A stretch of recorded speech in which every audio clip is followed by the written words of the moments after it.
it's been stuck in a non-developer developing lock for a good time. That's why. Almost everyone is like literally abandoned that shit. But the thing is that I built the Pandora Haven. And if you're wondering what that is, well, I thought that it would be a good idea to build a city, and well, it's a big project, and yeah, there is some valid things to say about like just moving on and play the popular games, but you know, I kind of want to finish my city someday. That's you know why. Recording before I will what was that? Recording before the game crashes. So yeah. Thank you very much for watching. Yeah. So keeping with the same games for a really long time gave me this little perk of actually sticking with this game, you know, for very long, and thus been able to. We can have into that is true for From the Depth. That is true for StarMade, and you know, Battlefield 2. Fish, 1 get taken, and what the fuck? So they could have their both. But okay, I don't understand why we can't have all our stuff, but never mind. When starting to play From the Depth, I had some different issues. I got quite frustrated with the game because, as I mentioned previously, we'll have to end this recording before the game crashes. Yeah.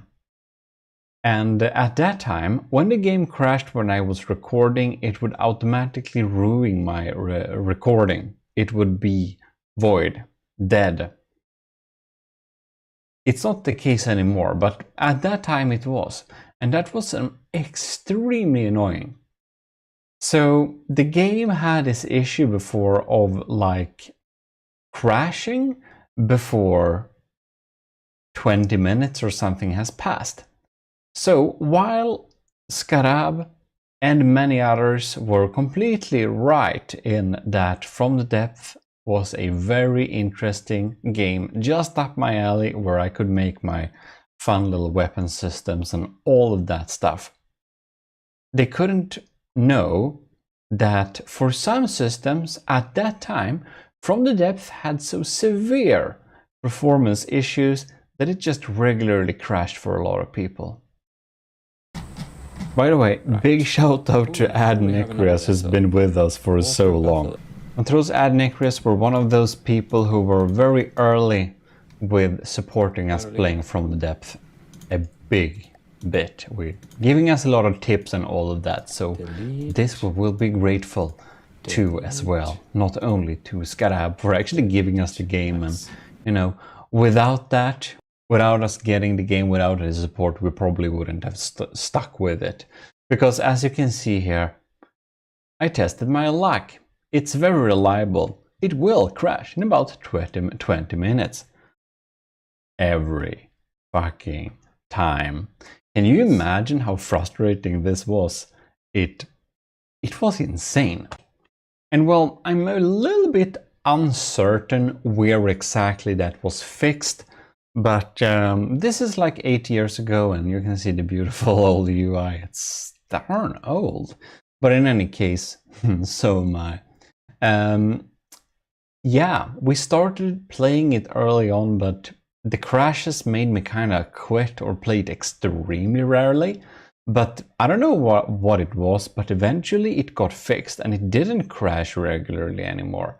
And at that point, we started to play From the Depth for real, if you will, like more seriously, just not casually, but you know, actually trying to build complex things. And I started out trying to make some Viking ships and stuff like that. That's how I started building stuff in From the Depth. And then it just escalated. And since I already were making a lot of tutorials for other games and tech and all stuff like that, obviously I wanted to make some tutorial for From the Depth as well, because I felt that there was some lacking space to fill out with my tutorial making style there, aside from the in-game tutorial being absolutely abysmal. They're better now, but they're still kind of abysmal. We should make a video about me going through the tutorials to see if I learned something.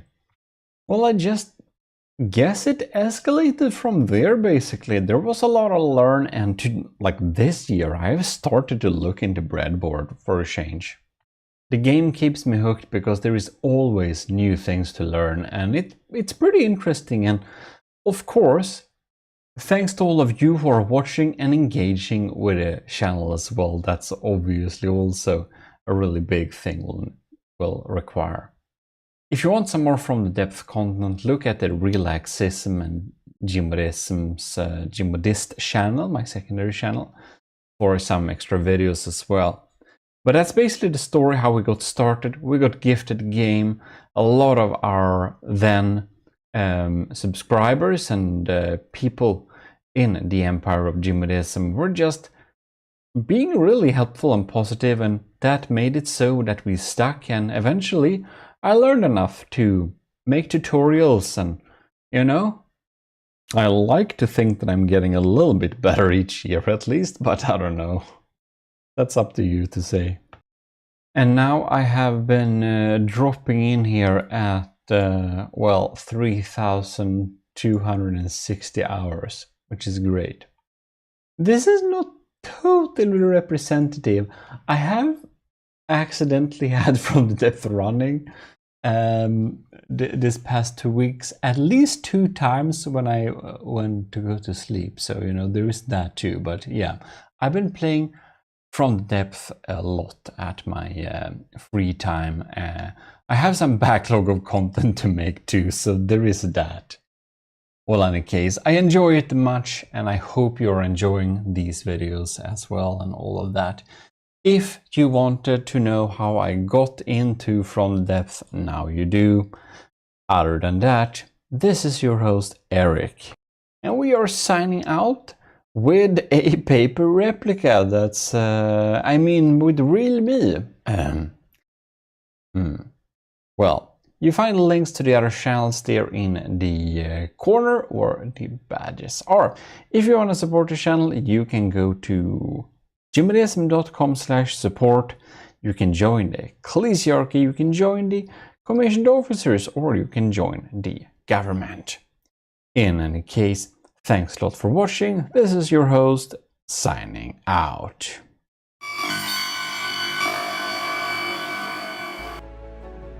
Well, hello. This is your host, Eric. You're watching GMODISM, and I felt I had to tell you a little bit about why most of my series have been a little bit lacking and have been a little bit on a pause for the latest amount of weeks. This is because of the Sword of the Ecclesiarch fleet, which we should look at in this little episode. Here you can see the motto for the Sword of the Ecclesiarch.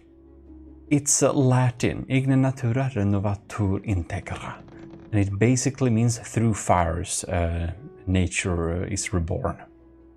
This is the first vessel which were developed for the Sword of the Ecclesiarch, and it was first a co-build with Graver, who is semi in the project now, but is actually moving over to holding or helping administrating the thing this is made for.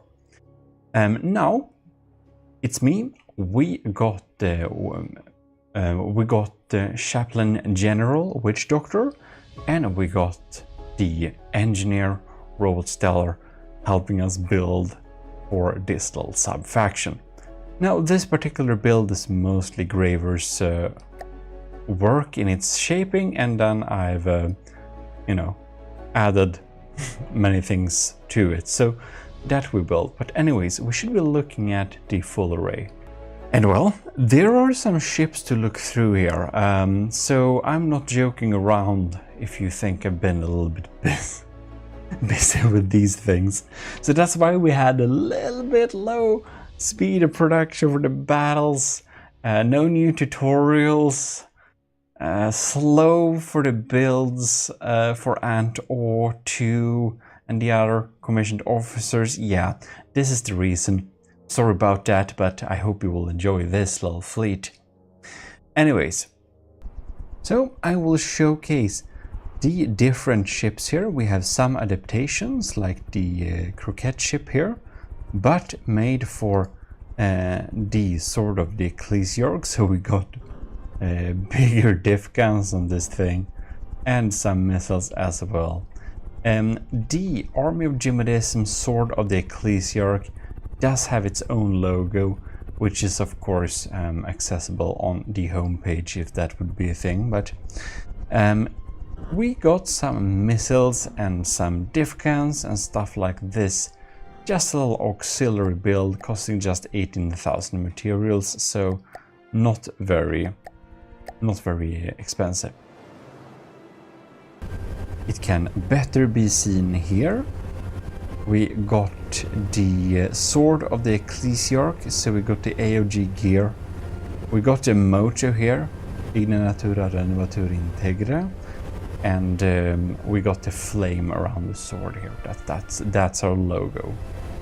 In any case, here we can see the Misericorde class hydrofoil flamer. So Witch Doctor built this little hydrofoil flamer thing, and our chaplain general Witch Doctor is in effect the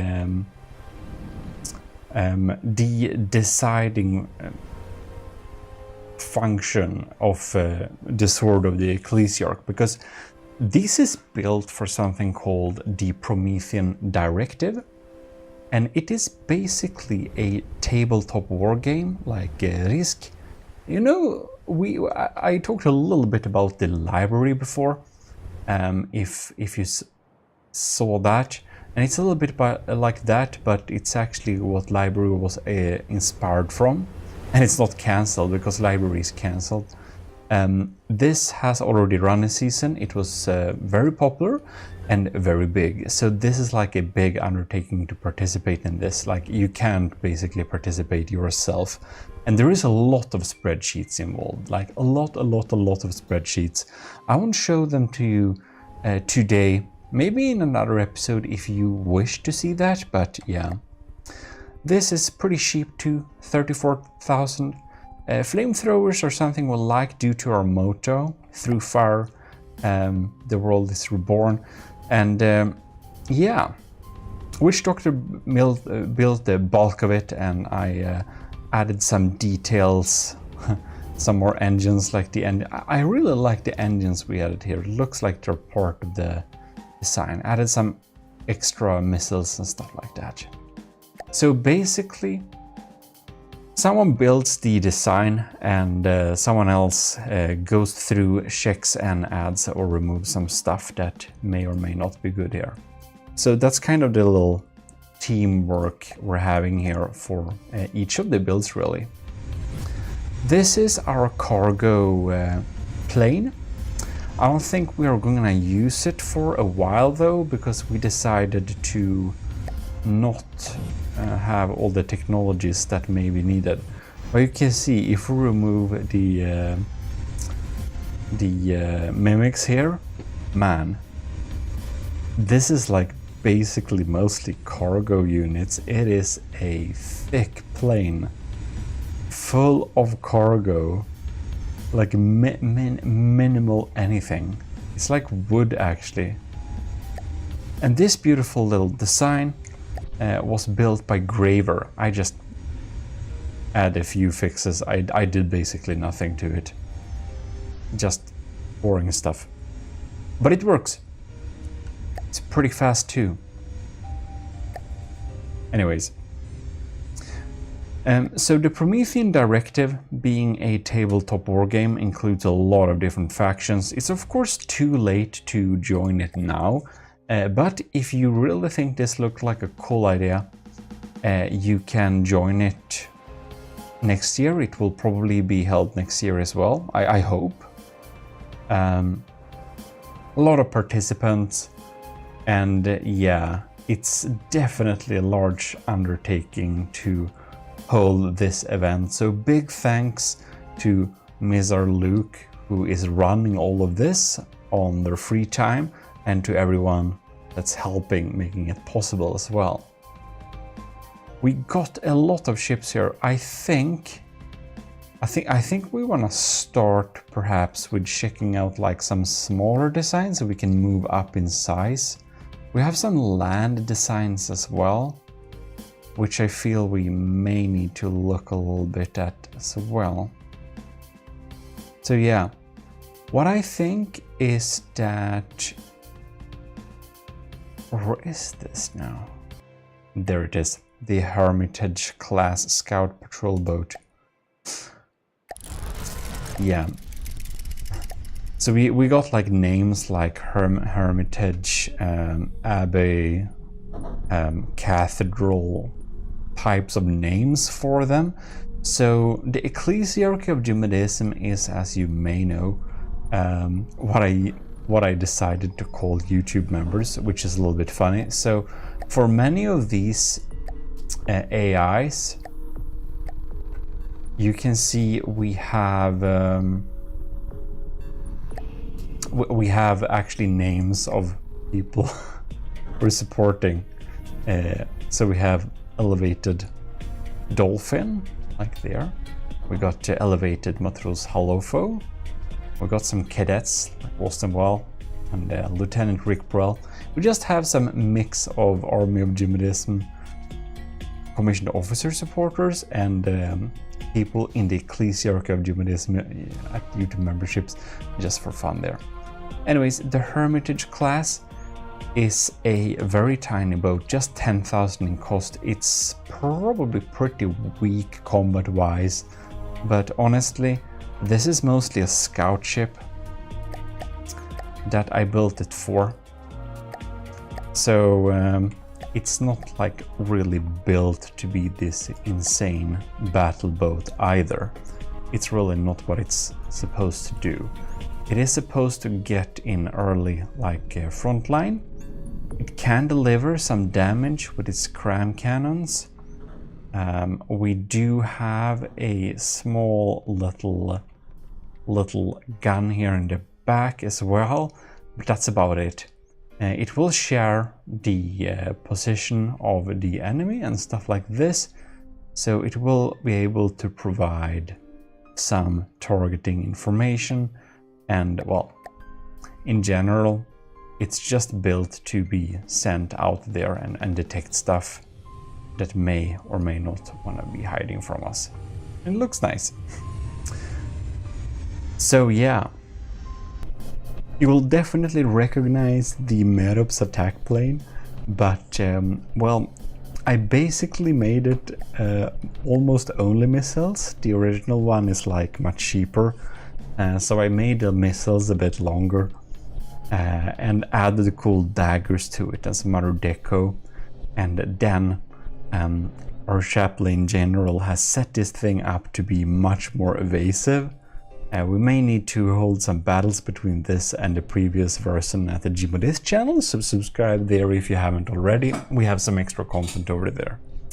Anyways, it's this is super cool. It's like so cheap, so few blocks, but it's yeah, I like it. I'll just enjoy it. Like these little small daggers, I was so satisfied that I managed to make them.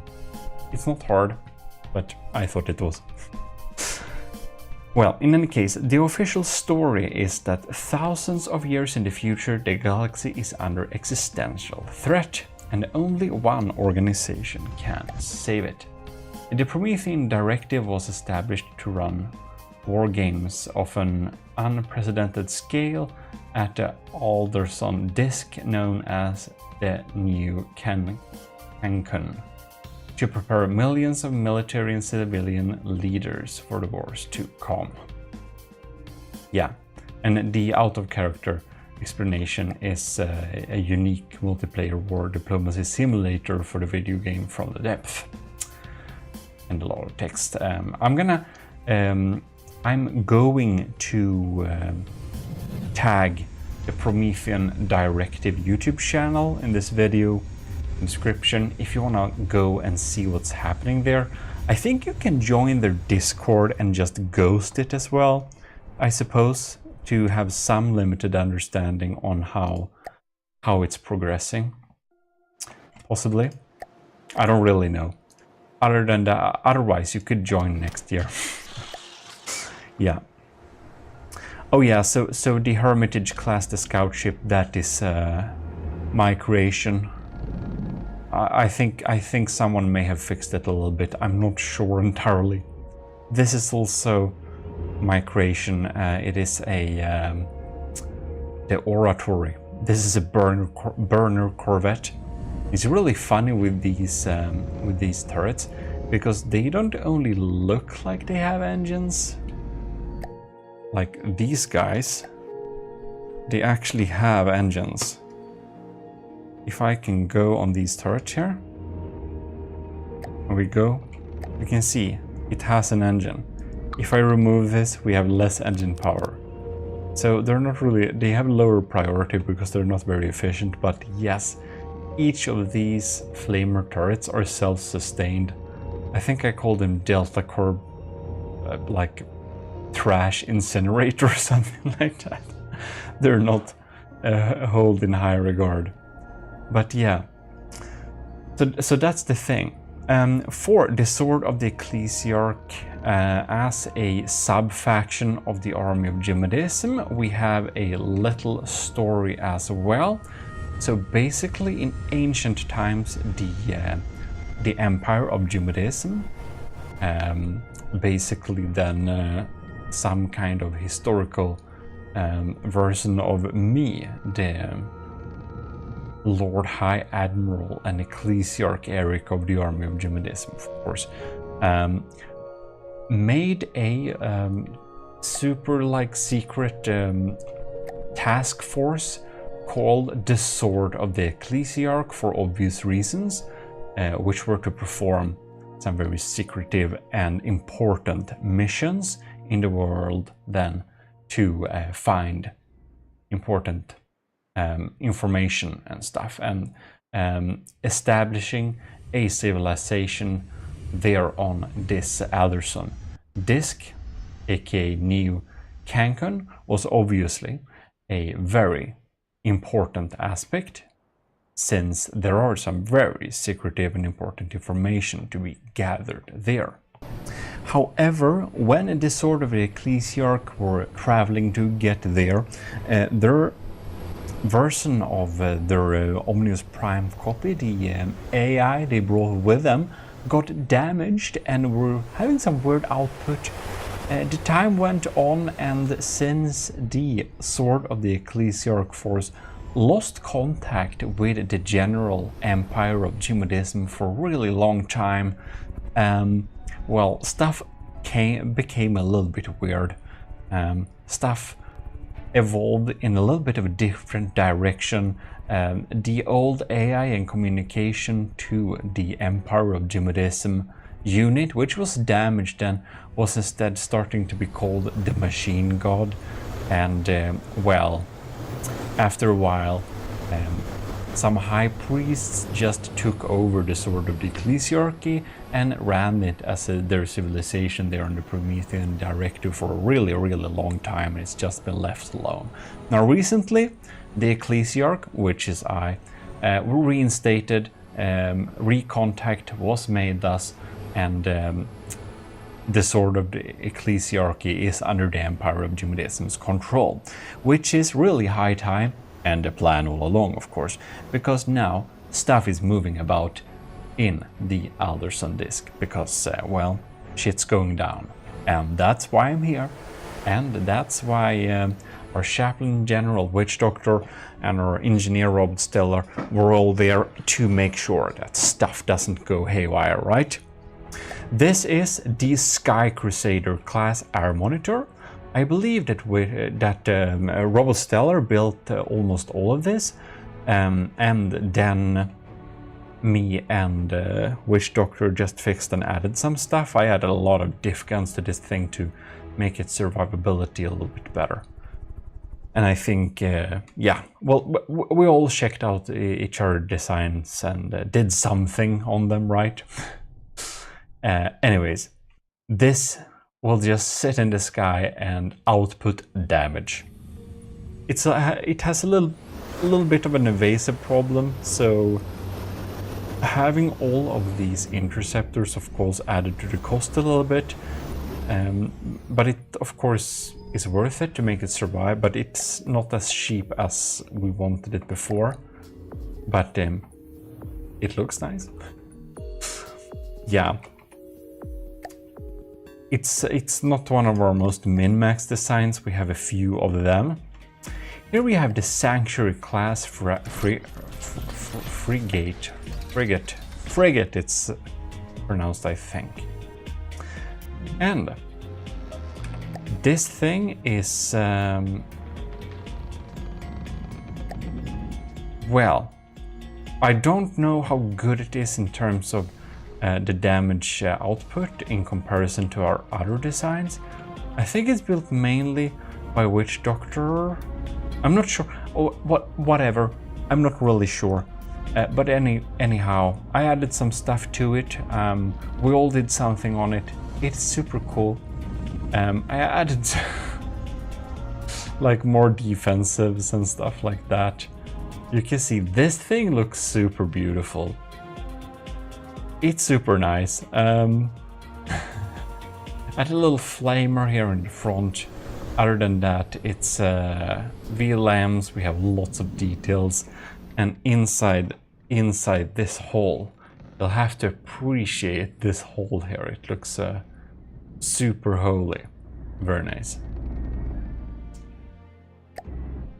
Well, we have so many designs. We'll just need to go through them, right? We have well. Maybe we should look at this on a land, but it's not too much to see, to be honest. I fixed my old howitzer and made a version for this. It looks better. It does. We have some added weaponry and stuff. Oh my god, it's loud. So yeah, we got just a few land units. We can go down with the land units directly here. This is a beautiful tank built by Kevin, but I totally butchered it and made weird things with it, so it doesn't look as cool now. I'll have to show you the proper version later. It looks amazing. This is like a botch job of it, but that's to make it legal as a contestant for our faction, right? But it's nice to have a tank. It's definitely our best tank. We also only have one tank. All right. Anyways, the previous was the self-propelled gun Lancer 1884 howitzer, and this one was the main battle tank Leon. And we all try to make names that are somehow related to the Sword of the Ecclesiarch theme a little bit there. Now this one is really cool. This is the Bristleback class mortar metal-clad airship. And this is Graver's really beautiful design. It is a helium airship, and well, look at this thing. It has a huge array of cram mortars. Look at them. We have, how many barrels? That's 16 barrels of cram mortars. And they're incendiary as well. Not mostly. Yeah. Anyways, this little telescope tower looks absolutely amazing.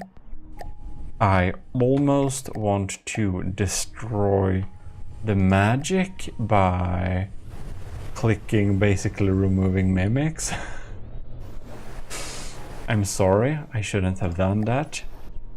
But man, this telescope tower looks so cool. I had a lot of, well, interception and stuff to it, but it's looking really great. Well, oh god, here we have this thing. This is the extremely insane Army of GMODIST Sword of the Ecclesiarchy. Abbey Fortress.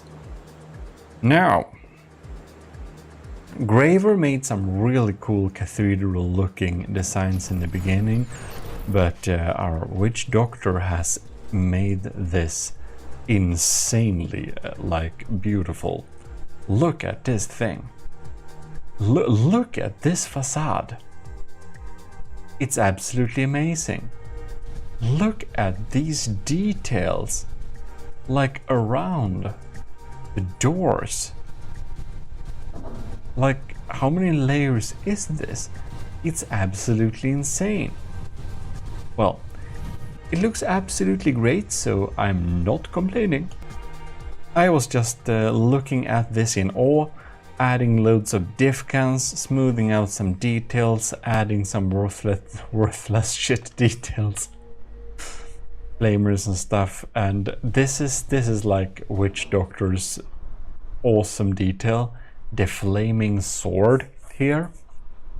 It's not only the sword of the Ecclesiarch combined with the motto, Igne part of the motto in specific, but it's also draws some references to King Arthur and the sword in the stone.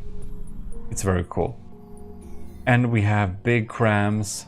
Crams looks like some kind of cathedral tower by itself. I added a lot of exposed ammunition here. That's actually ammunition. And these little things, man, it's so many cool details here. And the crazy thing with this is that it has like a full interior. Look at this thing. I kind of want to like go here IRL somehow, and then we can like go out there and we got some diff guns to shoot down incoming target. And this is like a beautiful mimic cluster. Basically this is like no solid block, it's just mimics made by Setup for the AOG a long time ago. Well, this facade, look at it, we even have a little poster and stuff. Well, we have so many things to go through here. Now, this is absolutely insane. This is the Cathedral class heavy artillery cruiser.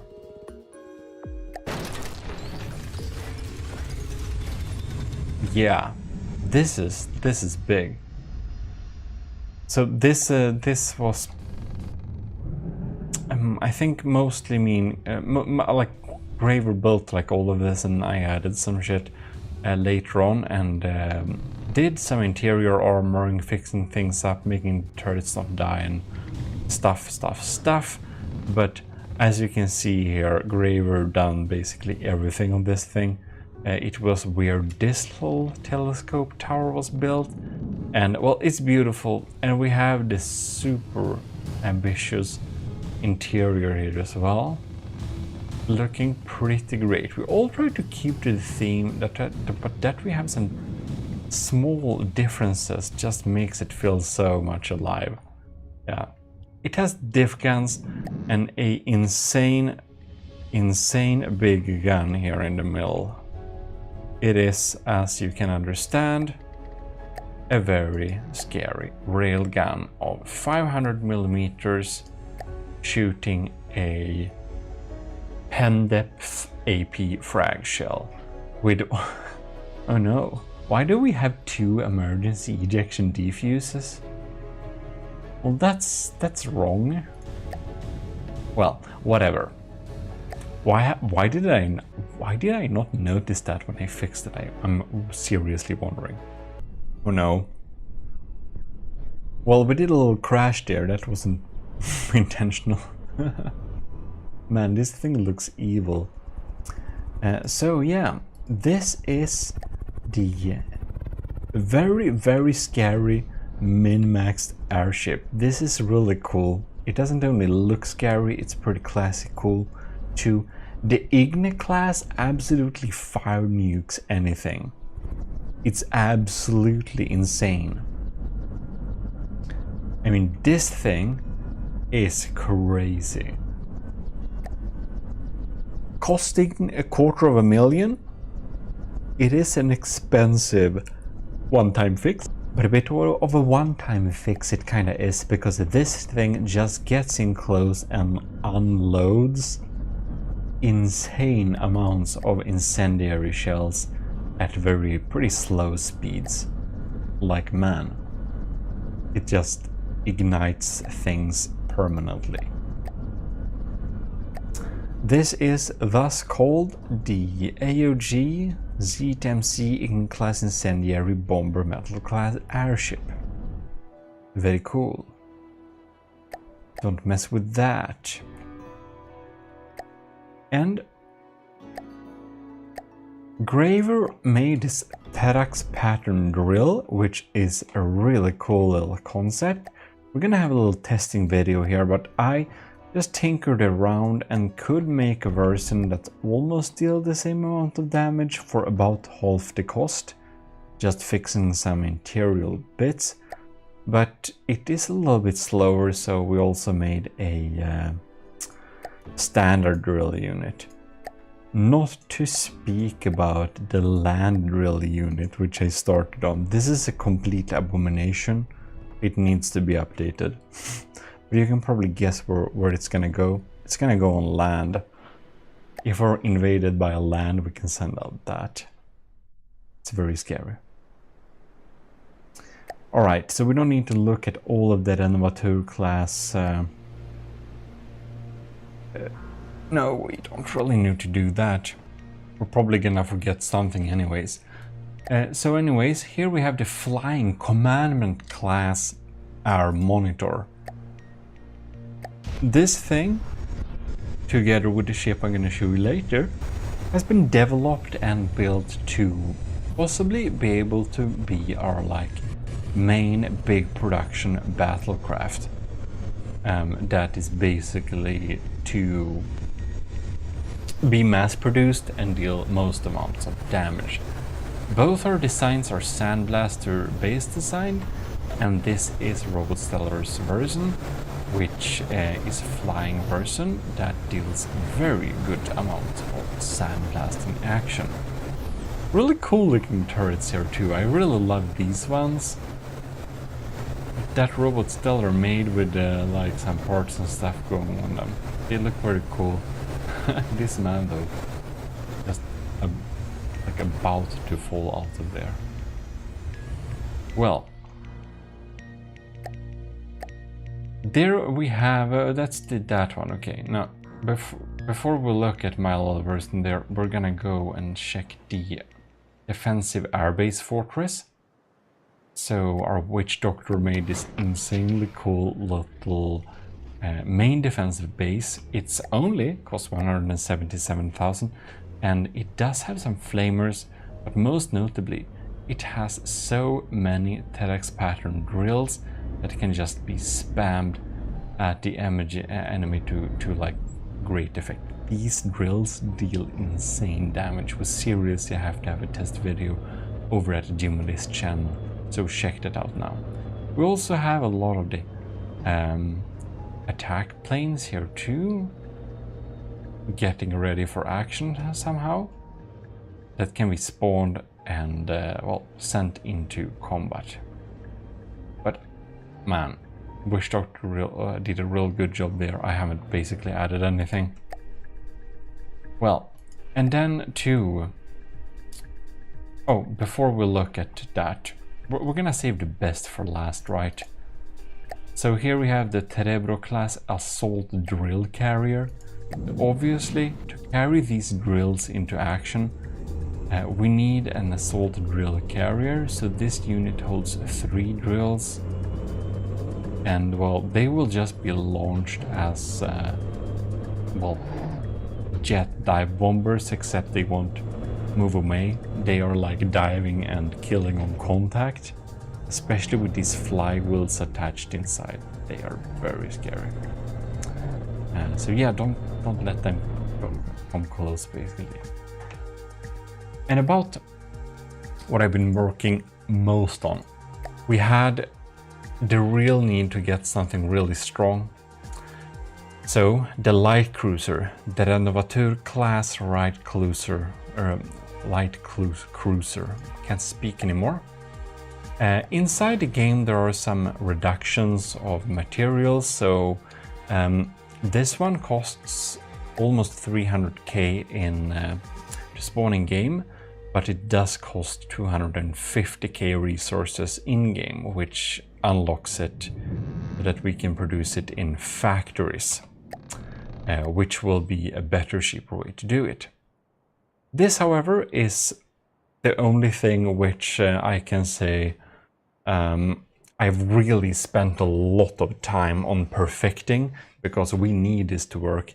And even though I try to perfect it as much as possible, Witch Doctor went into all of these guns.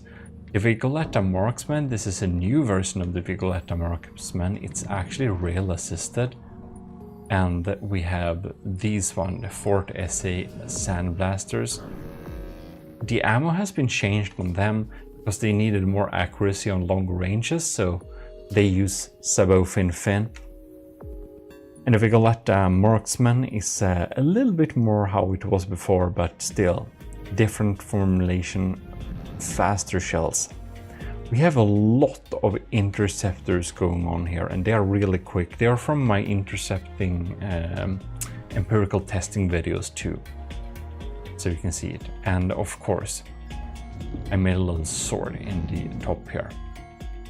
This one, of course, has some interiors as well, as they should have. I just got stuck and spawned too much time here in the interior. Look at it.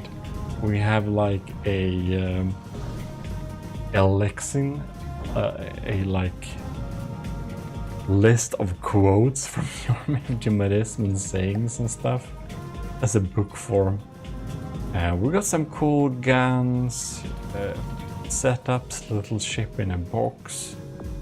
I even had the new like ironical poster I'll need to produce and print somehow. Yeah, I guess I just had fun with it. It is a beast though. This thing is a beast. Well, I guess that's basically the Sword of the Ecclesiarch fleet as it looks right now. They do crash into each other even though we set them up not to, but well, what can you do? Did I show you this interiors? Well, you'll see it sometime. But I think it's pretty cool. We're gonna see how this little war game will go for us. But I hope it will be real fun and that we'll want to rejoin as the Sword of the Ecclesiarch to participate multiple times. But yeah, that's also the story behind the Sword of the Ecclesiarch. How did we get? This is interesting. Well, that's basically the story of the Sword of the Ecclesiarch. A little isolated. Oh man, I'm fearing the game will crash if I don't stop doing stuff like this. Anyways, that's the story. Our little task for getting isolated, corrupted computer, which is then the machine god, and the high priests being corrupt. And well, we're trying to clean up this just before shit's gonna happen, to be able to get something out of this mission at last indeed. Well, that's the Sword of the Ecclesiarchy for the army of GMODISM's participation in the Promethean Directive. Link to their YouTube channel in the description. And yeah, subscribe to GMODIST channel too. Well, I'm not in a state of showing myself here, so we'll have to suffice with the paper replica. Well, I hope you enjoyed checking this out, and as said, GMODIST channel you can check out here on the cards on the upper right corner. If you want to support the channel, please consider doing so. A big thanks to all in the Ecclesiarchy of GMODISM, of course, and to the commissioned officers in the army of GMODIST. And with that said, I think we should be turning off this little video and keep the suspenseful action which is soon to be unfolded for another time. This is your host Eric of GMODIST, and we're signing out. We're coming back with a normal series soon. But this is the reason why it's been drawing out a little bit. See you. GMODIST. Well, hello. You are watching GMODIST channel. This is your host Eric, and we're back with a little video with a little update. I actually intended to post this video yesterday, but here we are. So yeah, it's a Monday, and I have now updated the files for the commissioned officers. So that means all Patreons get the updated files. It's kind of a big change. I did restructure the entire folder structure. Actually, let me show you. So the folder structure is now completely different. I revamped it from like scratch basically. And you can see I include a underscore before each name, so that means every folder has changed the name. If you're a commissioned officer in the army of GMODIST, I suggest you remove, like re-download all the files, just remove the old files and replace them with the new ones. That's the most simple things.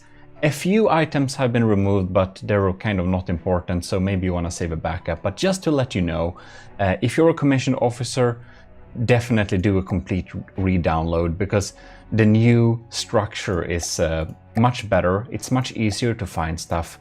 And I applied this to sub-objects as well, so you can see the readability here is just so much better now. So that's a big tip for all of you, to have an underscore before and after. That way the like brackets won't collide with the names, so the readability will be a lot better. Anyways, as many of you know, I am making this big fleet to tackle the Nether. And I played this game since like 2015, and it was long ago I even made an attempt at a campaign. At that time I thought it was kind of hard, but then I just got interested in min-maxing, so I actually have no idea how hard it is. Now the fleet isn't completely done yet, but I figured it would be a fun idea to just showcase to all of you what ships we have currently in the fleet, how they look, so that you basically know a little bit more about the style in the army of GMODIST. Just for fun, I just wanted to take a little look at all of the ships, because I recently took a little look at them all. You may notice this. What is this, you may ask? Well, you know the decals I have been complaining about, that they don't work because my Imgur collection got, I don't know, reported or whatever? Well, you see this? gmodism.com/media AOG whitemark. I'm self-hosting the images now. All of them. They're self-hosted. Can't remove them now, Imgur. Take that. So yeah, that took a long time to like fix all of the decals, upload them, host them on the homepage, make everything work. Yeah, I moved the host. I moved the homepage to a new host I haven't used before, so they basically offer some better speeds and stuff like that. I set up like some Cloudflare DNS protocols and whatever, so that it will be the image files and everything will be like internationally accessible the best way possible. I did work hard on this. Hopefully it works. It seems to work so far, so that's good. And of course, I have not only updated the Army of GMODIST officers files, I have updated the Steam Workshop files, because you can imagine that this thing, the Gimle, all the images were like replaced with some Imgur, this file is missing stuff. So for each and every ship that used the Imgur images, that's basically all of the ships, I had to redo it. I had to repost the images in all of the hollow blocks one by one. And you can imagine that took some time. That means that I have updated the existing file on the Steam Workshop page. So if you're subscribed to any of my assets, like the Gimli class or other ships, you need to re-download them. Unfortunately, From the Depths doesn't have a useful Steam integration at all, so if you want to have an updated version of a file on the Steam Workshop, you'll have to just simply re-download it. So anything that you might have subscribed to on the Steam Workshop from me, please re-download it and save over the previous file, and you will get the working image files. Also, some very tiny hidden small fixes that were some small issues on various ships I have been fixed too, but they were kind of, I didn't bother writing them down, so yeah, re-download stuff, thank you. And that will be quite splendid. And while you're at it, do leave a 5-star rating review on the stuff you have downloaded from me, then I will be very happy. It's fun. Anyways, about that, do like this video as well. That helps a lot, of course, it helps the channel. You may have noticed there have been a little bit low on content lately, and if you're interested about that, I posted some messages on Discord and some video explaining that a little bit as well. So we're back now, it's the most important part, so yeah. That's the more important part. So I'm going to continue making the videos. That means, of course, continue on the Yamato project. I'm so sorry we have so much delays in the Yamato refit project, but you know, sometimes stuff happens, and yeah, at least we are continuing on it, so fear not. In any case, I think we should be checking out the gmodism.com homepage. It is not 100% done, I'll need to fix a few things more, but it's basically done enough, so I would like you to check it out. I really try to make it a fun and new type of experience to go to this site. Yeah, I don't know if you will think it's fun. The house you go to home, of course. Sorry about that, return is just backwards. Anyway, so I have a completely different navigation. I built the site using some plugins from scratch, basically, so it has a lot of custom CSS code. Man, I think I may, as I always do, I tend to spend a little too much time on minor details, but hopefully you will notice that. So here we have some like current news and stuff, so that's cool. You can click on Get in Touch. So you can go to like our subreddit here if you want to, and that's in a new tab, yeah. You can even like join our Discord here. You can even like send a contact email, and you can go to our like X page. It's not called Twitter, if you want to have some updates and stuff, because I made it so that my like videos, when I post a video, it gets posted on X as well, so it doesn't matter if it's a Twitch stream, a YouTube video, or if it's from any of my 3 channels, you'll get a notification there, which can be pretty smart.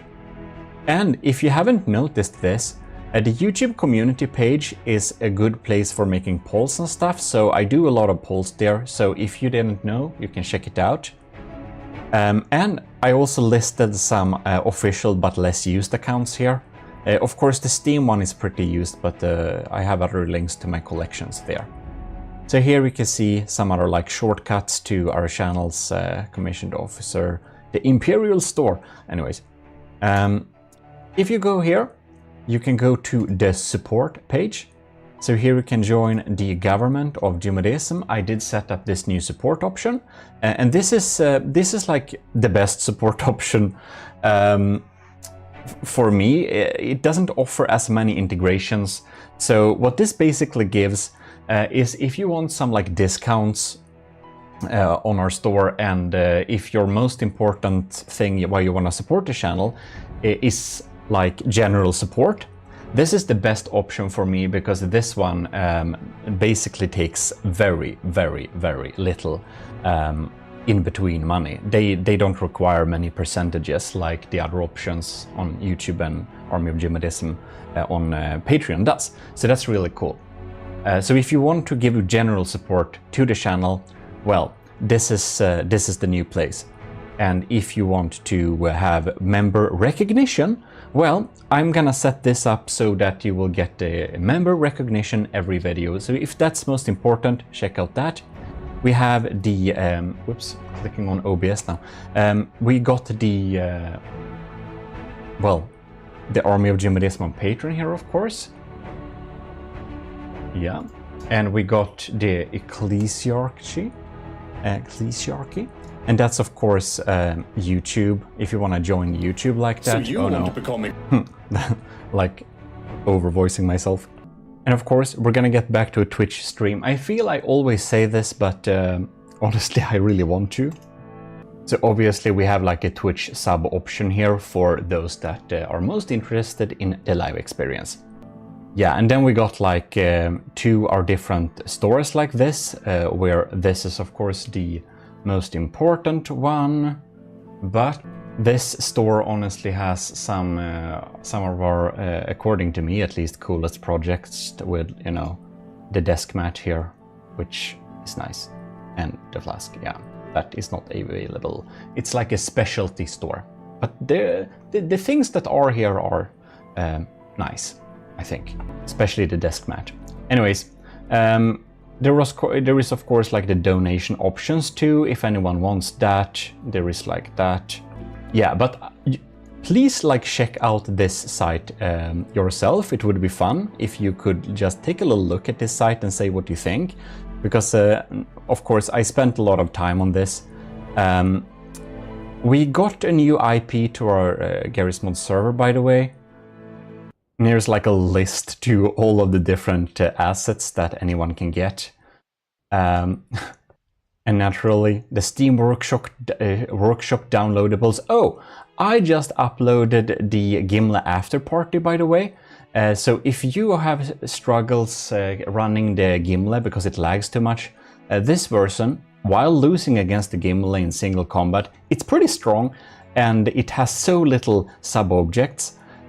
Captain Y refitted it like a good while ago, and it was participating in a special tournament, and that tournament didn't allow a lot of sub-objects, so that's why it happens to be a very low lag.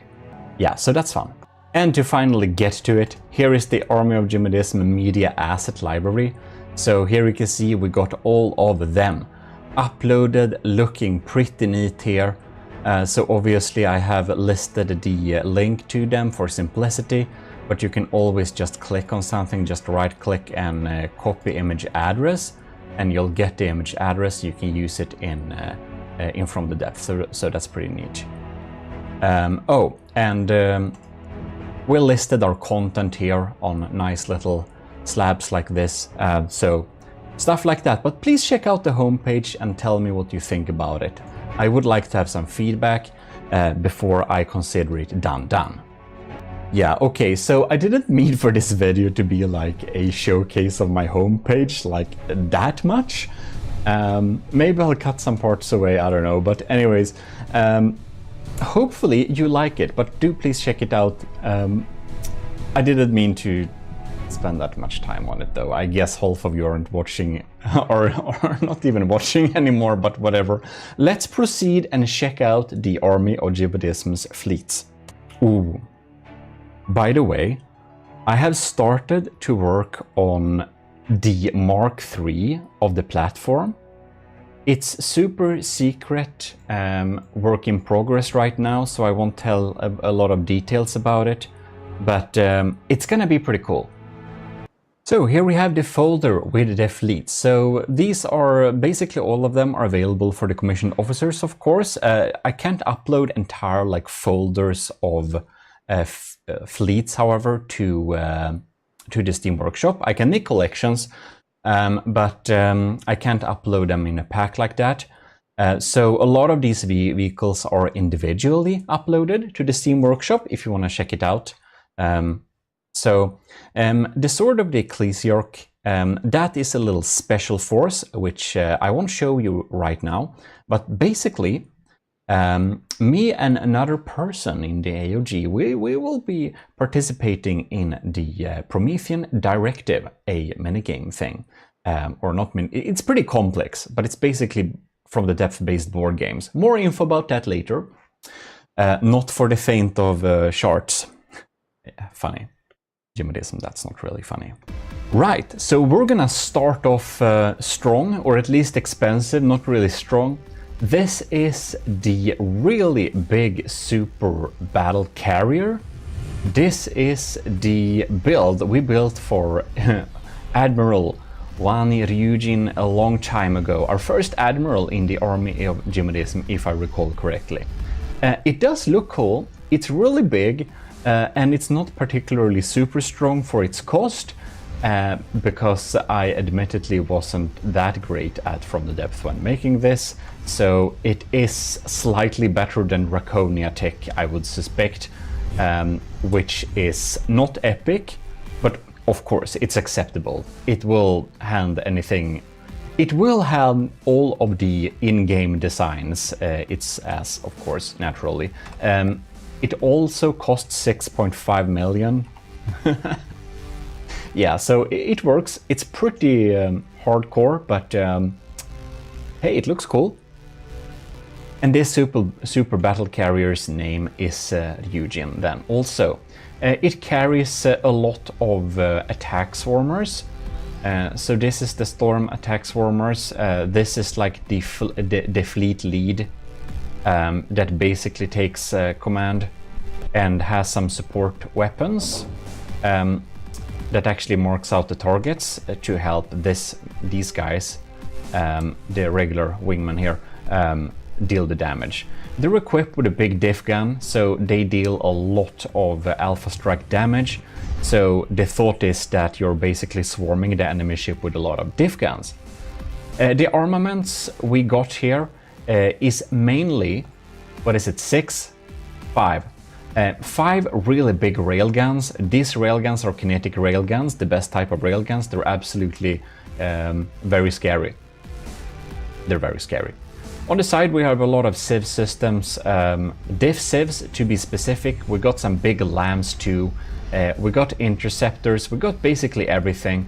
We got interiors, we got flak cannons here in the back. We even have a little separator attached drone, so this drone will disattach when there is an enemy and will basically provide better aim points for all of the connected targets. So that's a little fun mecha thing we got there.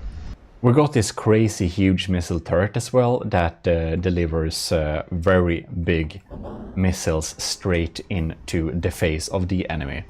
Scary stuff.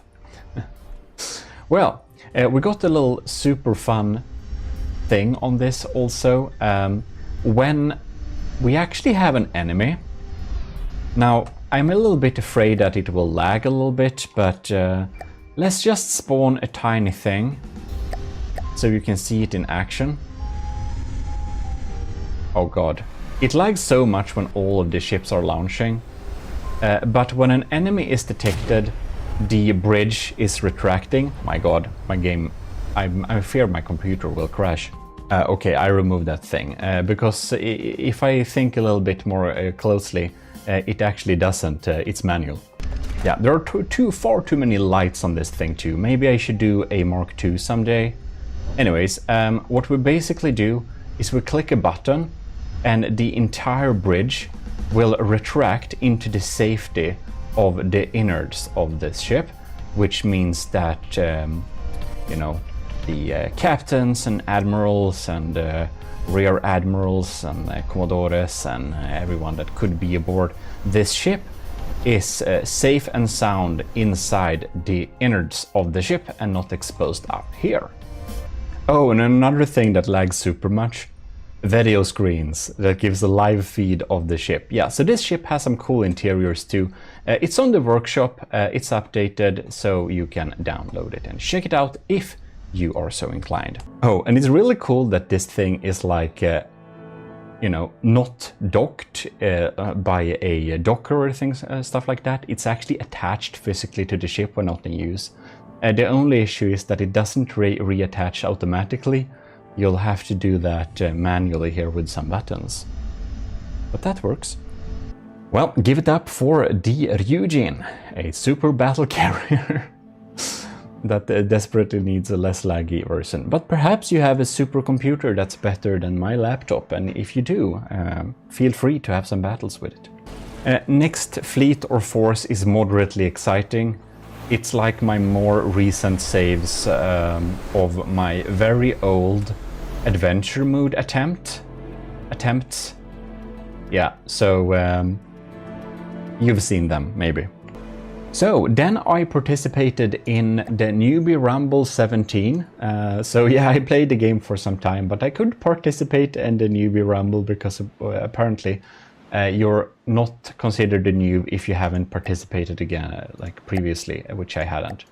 So they have some special rules which my ships could definitely make more use of. So they were not set up the most optimal way. I did rush them a little bit, and I did honestly put most effort in to make sure they look nice. Then I upgraded them a little bit later as well. So these are rebuilds of the Reed class light cargo cruiser.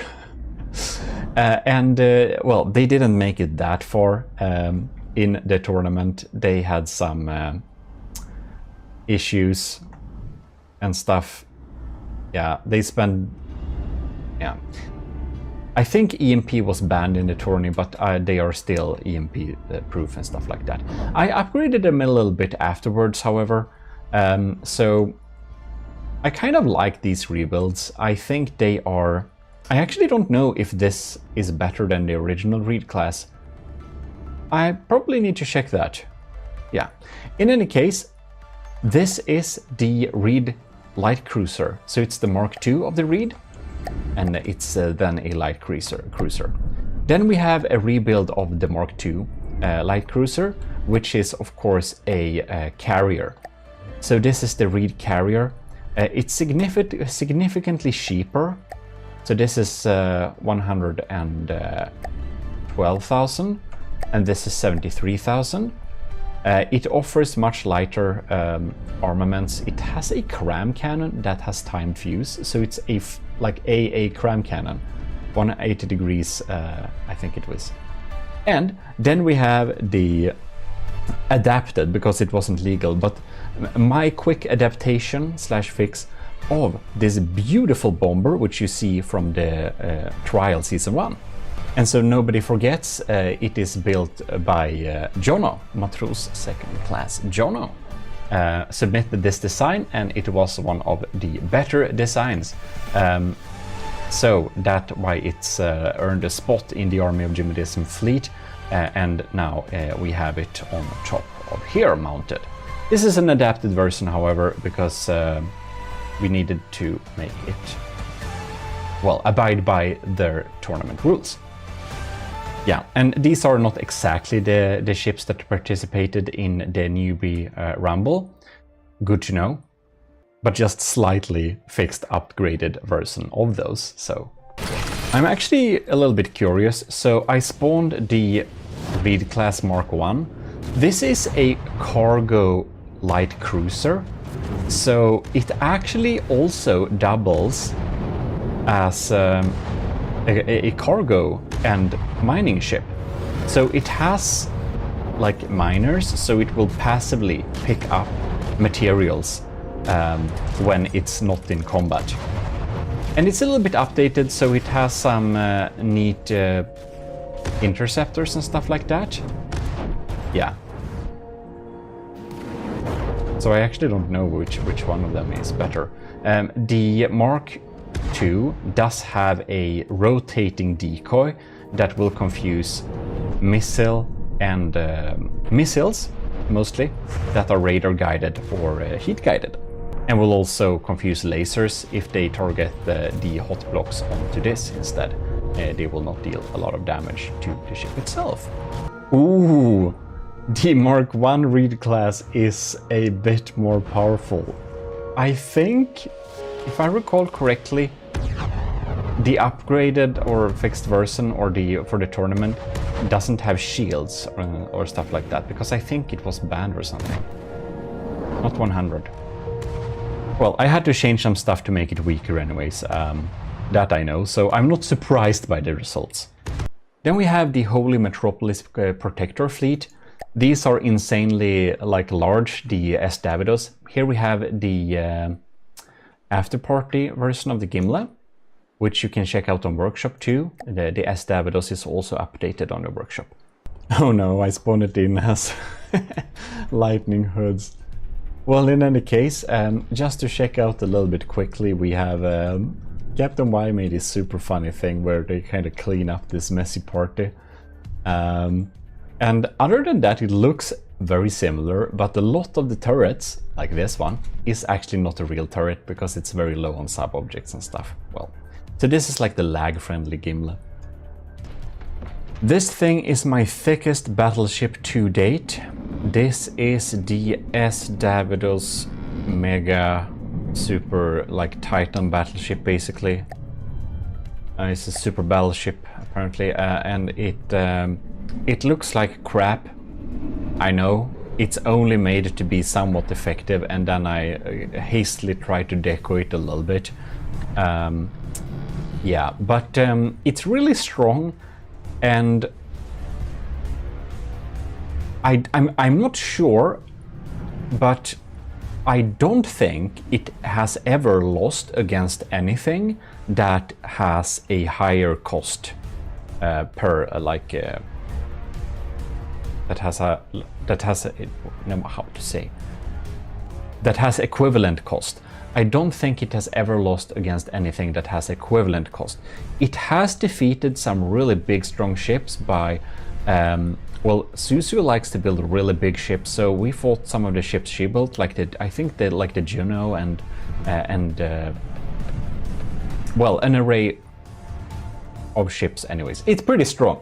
It's not very interesting to look at though. Just has some cool turrets, that's all. But if you want something extremely strong to fight, I would recommend that one.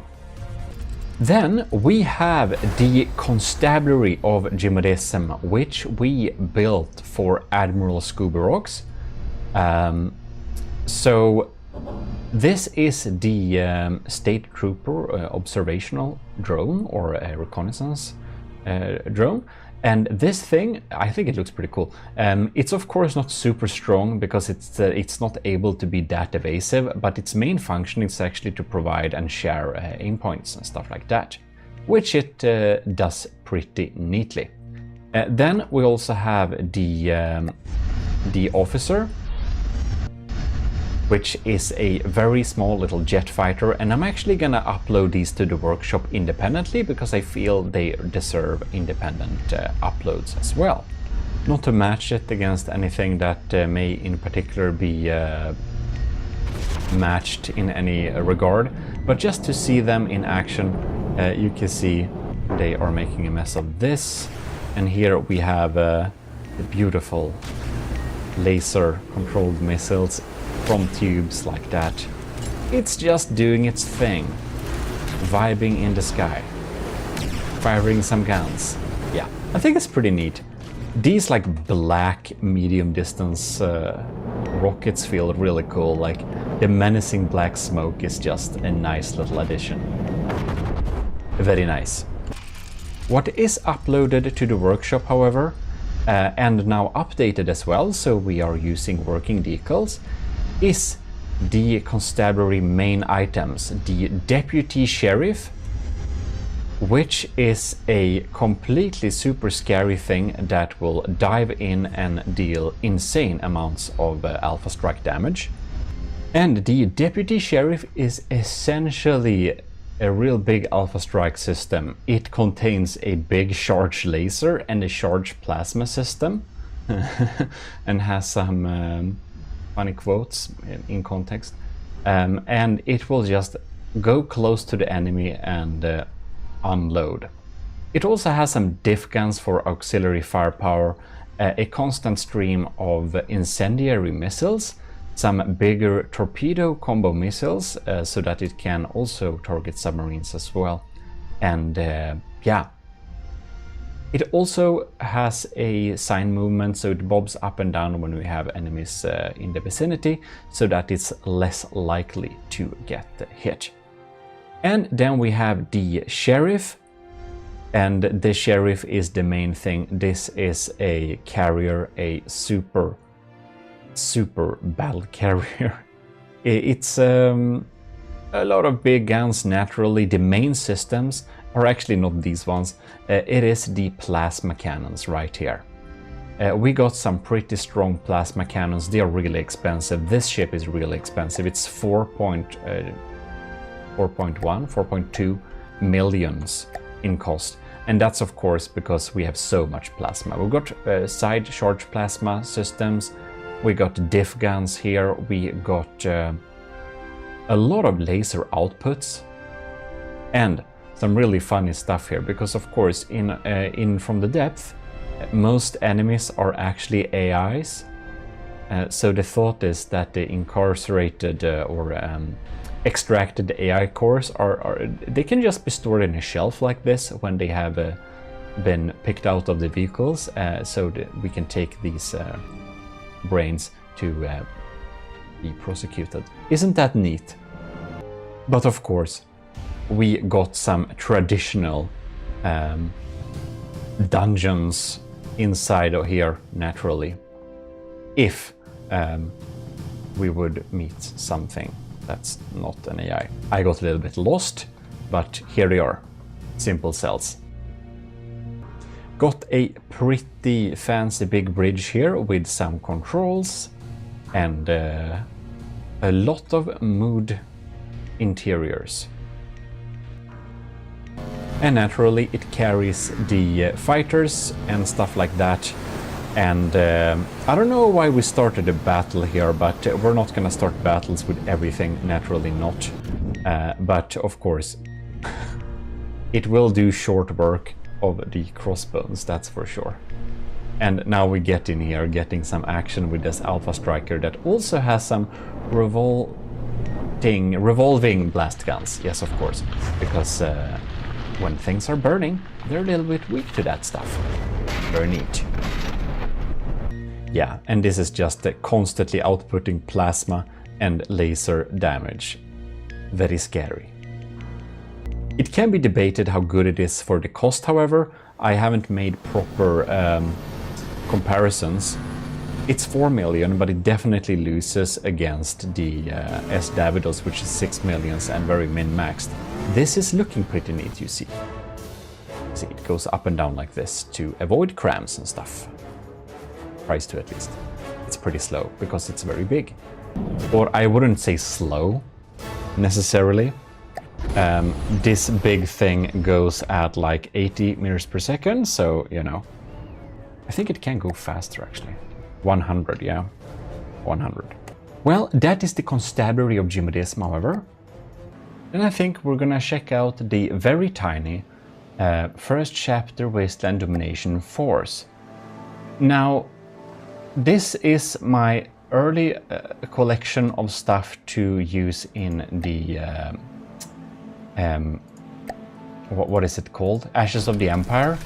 But then I've also heard that Ashes of the Empire isn't great. I don't know.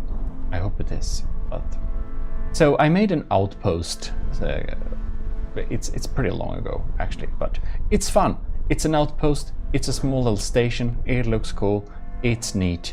It's an outpost for the Wasteland campaign. It has a cram cannon as well. I don't have a lot of vehicles for it.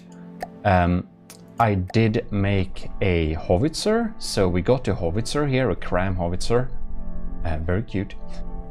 And then I did put the Captain Wise bomber, or a version of it, inside of here too, just a little bit adapted to deal with this land. So I think it looks beautiful, so I wanted to have it somewhere, even though it wasn't among the best performing ones in performance-wise, but you know, we had to have it somewhere. So yeah, that's the tiny first chapter of Wasteland Domination Field, of course. he be thinking it's loud. Now, then we have the 5th chapter, Intergalactic Industrial Expedition Force.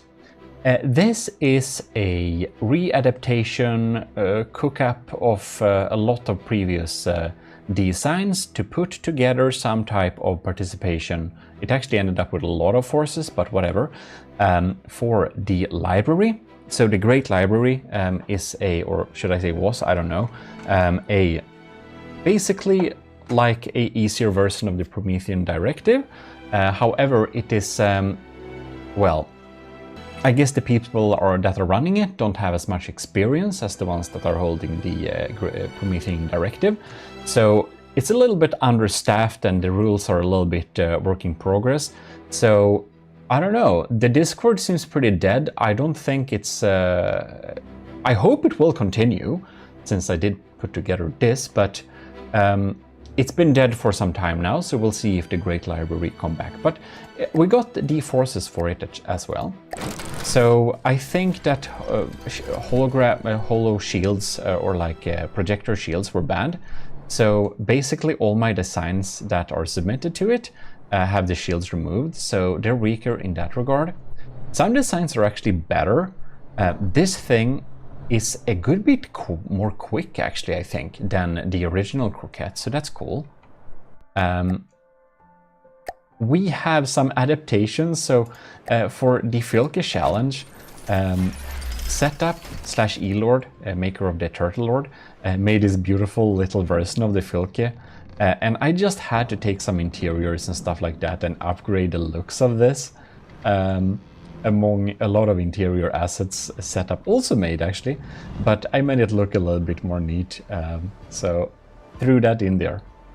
In the Great Library I got that perk, I got the fun perk which makes it super cheap for me to spawn ships that are built by wood 40% or more, which basically had me look deep in the folders. So we have another Filke participant, which is Olissa's Filke version, which is pretty neat too. And we even got, let's see here. Okay, we don't have any more of them. We have one work in progress one. But anyways, we got a little upgraded version of the submarine. We got the Flygfisk Patrol Diver going strong there. So it's basically like shieldless designs of the previous ones. We got the carrier here, the Reed Class Mark IV. And the Reed Class Mark IV, that's basically a little bit cheaper version of the Mark III with no shields and stuff like that, so it's actually less good. But you know, we have to name them properly. Let's go there. Now this one gotten into the water, unfortunately, so I guess we'll need to help it out because I spawned it there. But we have the Flygfisk. No, this is the balloonfish, I'm so sorry. This is the Explorer Mark IV. So this is a little bit upgraded, actually. This is much better than the previous one. It even has a little propeller. It not only relies on sails, it has missiles, so it's much more heavily armed. And it's, well, a little surveillance balloon, which probably should be put in the main fleet for the Nether campaign as well. We got the upgraded version of our Type A fighter. So it's a big wooden fighter that has gotten a facelift, you could say, with some nice decorations and, well, adhering to the rules. I also took one of our best fighters in the Trials Season 1. By the way, Trials Season 2 is coming soon. It's gonna be a real simple challenge, more about that later. But I took the beautiful Manta War by Matros Kovrax in the army of GMODIST, and this was absolutely brutal, super strong design. I have been looking forward so much to use this design in the library, where we just spawn a bunch of the send a bunch of this to like attack bomb somewhere. That would be beautiful. Unfortunately, that hasn't happened yet. But in any case, Kovrax made an absolutely beautiful design out of this. It looks amazing, and all I did was adapt it so it would adhere to the rules and be basically only wood, so it would be super cheap for me to make. Right. I made a service droid adaptation of the observer drone, the state trooper. So this is basically a repair and rearm version of it. It carries material and it can repair and fix stuff. That's basically the difference. It doesn't have shields. Yeah, very nice. And we got a little version of our helicopter as well. And this is the Chopper Mark III, to be specific.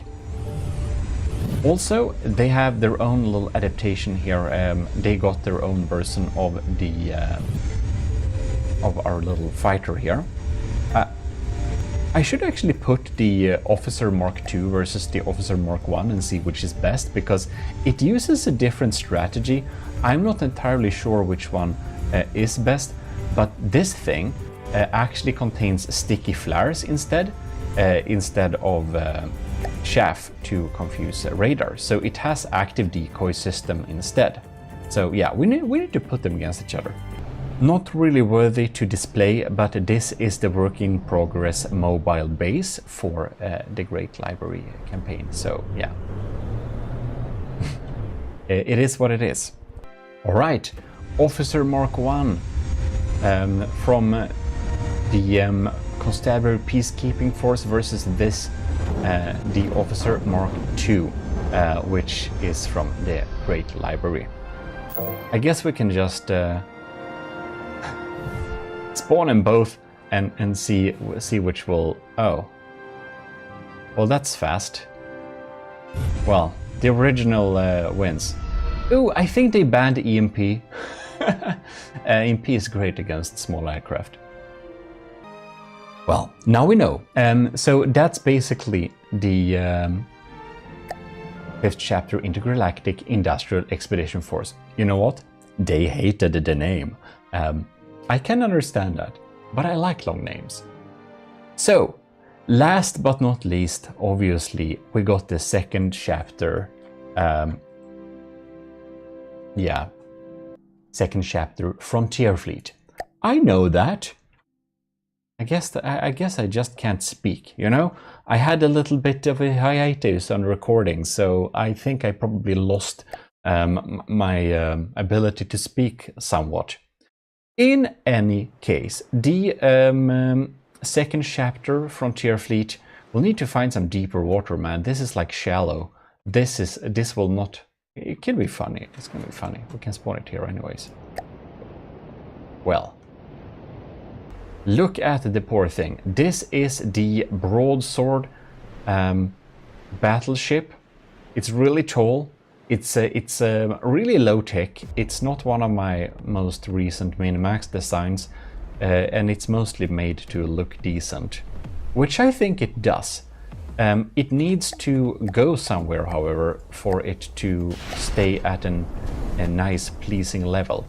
Now, we didn't spawn that in our own fleet, so that's a little bit unfortunate that we don't get the exact colors that we use, but it's pretty cool. It uses broadside, a lot of broadside cannons, not like a lot, like a lot. And obviously, even though they're many and small together, they deal some decent damage. Probably would be pretty easy to take out with interceptors, but whatever. Most in-game craftons have interceptors. And yes, this thing is bad, but yeah, it will actually work decently enough against many of the in-game designs, so that's nice. Then we have the Aerobics Mark II. Mark I is deleted.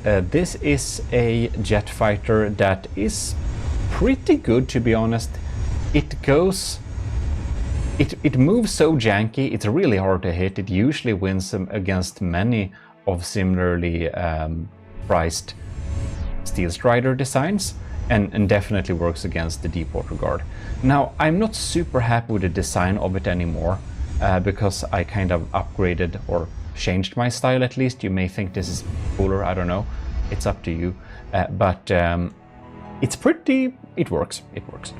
Then we have the funny Filke class destroyer from the Filke battles, which is a super funny design because this thing will actually jump up and down when incoming fire is coming there. Compared to many of the participants in this little mini challenge, it's of course really bad. A lot of you GMODists out there, you are so much better on building stuff than me, and I'm happy for that, because then we have really cool challenges we can make with cool designs you submit that are just so much better than whatever I put out there. Yeah, so the Filke was a wooden boat, and the challenge was basically make it decent, and people did. We got two versions of the chopper, the Mark II, which is anti-naval, and the Mark I, which is anti-air. Different configurations, they're very similar, but they basically have different setups. The anti-naval version here, obviously, has torpedoes, and the anti-air doesn't, you know. It has anti-missile missiles. And no, anti-aircraft missiles, AA missiles. Oh, and one of our good old battle participants, the Draconia. My first battleship that were made to be half decent. It's half laggy, that it is. Half decent can be discussed, but it holds up. It holds up. Naturally, it will, obviously, deal with all of the in-game crafts that I tested it on. Maybe some new have came that are better, but it obviously delivers great result against the in-game stuff. It's described as a killer baby seal for obvious reasons.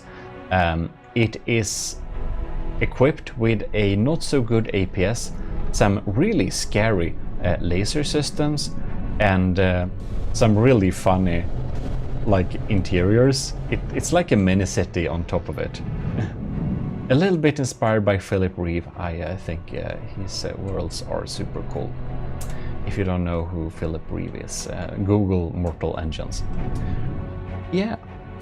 To spice things up, we're gonna spawn a paddle gun. Because paddle gun is funny. Well, in any case, we're gonna continue to spawn in some stuff here. Oh, this will be unfair. Well, whatever. I made, for fun, I just thought, why not make the broadsword fly? So I did. I made it fly. And it does. This is the broadsword air battleship. I think it looks pretty neat, actually. I'm very happy with the looks of this thing. As it's a naval variant, it's not great by any means, but it does what it's supposed to do, which is look pretty neat. And I'm particularly happy with like having onboard engines like this that are just there to look neat. Yeah, I think it's nice.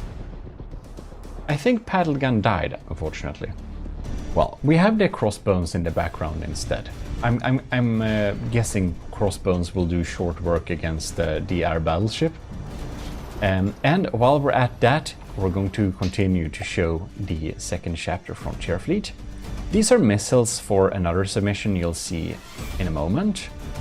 Balloonfish Mark III. You saw the Mark IV, so this is basically the bare bones version of it. Now, I don't know why it does acrobatics in air. Oh, it's too far high up in the air.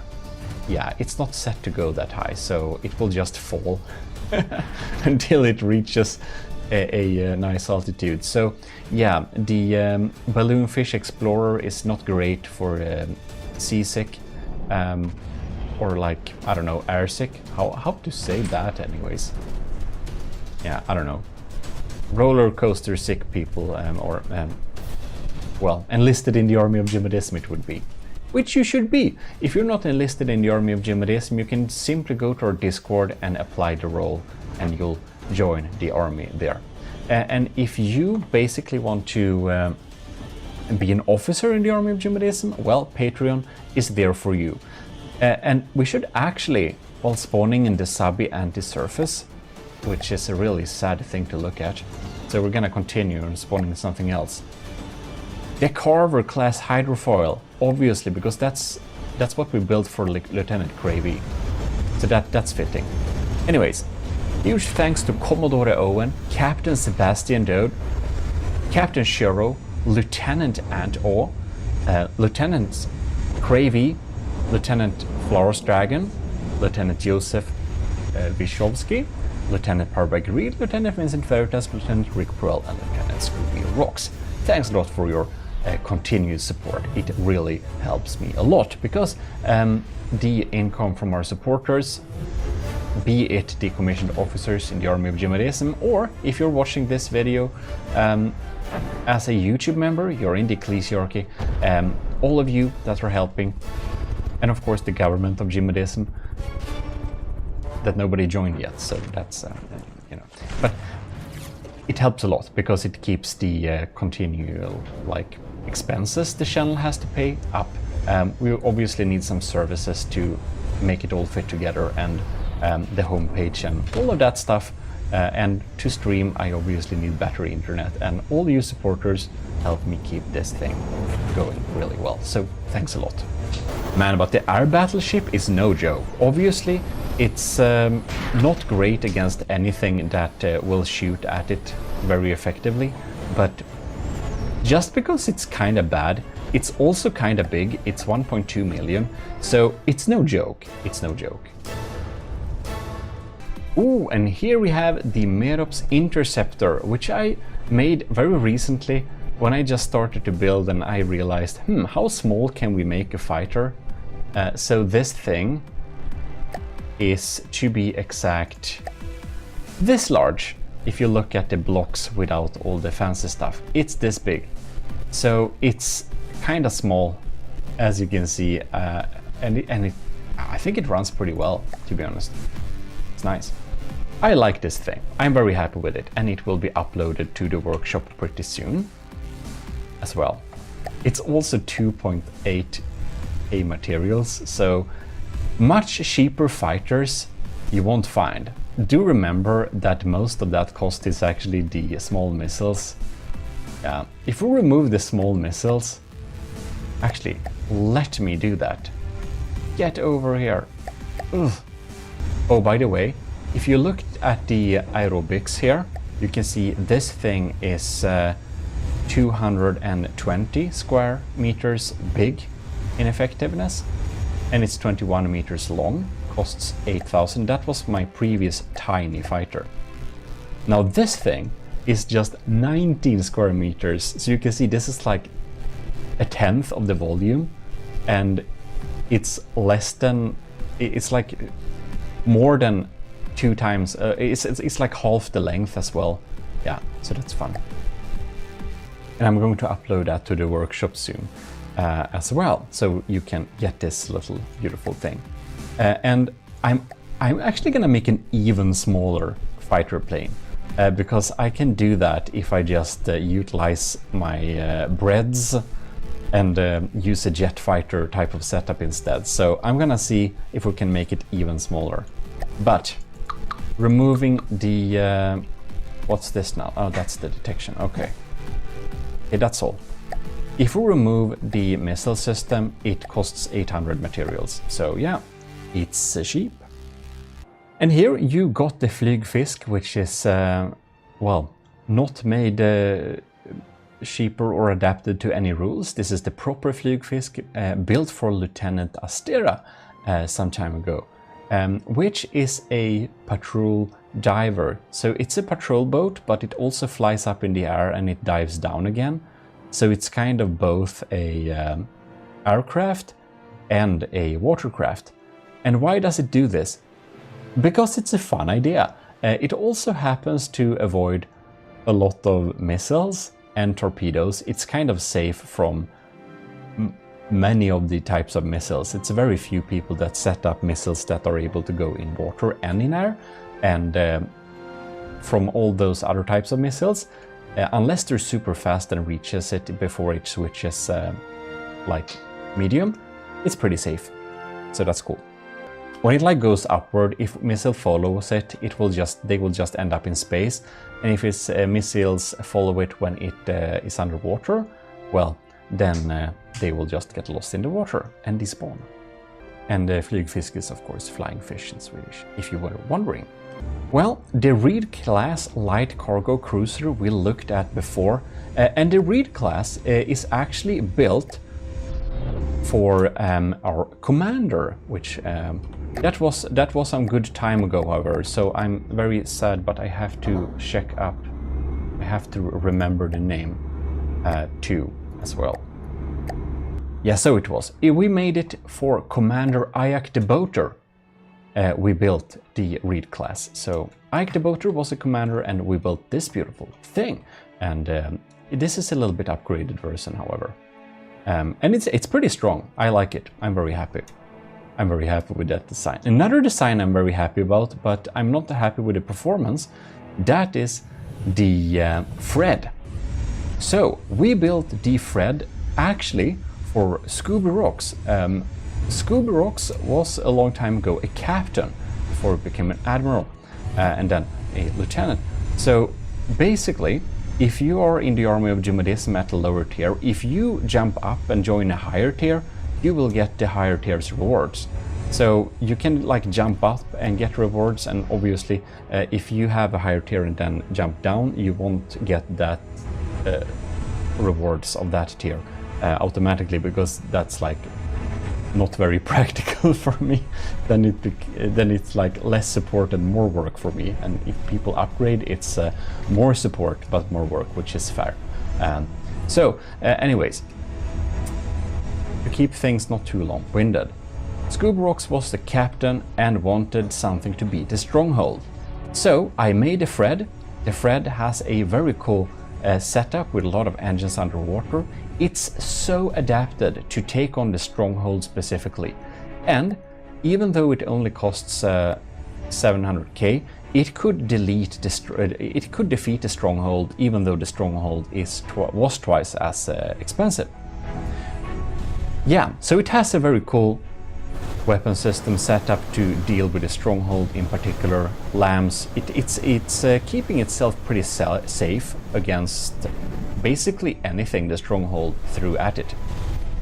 Thing is, however, the stronghold got upgraded. So now the stronghold is much more formidable and like uber scary. So it doesn't beat the stronghold anymore. The stronghold is also more expensive. Anyways, this is the first ship we actually used the Vigoletta marksman cannon on, which is, you probably heard me talk about in the Gimli videos. We already basically took a look at that, but here we have the Croquette, and it's a light, little rigid airship. We got some helium tanks inside of here, so that's why it's lighter than airship. We got some sails hidden too, to provide some propulsion, and we got some engines. And the engines that are on top of this are like tiny. They basically take no materials to run. So it's a pretty slow airship, but it's also extremely cheap. This thing is 12,000, and it carries diff guns, some lighter armaments, and yeah, it's not a heavy investment. It's not a big battle thing, but it looks amazing, and that's the main reason for building it. Or I mean, you can think what you want. I think it looks really cool, but I don't know. A lot of other builders make so much cooler stuff. So for the season 1 of the trials, we got this beautiful pigeon that wasn't very good, however. So the pigeon was made by Scuvimation, our matros, and basically it looked amazing and performed so poorly. So we both actually made our different versions of the pigeon. This is the utility version of the pigeon, so it has some light armaments, but it's mainly a utility ship. And this thing, look at this. I absolutely love this little matros sitting here and reading on the phone.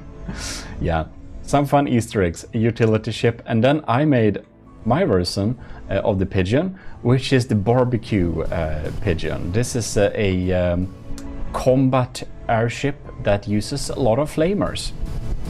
It's not even cheap, and it burns hard.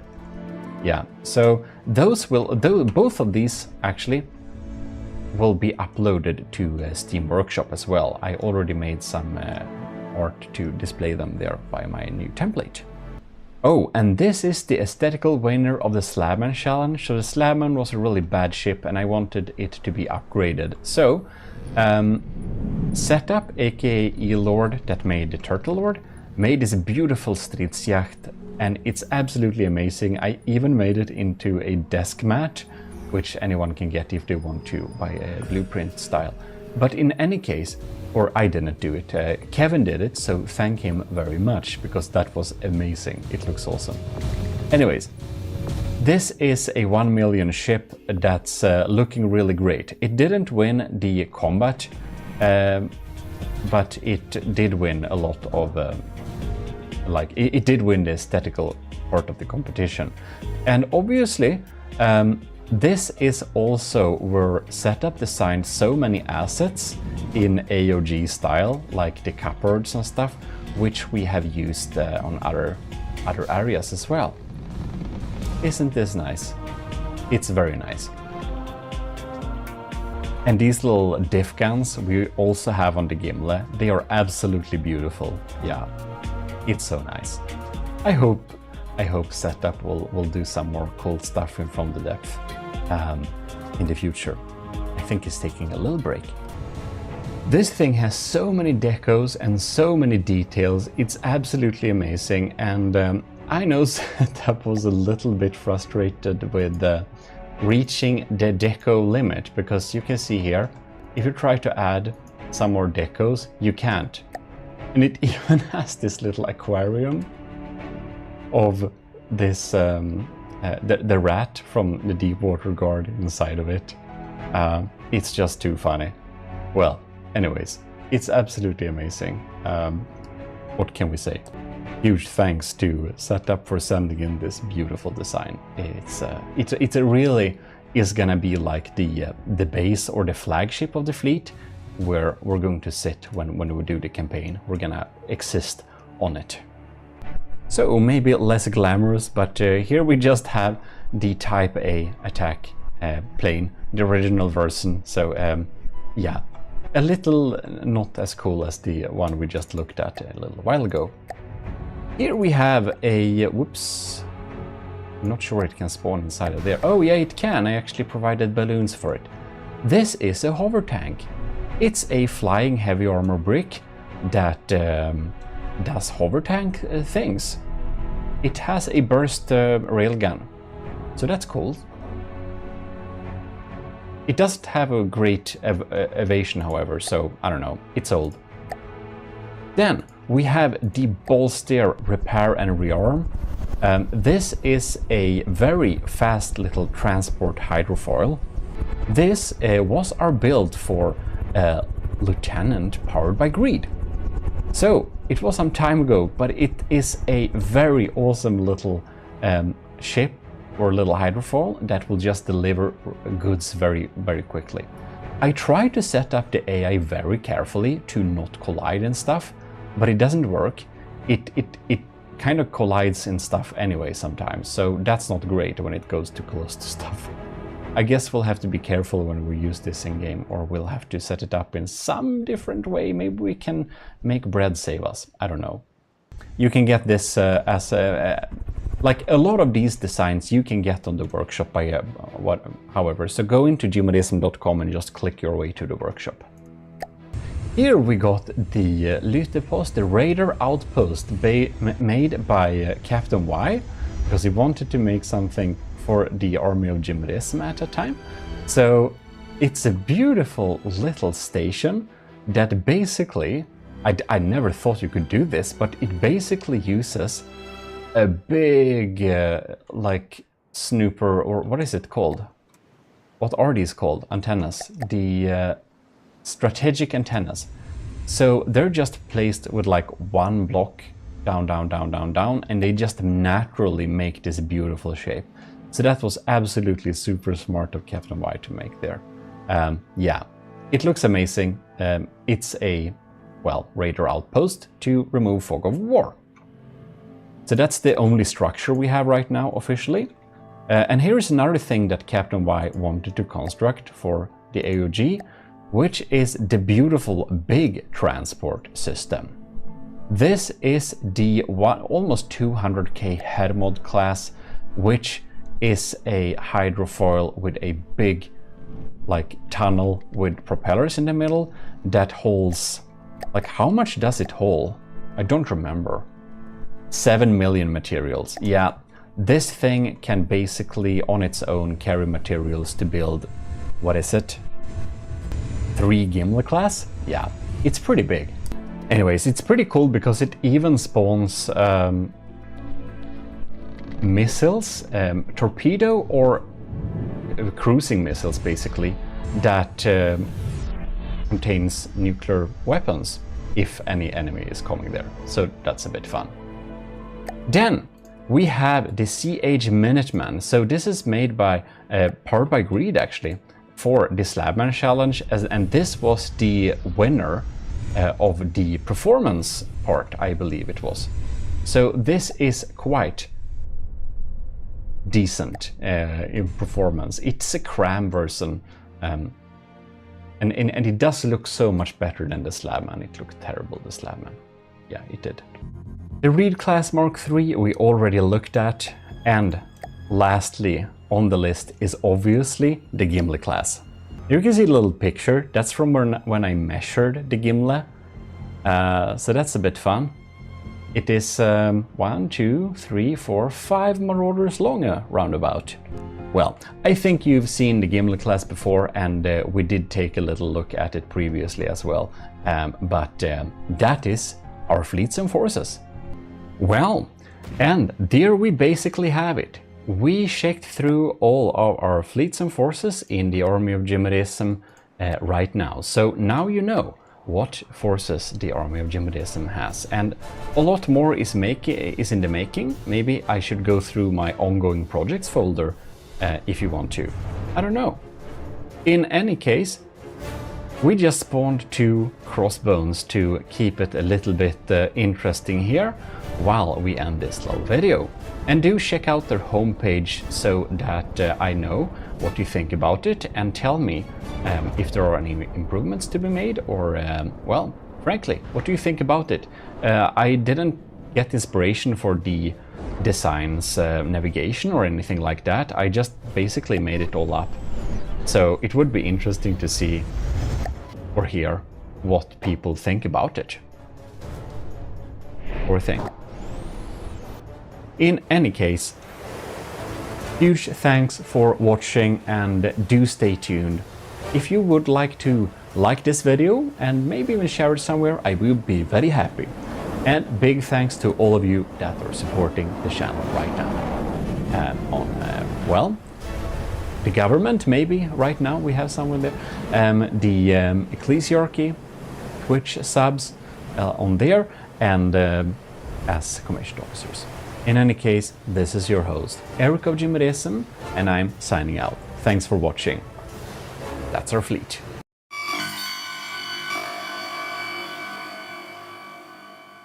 This is your Admiral speaking. Today we're going to have a little info video thing for all the commissioned officers in the Army of GMODISM and those who might want to become that as well. So you might know that I offer specific downloadable files for all the commissioned officers in the Army of GMODISM. And that is the patrons, by the way, if you missed that. So for the lowest level, it's $1 a month or equivalent in your currency, and it gives you access to the files. Any level gives you access. And I update the file around monthly-ish. I try to up them monthly-ish, but I basically essentially update them whenever I have new stuff in any of the games the files contain. Now, the biggest game on the channel right now is From the Depth, so that's probably what most people care about, and the most reason the files are updated right now. Might change in the future though. In any case, basically we have blueprints, we have sub-objects, that's turrets and stuff. We have prefabs, you know, pastable decorations and whatever in this pack. And we're gonna go through all of them. Here it is basically how it works.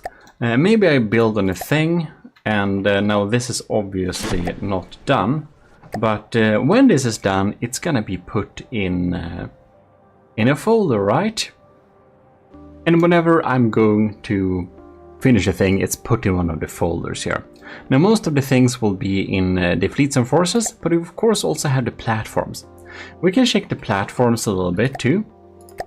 So here is the standard platform. This is for testing and stuff, and that's of course available on the workshop for public download. Now it can't be that high up in the air, but anyways. We have different platforms. We have a civs testing platform, which is a little bit rudimentary setup here. Just testing some different shells. Some of the platforms are actually my personal tests. So here we have, for example, the 3x armor switcher test.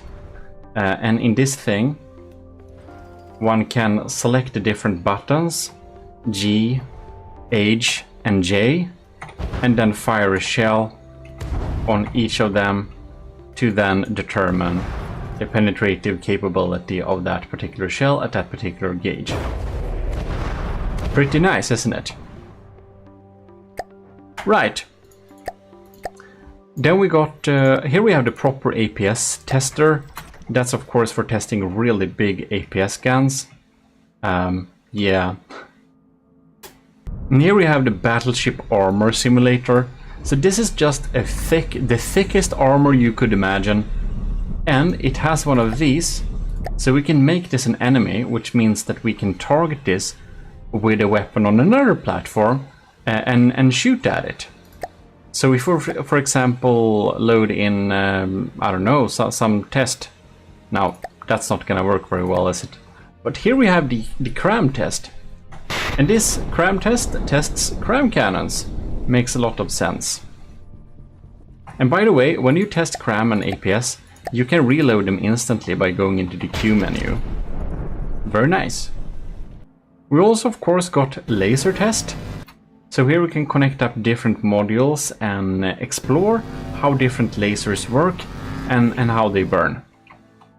So the only thing we do here is we just we attach them in whatever pattern, change them up. This is just some example ones.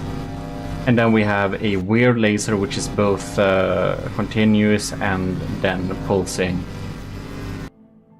Pretty neat. Now we spawn this too high up in the air, but we do have a missile testing platform too. So we can test some missiles. Now this is of course testing kinetic missiles mostly and charge head missiles. Well, you can test other missiles as well, but it's most useful to perform tests with kinetic missiles and shaped charge missiles, because that can be a little bit difficult otherwise. And you just connect them up by a block here. Very, very, very simple like this. And yeah. We of course need to have a plasma test as well. So here we can have different connecting canals. We can connect up like this. And yeah, we got some different lenses to switch in between too. I need to stop spawning things too high up in the air. And I made them go super slow so you can really see the effects of the plasma here.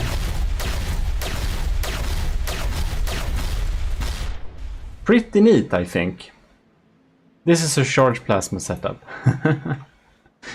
And this is a generator setup. So that's gonna be, and you can of course go in here and just check the stats so you can see how much they cost to compare them and stuff. By the way, this weird pattern is like the best pattern for charge plasma. Then we have a turret construction platform. And here we have the different templates, T1, T3. And basically, the space around the thing on the text is how it needs to look. So if you go into sub-objects, you have them here. You can see this, we have the T7, and this have the, like this. So these are the different, like, rings. Anyways, all the commissioned officers have, of course, access to, like, what is it here? Turret wells. And here we have the different turret wells, like the exterior. So, for example, for T13, here is like the deck portion you'll need to cover around this. But if you build onto this T13, this green line here, this turret will not be too big to clash into the hull of the template. And many of the templates are of course available under sub-objects. You see them here. I'll just made a lot of like deck armor and armor segment and stuff like that, which can be like stackable and stuff. But again, the templates we'll look at in another video. Anyways, here we can build inside of this to make turrets that are fitting, and we can also test them against this tall target. Since many turrets can be pretty tall, it can be a good idea to have a tall target to practice towards. This is a weird A/B test. If you want to test two turrets beside each other to test the performance, well, we can do that here. Do you recognize these from some videos? You probably should. We got some help from a commissioned officer, by the way, making a beautiful little tester platform, which has even more, 7 different armor slabs to test against. So that can be used too. Very nice indeed. Thanks for that addition. By the way, I click T to fire from all of the platforms. I think it says in the setting on the original platform, anyways, near the... Anyways, you just click the T as in Thor, and you'll fire. Very nice. Then we have this thing, GI structural platform. GI, by the way, is GMODIST Industries. Anyways, here is a structural platform which can be spawned down close to the spawn. Yeah, here we are. It's kind of built for the deepness of the spawn. So it's above water, close to the spawn. If you just plonk this down, you will have a platform that has no materials and no engine. This can be useful if you want to build engines, see how much they require, how much they take, because the other platforms are of course taking some energy each second, and they are also producing a lot with the steam engines. This is like a clean slate to test engines and stuff without bobbing about on a raft, which is horrible. And we're adding new platforms whenever they come up, of course. Anyways, most of the things are in Army of GMODISM, Fleets and Forces. Perhaps we will not be going through each design in detail today. That will take a little too long time. Anyways, first chapter, Wasteland Domination Force, is of course the in construction force to tackle the Ashes of the Empire is the plan. Now I don't know the volume restrictions. This is a design submitted before by MIA Captain Y, and I imagine it will have a place there. Now I don't know the volume restrictions, so we'll see. The biggest one is the second chapter, Frontier Fleet, of course. We have so many designs here, like the Pigeon Utility by Scuvimation and my Barbecue Bomber Pigeon version here. Pretty nice. And here you can see we even have this thing for Lieutenant Asteria, the Patrol Diver. So this is really funny, or actually I think Lieutenant Asteria may be demoted, or perhaps MIA. But in any case, this is also available on the workshop, but I do think that I haven't updated the workshop versus decals, and I added some deco to this thing as well. So in my private files that I share to all the commissioned officers, of course, all of the most updated versions are available. This is a Patrol Flygfisk Diver. It flies and then dives. Very cool. We have so many things here. We have my only attack submarine so far, which is not deleted. It's not very good. It's okay though. For the cost, it's pretty good. And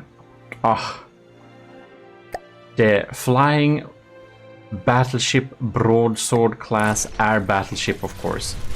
Splendid power of the army of GMODISM. Definitely a worthy companion on the army of GMODISM second chapter Frontier Fleet. Anyways, remember the Filke challenge? Well, here is my improved Filke. I've improved it a couple of times after doing a video about it, I think. It's a destroyer. It's pretty nice. Oh, and here we have this thing, which is built for a MIA commander. And that is a medium ship, and it does all sorts of things. It's transport, it's salvage, and it's removing fog of war. Pretty utility, but also pretty combat good. This can be sent. This can basically be sent anywhere, I think, doing most tasks. Very handy. And one thing, our lieutenant, powered by greed, won a previous the Slabman challenge. Was in one of the winning positions there with the AOG Minuteman. I've updated the decals on this thing, and this thing is an absolutely brutal hydrofoil. Very nice indeed. Oh, and here we have a battle cruiser. The Fred battle cruiser is built specifically to deal with the stronghold from the Onyx Watch. So even though the Fred battle cruiser only costs 700k, it can deal with the stronghold thanks to its strong defenses. And oh no, we're gonna have a collision, aren't we? No? Good. Well, in any case, now I feel things are going to lag a little bit. We have a little too many huge things in the air by now. Here we have the other winner of the Slabman challenge, the Stridsjacht. And the Gimle is part of the second chapter Frontier Fleet, as well as the old Draconia and of course the original broadsword. Here we have the Type A attack plane. It's weird because it's A-Type A, and that's because A denotes an attack plane. So yeah, that's the class. That's our naming conventions. And this thing of... I actually recently, just a few days ago, updated the decorations on. So it's looking all dandy. Damn, that's an unfortunate collision. Ironic too. This is the repair and rearm vessel built for Lieutenant powered by greed. So this thing is a good fast cargo transfer and also repair craft. Unfortunately, we spawned it so it just ran into the enemy and just rammed it. Not the enemy, ourselves, and rammed it. Well, we're gonna clean up. Well, you get the point. Here is the entire fleet. It's not completely done yet. We need to add a few more designs to make the second chapter Frontier Fleet complete. That rhymes. But all of them are here and are keep them updated, and when you download them from the post as a commissioned officer, you get the latest ones there, right? Here is the constabulary. You recently seen a lot of the constabulary, I believe, and I'm pretty happy with the constabulary, especially with the the officer. This is, yes, the officer is a very good jet fighter. I'm happy with it. Look here, we spawned 2 officers and a state trooper to keep the locking on and keep track of the enemy pretty well. It does its air aerobics and then moves forwards, deals some good damage. Anyways, ironically, that got killed real fast.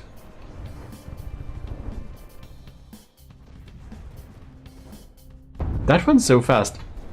I do suspect they might have collided with each other. Anyways, I repaired this thing. Yeah, I mean, it's the best fighter I made, but maybe it's... I actually do think the officers collided with each other, probably. I don't know. They should have detection avoidance. Maybe they just got an unlucky shot. I do think they're pretty weak against flak, too. Spawned all of... yeah, I spawned a bunch of targets here. Now, the Geiger has gotten a lot stronger, by the way, since it has upgraded its simple weapons to APS cannons. Anyways, here is the entire constabulary, the battle cruiser, deputy sheriff. We have the sheriff, we have the officer, we have the state trooper, and we have the sheriff with all of the smaller items above. To be specific, 4 jet fighters and 1 observer. So that is the constabulary. Now, the Holy Metropolis Protector Fleet. That is the folder where I put all the horrendously large things and the really big battleships like the battleship Afterparty Gimli class. I'll try to put all of them inside of this folder. And I hope to basically, yeah, I imagine that the Holy Metropolis would need to be defended by the largest things we have. So, for example, the Super Davidos class super battleship is among those. And this thing is 6 million. It's the largest thing I ever made. It is 400 meters long, so it's pretty strong too. And on the Vehiculum Adventurae, we have my saved adventure crafts. Man, this is gonna be big to spawn. There we go. Yeah, so here we have the AOG Venturesome ongoing little what is it called? Adventure mode survivor thing. And we have the seaplane with a little droid hanging around here. And these are definitely not accessible on Steam Workshop. So, like, some of the ships are downloadable by the Steam Workshop, but most of them are not. And I do keep these updated more than the Workshop ones, of course, because it's so easier for me to do this, and I update the folder to the Patreon kind of monthly, or if I haven't made much, then bi-monthly. Then we of course have for our first admiral in the army of GMODISM, which is Ryujin, Admiral Ryujin, and here we have the AOG, his Light Protector Federation fleet. And we have attack swarmers, Mark 1 and Mark 2. The Storm, which has some ACB magic. And we of course have this thing, which I tremble to spawn. So, Admiral Wani Ryujin, the first admiral in the army of GMODISM. This thing lags a lot when in combat. It is a super battleship carrier. And it is a bit of a glass cannon, but it is mostly a carrier. And it has this huge missile turret. And the really funny thing is, of course, the feature to escape with the the entire bridge can escape down into the safety of the center of the ship, which is a really cool feature. Anyways, it looks great.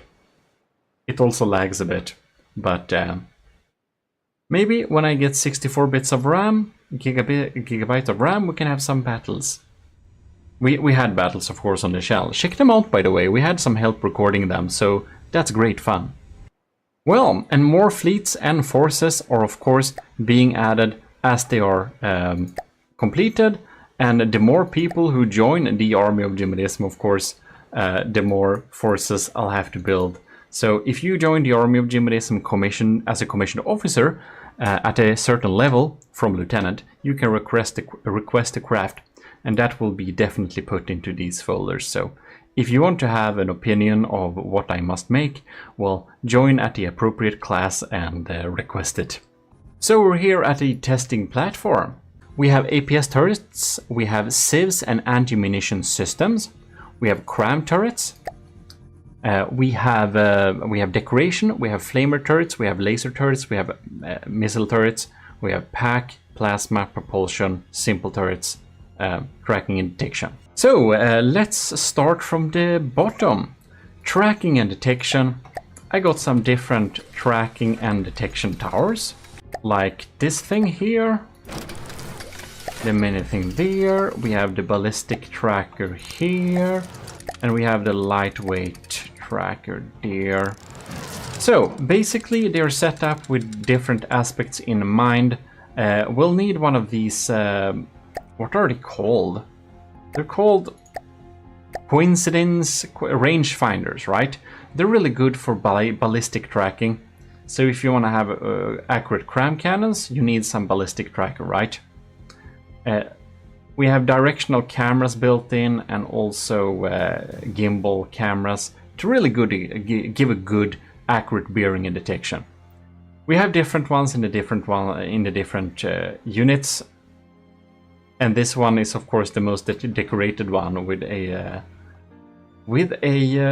I don't know, watching sergeant standing on top of here, looking through the looking glass and helping us detect stuff.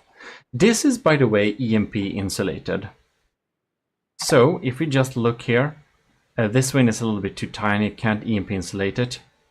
This one is also a little bit hard too. Is this one? No, this is not. This one is, however, EMP insulated. So you can hit this all you want with EMP, and it basically won't take any EMP damage. This one is a pretty redundant thing for EMP.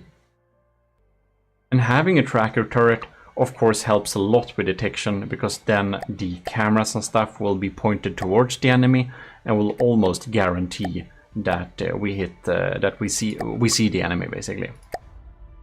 And then we have some basic simple turrets. They're super basic, but I use them from time to time.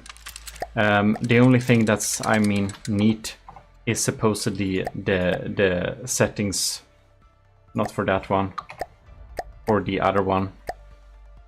Here we have revolving blast guns here and there. And when we have a system like this, of course, we have some mimics, but we also set them up so they won't activate over 400 meters range, because the blast guns won't work very well when shot from far away. And then, yeah, that's basically that. Now, the azipods are pretty neat. I use them for most of my ships here. And you can see that inside of here, the power required to use one of these is listed. So it's pretty handy. We have a really big azipod here. This is the one that's on the Gimli. Or is it this one? I don't remember.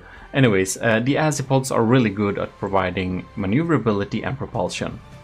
Here we have some of these that are not steam, and a tiny one for smaller boats. We do have a paddle wheel as well. This is used on the S. Davidus, so that can provide a lot of thrust actually, but of course it requires enormous amounts of engine power if you want to use them spinning fast.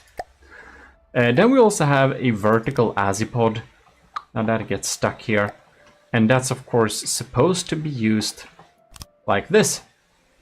And it can be placed on, let's place it here actually. Well, we'll have to put it one block outward. Oh well, never mind. It doesn't need that. It's just that it's a fortress, so it won't spin. Anyways, this can be controlled using ACBs, and I have a prefab with ACBs to control them, so that they will pitch forward when you go forwards and pitch backward when you go backwards. We can have some more details about that, but it's basically an azipod for aircraft, right? You can set them up however you want. It's just an azipod. Moving on, we have plasma turrets. So we got the Belenus, of course, big one. And we have a Belinus Light, and that's because it's alloy. Has a bit longer rods like that. It's not more accurate or anything like that. It's just to prevent it shooting itself as often. And then we have the plasma scattergun. This is a shotgun plasma. We can actually fire them here. The Belinuses are pretty insane. Now the scattergun, this thing, I don't know if it will fire, but whatever. It is indeed a charge plasma system, as you can see here. So that thing takes like forever to reload, but it also deals a lot of damage, right? Well, moving on, we have another charge plasma system. This is used for the. This is also used on the Sheriff, and this is the bomb. It is bomb but plasma. It fires a huge slug. We can check here. It fires a huge slug of 64 projectiles in a... you might imagine it's a shotgun, right? But it really isn't. It fires one big purple charge that deals enormous damage for the size of this thing. It's super slow reload though, and I filled it with some batteries since we require batteries to fire plasma, right? And it's of course supposed to be mounted on the sides of ships and airships or anything else that needs a broadside. It's a broadside cannon, but it can of course be front mounted. The Dominus X, the plasma scattergun. That's a good name, I forgot that. Here we have the Primus Plasma, and this is actually primarily a Civs cannon. That depends a little bit how you set up the these weapon controllers. So if the weapon controller is set up to prioritize over the Civs controller, then it will foremost, I can't talk today, then it would mostly shoot at the enemy and then sometimes at projectiles. And right now it's set up to shoot at projectiles if there are any, otherwise shoot at the enemy. This is a continuous plasma system, so it just shoots streams all the time. It feels like a light cheap gun, but then you realize that it costs 50,000. Anyways. Here we have the Streaks Plasma Mark 1, and this is like 3 tiny shots of plasma. Very cute, but very handy. So it has some pretty built-in redundancy, right? And 17,000 materials is pretty cheap for plasma, and it provides some continuous damage towards some targets. Moving on, we have the pack turrets, and I actually only have one pack turret. I'm not a huge pack fan. I'm not the best pack builder either, but this shoots 3 different shots. They are not synced up because that doesn't work when you copy it over to other things, but you can sync it up afterwards. One is impact, one is piercing, and one is EMP. So of course it's great if I'd imagine that you'll have an impact first and then a piercing and lastly an EMP, but set them up whatever order. Whoa. Wonder what happened there. But this is of course how it should be. Just a nice plasma blast like this. Then we have some crazy missile turrets actually. We have the Mallet deck launcher. We have this thing, which is the over-under pneumatic deck launcher. We have the Matchbox anti-air incendiary deck launcher. And there we have 2 smoke teasers. They're a little bit boring. But anyways, this shoots miniature matchboxes. Like, isn't that so fun? If we just pause it here, you can see they are like they are like matchsticks, but missiles. And they are looking like they're on fire too. And they are of course incendiary, meant to shoot at incoming, yeah. This is a pneumatic system, so this only fires using air pressure. It has no fuel, and it deals kinetic and heat damage. And then we have the, I don't know, did the mullet fire? No, I think the mullet can't fire since it has a closed thing here.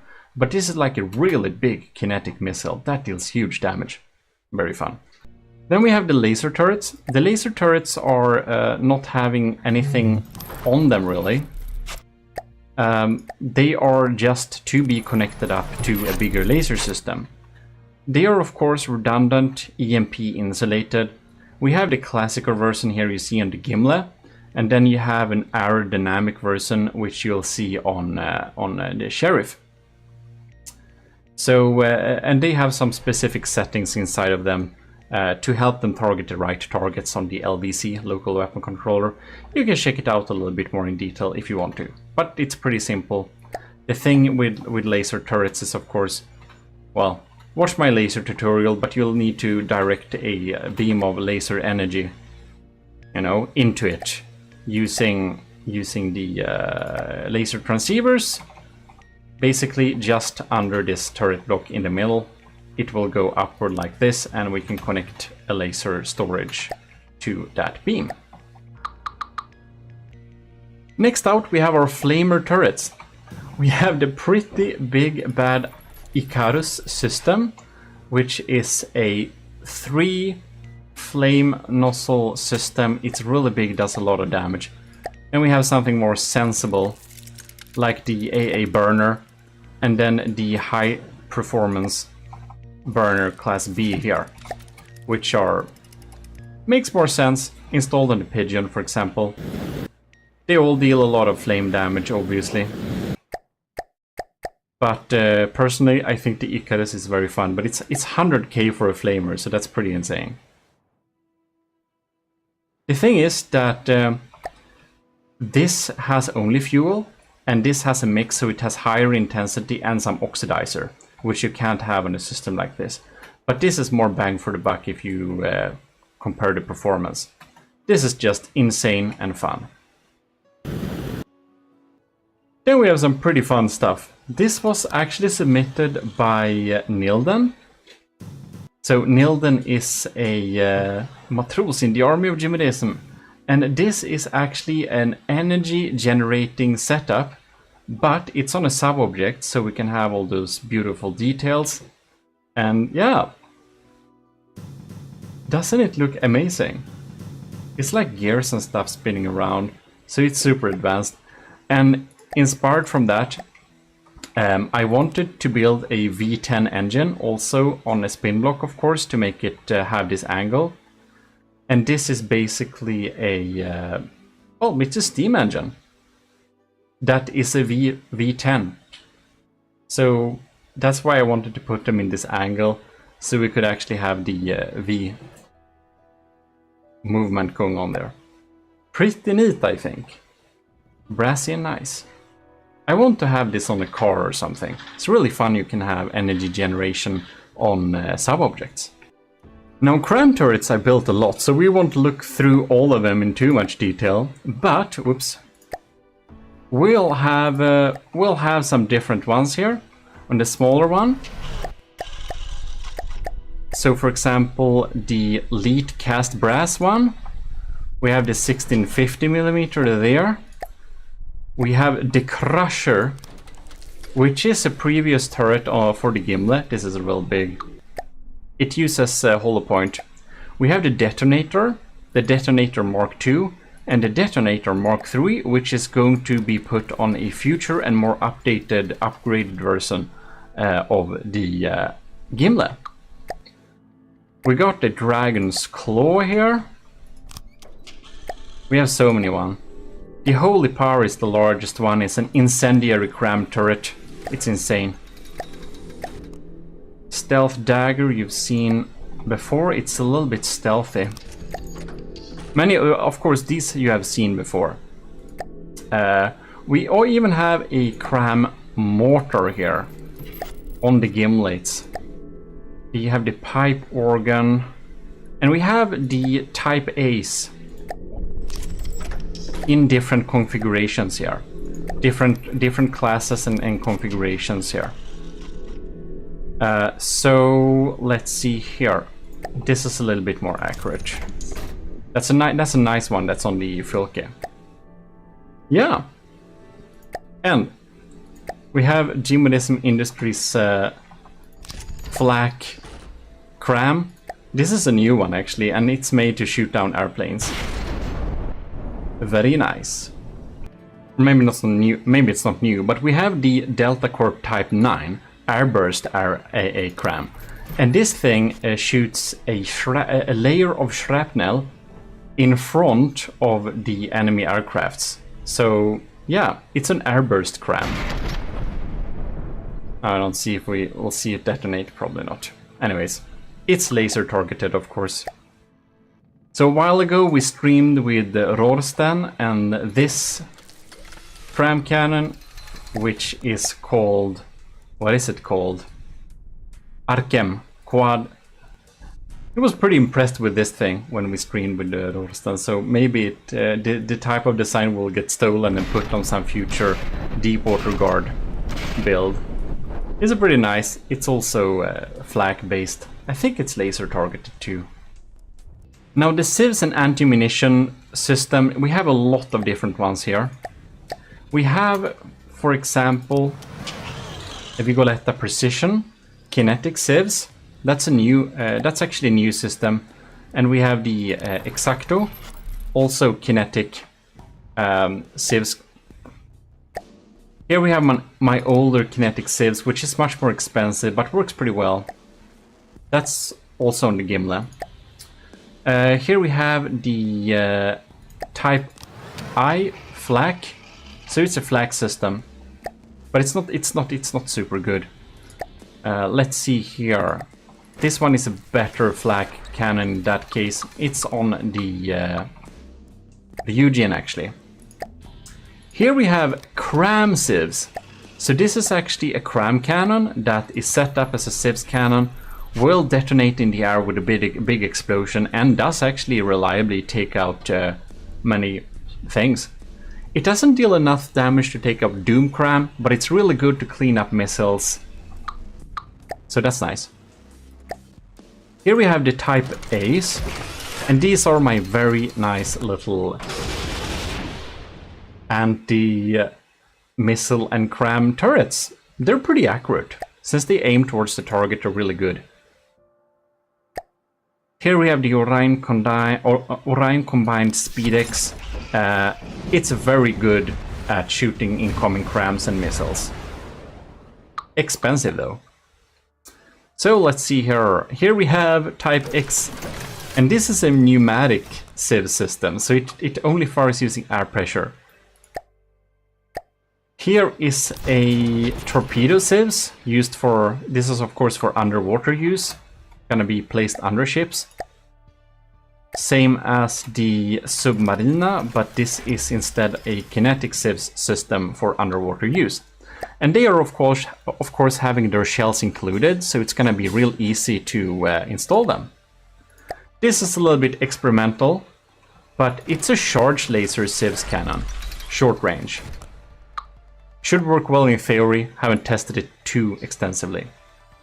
The AOG Shred and the AOG Shroud are two pneumatic civs systems.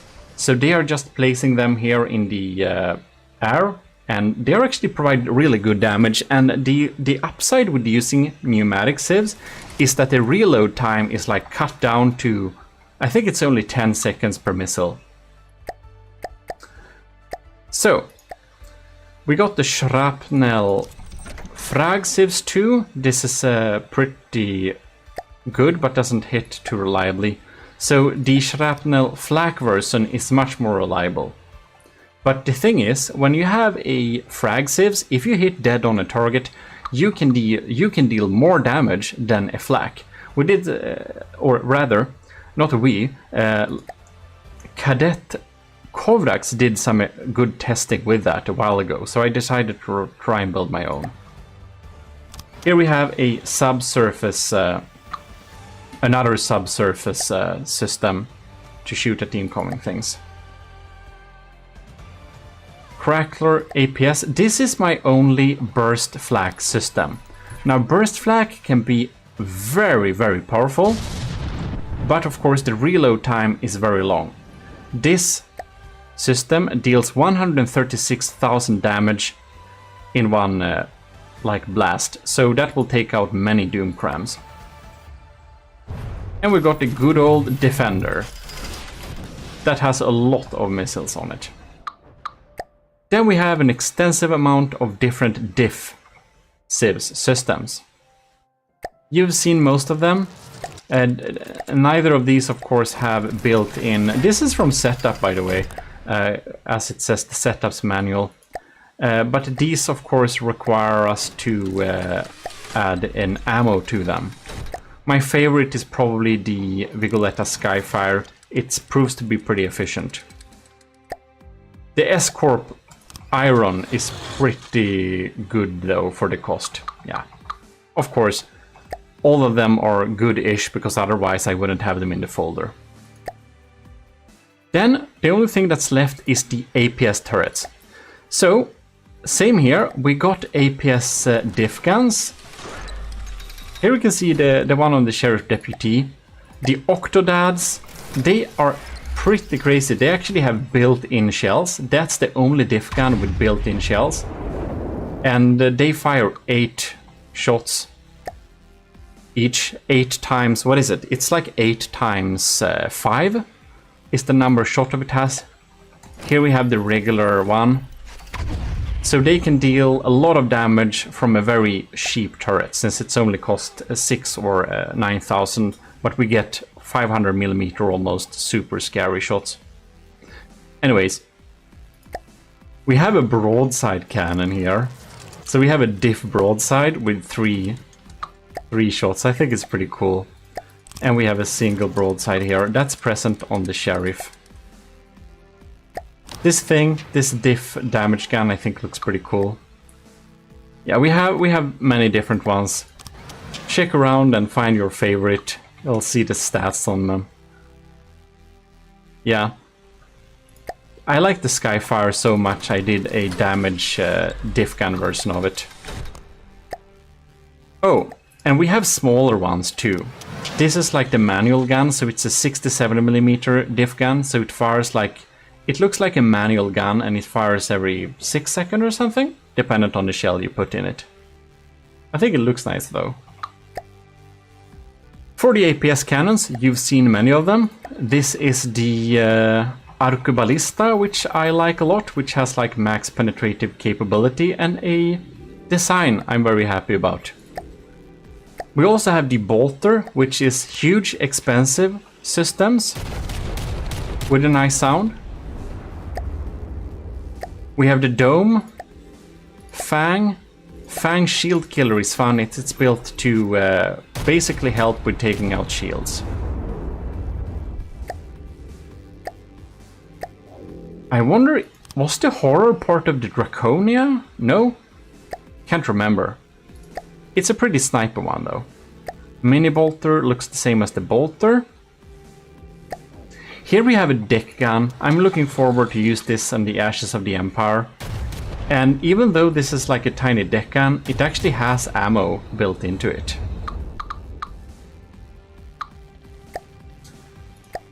And the good old Scorpio as well. It's a nice one. Oh, and here we have the shrapnel laser, but this one is dealing damage instead of shooting at incoming projectiles. This is like an AA gun surrounding the enemy aircrafts in a cloud of frag. Fort SA Model 9. We have different sizes, the taller and the shorter one. And that is a min-maxed sandblaster. It's a gunpowder-based sandblaster. I'm looking forward to use this in future builds. And we got some older ones too, like the Bang Bang and the Pankasus and the Cheddar. They look really fun though. 500mm small shell autocannon. The Type K is pretty small but pretty efficient. The Type J perforator. This is built. This is on the Ryujin. This is a railgun. It's a pure railgun, so no rail assist. It's no gunpowder. It's only railgun. Then we of course have some. We have many. I don't show you all of them, of course, but we have all the different Vigoletta marksmans. We have the big sniper, and then we have the M5, M6, and M7, and all of these are machine gunny, super accurate, and they essentially use the same shell actually. So they're all basically equally good. They only have different fire rate. Yeah. They're super nice. I think they use the same shell actually, all of them. Oh, and the Hexa burst, of course, which is on our hover tank. This thing is a burst gun. It fires 6 like bursts. I got a tutorial too if you want to make burst guns. I don't like them that much, but it's cool to be able to make them. Man, I'm a bit sad that the only time I've been able to use the bolter is on the S. Davidos class. The bolter is so darn expensive, but it's pretty good too, I think. It uses 3 different shells. It's rail assisted, it's definitely a personal favorite. Well, anyways, that is indeed all of the sub-objects, I believe. I haven't showed you all of them in detail, of course. You'll have to explore some yourself there. Hope you enjoyed looking at them, though. And remember, if you download the files, if you're asked to overwrite the previous versions of the turrets, unless you change them yourself, you should, because sometimes I put an update to a turret and then upload it to the file. So even though you may have it, there may be a better version in the new updated version of the files if you have already downloaded the files once. Alright, so prefabs for the commissioned officers in the Army of GMODISM downloadable thing. Continuously updated as well, so when you download the prefabs, there is a possibility I updated a prefab. So when you download the updated files, since I do update them monthly or bi-monthly, you'll get a notification. I usually talk about that in the hashtag Army of GMODISM quality, Army of GMODISM officers board in the Discord, and there is of course Patreon too. Anyways, we will be looking at the prefabs, and we got different ones here. So we got some AI prefabs. So here we have my older setup of AI cores, which is small, medium, and large basically. So they have different things built into them. You can see here that we have things that turn on and off the shield projectors automatically. You can see that the smallest AI core, you're supposed to only connect things with the rubber here, because that is of course making this AI core EMP insulated, right? So you can see here the MQL. The M is the main, like main guns or main control. And the Q is for quick guns, quick weapons. It's an extra computer then. And the L is another core there. And they're set up with different targeting practices, right? Anyways, AI, AMS, anti-missile system included, 4 repair bots, 4 RB, 1 RB, 1 repair bot. W missile, that means we have remote control missile too. So that's nice. Then we have some stuff here. We have some newer ones which I'm using nowadays more. And here we have the Orion core, AI primary. Here we have primary secondary, so it's a little bit easier to understand. We have anti-missile system 2 repair bot, and PSDSS, that is powered decoys and shields on and off. And that's the A. We have the B here, primary, secondary. I'm gonna show you a pretty neat feature with these prefabs. And the C class, which is of course bigger. The larger they are, the more repair bots do they have also. And RPA-AC, that stands for Roll, Pitch, Altitude, Auto Control. So we have some general PIDs in there. And the cool thing is that it is EMP insulated, but we use triangles, so we can actually look a little bit more easily inside the AI core when we need to fix stuff. And the larger they are, the more control they also have for the more general processing units they have. See, here we have decoys, and here we have shield switches. And here we of course need to set manually the roll and pitch. And for the altitude, we need to set what altitude we want. If it's an airship, or just remove this block, we can also do that. And here you can see we have this thing. This is the secondary command. And if we look at the corner here, we also got some wireless snoopers, which is nice. Here is the mainframe with inter-vehicle transmitter, so that's usually something we have. And of course the target prioritization, and dependent on how it's set up, it's supposed to target different things. So the main block, of course, the main AI will target the largest enemy, and the quick one will target the closest and quickest. Here we have the missile controller set to channel 9. On channel 9, all of my prefabs are set up to deal with remote anti-missile missiles. So all AMM systems is on channel 9. And if there is a built-in missile controller, then that's on channel 1. This AI core doesn't have it though.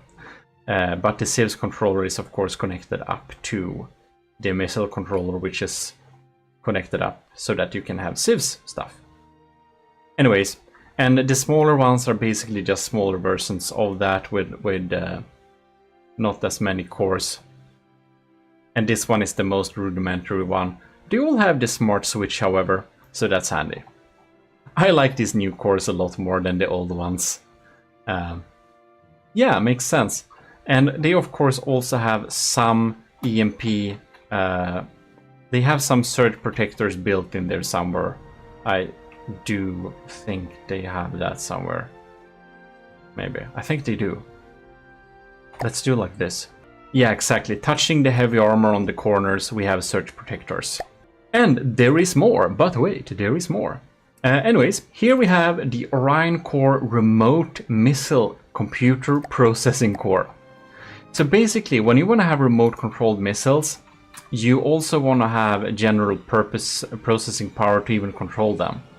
This is a channel 1 missile core. So this is just, you can see here on channel 1, you just add missiles, and they are of course made to be remote controlled. Because that makes sense. If you don't have that, they will of course add to the general processing power of the main computer. Here we have the AI extra targeter. So if you just want an extra targeter, we have this Orion core, EMP insulated and all, providing you with an extra targeting computer. And it's of course a good idea to spread out your AIs. So if you take a look at the Sheriff, for example, we have many AIs and they're not close to each other because we want to spread out the damage. Right. Then we have this funny thing. This is a pulsar thing. So here we can see some light fittings. If we have an enemy somewhere, this will switch between colors. It's basically, you know, police siren. You can make this be any color. And you don't need to be that close, of course. Just place them as close as possible. You'll see inside of here they're set up to 8 meters, but you can increase that. But if you go in here, by the way, and set this thing to not 8 meters, but like max, you will control all of the lights on your entire ship. And that might not be what you intend to do. And if you want to have alternating lights like that are reversed, you'll of course just switch the color on this and this inside the settings. Yeah, that's pretty rudimentary. That's of course also built for the constabulary. Now, here we have the block systems 40K ECM jammer. If you want your enemy to not shoot at you and be very accurate, here we have an ECM jammer. And they'll basically, when there is an enemy, they will just max these out. And you can remove one of the ECM jammers and they will of course only take 20,000 power.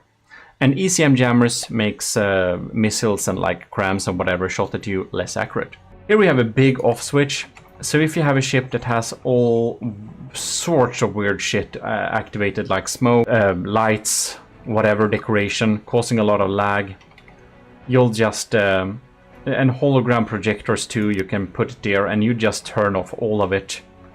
You can save the vehicle and they will be permanently disabled. So you don't need to do any... Yeah, it's just simplifying life. When I have rules that you can't have stuff and people break them, I just slap that one down and we're good to go. Here we have a carrier dock spawner. So this contains everything you need. This is basically, put this on a ship and you have a carrier. Here we have the tractor beam. You can select the ship you want here. Here we have the sub-vehicle spawner. Select the same if you wanted to spawn with the craft next time. We have repair units. So if there is an enemy within anything, it will set the beam distance to 30 instead of 7. And you can change this so it sits in a good resting position.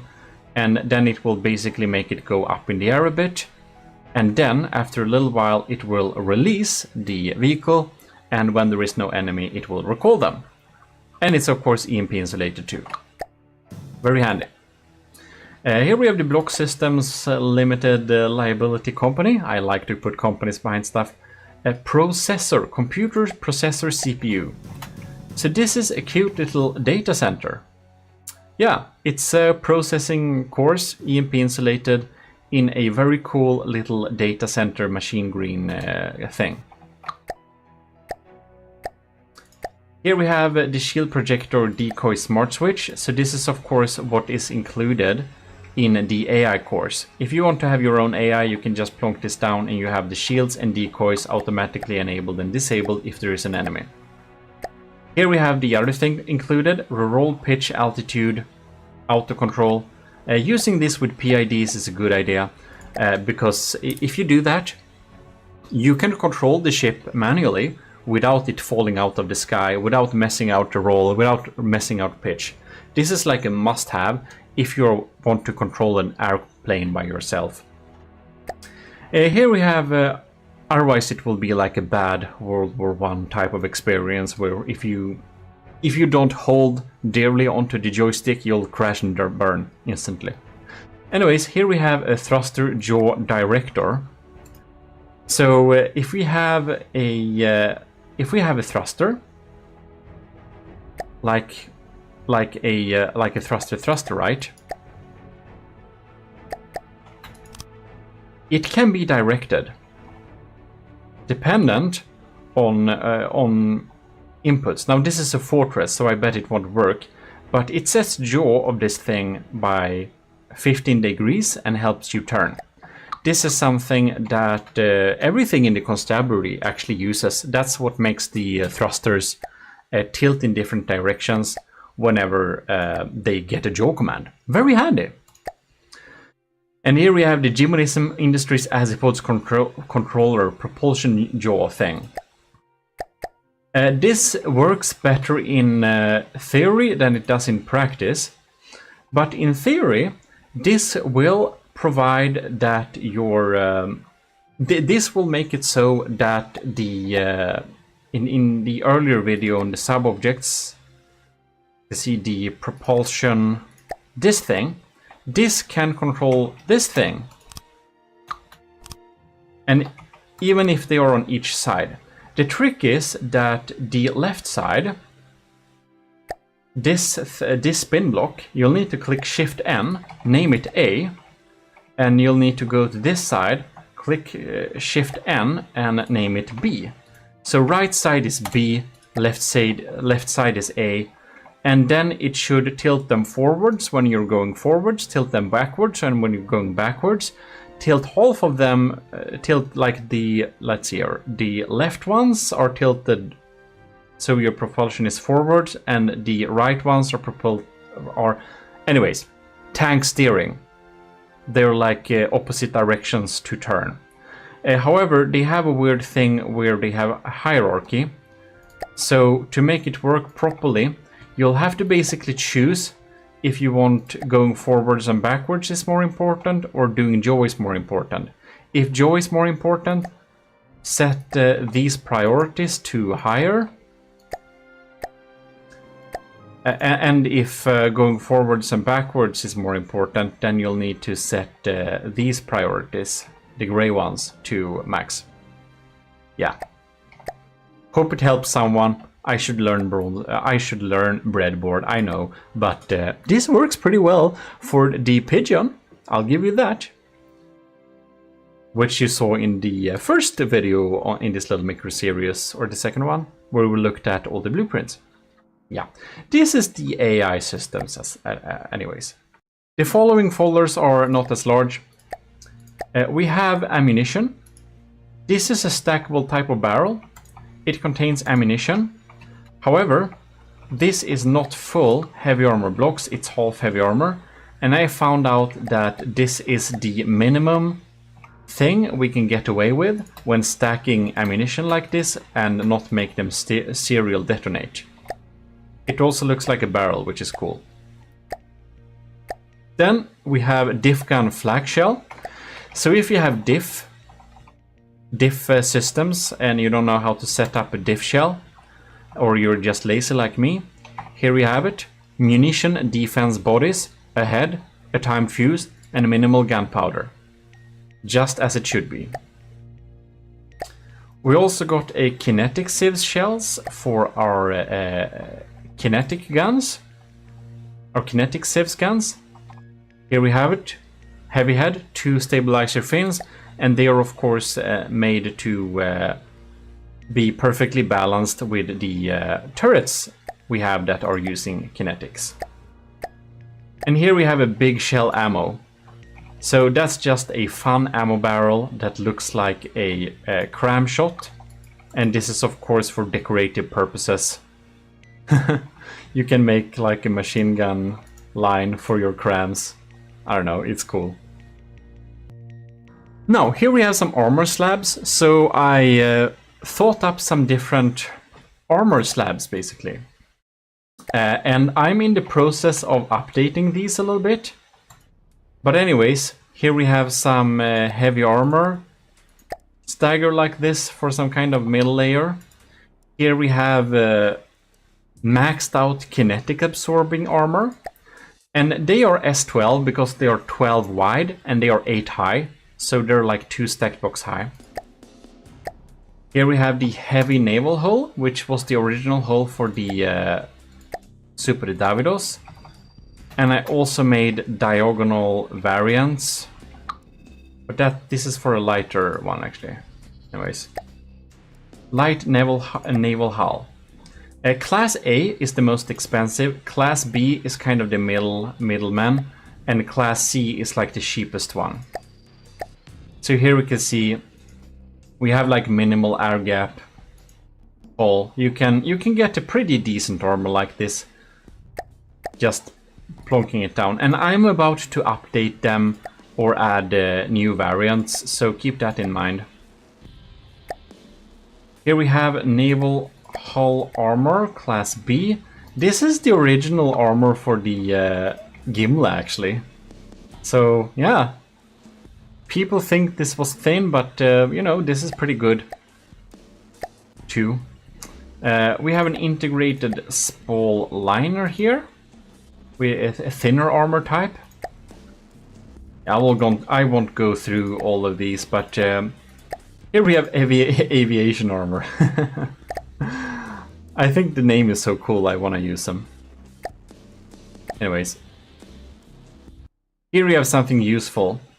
Diagonal staggered era armor, back staggered era, so that you can easily just have this under the first layer of armor and you'll negate incoming you'll negate incoming HESH and heat shells a bit, and AP heat and sap heat.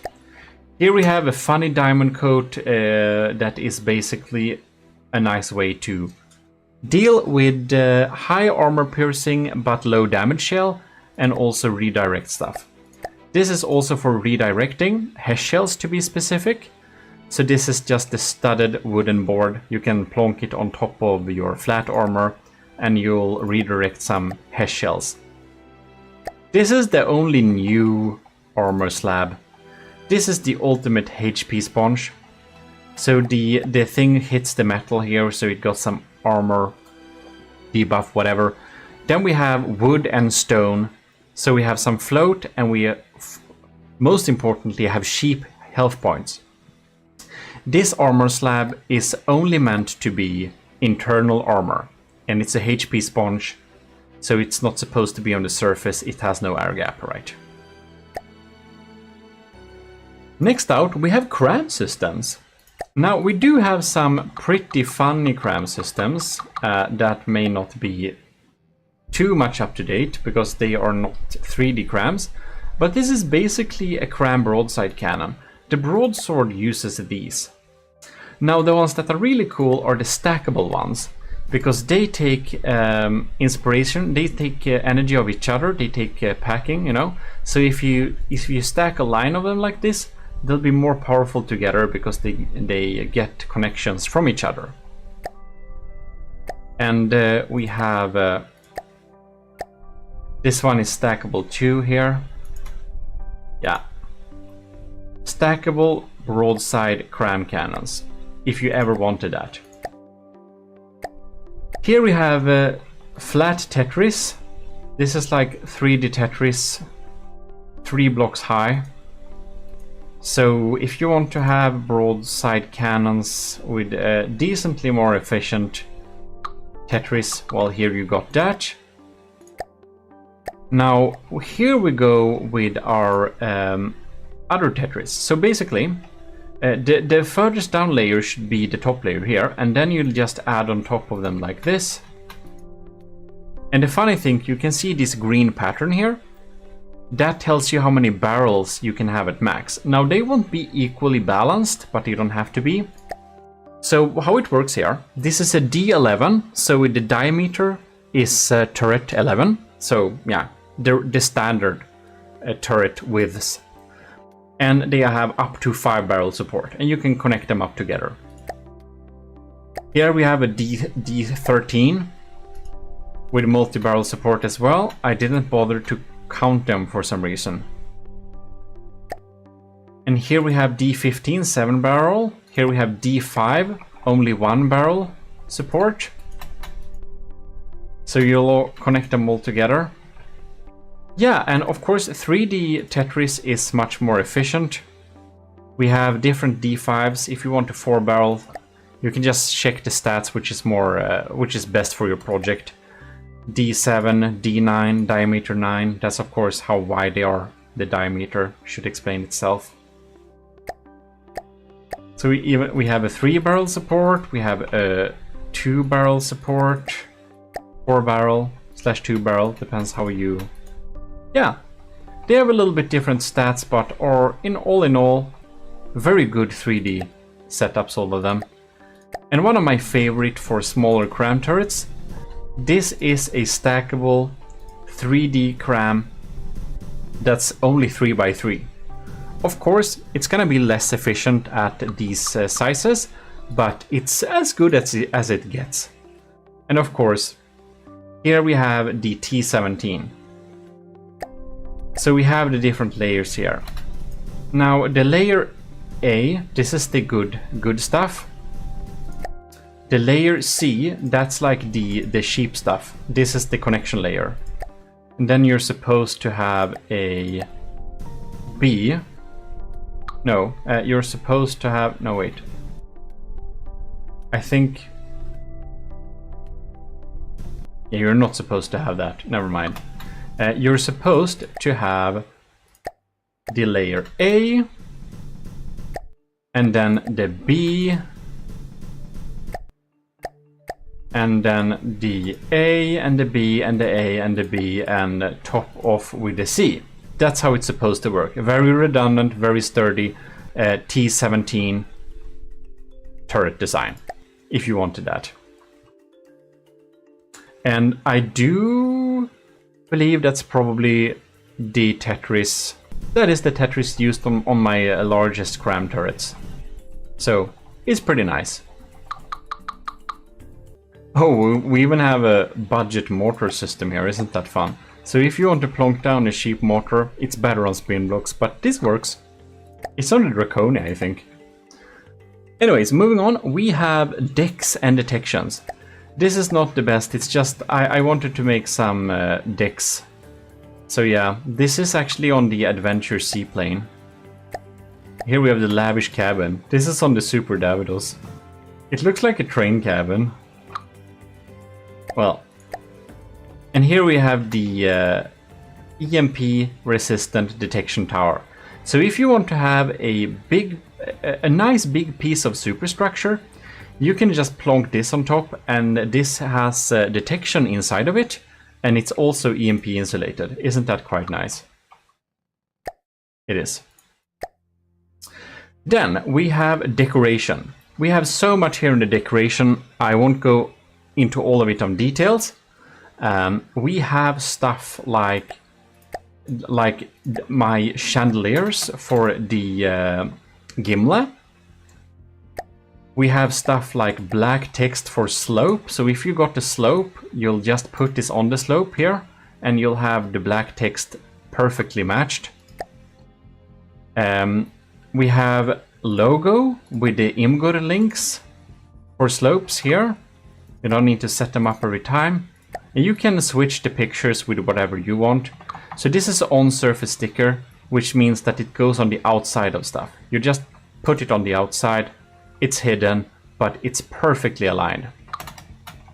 And you can swap the images with whatever you want to if you don't want the AOG stuff. Black text on flat surface. Then we have Setup made some really cool designs for the Stridsjacht, and I asked him to steal those. So here we have the share. Yeah, approved. The share, everything made by Setup is of course called Setup Design. We got a drawer. We got a drink on a table. Isn't that so cool? A little Rambot drink, like of oil with a tiny little bit of Q switch on there. We have the Army of GMODISM gemstone shield. Yeah, we have so many things. Gold text, gold logo. And this is like an auto nice interiors. Here we have this Setup's pool table.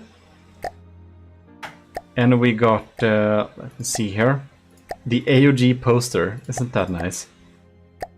So on the wall, we can plonk this down, and you'll have all the ranks in the Army of GMODISM here on a poster. Very nice. Ah, this shelf is beautiful. Also by Setup, and the sunbed. Here I have today's lunch, which is a proud design of mine. Eating with wooden logs. Rambot food. You need to eat your fibrous scaffolding or your body will collapse.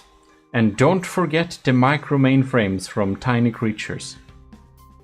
It's probably only me that thinks this is smart, but I made a prefab staircase so that we can make a good staircase for any big building very quickly. I thought it was nice. Yeah, well, it's just a bit of decoration. It's so cool. And it's so nice that once that we could borrow from Setup too, because Setup is just such an amazing interior things designer, as we can see on the Stridsjacht. Anyways, moving on. Engines and power. Here we have all sorts of stuff. Here we had like propellers that are stationary if you want to paste them on stuff. We have a battery pack.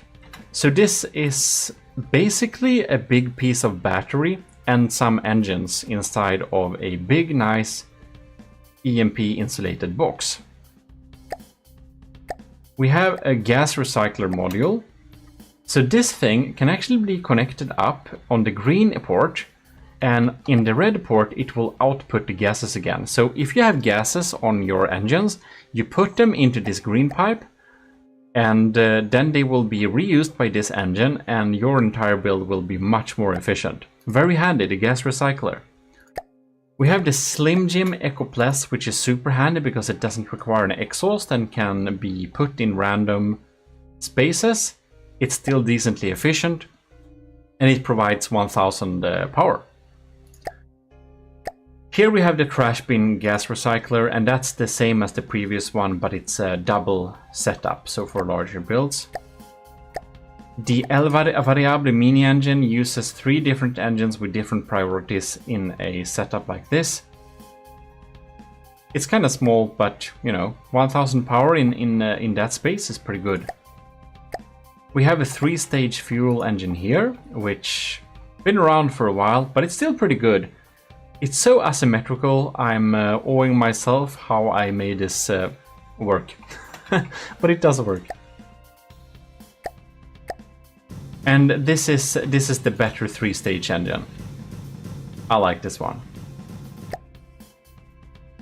If you want to be really stylish, we have 9000 power per material in this super nice little shell. This, my ladies and gentlemen, is the 2 SI3000 Echo Army of GMODISM engine unit. Very nice indeed. We have a similar thing, the 8000 power lightweight power jet engine for all your aircraft needs, not underwater. This thing doesn't provide any thrust, it only provides engine power. To a very in a very nice package. The Power Flower injector engine is pretty insane, but pretty good. And the power rod, it's the same thing, but gigantuous basically. It has 12,000 power, so this will solve all your power needs. The Snålis fuel engine is, as the name would suggest, very power efficient and probably not worth your time. But it's, you know, for things that will sit and chill for a long time. People seem to love this one. This is the steamed pork. It's a nice little slab providing a lot of power actually. 23,000 power to be exact. Here we have a structural generator. It provides power, but it's mostly here to look pretty cool. It's like a little, you know, mobile energy station. Now, we have some different big S-Corp main engines. So the main engines are kind of powerful, but you can see the 1K power is of course very small. The type 0 is, as you can see, using big stuff here. Yeah, it's very nice. They have a different coding here. So A stands for that's small, B stands for medium. So here we have A, we have a B, we have different main engines, we have like medium, and we have small, and the C ones, they are actually the large steam, which is of course really good for battleships. This is a 4-stage engine, 3 in 1. This is present on the Gimli, for example. And we of course have more compact, smaller Class A variants as well, looking pretty good. This is actually in the constabulary. Anyways, we have the same for generators. So here we have the largest generator, 80,000 power, big steam, perfectly balanced like that. So if you want quick energy and quick engine power, you can just select whatever, it's labeled here. Here is my newest one. This is a battleship engine. It is providing, 10,000 efficient power. So if your ship or airship or whatever costs 10,000 to keep alive, then this is perfect. And it can go up to 22,000 power if it needs to. But it can run at 10,000. It can provide 10,000 engine power in a pretty darn efficient way. And of course this one has an exhaust, and I made it directional so that you can, like inside of here, turn this whatever up if you want it to go up or forwards or whatever, down. Yeah, very handy. So this is my newest multi-stage engine, and I'll tell you, this was absolutely hell to set up. It's a 3-stage engine. There is a big portion of super efficient engine, which is here, and that exhaust goes to this engine that's using cylinder and carburetor turbochargers. And if that is not enough, it uses injector engines to refill. Here you can see the injector engine in the middle there, and that injector engine feeds the turbo. Yeah, also. It's a mess. And all of it is also getting recycled here in the gas recycler here at the end. So it's actually technically a 6-stage engine, I think? No. This is a 6... Yeah, I don't know. It's 4 stages in total. It's crazy. But it's good. It's crazy good. I don't know. For a fuel engine, it's the best I could do. Then we have the lasers. So we have lamp nodes, for example, set up in the right way and whatever. We have, this is the important bit, we have the laser controller core. So the laser controller core will be connected up to anything here. And if you go inside of here, everything that needs to be EMP insulated in my laser system is, and everything that doesn't have to be isn't. So here we can see we have the right settings set up here, so it's like a no-brainer. Just plonk it down, you have the laser core here. The yellow ports give you the connections. And here we have the Lazarus Inc. The Lazarus Inc. is like the system here. 100,000 capacity, 2,000 power, 5,000 power pump. We have some different ones here. The armored ones are, as said, EMP insulated. And you'll need to connect them up to their ports like that, and you'll be given energy. And if you go in here, you can see it's set up in this way. Pretty close range, pretty standard good lamp setup.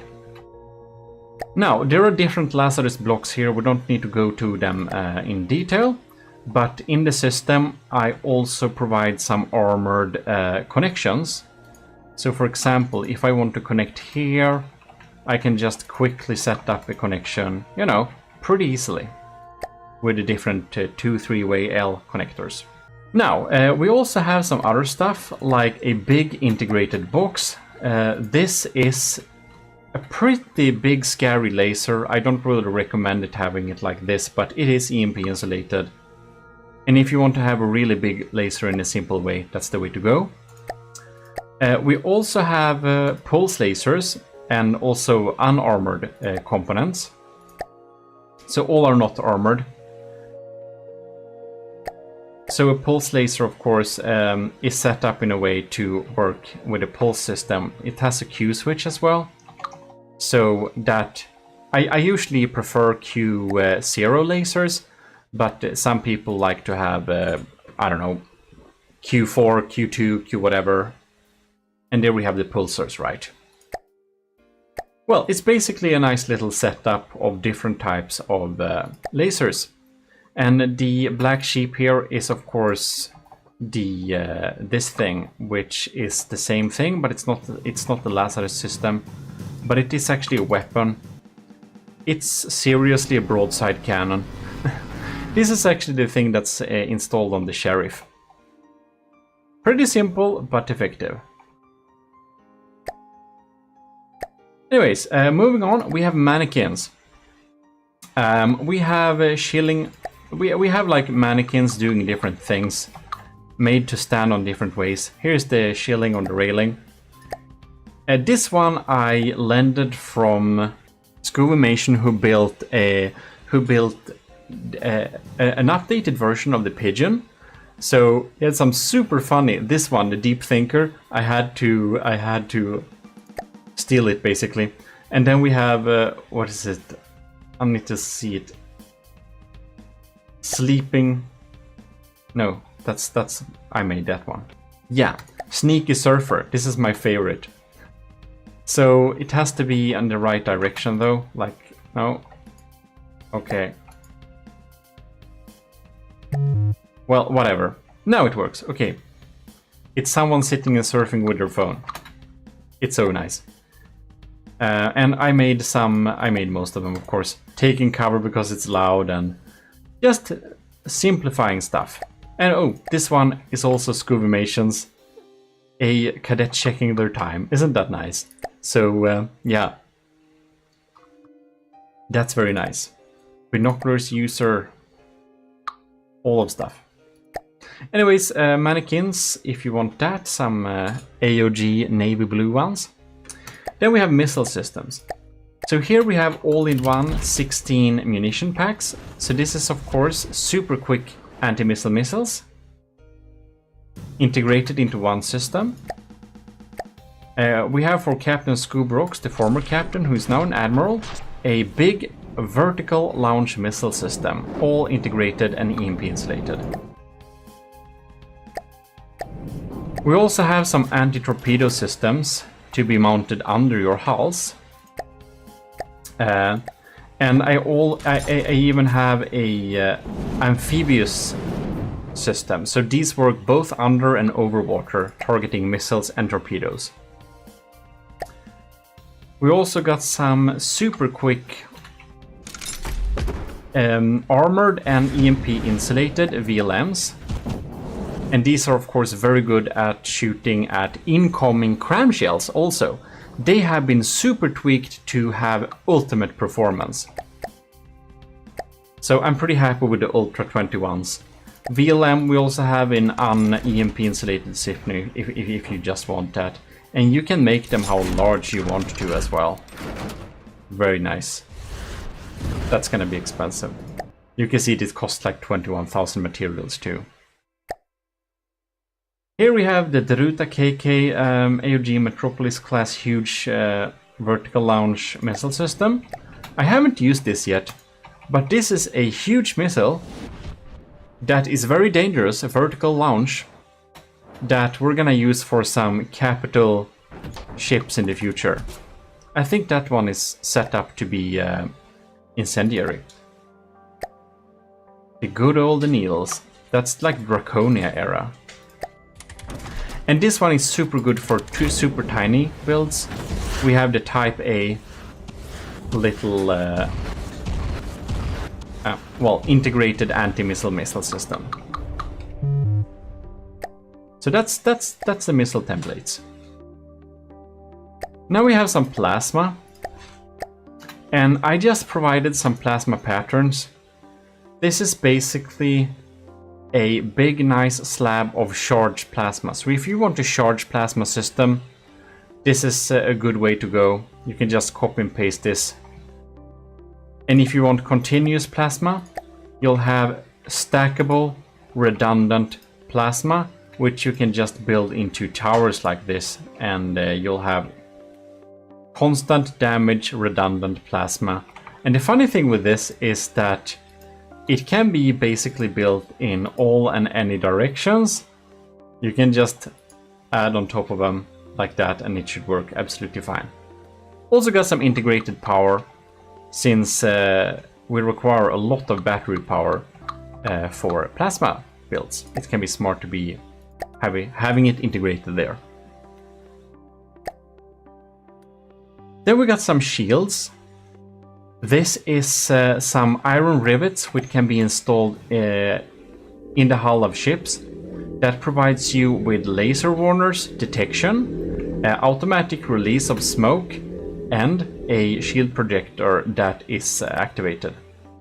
We also got a diagonal one that is supposed to go into diagonal hulls, so it's set up in a pretty good way.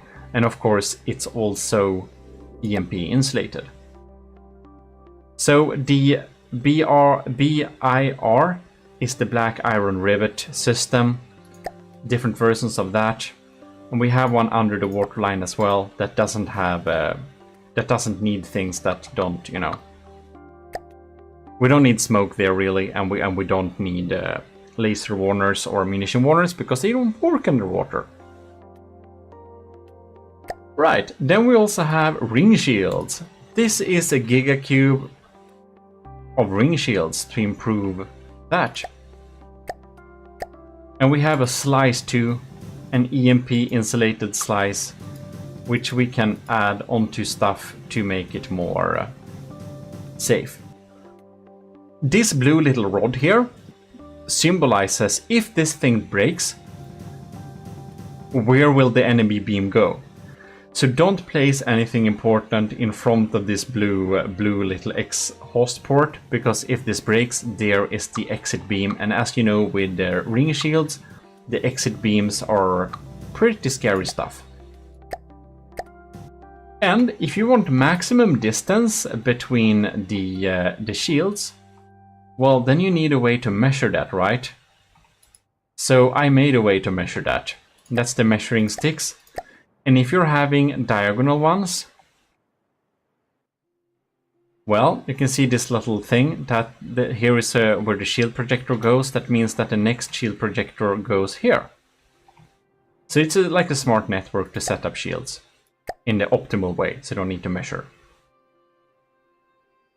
Right, then the last thing we have, that's the turret wells. It's pretty straightforward. We have deck holes. So in the deck, for example, we have a hole for this turret. And then if we have wood, metal, alloy, then we have a compact turret segment. So if we want to have a compact turret, we have heavy armor in the front, we have metal and stone in the back. So we basically face the heavy armor side to where the scary stuff are. Then we have the standard turret armor, which is heavier but also much more safe.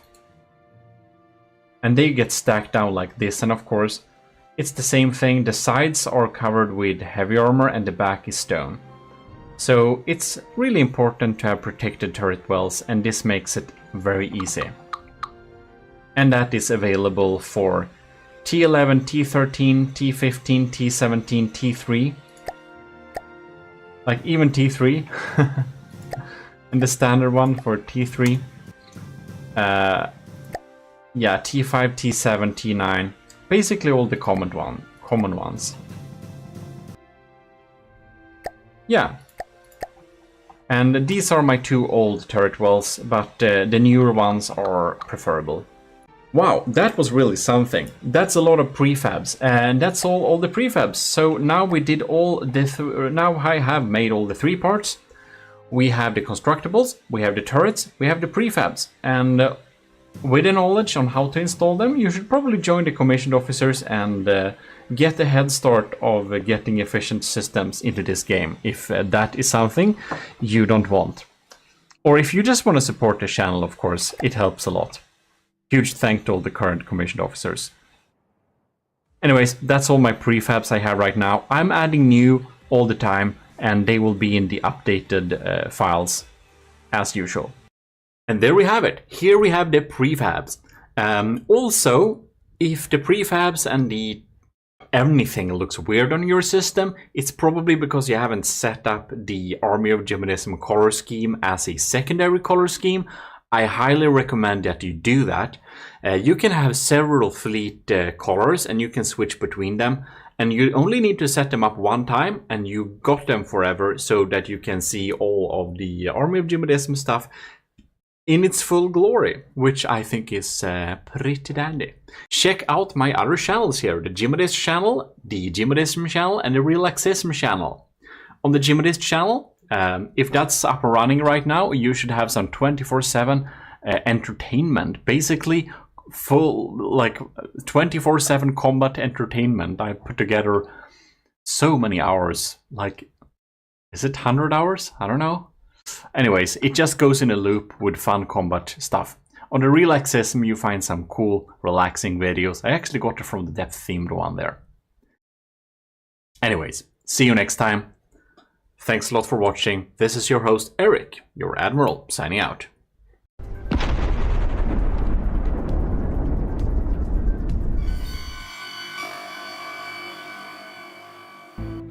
In the midst of the oceans, a new airship rise to dominate the air.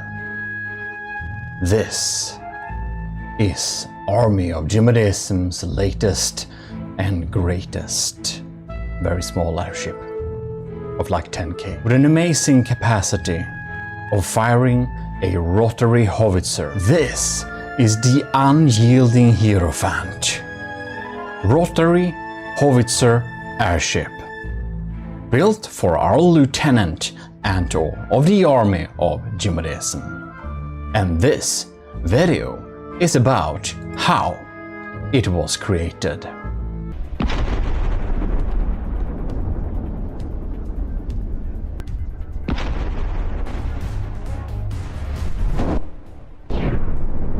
But what warrants this, and why is there an Army of GMODISM second chapter frontier fleet?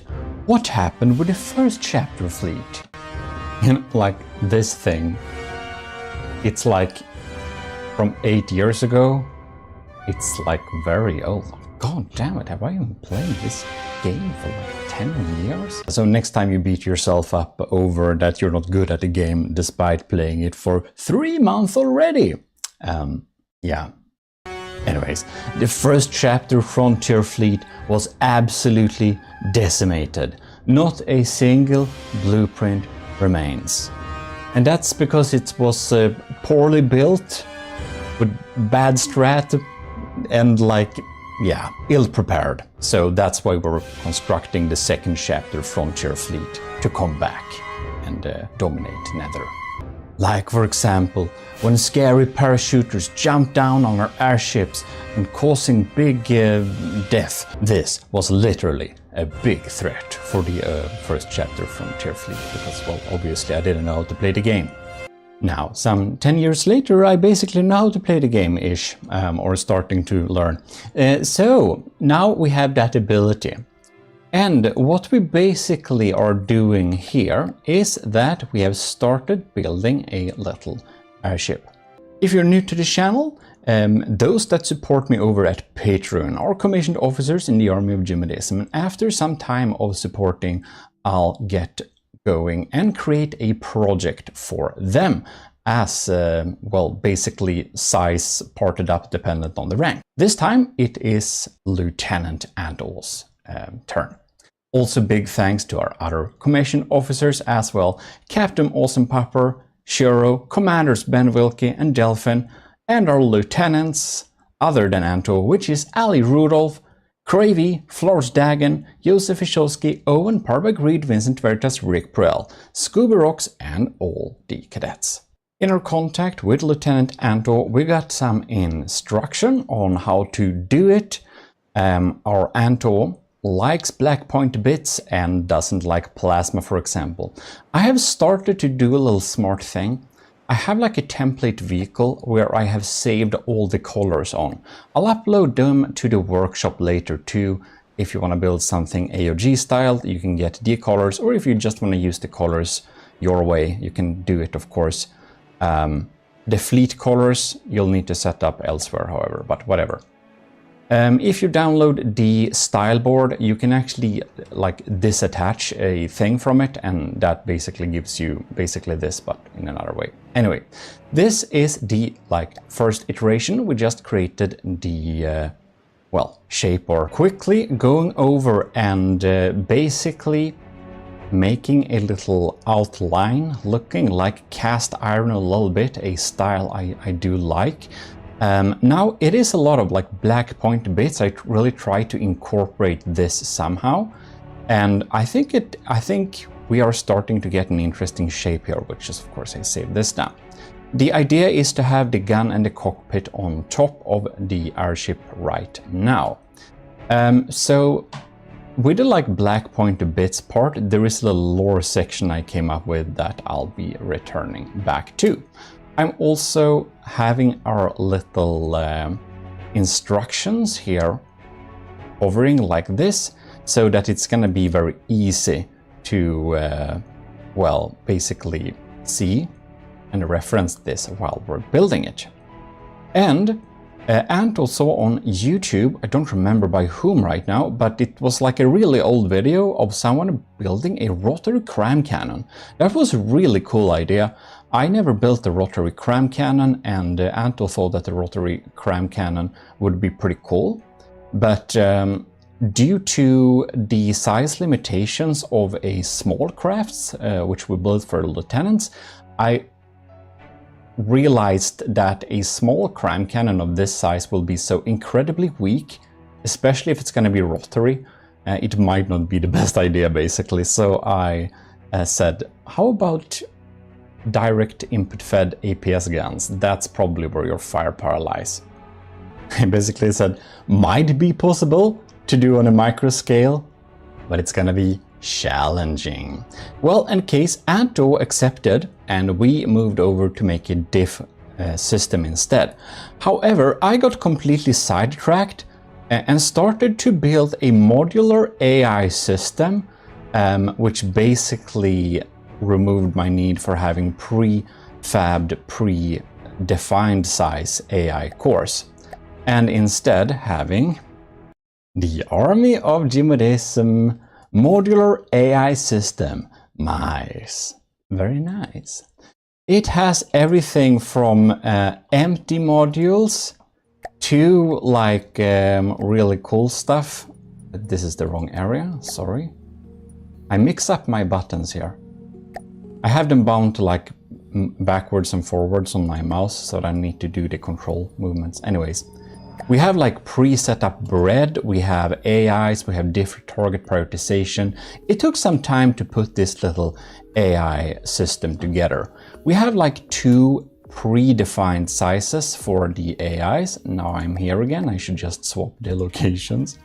But it is a 223 small craft core, which this one is using.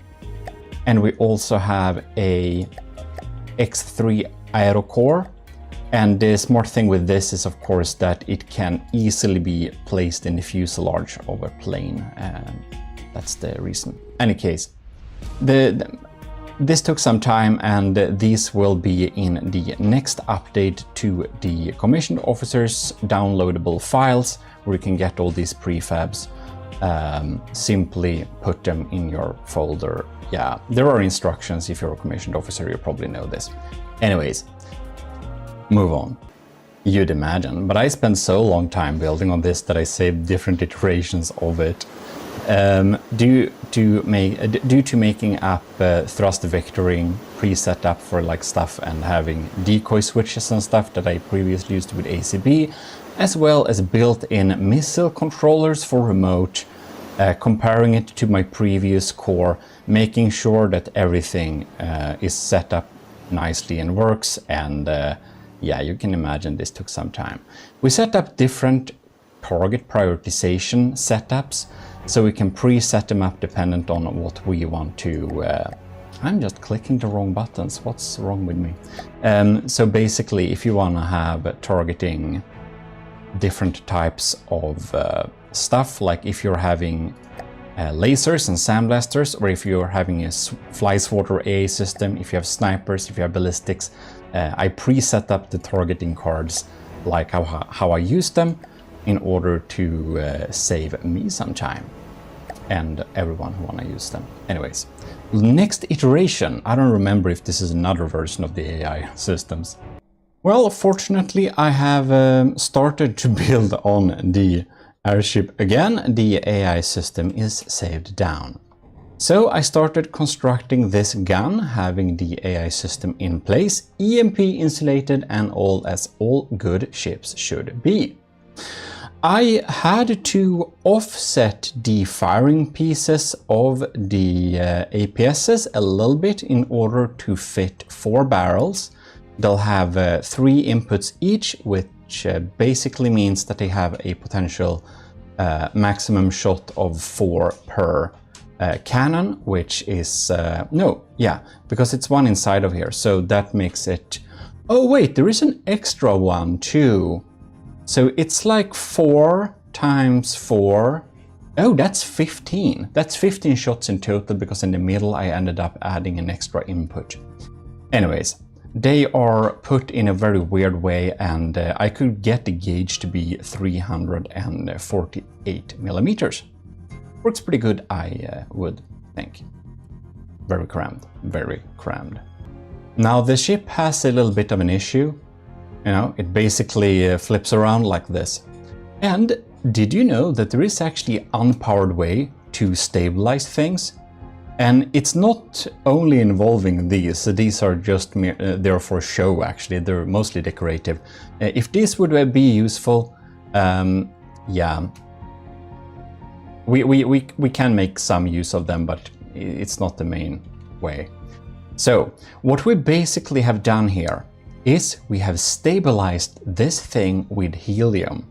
And that's like a passive way to float in air. You can use helium pumps. And I made a video of this on the GMODIST channel already. I think maybe you have seen it. If not, go check it out a little bit briefly. It is, however, stabilized using setups in a smart way of the helium pumps so that it has different compartments and basically stabilize. It's a little finicky way to set it up, but as said, the GMODIST channel has the tutorial or showcase of that. So if you haven't seen that already, go to the GMODIST channel. Link will be on the end screen. Anyways, next iteration. Because the gun isn't working, I think. Nah, this bread is empty, like a blank piece of paper. That must be the most unimaginably boring parable you could come up with, Eric. What the hell? When you spawn in iteration number 7, it does this. Yay, it revolves. That means we have started to work on the breadboard here. Now, we actually have a full video also on the GMODIST channel of this breadboard and like how it was set up. But as you can see here, what it basically does is that it fires a shell, then it turns around and, well, I think we're out of ammo to be honest, but that's what it does. Iteration number 8 have the incredibly, well, interesting name Guns Work, added more ammo, fixed the bread a little bit and started on the decoing of them. And I'm actually using the steam shafts, yes, to have this nice little texture on the guns. I haven't used it for guns before, I think. I don't know how I did not do that, but they look nice. And it's like you can deco over guns if you don't know that. Anyways, I kind of almost never use the light block, but in this we had to use light blocks to connect the different spin blocks in order for it to like move in an acceptable way. Something like that. And it turns and it should line up for the next shot. It's pretty neat. It needs some more deco, and even though I added like a good bit of actual lead to the base, it's still just refusing to stay up straight to counter that recoil. Obviously there is a good bit of recoil here, but yeah.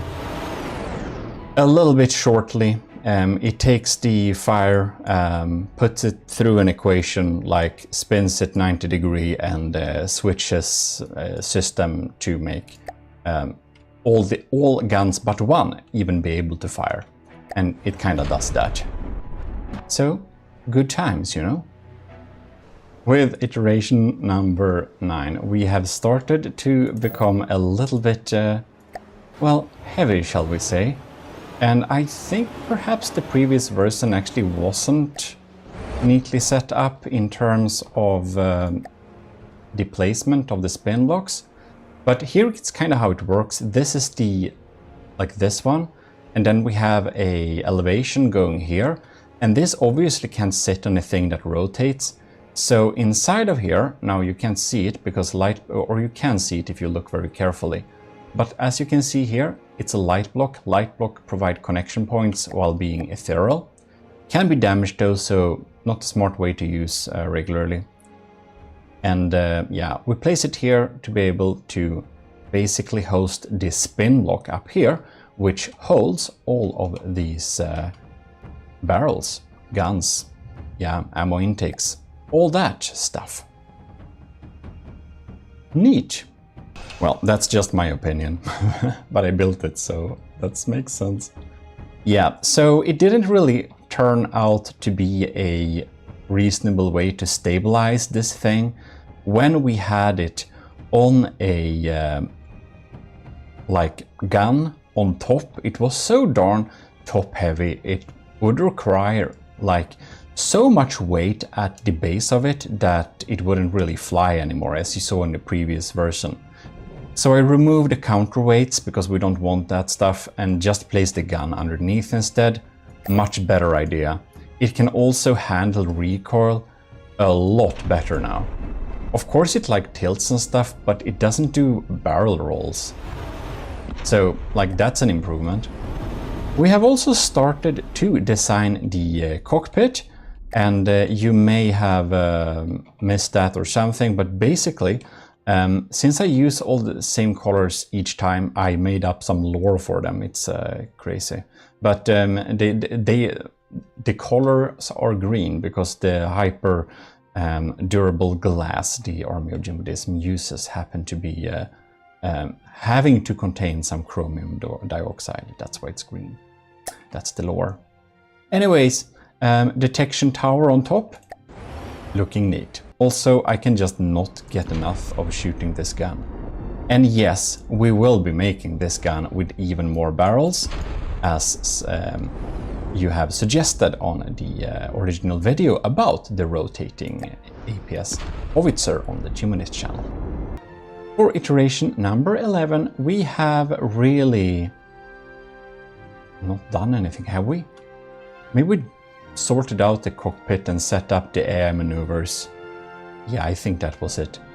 I should write down when I save them down what I've done too. That would be smart. Big note to self moment like the rest of my videos. You know, at least I'm aware of my incredible ability to ramble forever. I don't know, by the way, do you think this like little part of the video start with like narration and all that jazz was like interesting or just a regular cringe? Please tell me in the comments. And if you don't want to do that, comment for the algorithm. Also, this is definitely going to be a bit useful. The end system costs 12,000, so like that's okay. And it does deal some decent damage, and during this development of the project I also made a lot of prefabs. Like I made this to a prefab as well, this little pod to the side which we can just slap on like future airship. It has a built-in engine, so it kind of looks decent, and it has a built-in propeller. They're not connected of course because that's not how From the Depth works. It's a weird game. It was hard to EMP insulated detection, but you always need to have some part of detection that's EMP insulated, otherwise you may turn out blind in a fight. Because some people, like me, bring intentionally like EMP blind, like detection blinding missiles. If you have radar missiles to spread out, then you can like blind detection using that with EMP. Anyways, not to go on tangents forever, I've set up this little metal frame around it to make it look nice. That's basically that. And now we come to iteration number 13 this is. And I added spikes and some decos. It's starting to look quite nice. Yeah. What the? I feel that the jump may have been a little bit too steep between these two. I think I just forgot to save them. But yeah, what's happened is that we set up some like blades here in the back to help with stabilization, yaw and stuff like that. We added spikes, and you remember that little parachute guy before? Otherwise, I put it on screen, and so the lore is basically that if we have spikes on our airship, like black point bits makes sense to add there, because the spikes will prevent parachuters from getting onto our airship. Galactic brain moment. Yeah. So when I was sitting with version 12, I saw the ammo barrel, and I got some really bad ideas. And I made something, well, sidetracking as usual, which I decided to call a Lazy Matros Forbidden Pleasure set. And no, it's not as bad as you think. I just, thought, what should you not do with an ammo barrel? Well, you shouldn't have a lighter on it with an ashtray. You shouldn't use it for smoking. So, yeah. I don't know, I think it's funny. So inside the cabin we have an actual ammo barrel or cockpit where we have like cigarettes and an ashtray.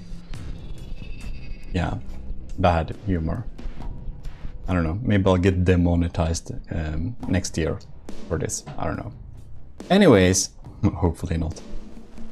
This is really starting to close in on the finished setup. We added an auxiliary AA gun, and yeah, it's starting to look neat. But of course we need redundancy, and we always have to over-engineer everything a little bit. So naturally we should have the new trails, we should have auxiliary backup detection, and switch between also having radar and camera. Yeah, we want it all.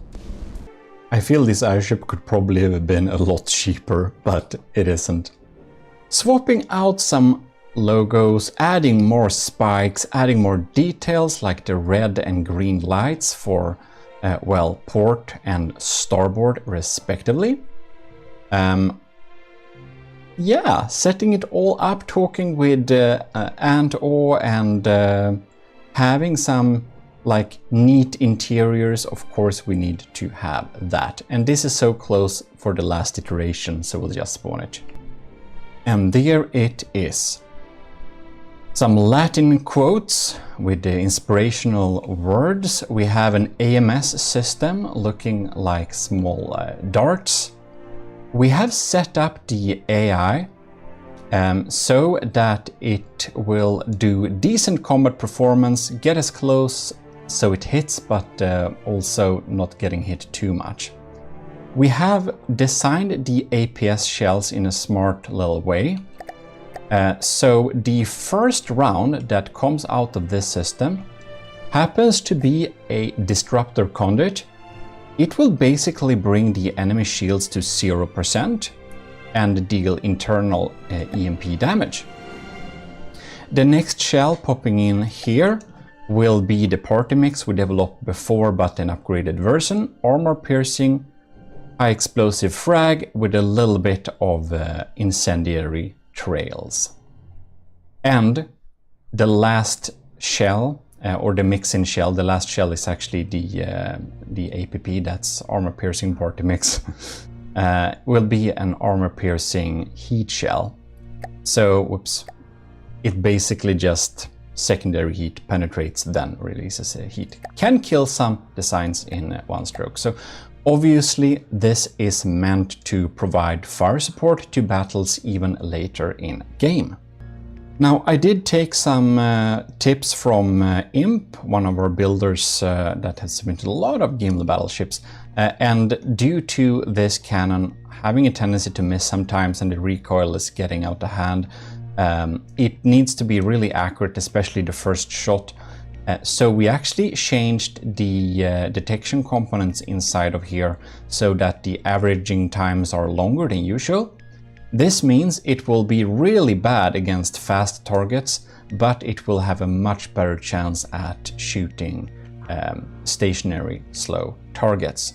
Well, we do have to do some exploration here. You can see we have the nice little area here. We can then go out and down very carefully. And of course up here to the AA gun, and yeah, of course, it's a tiny design. It's actually probably a bit large to be very small, but yeah. It's an airship. Blimps take space. Also, I felt before it was a little bit naked here in the back, so I added these like rings here for some reinforcements. Okay, we no longer require your service, thank you. Like, the bot being discardable is, yeah, it just introduces a lot of problematic lore details, I feel like. Especially with that image portraying a person inside the Rambot. Well, the time has cometh to test it against a target.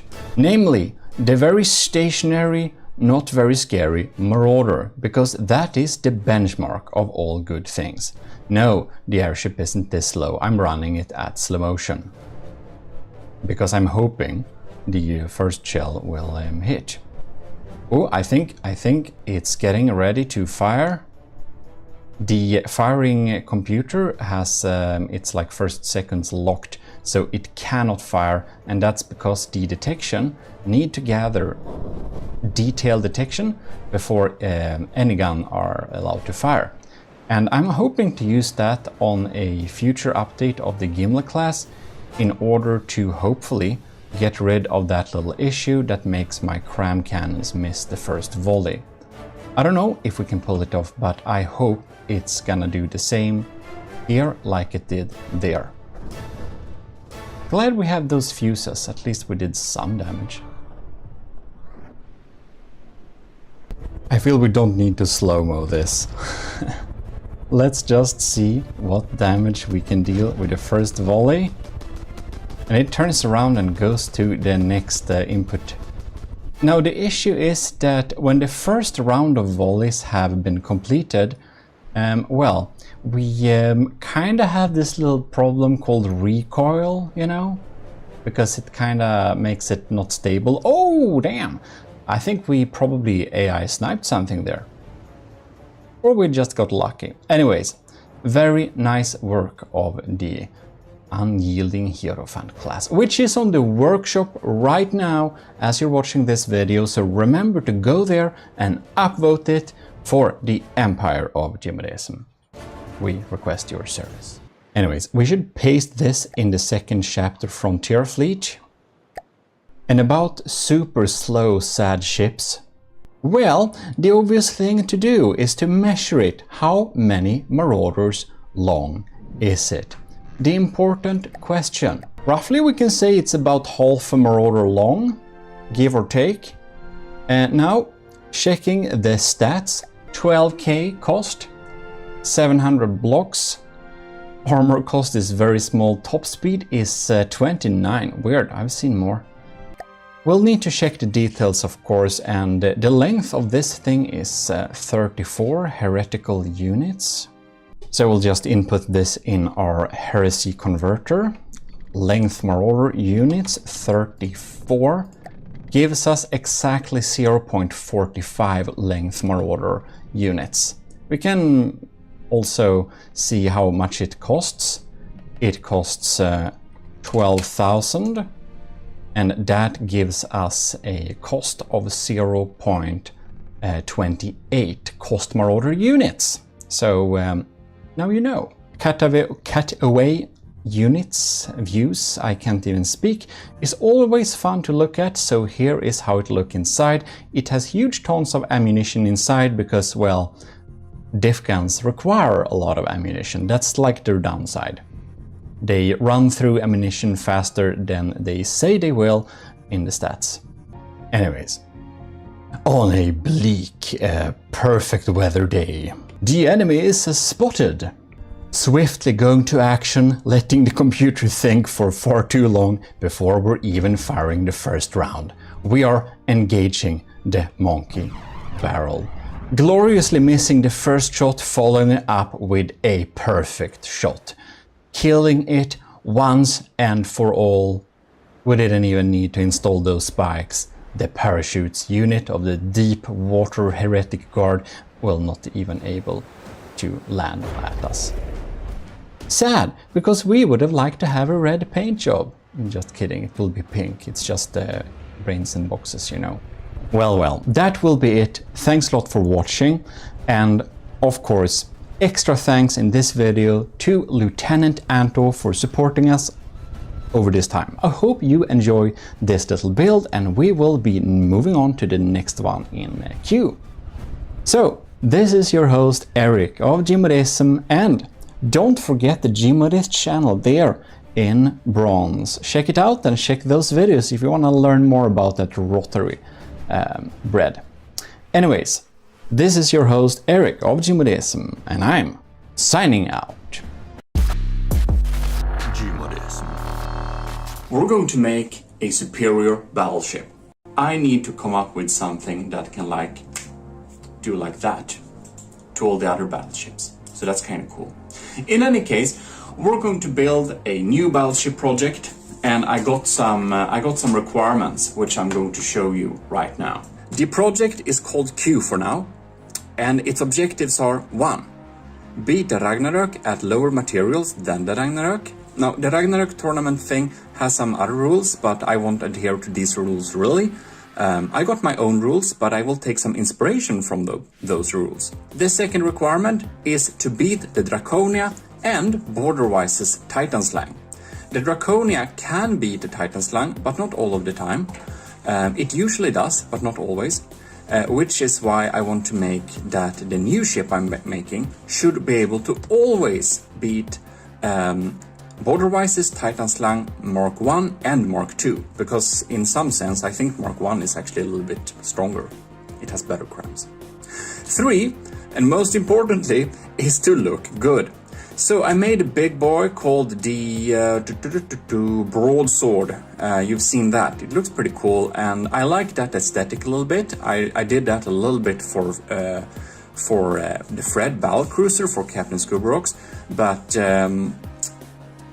I did a little bit of that aesthetic, but I want a big ship with aesthetic. So the Ragnarok is like 2.2 million, so that's where we're aiming at, basically, under 2.2 million. I learned a lot of new things since I made the Draconia, so I think I will be able to do a better ship than the Drac. So here we have the ship I'm trying to make. I want a little flat, thinner front like this, and I want this like cast iron style here.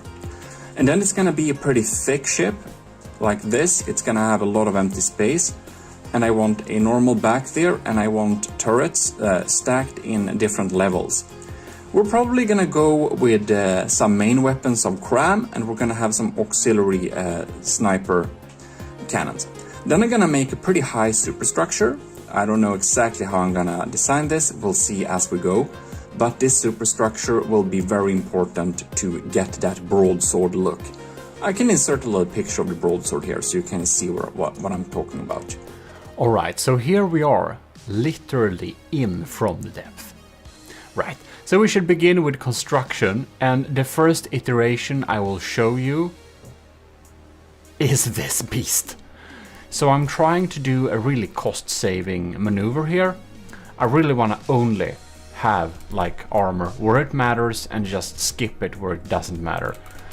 So since it's very uncommon with submarines that go underneath you and shoot upwards, I kind of feel like I don't want to spend too much on armoring it too much from below, except the turrets.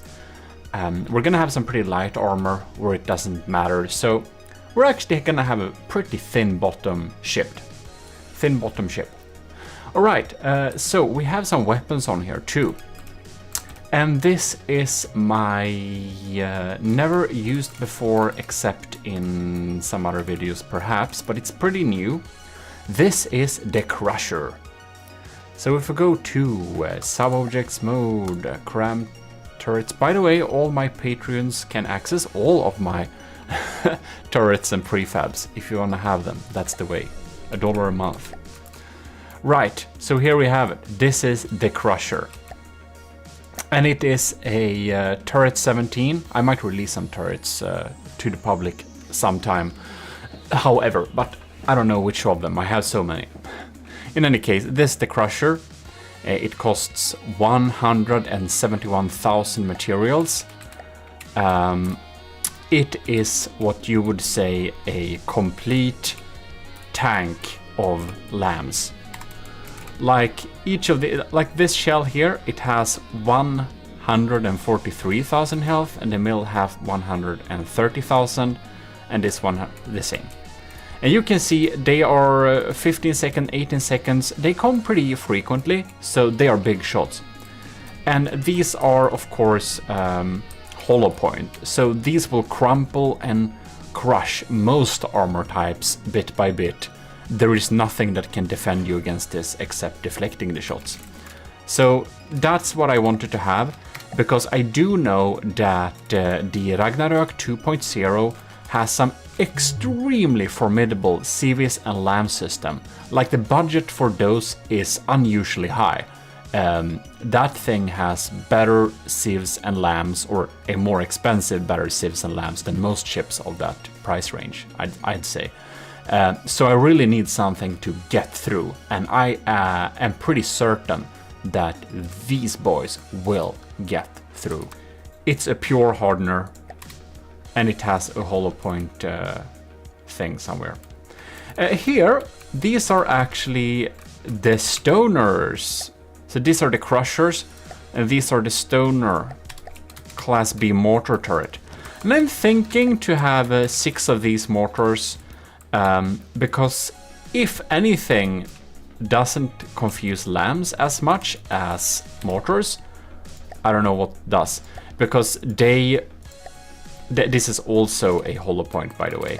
They will go through, deal a lot of damage to the deck, really remove the deck armor, because most people use very thin deck armor, and they will occupy the lambs, which will make it so that our crams can probably get through. Well, that's the first iteration. For my second iteration, I have added the... these are completely crazy. These are my mini bolters.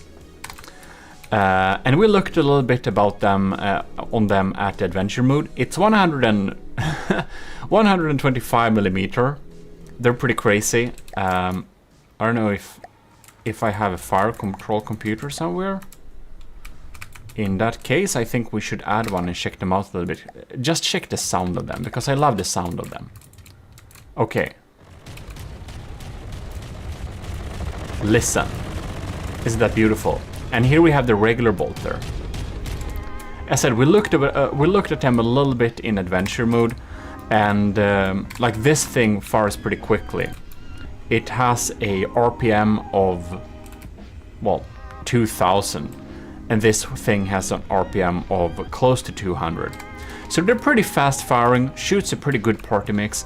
I can show you this. I'm sure all of you don't watch my adventure mode. So this is Squash Head and Super Cavitation, so we can shoot underwater line. This is Armor Piercing Secondary Heat, also Super Cav. And then we have a Visible Tracer with a skimmer tip, so it bounces. It doesn't hit things underwater, it only hits things above. It kind of bounces off and hits the superstructure, and that's EMP to deal some AP EMP type of damage, because the skimmer tip also has some AP capabilities. So you can see Armor Pierce Modifier 1.4. So basically, it's made to disable detection. This thing is a completely, it's a little bit of a different thing. I'm not sure, I think it might have 3 shells. I spent a long time designing these turrets actually, like a really long time. So the distance between the first iteration and the second is kind of long, because I spent so much time developing these turrets. Yeah, I know you already saw them in adventure mode, but this is basically where I made them, I believe, for this project here. So it's an armor piercing heat for this one. So it's a small one, or 125 millimeters, not super small. We have a hash, and then we have a disruptor conduit and EMP. So that's a little bit different, and that's because this thing shoots so fast we can weaken shields with it. And if we weaken shields, we can get through with our crams. Ain't that smart? Right, so that's what we've been doing there. We added some basic power, like these are really efficient, my little custom jet engines there. We added this little tower thing here just to kind of get a sense of where the superstructure will be. as I said before, I want to have a pretty high superstructure. And I believe that this thing actually... Oh yeah, I just spammed propellers here, so it actually floats. And I did say that I wanted to not have water pumps, because water pumps just lag too much. So we're gonna skip that. Yeah. Just to test, I'm actually gonna spawn the Ragnarök, and we're gonna see if our weapons get through. So this is the first official test, and see if we can get through the civs. I'm gonna turn on God mode for this thing, because of course it doesn't have any armor. And by the way, I started to use asymmetrical armor for turrets, so all my new turrets have all the armor in the front of the turret and no armor in the back, because it's so rare that the turret faces the wrong direction. So I think that's a trade-off that's worth it. Of course, from time to time a drone will be behind you and try to shoot, but man, we do have armored turret wells as well, so you know, you gotta spend your materials wisely. And that's kind of the main thought behind this entire project. I'm trying to spend my materials so wisely that I just don't use like armor in a place that it's not needed. So hopefully it will pay off. And man, oh my god, how embarrassing it will be if this build doesn't defeat neither the Ragnarök nor the Draconia or the Titan Slang. That would be a complete failure, but you will see later on if it does that. By the way, a little update, it's up to 1.6 million, so it's starting to be expensive. I don't know how we will solve this budget, by the way, but whatever. It's Robas meal time. Here is the Ragnarök. And I wanna pause this because I wanna... God damn it, it escaped. This bar is so funny. Here it is. I hope you're hungry. Anyways. Right, so this will be kind of interesting. Oh, look at that.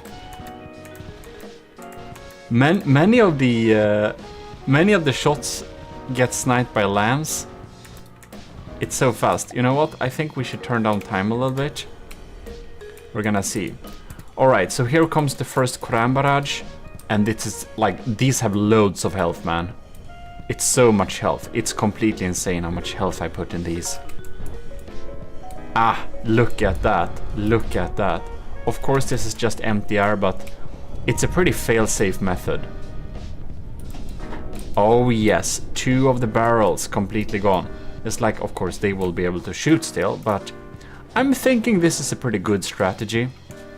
Here we got some shots bouncing as well. And there are new cram barrages coming in.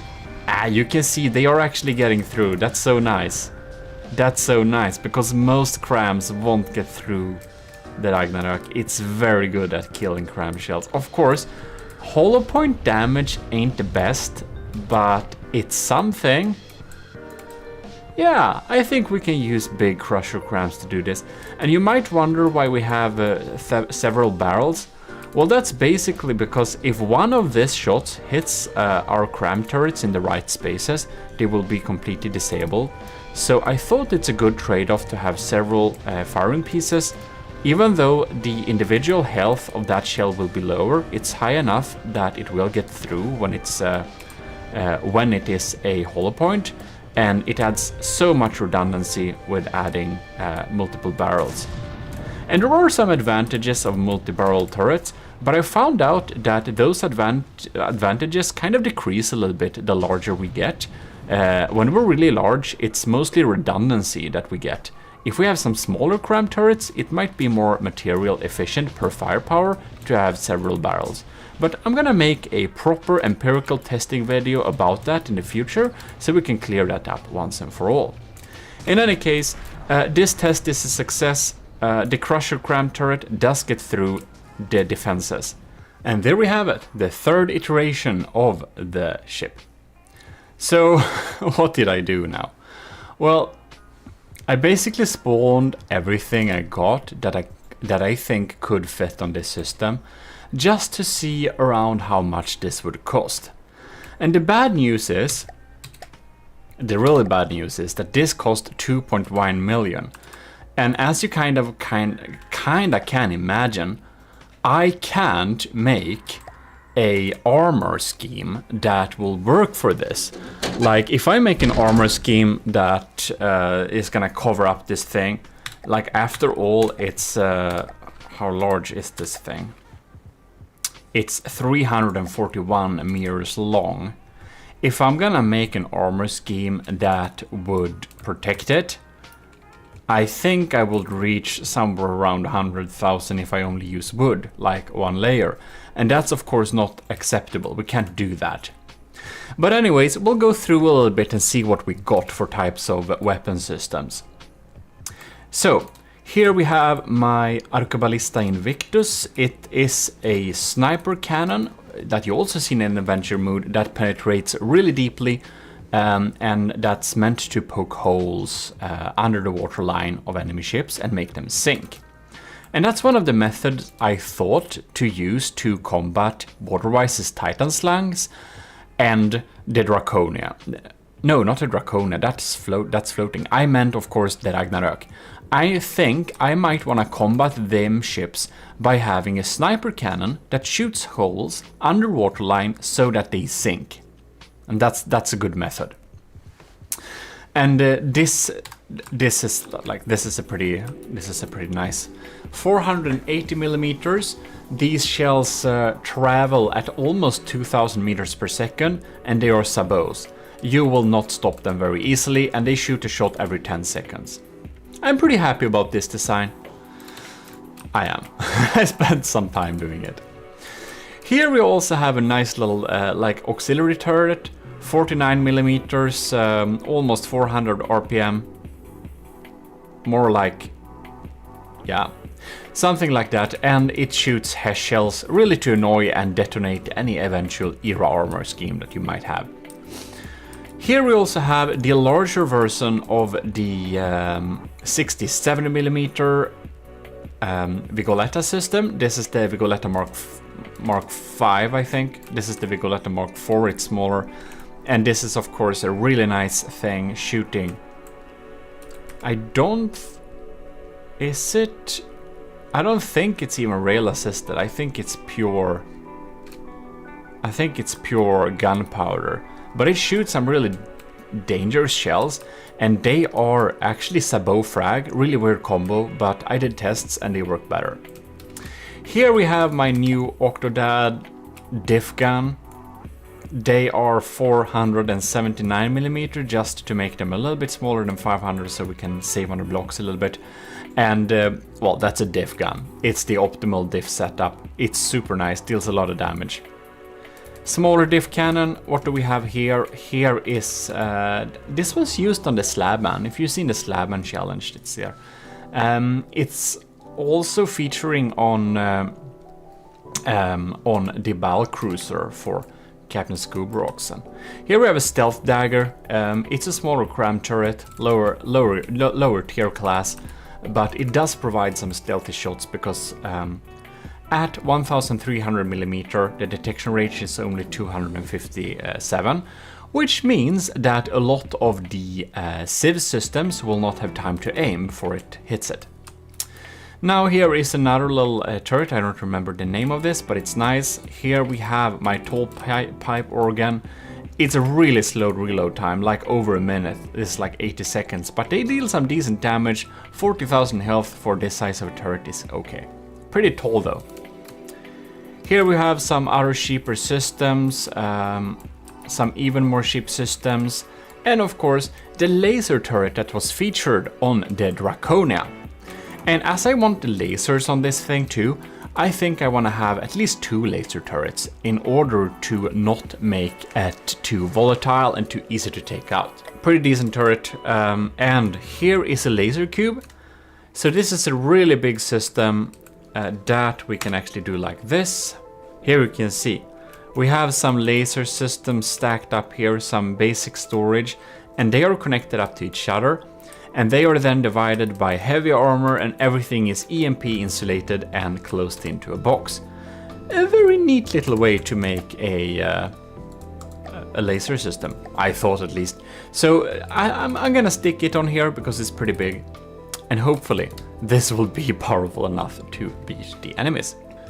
Yeah, so I'm gonna have a serious thinking session, and I'm gonna take some decisions on what of these turrets we're actually going to feature on the ship. Now, there is a small chance we'll have to let go of the mini bolter, because this is a really expensive turret. I think it's over 300,000 in material cost, and while it's very cool, it's probably not that good. It's a little bit too much eggs in one basket with one firing piece. If we got taken out, a little too much of our firepower is taken out. So yeah, it might be a little bit scary. We might remove that. We'll have to think a little bit on which of these turrets we will use. What we do know, however, is that our cram systems, the mortars over there, and of course our main turrets here, they are able to get through the Ragnarök without anything else really. They're really hard to deal with. We also got a name for the ship, and it's probably gonna be Gimli, or that's Icelandic, or the Swedish Gimle. So basically, since it's going to beat the Ragnarök, and it's one of the big reasons why we do this ship, we need this only thing that survives the Ragnarök. Well, Gimle is the golden hole with the golden gemstones where all the worthy people survive Ragnarök. So of course, we can't win Ragnarök, that's an impossible battle to win, but we can at least survive it. So that's why we call this ship Gimle. Beautiful. Okay, so what are we gonna have? I wanna have a big laser and some really insanely strong lamp system. I'm thinking to actually connect up my laser and the lamp system to this power, same source.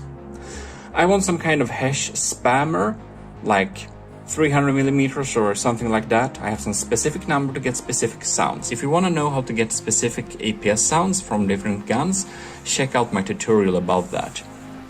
Then I want to use my bolter turrets. They're really big. You saw them in adventure mode. AP heat about solid, AP frag EMPs are mixed there.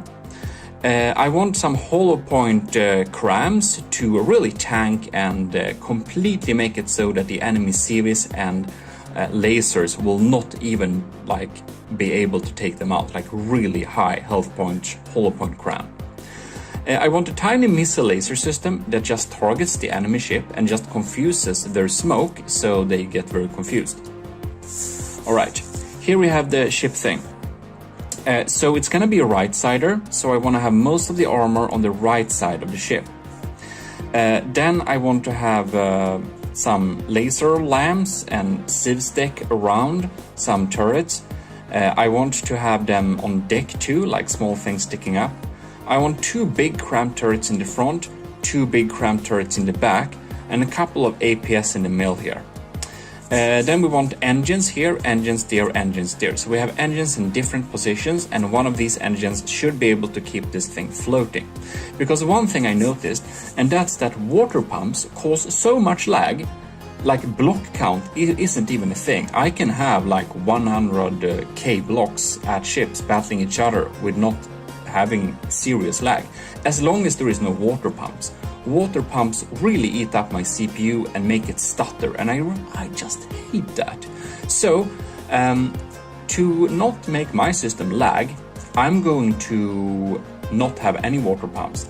And if I will take some submissions of challengers that will challenge this ship, one of the requirements will be having no water pumps. Rules will come later if we do it, I can't promise that, so keep tuned for that. But if we do it, no water pumps allowed. In any case, that's the outline. This is subject to change. We might not even do that at all, but that's a little idea that we're going to get building from. So let's go. And there we are. You might be wondering a little bit here, has anything even been added? I think you'll see. So we started to build on a hull.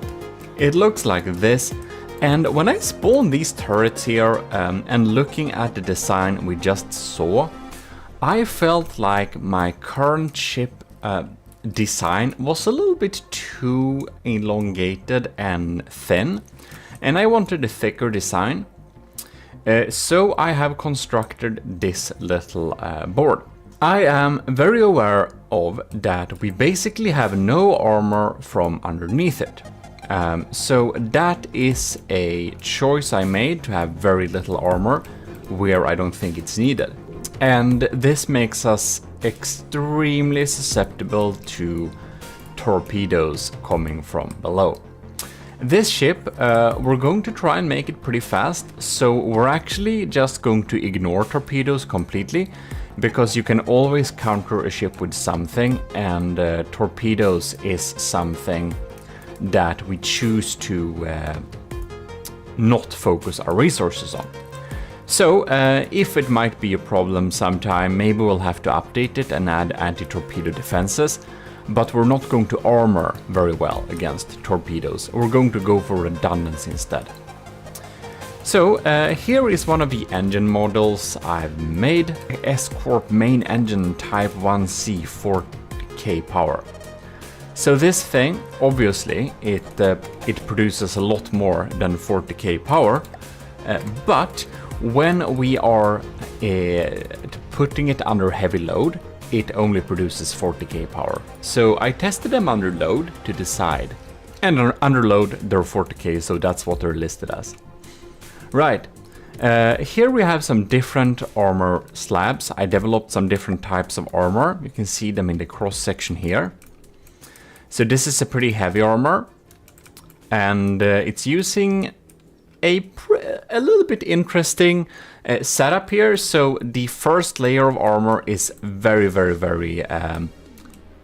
thin like that. It's only one slab of metal and one slab of wood.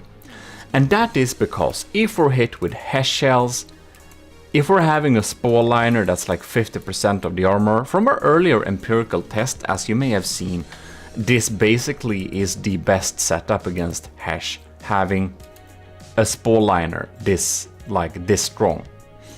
And that should not be able to, whatever the strength of the HESH, if they shoot against this, I don't think they will be able to get through this armor at all. And this armor isn't very expensive. However, this leaves us open to, if anybody sandblasts away this first surface layer, they will be able to get through with the shells afterwards. But I'm going to build a pretty spacious design, so even though this is like the outer wall, there is going to be a lot of empty space, and we're going to have some interior armor as well.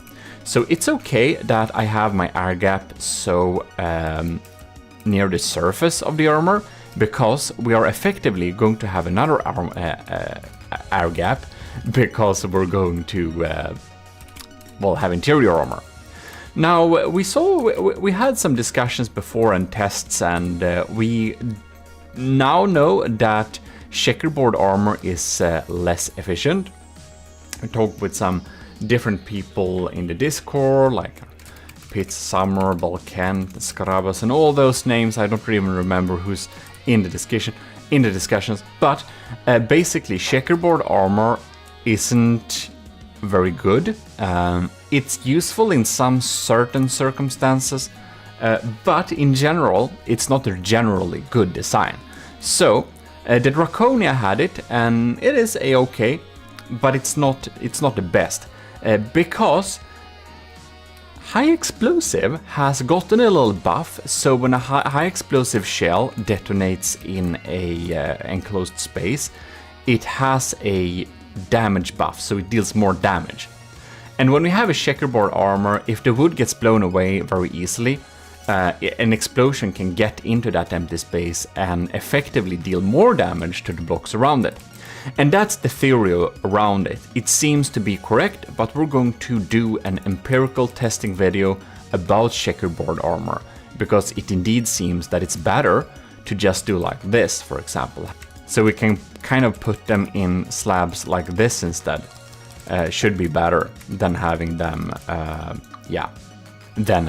like that. Because we want 2 layers of metal stacked on top of each other, because then we can get the armor stacking bonus.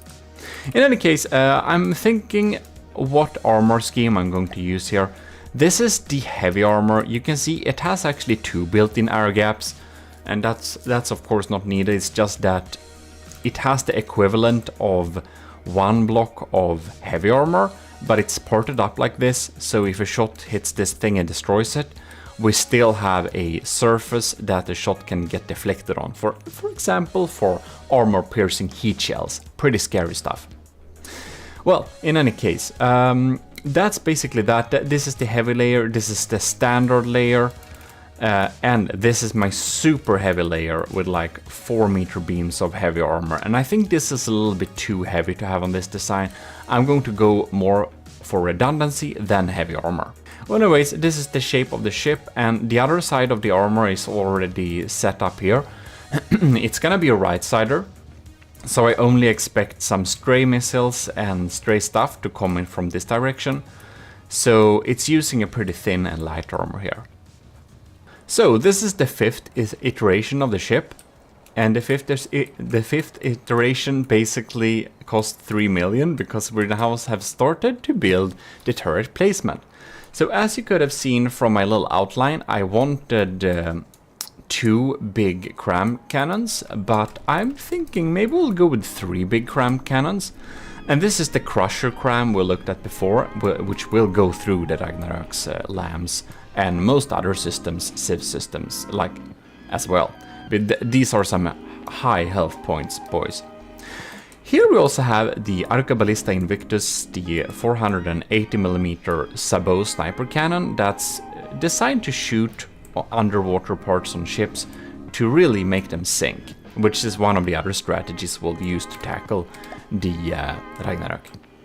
And I decided that it is better to have this shooting at a low angle. I can't have it here in the middle as I thought before, because I want to shoot under the waterline. And if I'm shooting under the waterline, like if I'm up here and shooting down, you can see if I'm shooting under, I might do like no damage.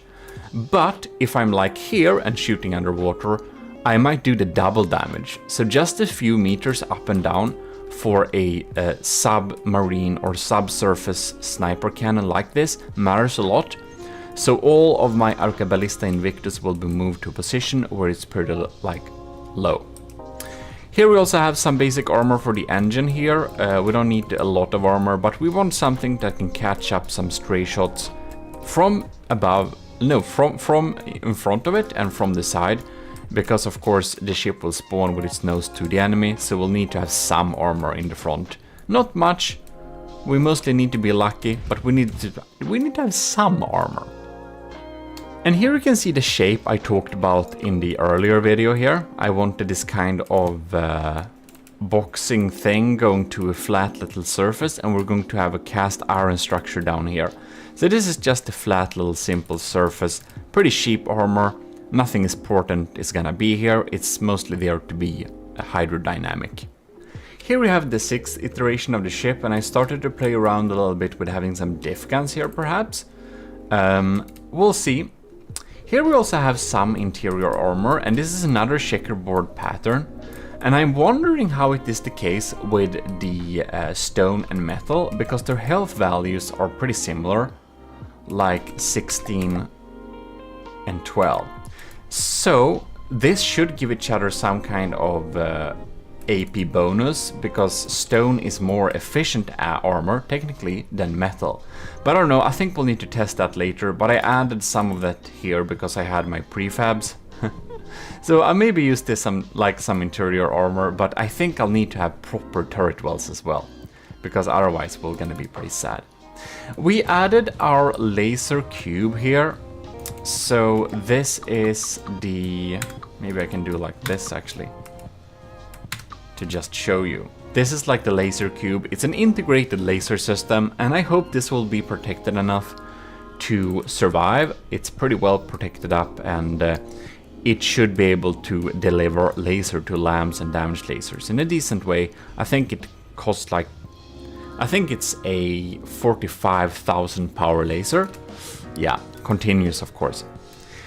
Here we have a little AI core. We're going up here with the largest of my AI cores. This is the same core that's used on the Super Battle Carrier, I think.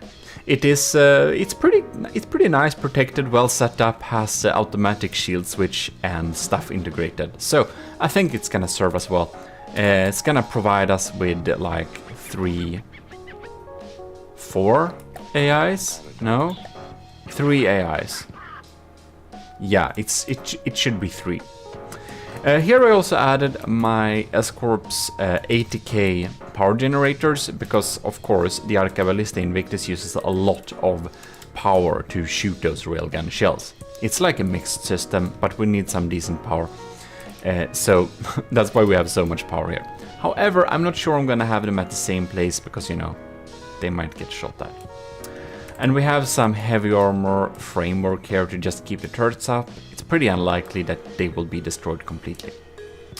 Here is a battery, actually. If we just remove it here, it's an EMP insulated battery. This thing is pretty expensive. Like, man, one of these batteries costs like 800, so I don't know, that's like 100k or something. But I thought we could have a little battery here behind the turret. Should be pretty well protected. So we have some power generation and stuff like that. Still haven't decided on the armor, but maybe in the next iteration. Oh my god, look, we have armor. Just kidding. We just started the outline. I decided to go one of the models that only have 1 layer of metal in front of it and 1 layer of wood to get that maximum spall lining effect. Because some people use Hesh to great effect, and I want to make sure I'm pretty well protected against Hesh spammers. Here, by the way, we have a sonar decoy, because I thought it could be a good idea to have a sonar decoy in case we get some, well, torpedoes that are sonar. And we have also started to add these. These are, of course, my pods of Azipod pods. They are this one. I made it for this application, but they use 8,000 power each. Pretty nice, provides pretty nice thrust, and we could have them in the front and the back, and we should have some decent speed and maneuverability. I removed the turrets, the cram turrets from the back portion here. So I have 3 here. I'm thinking to have at least 4 of them, so I left 1, I removed the other ones. And unfortunately, we're still like 2.8 million, and it needs to cost under 2.2 million. So man, I don't know, we may need to rethink a little bit on our armaments. Oh my god, we removed some more stuff. I'm thinking I'm wanting to have all of these units here, kind of, but on this one. But we're still 2.793 million, and I know we should spend the most of our budgets on firepower and not like armor, because spending that on armor is just a waste of material usually. But man, we're so far away from 2.2 million. It's gonna be a little bit tricky to get this to a cost efficient way, like seriously. I don't know, we'll see what to do. You can see I wanted to add the cram turrets in the back here. We have my nice little turrets here in the back. And I added another one of these Arcabalistas down here, just because I really want to make sure we have good redundancy. So we can have like 2 in the front. Yeah, I added another one in the front if I forgot to say that. So we have 1 here and 1 here. And the thought is, since this is a right-sider, I imagine these both can aim to the right pretty well and shoot targets on the right, while still sharing the same plane, because we want them both to be like low slang and under the cram barrels, of course, because otherwise they'll collide with each other. And we have 1 extra here in the back for redundancy, and I think we should really be able to poke some holes in the enemy. And man, we're a little bit too expensive. We're gonna see what to do with this. I did add the Azipods in the back to our little vertical propulsion system, just to make us steer and everything like that. So by now we should actually be able to like steer this thing. You can see we can turn. I can like go, like, of course this is mainly dead weight, but we can go forwards and turn around and all sorts of cool stuff. Isn't that nice? Well, the time has come to test the armor scheme, but I just thought a little bit with my armor switcher here. I thought it was a little bit annoying that we kind of are in the like wrong direction all the time. So I'm kind of thinking like, what if I think I have a fix. Like, what if we have a spin block here? Oh man, that's upside down. If I have this upside correct, well, like that. Now we can build on this plane. And now we should be able to get it back here. And I think you're gonna see in a short little second what I'm going to mean here. So if I just placed this here, like that, perfect. And I'll just go to this block, select another one that's a little bit shorter. Oh my god. Oh, so now I can build on this and I don't have to be tilted. And I can use my GHJ.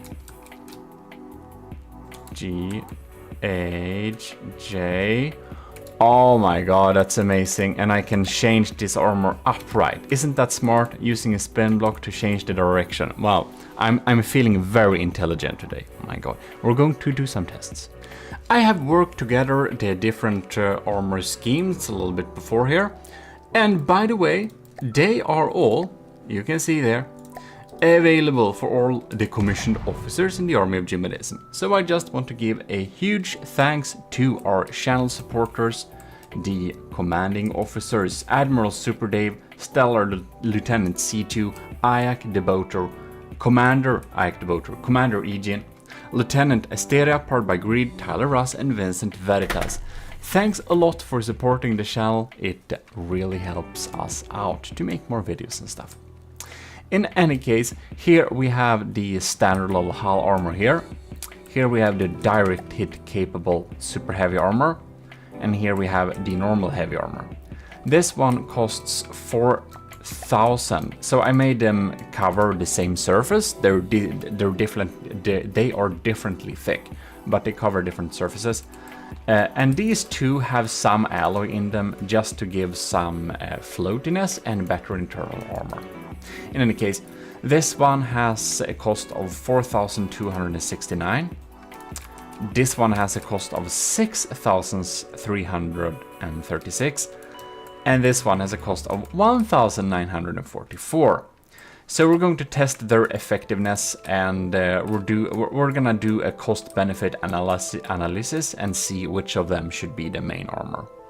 First out, we're gonna test regular armor piercing, which is of course the most normal type of shell tip you will meet. We have a lot of AP Frag, APHE. So let us do the direct hit capable. Did not go through, only did some damage there, okay.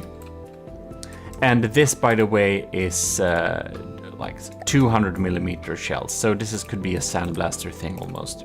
So it's good if we can survive some sandblasting, I think. Now we have the heavy armor here. It destroyed one heavy armor block. Alright. And then we get the thinnest armor here. Bam! It didn't get through! That's nice. Okay, so it did destroy this, of course. We don't have an air gap left here. But it didn't get through.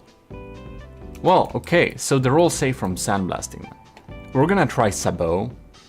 I actually expect this to be able to shoot through all the armors. If we're gonna do a Sabot, let's do what I have, 480mm. I think it should be able to penetrate all of these armors. But let's just test. And something like this, I will not try to defend against, because I don't think we can. Oh, okay.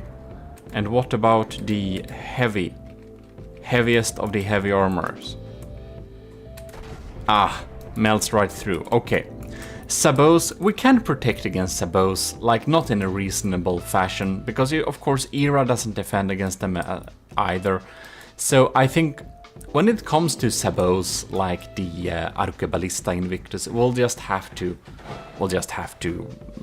understand that they will go through, and we'll need redundancy for this reason.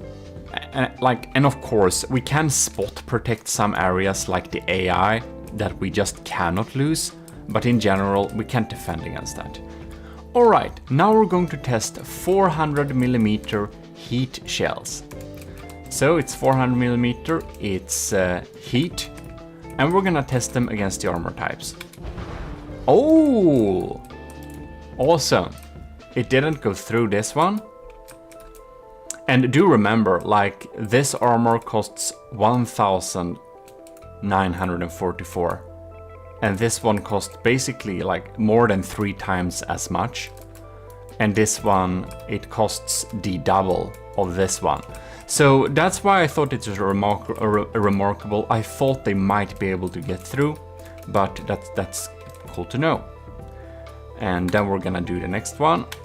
And they shouldn't get through, of course. No, just destroyed one layer.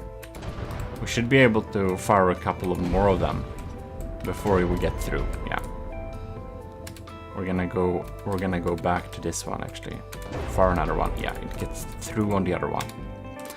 And let's try this one, the heaviest armor. Bam. Doesn't go through. Oh. It felt like we hit it right on. Well. So against big heat shells, they all protect for one shot, but I don't know, we should have an armor that can protect against a like major shot from one point, but I don't think we can design it in order to take several shots on the same spot, because we're of course not gonna overspend on armor. So let's do the same with Hesh. Alright. Bam! That deals some heavy damage. So we're 400 millimeters again, but it just spreads out there. Bam! And the second shot gets through. It only protects against one Hesh there. This one. These are a little bit tough. Whoa! Oh my god! This one also just protected against like 2 blasts there. Wait, that's the wrong shell. Excuse me, we forgot to do one of these. Okay. 1, 2, didn't go through. 3, man, and the 4th one. Okay, okay. Well, that's good to know. How about our middle armor here? 1, 2. Can zoom in here. 3, 4. Okay, weird. And this is just double the expense. Oh, and of course, the heaviest armor. 1, 2, 3. What? Also 4. You know what? It's really. I did already think this from the beginning, because when we designed this, I did some small tests and I found out that this armor scheme was pretty efficient. But man, I didn't expect them to take equally much, even though this is like smaller.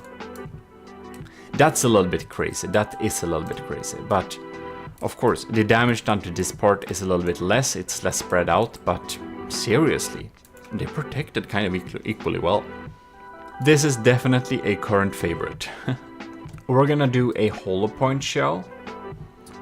Let's see, her AP is 38. That should be enough. And I think we're going to max out the gauge on this thing. And we're gonna see what types of damage we do here. So, first armor. Bam! Ooh, very much through on 2 shots. That's some serious damage. Enemy armor. 1, 2, 3, 4. Much better, much better. Oh, and we go with this thick one. 1, 2, 3. Also 4. This armor isn't as strong as I thought it would be, honestly. Let's do some AP frag. This is pretty normal. Maybe not at like 500 millimeters, but probably like 450 or something like that. It's a strong shell. So let's try out AP frag. Bam! Ooh! Got through! I need to see that again. Bam! Okay, didn't get through this time. This time they caught it. Oof. That's some scary stuff, man. This one. Bam. Oh! The armor piercing just melted through here. Bam! Didn't even stop it. Did go straight through here. Whew! Yeah, I don't know if we can protect against that. And that one just melts through. Of course it does. Yeah.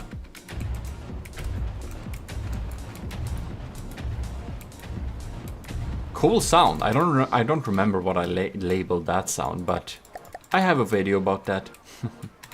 Of all the, what is it, 11 APS sounds? 20? 30? I don't remember. I should say, however, that these are some pretty, like, strong shells. There is a lot of there is a lot of chemical load in these. They're, of course, only set up for testing, but a lot of people don't use as big shells as we're using here. A lot of people are using smaller shells. But I've set up an armor-piercing secondary shape charge, so a secondary heat. We're gonna see what types of damage that deals. Melts right through. Can begin with this one. Melts right through. Well, it should be pretty similar, right? Since we are having the same kind of gauge. Ooh, and it gets completely pummeled by this armor. It doesn't. Oh, what?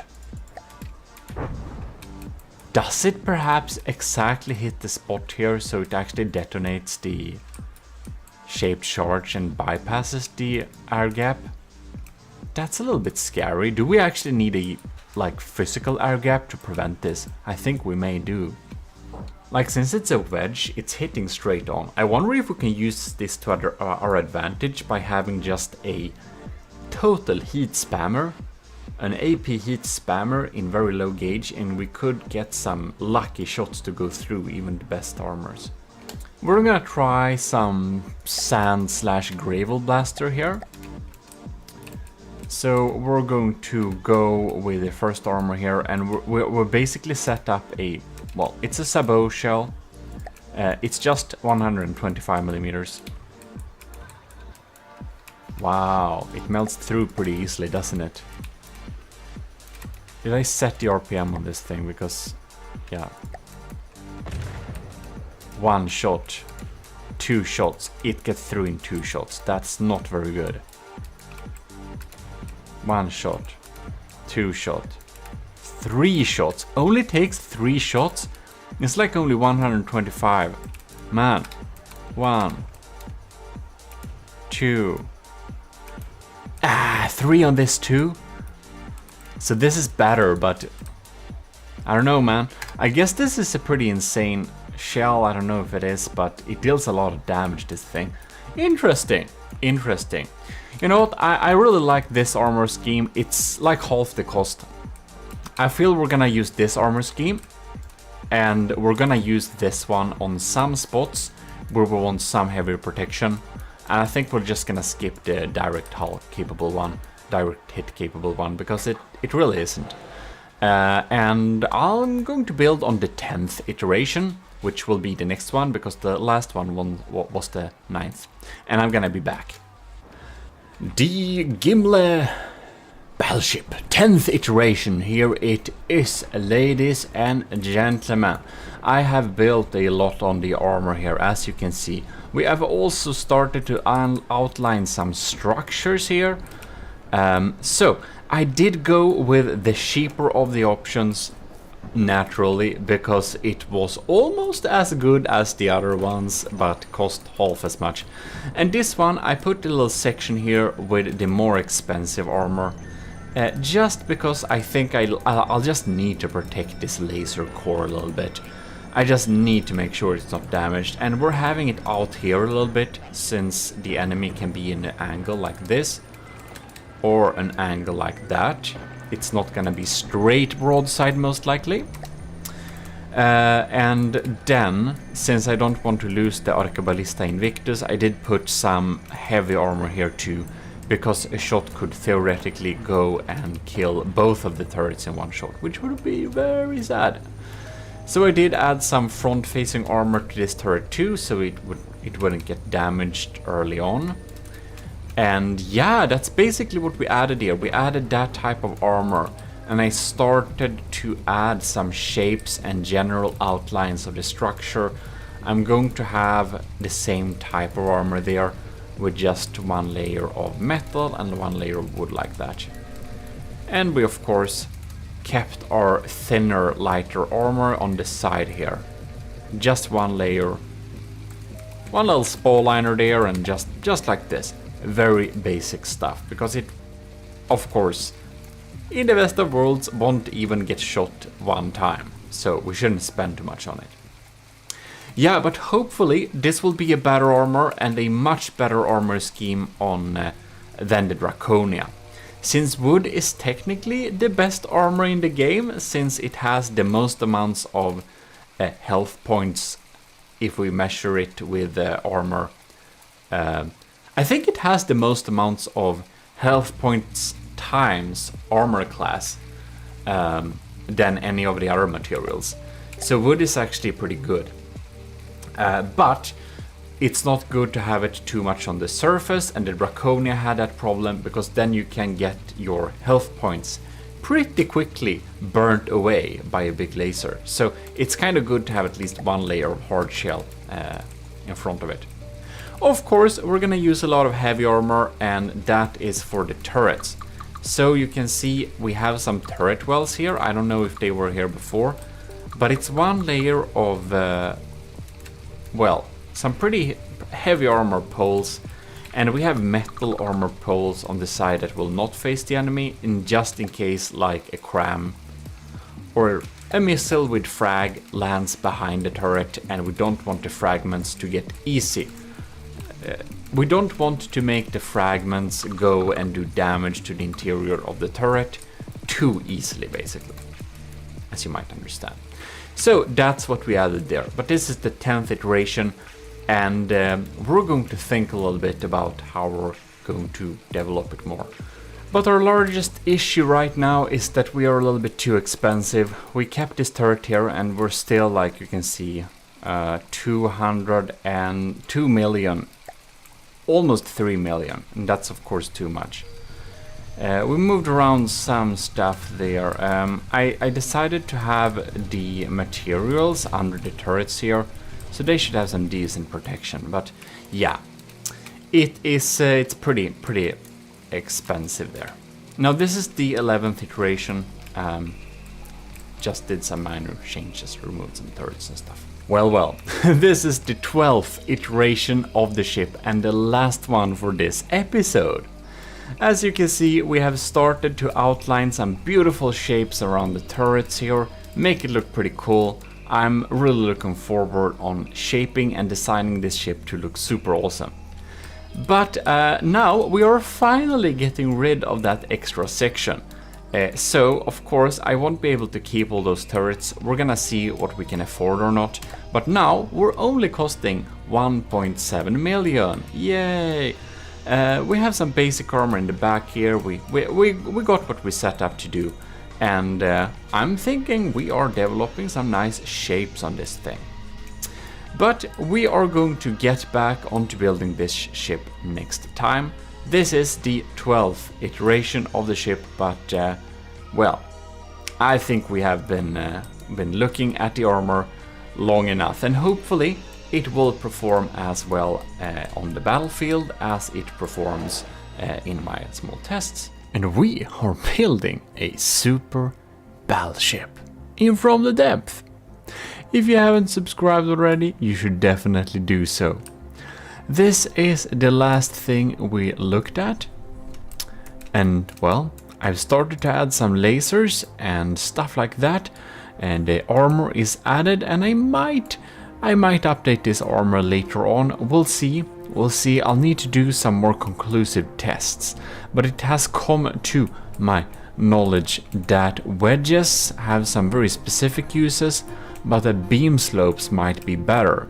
But this armor is completely adapted for this type of kinetic damage in this stage, and I'm not sure which one I will use. But anyways, we're gonna move on to the next iteration. And iteration is obviously a saved file, and if I'm gonna be truthful here, I'm not actually really sure what has changed onto this iteration. Any case, here we have my AI compartment. So it's the same as the other one, and I have a side compartment here. Because you know what?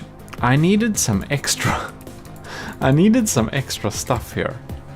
So this automated control block sets the decoys to 0, and this one sets the shields to 0 when there is no enemy around. And of course right now we don't have very many shields, but whatever. Then we also have a little setup that uses general PIDs to control roll pitch and altitude.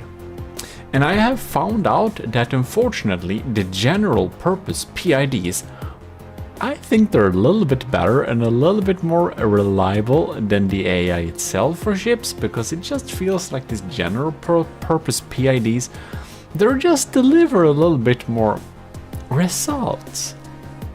I don't know. It might just be me, but that's how I set it up. And as you can see here, I don't know if these are new, but I added large 7-meter propeller. We have a 5-meter there, and of course these are using a lot of power to keep afloat, because do remember, we are not going to use water pumps on this build. Now, I have decided, yes, I will accept some submissions to battle this beast, whenever it is done. But I will give you the rules and outline for that next episode. In this episode, we will not go through that because I'll need to think a little bit on a few details first. Well, this is apparently different. And this is version 13, and maybe I was superstitious and didn't want to stay too long at version 13, so we're gonna move on to version 14. To defend against certain targets, we need a pretty good LAM system. And I have started to build some LAM nodes that go through the entire ship like this, connecting up to different spaces. So I have the LAM nodes on both sides. This will be a right sider, so we will only have like actual LAM nodes on like the right side of the ship. But I have the LAM connections on both sides to add some redundancy so that the entire laser network should not go down, even though a pinnacle LAM point was shot out. That's the plan anyways. So we have the little network there, it's going like that. Pretty handy, and the first LAM node is even here, so we have a little thing that can help us get rid of some stuff coming from the front. Ooh, and I do believe we have some nicer looking turrets in the front here. Yes, we got my barrel elongated little cute cram cannon, it's nice, and a diff gun there, just to add some extra firepower and looks. And a new little LAM node on the side here to save our front from shots. I think that's that. We got some interior armor going down there. This is the battery. I think we already looked at that, but that battery is like, it's like really expensive. It's like 4 million. This battery is like 4 million. If we get shot there, it's gonna, yeah. It's not gonna be good if we get shot there. I think we showed that, by the way. I removed this interior armor, by the way. That stone metal checkerboard pattern, I think it has to go. You know, I'm gonna do some more conclusive tests on that in a future video, but right now I'm thinking it's probably not gonna be very efficient. In any case, you can probably see I've been doing some beautiful shapes here. I hope you notice the golden details, the colors of the AOG. And about the rules for the future battles, I will tell you this: anything that's more expensive than 2.2 million will be disqualified. It will not be accepted into the battle, and anything that uses a single water pump will also be completely disqualified, just so you know. Oh, look at this beautiful cast iron part. If you've seen the first and second video, you do know you've seen my little sketch on how I wanted to make the front of this. And now you can see I have successfully managed to make the front that I was looking for. We have this little cast iron thing that kind of looks like some kind of mechanical replacement for a real bow. I don't know why, I just wanted to have this detail, and now we have it, so I'm happy. This, I'm gonna show you this. This is a little template I built. And you might say you shouldn't have the things, the shields so close to the surface with only one layer of heavy armor protecting them. Maybe not. But they're completely EMP insulated. So, no matter how much EMP someone uses, this shield layer, you can see I put them, I need to show you this. I think this is pretty amazing, by the way. So, let's see here, shields. And then we have shield distance measuring stick. Look, I have actually made like measuring sticks so that I can measure the distance in between where I should place my shields. And I even did this thing. I did a diagonal measuring stick so I can know where to place the shields in relative to a like slope, which we'll have on the ship. I'm pretty happy about that. Yeah, and all my files are accessible to all the commissioned officers in the army of GMODISM, starting from $1 a month. If you also want to support the channel, that's something you'll get back. In any case, this is my ammo barrels. I'm very happy about this design here, because you can see it is actually not a complete layer of heavy armor, because I have found out that a cubic lot, how much cubics is this? 1, 2, 3, 4, 5, 6, 7, 8. 8 cubic meters of ammo can be stopped by some heavy armor, but we don't need full blocks. We can use half blocks like that and have some distance, and distance is a great way to make them not chain react. And we only need heavy armor on the side here. We don't need heavy armor on the sides, because they won't chain react like this far in between. What I've seen so far, at least. So, or I did test them with some pretty high ammo requirement units. So I'm pretty happy. Like this, we have an ammo compartment. It's completely protected beside the turret, because of course this side will be facing the enemy. And another little detail I have found out, you may notice I have a super weird pattern of some like square corners on the side of the hull here. And you might think this is just a cool detail, and it is not, because I have found out that this is a pretty cheap and helpful hash protection. Because do remember, when a shell hits a surface, if the angle is acute, then like the shot will deal less damage. So this also gives us some texture on the front that makes it deal less damage to the Tetra, and that will have a very little effect on helping it not penetrate as deep into the rest of the armor, even though that like effect doesn't actually carry through, the first angle doesn't carry through to the blocks afterwards it, but the thing that it didn't deal as effective damage to the first block will make it so that it goes deeper. So even though this is just a square corner, if it's like hit at a really acute angle, like the effective health of this block will be much higher, so it will help. But the real reason I put this here is actually against hash, because hash, the direction of the hash spalls is decided on what angle the hash shell hit the armor. So if I have a hash shell hitting this armor flat here, the Hesh ballings will go straight in and deal a lot of damage to all of these beautiful wedges, and some will even get through into the armor. But if the Hesh shells hit the angle here, it will actually direct its way down here, and it will deal more damage to the surface of the armor and not so much damage deeper into the armor.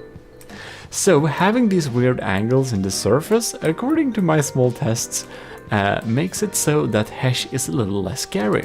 And since the Tetras are so cheap, I thought that was really cool. Just a fun little thing. Oh, and I added the tall pipe organs. These turrets are completely insane. They're 200mm, reloads once every 80 seconds. I think their firepower per volume, now these are multi-barrel turrets, but I think their combined firepower per volume is actually pretty awesome. It's just the caveat that they shoot every 80 seconds. Not great, but you know, each of these shots, they're kind of 40,000-ish, all of them. So it's a lot of health in all of these shots. They pack a punch. I'll give them that. They pack a punch.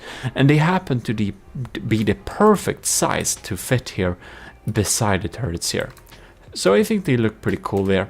I think we should have them there. And I think they might help dealing some damage, even though I'm not sure they will get through the Ragnarok's defenses. But alas, the Ragnarok is not the only ship we will need to beat. Because I heard that we want to beat the Turtle Lord, but Setup/E-Lord made another ship that unfortunately beats the Turtle Lord, which is called the Rhino, which I pitched against the Draconia, and now I need to make sure this ship beats that too. I don't know, this is gonna be crazy. We need to beat so many ships.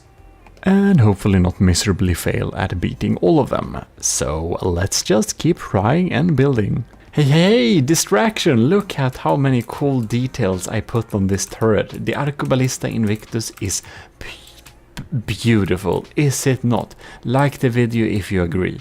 Next iteration. I've continued to build on the armor. We have the beautiful details. You can see the ship is really taking shape here. I think it looks pretty nice. But that's just me. And I'm the builder of the ship, so that tells you absolutely nothing.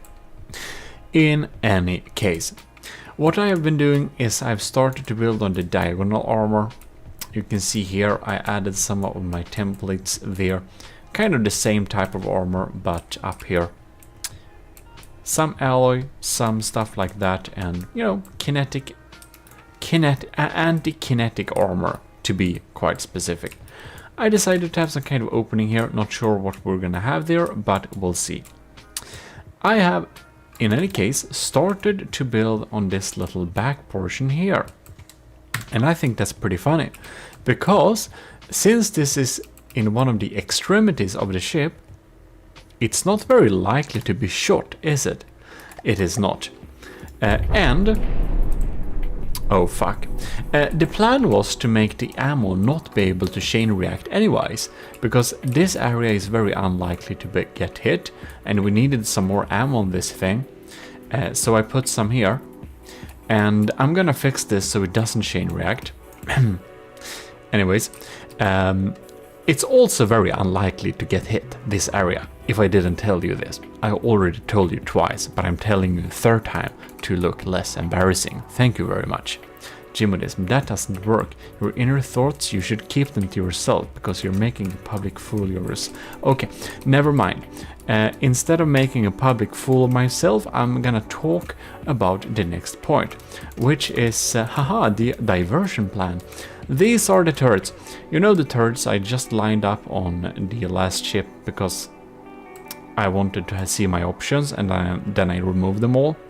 Well, I went through all of my turret folders again because I missed all of these. So I went through the folder and I spawned all the turrets that I might potentially want to have here. This is a heat hash spammer thing. This is of course the Vigoletta Marksman 5 that happens to fire the 67mm water bottle that I designed on my merch store. Check YouTube. Here we have a pretty efficient diff gun with 8 arms. This is another Vigoletta Corporation sniper, and yes, I make up corporation names that doesn't make any sense, and I do it only because I think it sounds cool. Let me do it, thank you. This is a deck gun, isn't it cute? It's also useless. This is a pack gun. This is a 3-lens pack turret, and it's actually much better than I thought, because this happens to be my first serious pack turret that I have ever designed. And it's pretty funny. I think I did it on a stream. If you're not following me, you should definitely check up on my streams on Twitch. They're all on Twitch, sorry, not YouTube, only Twitch. Follow me.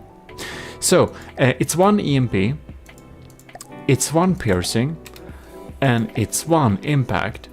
And the thought is that the impact one should shoot first, and then the other ones, oh god, never use this damn thing.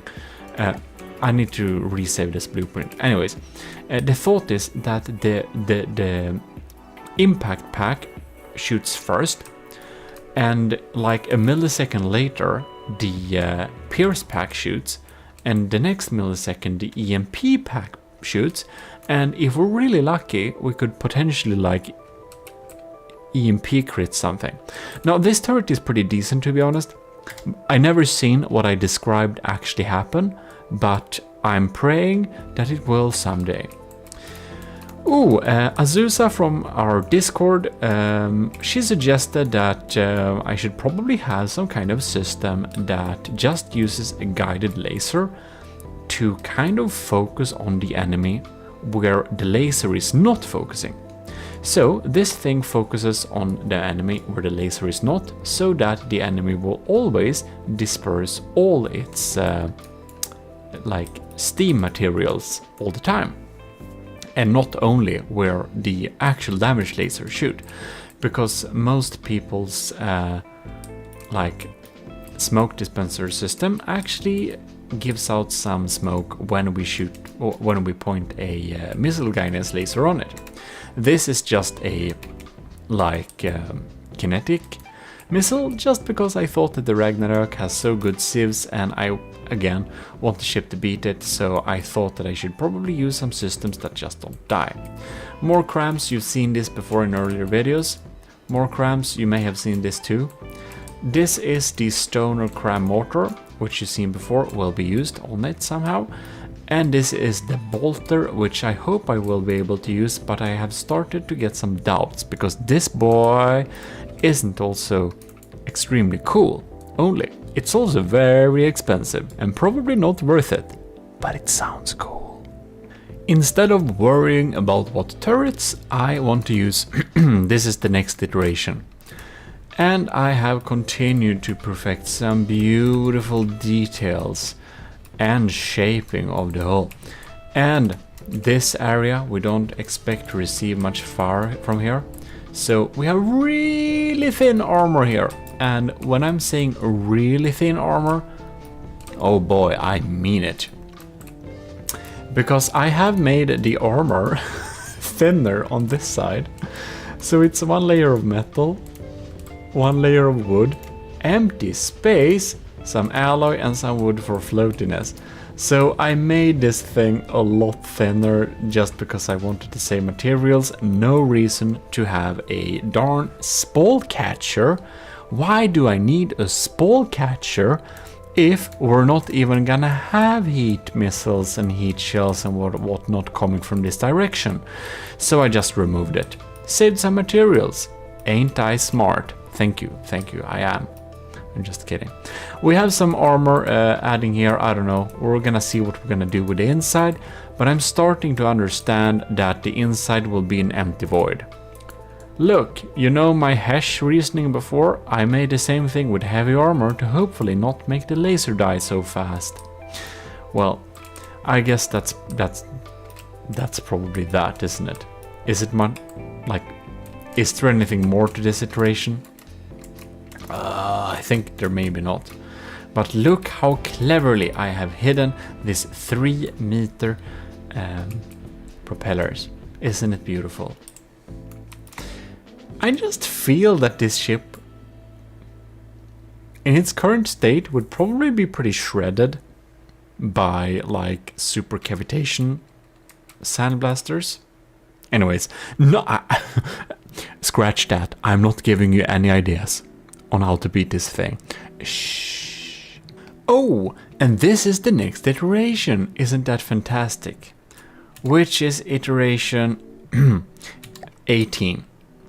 So, as you can see here in iteration 18, I forgot to cover the beautiful little donut, the golden donut on top of the white here. I'm very conflicted about this. But you can see we have a nice thick deck armor layer consisting of 1 meter of wood. Amazing. I think 16th century shipbuilders would be quite impressed with 1 meter of wood as armor. So let's just move on. But I think it looks pretty cool, and I started to add the golden details in terms of alloy here. So I have kind of decided that we're gonna have all the gold in alloy specifically, because I just found out that alloy gold looks much better than metal gold, doesn't it? Or I did find out that a little bit earlier, but as you can see, we have started to add these beautiful decorations, staircases and all that. And isn't this cast iron detail like little, I don't know, rännsten in English? Help me someone. And I even added some beautiful metal blocks like this to make it look smooth and everything. Applause, applause, thank you very much. Yeah, well, I guess that's kind of that for this. What did I do? Yeah, but in all honesty, we're gonna do some pretty thin deck armor, because honestly, who uses mortars? Well, I am, but not very many do use mortars. The Turtle Lord is, but other than that, nobody uses mortars. So I don't think I'll need to worry about them too much. So thus, according to my own planning and outline and reasoning, which you should probably look at in the first and second episode if you haven't watched that already, is that I should not armor where armored does not need to be. Doesn't this look pretty cool? I think it does. In any case, that's it for this iteration. I don't know why this is a lot cheaper, because I don't remember exactly what I removed, but if I haven't said this already, the laser has finally gotten a proper placement. One of the lasers will be placed here. It's off center, if you didn't notice that, because I wanted to be a little bit asymmetrical, and it's encased in a little heavy armor sleeve, and it's standing on a little heavy armor sleeve itself, so it should be pretty sturdy. We're gonna add another one, by the way. Welcome to iteration 19. Observe the glory of the Gimli super battleship. Well, it's not done, of course, but as you can see, I have continued to shape the outline of the hull structure here. We have really thin armor on this side, very thin armor, thinner armor on this side.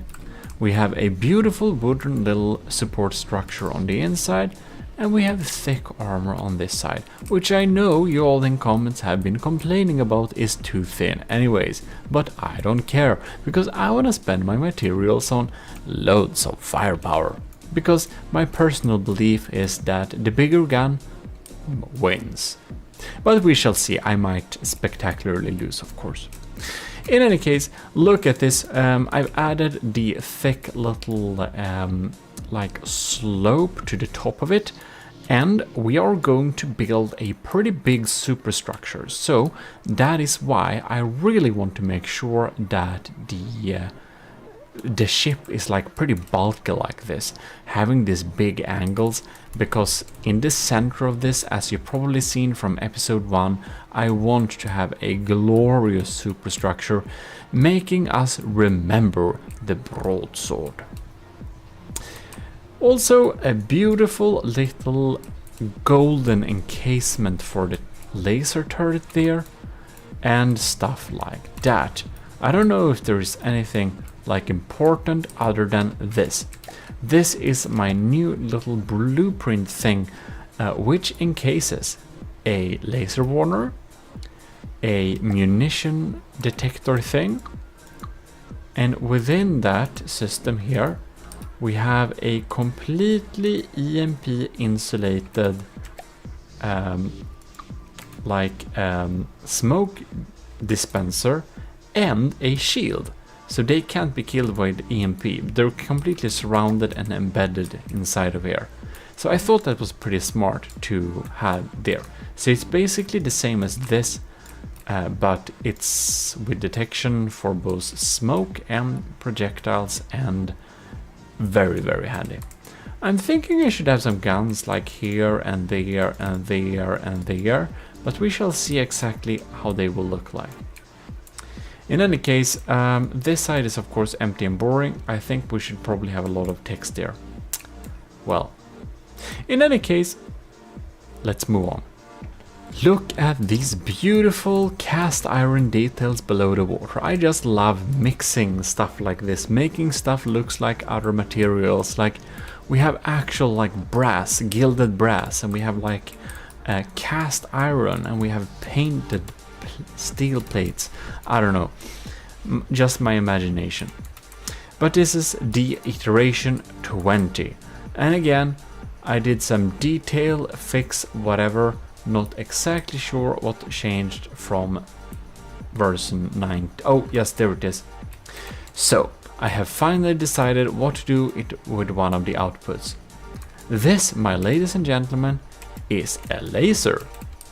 So since the Draconia had the problem where the laser died, we're gonna have a laser turret here, but we're also gonna have a laser turret here later. But on top of that, we are going to have a hull fixed extra laser output mounted onto the side of the turret, completely EMP insulated and everything. Isn't that quite beautiful? This little arm connects up with heavy armor and has insulated pads with rubber, connects it up to the laser system, and will be able to completely fry enemies as long as we can maneuver and keep them at the right side. So we have an extra laser output. Isn't that very, very smart? I think it is, because the Draconia died every time its laser died, but when its laser didn't die, the Draconia didn't die. And now we're going to look at the last iteration for this episode, but before that I just want to thank the seagulls for keeping me company. Oh, and you for watching the video and liking it, of course. Also subscribe if you haven't. In any case, I'm just kidding. Thanks a lot for watching, like seriously. Special thanks to the commissioned officers in the army of GMODIST, of course. Special extra thanks to all of you, which is Admiral Super Dave, Captain Y, both new big supporter. Isn't this kind of amazing? Our largest supporters of the channel did join the commissioned officers, pretty close to each other, like in terms of time, so I think that's pretty cool. So thanks a lot and super welcome Admiral Super Dave and Captain Y to the commissioned officers board. We have a special Discord, by the way, for all the commissioned officers, or we don't have a special Discord, we have a special channel in the GMODIST Discord, which is free for everyone, which you should join, I can't speak, if you haven't already, because it's there are some pretty cool people there, and there is always someone to ask if you wonder anything within From the Depth, and we have some really good members that really knows a lot that can answer. In any case, let's continue. Commander Ike the Boater, Commander Aegean, and our lieutenants Asteria, C2, Powered by Greed, Tyler Russ, and Vincent Veritas. We also have our cadets Robert, Shark93, and Marty McBacon. Thanks a lot for supporting the channel. So we've been watching this build in the meantime, and that just takes forever. So let's just spawn it in here. here we have it, Forever 21, just kidding. This is the 21st iteration of the ship. Do you like pause time? Can you notice this beautiful shield detail I have designed? It kind of looks weird, but also not. You can see the angle is actually straight. It just looks like it's pointing upwards. Isn't this shape very beautiful? I'm extremely proud of this shield shape. In any case, look at the decorations. Isn't that nice? And we have a little turret sticking out here. The cram turret you saw earlier. Pretty powerful thing sticking out here, helping us with some firepower. We have railings, beautiful railings. We have inserted the Stoner cram mortar.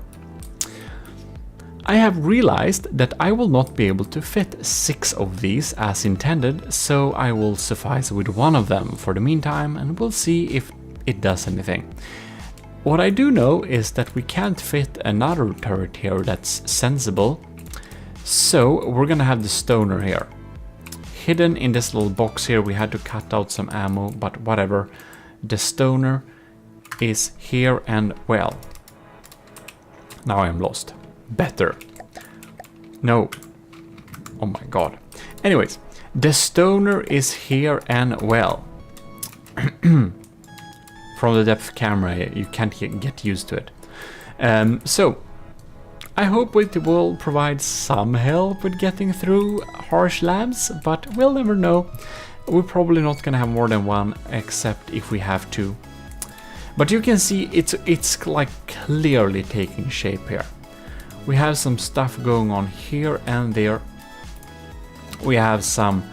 we don't have any new details here. The shield was like my main achievement, but of course,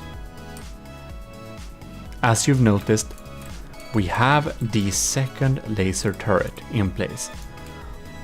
It is also a little bit off center, but in the other direction, to kind of give some nice little organic feeling to the thing.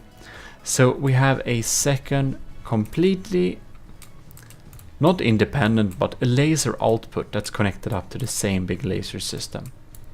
I think that's pretty cool, having several lasers connected up to the different systems. And I've started to expand the laser here. Here you can see I actually have a little laser compartment down here to provide some help. I think that's a charge laser, by the way. It's like a Q1. So we have a Q0 laser, and we're gonna mix in some Q1 pulses there to really drill into the enemy.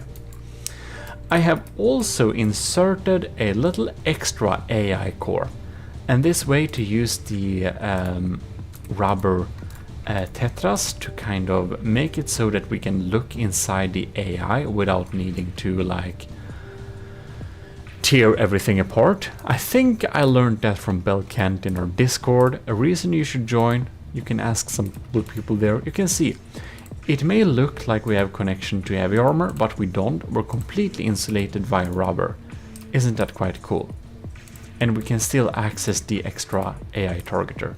So the purpose of this AI is to provide an extra targeting point, and I'm gonna connect up things so that we can utilize that targeting point. We are building on the super battleship, or the superior battleship. This is not the super battleship, it's only 2 million, I think it's a regular battleship, but that's just my scale. If you want my scale, join the army of GMODISM by self-assigning yourself Matros 3rd class in our Discord, and you can see my pinned message there with my classes. And I probably will add some type of approximate cost-ish thing to them, or size or something like that later on. In any case, here we have the last iteration of the ship, and this time we are actually going to build on the superstructure. So here we already have the next iteration of the ship, and we can't really see it, but we're going to go through this little model and see if we find anything new. But about that, I also want to give a huge thanks to the commissioned officers in the army of GMODISM who are supporting the channel very much on Patreon, and it helps very much. So a huge thanks to our Admiral Super Dave, Captain Y, Lieutenant Asteria, C2, Powered by Greed, Tyler Russ, and Vincent Veritas. It helps a lot. Oh, and we also have, of course, our Stellar GMODIST C2. And our venerated GMODIST powered by Greed. So that's super cool. You're also YouTube members, and you can support me on YouTube membership and Patreon as well. In any case, I hope you've seen the last episode, the finals of the Slabman challenge, because it was quite epic, and we dealt out some cool rewards in the Discord. You should probably join the Discord, by the way. And you should definitely check that video out, because Kevin, with a 1 instead of an I, made a very cool blueprint of the Stridsjacht made by Setup, a blueprint desk mat we've made out of this. So do check that out and see what he created. It's a wireframe thing. It actually really looks really amazing. I couldn't do that myself, so thanks a lot to Kevin for helping with it. So let's see here. I'm trying to keep track, of course, what changed. Oh, look here. I forgot to do like this. Repair all, because I retrofitted this. But isn't that quite amazing? So here we have the start of the superstructure. And as you've seen from earlier models and earlier like drawings, actually, like actual drawings, you saw that in episode 1 and 2, you can see that we're gonna have a pretty big superstructure. And this is the base or the ground level of this superstructure. Right here, we basically have a thin layer of metal. We won't really have anything important behind the superstructure. It's mainly there to look cool, so yes, it will be a complete waste of material, and it will inhibit my chances of making a ship that's really good combat-wise. But I'm also thinking that any shot that's aimed against the superstructure is a wasted shot. So it may fill some type of function there. And in the superstructure, this is going to be right-sider, so we don't need to have cram cannons on both sides. But this is, of course, the cast bronze goblin-inspired cram turret. You know, my ancient goblin turret. But a new model, the cast bronze thing, elite millimeters, very funny. And it's just aiming out of the side here, and the other side is going to be open, and this is also going to be some type of entrance thing. Right, here we also have some space for auxiliary detection. So nothing fancy, just some holes there so we can have some extra detection, because of course we want to make sure that we don't lose all our detection, and we don't need it for this side for obvious reasons. Yeah. Here we have the cram mortars. Them looking really cool.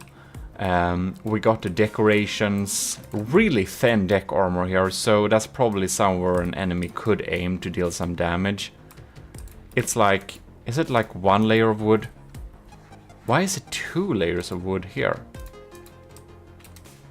Oh, because I have an... Yes, this is a really cool thing if you want to make things that look cool, and that's have like small elevation differences on surfaces. I find that helps very much. We have the laser output here, so of course we have 1 laser here, and we have 1 laser here. We've also connected up a LAM system onto the superstructure. So right now this is a only 120 meter range engaging LAM system. We have 3 nodes here and 5 nodes here. And we're of course having the nodes there and in front, but we're not gonna go overboard with the amount of nodes, because our laser, remember, it's connected up to the same system. The LAMs and the damage lasers are connected up to the same system. Some of it is spread out here. We have some extra ones there, a Q1 laser, and we have the main Q0 laser down here. Then we got the output going out to the side to deal some damage, and we have some auxiliary cram cannons right here, mainly to look cool. I don't think they'll get through to the Ragnarok at all, actually. Here, or many other ships for that matter. And we got another cram. This is a little bit more meaty. I believe in that a lot more. We have a diff gun stuck in here, so it just looks like this is kind of a, I don't know, an entrance thing, and we just rolled out a cram, no, a diff gun, a little APS manual loaded gun there. Right, and the tall pipe organs are going there. So I don't know, that's like where we're at. We have most of the weapon systems already placed down. I'm starting to think, as said, that I may need to change some of the hull point crams to pen depth frag, because that makes a little bit more sense. But we'll see about that a little bit later. And of course, we have some pretty nice shapes going on here. But we're going to build on the superstructure, so let's load in the next iteration. I never actually did this version like this way before, but this is so cool. We can see we're slowly like repairing up so we get the new blocks. And we can just do like this. And ta-da! You know the Vigoletta Marksman 5 firing the 67mm shell that we actually made into a water bottle, which you can be checked out into the store. I need to get my updated version. It looks very funny. I just thought it was such a stupid idea, so I'm sticking with it. 67mm is a hallmark of the army of GMODIST now. And the Vigoletta Marksman 5 happens to be an extremely efficient turret. And I don't know, I think you've seen this before, I don't know why exactly, but I don't think sabot frag should be a good shell, because a sabot head decreases the damage with like quite a bit. The payload is down to like 25%, so it should really be pretty bad. But I did test side by side with regular sabot, armor piercing and heavy heads, and the AP frag variant did actually shoot through armor faster than the other ones. So yeah, there we have it. I wanted one of these turrets here because it's a really good turret to use to basically blast off important things on people's superstructures. This shell is also equipped with a tracer, as you may have seen, which means that it's pretty accurate. Here we can see the powerful broadside. Bam! Pretty nice, ain't that? So there we got that one. I really wanted this one, and of course it's not super well protected, but the turret itself has some, well, on turret heavy armor. So yeah. Then I also added some extra cram cannons. I'm not sure we're gonna stick with these because I think, again, a lot of the smaller crams won't actually get through to the enemy. Loads of people have really good LAMs and sieve systems, and these small crams are probably just not worth it, but if the enemies didn't invest in a sieve system too much, which you should not over-invest in, by the way, you should invest in dealing damage, but if they didn't do that, of course they'll help.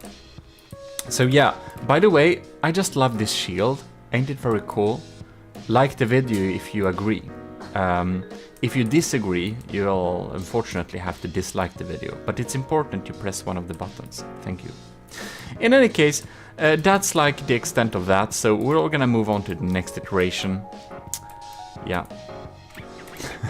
One thing that I just realized is that I placed down my integrated, insulated shields, smoke dispensers, munition warners, and laser detectors things into the hull here, and this is gonna make it a lot harder if I decide to update the armor. So I guess it will take a while before we actually update the armor. Excuse me, but what? Oh, never mind. Let's move on. Next iteration. But we've started to build the frame on this thing. So you can see I decided to go with some super cool black outlines, some more cast iron structural things, and trying to do some really cool shapes with overlaying some decoration blocks on normal blocks to get edges we couldn't otherwise. Something I newly learned to do and using all the time now. And you can see I'm really going for this kind of cast iron, like 1800s industrial revolution type of industrial frames, somewhat like that, and I really like it. I just love this shaping and look of things. I just love this black iron, like linseed oil finished iron. So we have the frame here. You can see it's super weird. we're gonna make this superstructure like actually go out over the turrets. So we're trying to make some kind of support structure for it, because as said, this superstructure is gonna be pretty big. So yeah, that's like what we did there. I think that works pretty well. And I don't remember if this rudder is newly added, but I added that as well. We're keeping the cast iron feeling to the bottom, and we also have the connecting frameworks of iron going on here. And I do actually believe that this iron network is connected up to surge protectors to have some kind of EMP protection, so they just can't go anywhere. And of course, that we already looked at. But yeah, that's what we've done so far. And are you ready? I think you're. Okay, bam! Isn't that amazing? Look at that. I know I teased like this picture to the patrons and the YouTube members a little bit before, but now you all can see it. Wow. So, I don't know if you think wow, but I do. I'm really happy with this superstructure, because you might remember the name of the ship is gonna be Gimle. Let's dive into the story of what Gimle is. Again, it is a golden hole where the righteous people will survive the Ragnarok, okay? So it's apparently a golden and gemstone roofed hall. And I think this is a good beginning of a great feast hall, because that's exactly what it's going to be.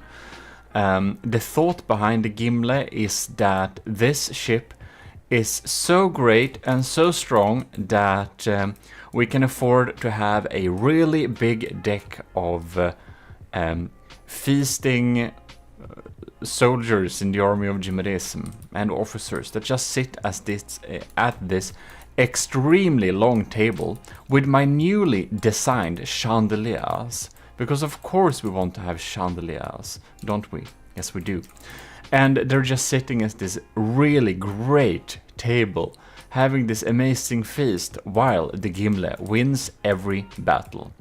Especially the Ragnarok, so it, will survive the Ragnarok, since, that's the purpose of this golden hall.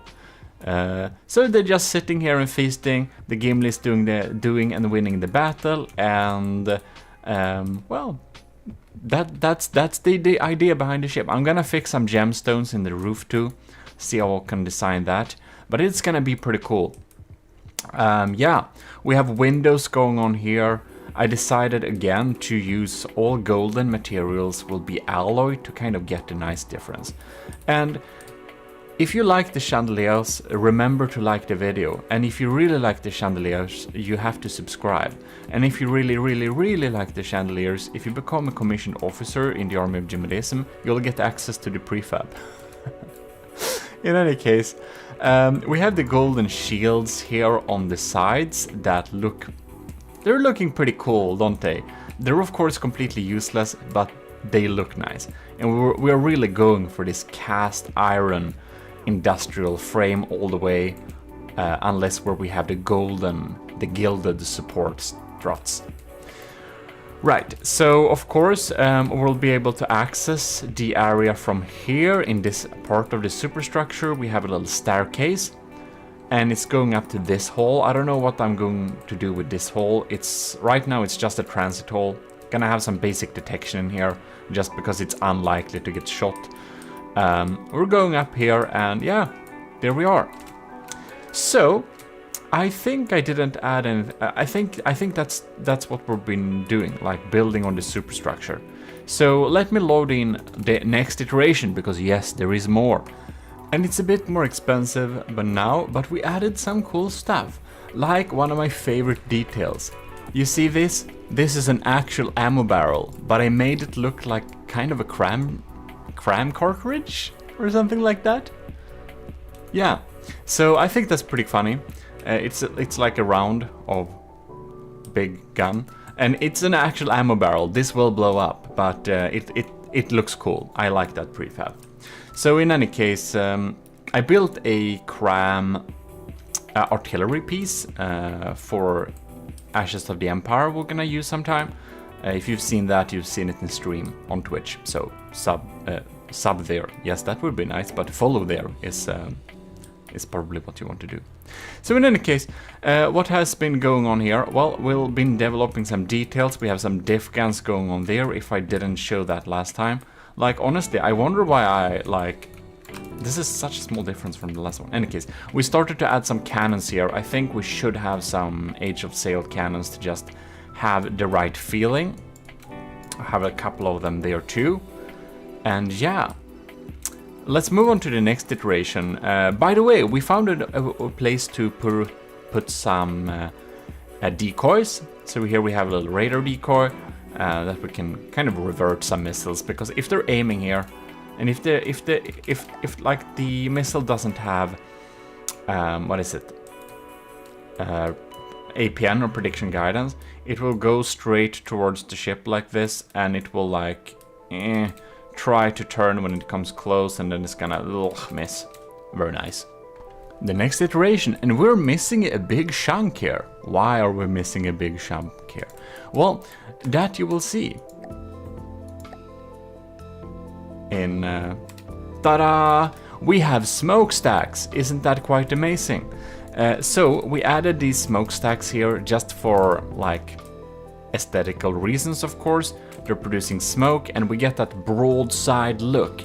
And that's known as the big boy when I was building it like last year. You've probably seen some videos about it if you stayed tuned for a long time. And if you did, thanks a lot for being with me so long, and hope you enjoy it. So these are some smokestacks. We have some ventilation and fire extinguishers and stuff that we can deal with them if they cause any trouble. But other than that, they're just really cool looking smokestacks that is of course putting up all the cold smoke from the steam engines somehow. Yeah, it's magic. But in any case, we can see that the superstructure has grown quite a bit. That's probably the main thing we should be looking at, not the smokestacks. Look at this. Here we have the captain's steering hut thing.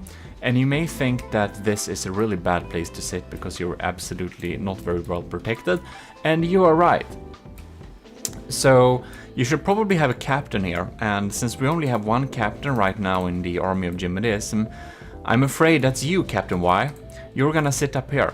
Congratulations, you are being tasked with a very important and honorable mission. However, we are gonna invest in good, decent labs and okay anti-missile systems and some civs cannon, hopefully. Yes, indeed. You don't need to worry at all, Captain Y. You're very welcome. Be honored in this seat. And I don't know, Admiral Super Dave, I recommend you kind of hide down here somewhere. Probably a good idea. In any case, so that's like where the captain sits, very beautiful. And we have some control pads because I thought that maybe if we want to turn off like the smoke and we just want to make it not lag at all, I imagined we could also put a switch that turns off all the lights. Because I have some cool lights here, you can see there, and of course the chandeliers, they have light as well.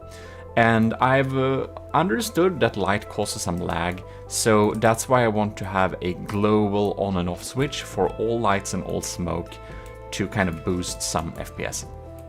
Yeah, a lot has happened in this iteration. So let's, where to even begin? Right, so here we have some cool decorations. This is of course where you would board the ship. We have some rubber pads there so that you don't, accidentally damage the dock.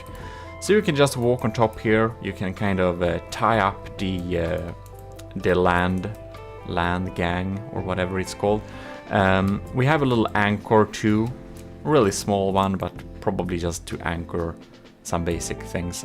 And you can walk in here and get access to the ship. So we're of course gonna have some type of walkway. We're not gonna have full interiors, but we are going to have interiors. Some basic ones so that you can access it at least. Right, we got them there, and we have actually exchanged some turrets here. I thought that the cram turrets in here was kind of a little bit wasted, so I updated them to the 8-meter tight Tetris Vigoletta sniper cannons instead. And this is a pretty good sniper cannon.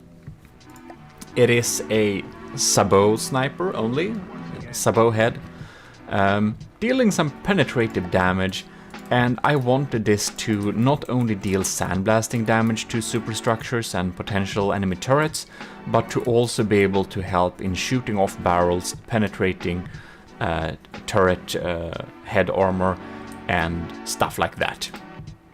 So yeah, then of course we have some additional things up here. I made it accessible using ladders, not the most glamorous, but it works. And then up here we have a new pack turret. This is the tri-pack turret, which was spawned beside the ship before, and I finally found a place for it. This is, if you remember, a pack, piercing, and EMP turret, and I think I removed the synchronization, so they shoot all at once. No, they're not. God damn it. They are going to shoot all at once. And hopefully they'll hit in approximately the same spot, which would be nice.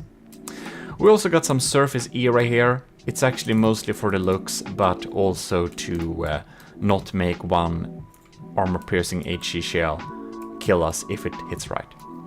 Yeah. Which I should cover the entire area with the era, but it doesn't look cool. And I realized that my objective was to make a ship that's really good and works really well, but I'm starting to build a ship that just looks really cool, and I just have to pray that it actually works and it's actually efficient too. Here we have my anti-cram cannons. This is flak. These are flak cannons that shoot flak shells to the enemy. Yeah, I think so. Or this is maybe damage. No, this is flak cannons. We have a little detection turret here. This is completely EMP insulated. So if anyone like it, you'll have to shoot really well to get rid of it. EMP won't help you here. It's pretty insulated, and it has some basic nice detection. We have a 90-degree radar, laser tracker, camera tracker, 2 camera trackers. It has a lot of detection. I don't know, it has too much. But yeah, and up top we also have more decoys. We have some cool wires that are connecting the superstructure to the main area, and I wanted this just to look cool. I realize I haven't been very good at using these imaginary wires before, but they just look so darn cool. I just have to learn to start using them, and this is one of my first examples of doing that. Right, and up top here we have the idea that Azusa suggested in our Discord, and that was that we should have some kind of teasing system. So this is a laser targeter. It will target another part than the laser is targeting, just to tease the smoke to dispense there too. Because if we dispense the smoke at all the places at once, the enemy's eventual LAM systems will also be handicapped. And if it doesn't get handicapped, well, then at least we are making the enemy use more materials than they would have done otherwise. So we're gonna switch up this teaser to a system that teases fast, and of course it's made to tease the lambs, so this is just a thumper head. It's a kinetic missile, just so that it doesn't get shot down by the enemy's anti-munition systems too fast. Alright, this is the next iteration of the ship. This is the 28th iteration that I've saved. And here we can see I added this super cool pattern on the shields. Doesn't this look super cool? So I added new colors. Instead of using the gold, I started to use a brass, and I made a bronze and a like silvery aluminium surface type look here, so that we can really have these shields that really looks up like some kind of weapon shields. If you're a commissioned officer, you may choose one of these shields as your own specific hallmark. Describe them in the comments which one is yours. In any case, that's what I added there. I think that looks super cool. We have, again, as I said, I wanted to have some basic detection in here. So we have some EMP insulated detection here that goes all the way around. Very handy. This episode we have really been focusing on the superstructure. A lot inside the ship hasn't, of course, happened. It hasn't happened much here. Some minor armor upgrades to internal armor, but nothing hardcore. Just some basic connection struts here and there. And oh, look, by the way, sorry, I just realized that I need to will need to do like this. Ta-da! Repair all. All right. So we have some small changes in here, yeah. As I said, internal armor upgrades. So because these engines were a little bit too exposed before, I added some basic internal armor, just some beam slopes with some alloy and wood backing them up. Basic splitter protection, basically. But I think it's gonna help a lot, or actually I know it helps a lot because we had an incident before where the crossbones, of all things, shredded some internal engines during some basic testing, and that wasn't really fun, so I thought that, god damn it, I have to have some internal protection against frags, so there we have that. And of course, we are also looking at a nice walkway system inside of here, so you can see how it's all accessible like this. And yeah, I think that's like the extent of the internal upgrades as for right now. Other than that, we have just focused on making this thing beautiful. And why I didn't show you this last iteration, this has been fixed. We added an anchor here. I thought that this isn't, of course, an entryway. This is actually the exit hole where they cast out the anchor, the proper anchor, so it sits there. We have some rubber padding so it doesn't damage the side, and railings and stuff like that. So I kind of imagine that the anchor chain is inside of there and they just put it out of there, and they also have a little cannon that they can take out. So yeah, that is the gimlet so far. We've been using some more wires to connect things up, make it look a little bit more sturdy. Do you remember how we in last episode actually went over budget?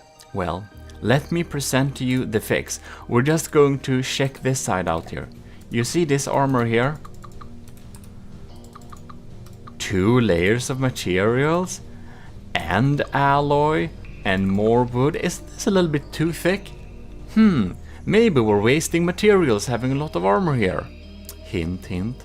Ta-da! Let me present to you the new armor on the left side that won't be taking any fire if we're lucky. Look at this. I think this looks so cool. I don't know about you, but to get the same feeling as we got with the shields up here. And have you chosen your shields, commissioned officer? Remembered that you can choose your shield?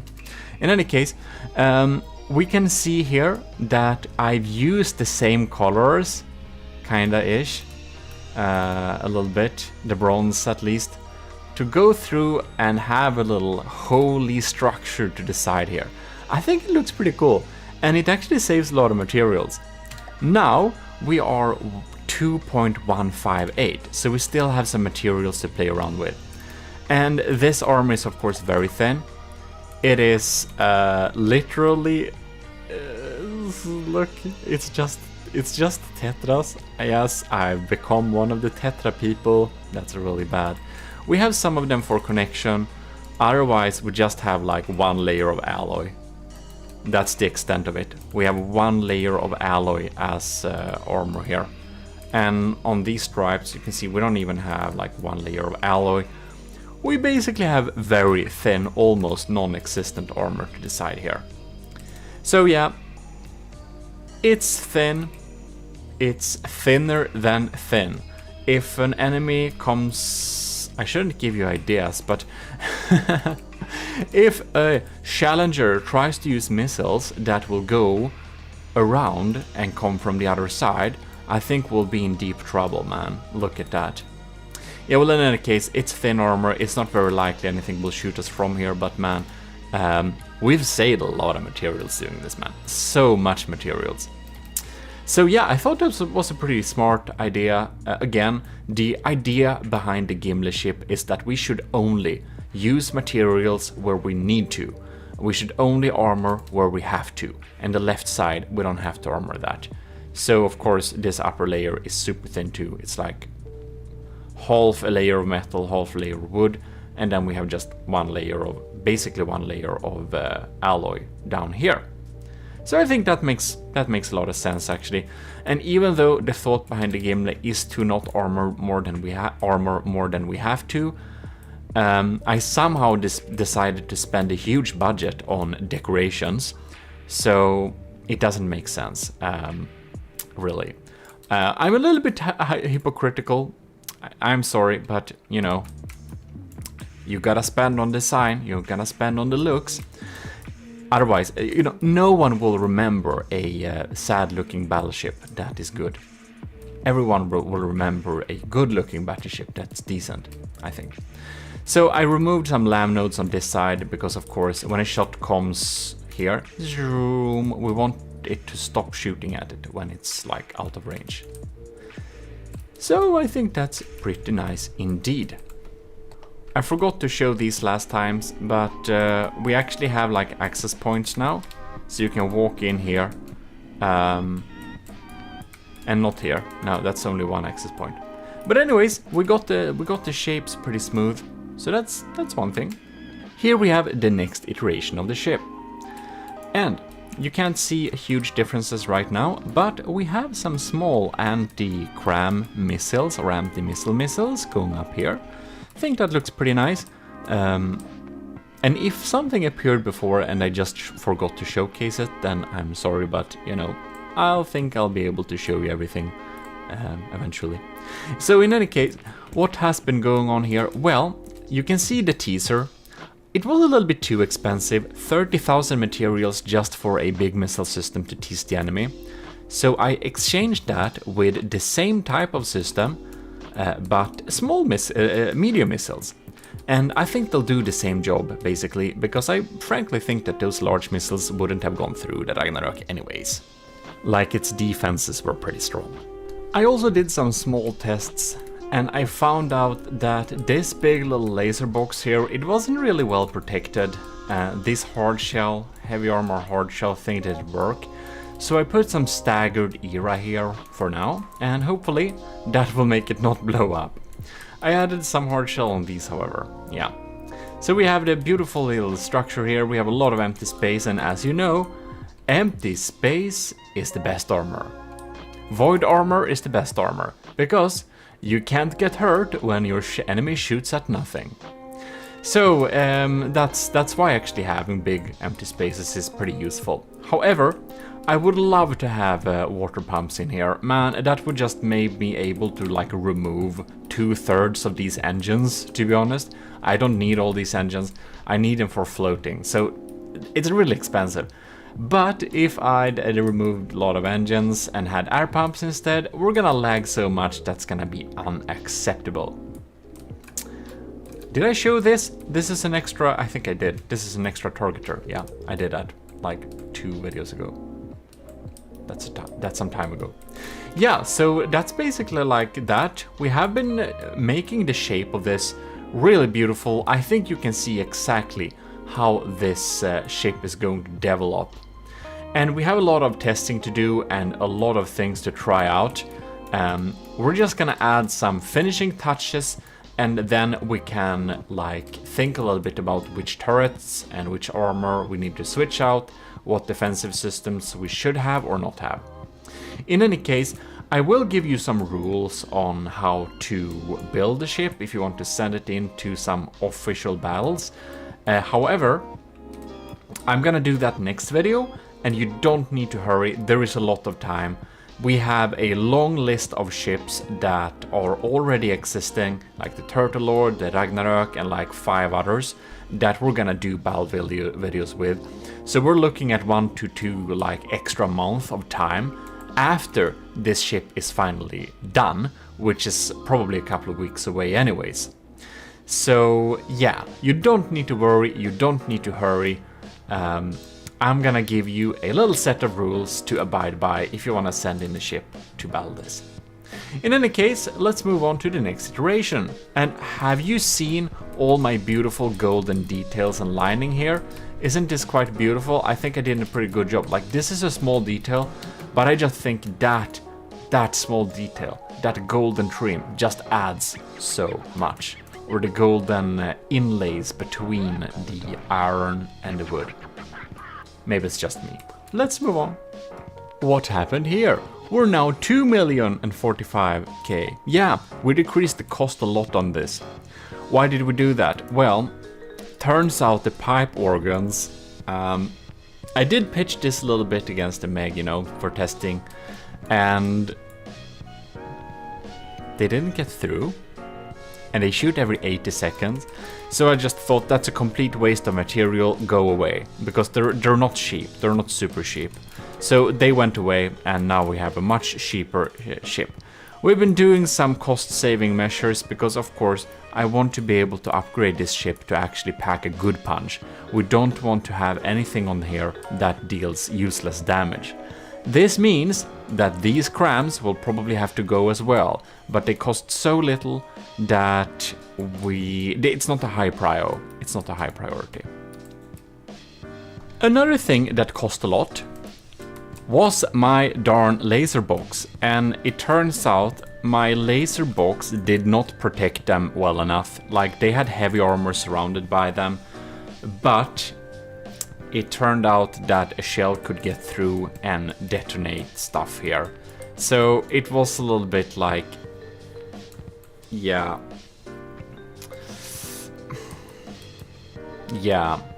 when just testing it a little bit briefly, shell penetrated, exploded the laser box. Like, one really good shot destroyed almost the entire laser system. So I realized that just has to go. We can't waste heavy armor or something like that. So I'm going to find another way to use this laser system, maybe put it somewhere else, probably spread it out to make us have some efficient laser protection. We also added some internal armor to protect these beautiful things, our turbines, because they could also get destroyed by a stray frag. Not very nice at all. So that has been fixed. And this has made our budget so much cheaper. What we also have been adding is adding some cool stuff in the superstructure. Staircases up here, so we can walk with staircases up here. So we can, where is it? Climb up here. So we can walk into here. And look, here we have an auxiliary little engine to provide some extra engine power if we have to. It also provides a heat spot, so heat aiming things might aim up here, which is, if they're accurate, ain't gonna do us much damage. And we have a little tiny electric engine and just some cozy-ish interiors. Then we can climb up here to this layer where we have nothing useful except some smoke dispensers and a beautiful little room. Like, isn't this so cozy? I think this room is pretty cozy, I don't know why. And then we can climb up to the bridge, of course. Very nice. While we should discuss important matters, we of course need to do more important things, which is more decorations. So we have the name Army of GMODIST Gimle right here, very beautiful. We have added some cool quotes and stuff. So here we have Army of GMODIST standing. Here we have, like, why not? Let's just stick some Latin on this thing. Here we have acta non verba. So this is a ship of action, not talking. No negotiations here. And of course, Army of GMODIST Invictus. Very beautiful, which means undefeatable, which you probably know by now. Our golden logo, very beautiful. Again, we have I came, I saw, I conquered. Oh god damn it, isn't this ship too much? Yeah, it is. We have a beautiful decal. We got the black flag mark of the Army of GMODISM right here. Super beautiful. Yeah, and that's like we have spread out these type of. We have it on this one too. We have these decorations here and there, and here we have the white mark on the Army of GMODISM, which is the same file that's on my shirt actually. Pretty funny. AOG Invictus right here and here. So you can see we have been decorating this thing, and here too. Isn't that beautiful? When this ship comes, it's like, who's there? And they're like, oh shit. Or maybe not. That depends on how strong the enemy is. We don't know who's gonna win. Yeah, but we decorated this. It's really important. And of course we have the Army of GMODISM flag, which is hopelessly dark all the time. I don't know, like it's impossible to light it up. It's stupid. I don't know what. From the depth, can you like update this darn texture to not be so dark all the time? It looks like a half rotten like potato sack or something. Can we like get proper fabrics please, or at least the option for it? Yeah, well, probably not. But there we have it. Beautiful decorations all over the place. And in the meantime, I added my super discount little turret here. It's not that cheap, but it's pretty cheap. It's a dual barrel stealth cannon. It's called a stealth dagger. It uses these ones and a not too high of a millimeter, only 1300. So the detection range for these are only 257 meters, which means that only crams should be able to attack it. I think that civs and anti-cram missiles will not be able to target it, hopefully. But yeah, that's what we've been doing. So let's load in the next iteration. And we have, of course, been working more on the decorations. Oh yes. Since this is the Gimle, the Golden Hall, we of course need some decent things in here. So I started to prepare the feast. Look at this. I made a little dish thing where we can eat a tiny little AI core with a small brain inside. Very tasty. So it's some kind of sushi for machine people. With chopsticks and everything. We have surge protectors to absorb those dangerous electric surges you may got nearby your Rambot, and some struts if you need some more support in your life. Any case, other than that, I outright stole. He's okay with it, by the way. I asked him, but I outright stole the beautiful drink that Setup has designed for the absolutely stunning Stridsjakt refit of the Slabman. And if you haven't seen that, you absolutely have to check out the Slabman Challenge playlist. It's so cool. But he basically made this awesome little drink that's what was onto the ship. As you can see, it's like some kind of gray machine fluid, perfect for Rambots. So I added that all over the place here. We have some extra AI routines and stuff like that. We got some ammo pieces, fuel, you name it. Everyone's taste can be met on this table. Even some spicy chaff chaff thing. I think this is kind of like spun sugar for machines. In any case, this terminal is also Setup's design. I thought it was really neat and really small, so I did make a copy of that myself, and he's okay with anyone using it. So I've taken some of his designs for that, as well as he made this beautiful shelf with some drinks, and I did take that one too. It's a really beautiful little design. Just this is like 2 blocks of wood actually, but a lot of decorations just add so much to this. And a little drawer, also by Setup from the Stridsjakt. Yeah, so I really like those interior pieces he designed for the Stridsjakt. So again, I saved some of them to use at the Gimle too. which is pretty nice, I think. Really cool designs there. And here too, I made a little table so we can have a co-pilot thing. Oh, here's the small chandelier, by the way, which of course we need up there, if I forgot to show that before. Inside of here, we also took some other designs, these again, and Setup also made a pool table, so we added a beautiful little pool table that he made for for the Stridsjacht, and I guess that the fine ladies and gentlemen dining at the Gimle should be able to go down here and play some pool, don't you think? I think so. Yeah. Nice decorations indeed, and we still have the cannons going on there, but I made them gold because that fits better. And of course, if you want to relax, we got Setup's relaxing areas, the little reclining sun chairs with a drink and a parasol. Very nice indeed. So yeah, we're really making this have a luxury cruise touch to it, because that makes a lot of sense, doesn't it? A warship with a luxury ship cruise. That's how bold the Gimle is. I guess we're gonna eat that up pretty much, but that's our that's what we're going for. The army of GMODISM is nothing but pretentious and blown out of proportion, so it fits.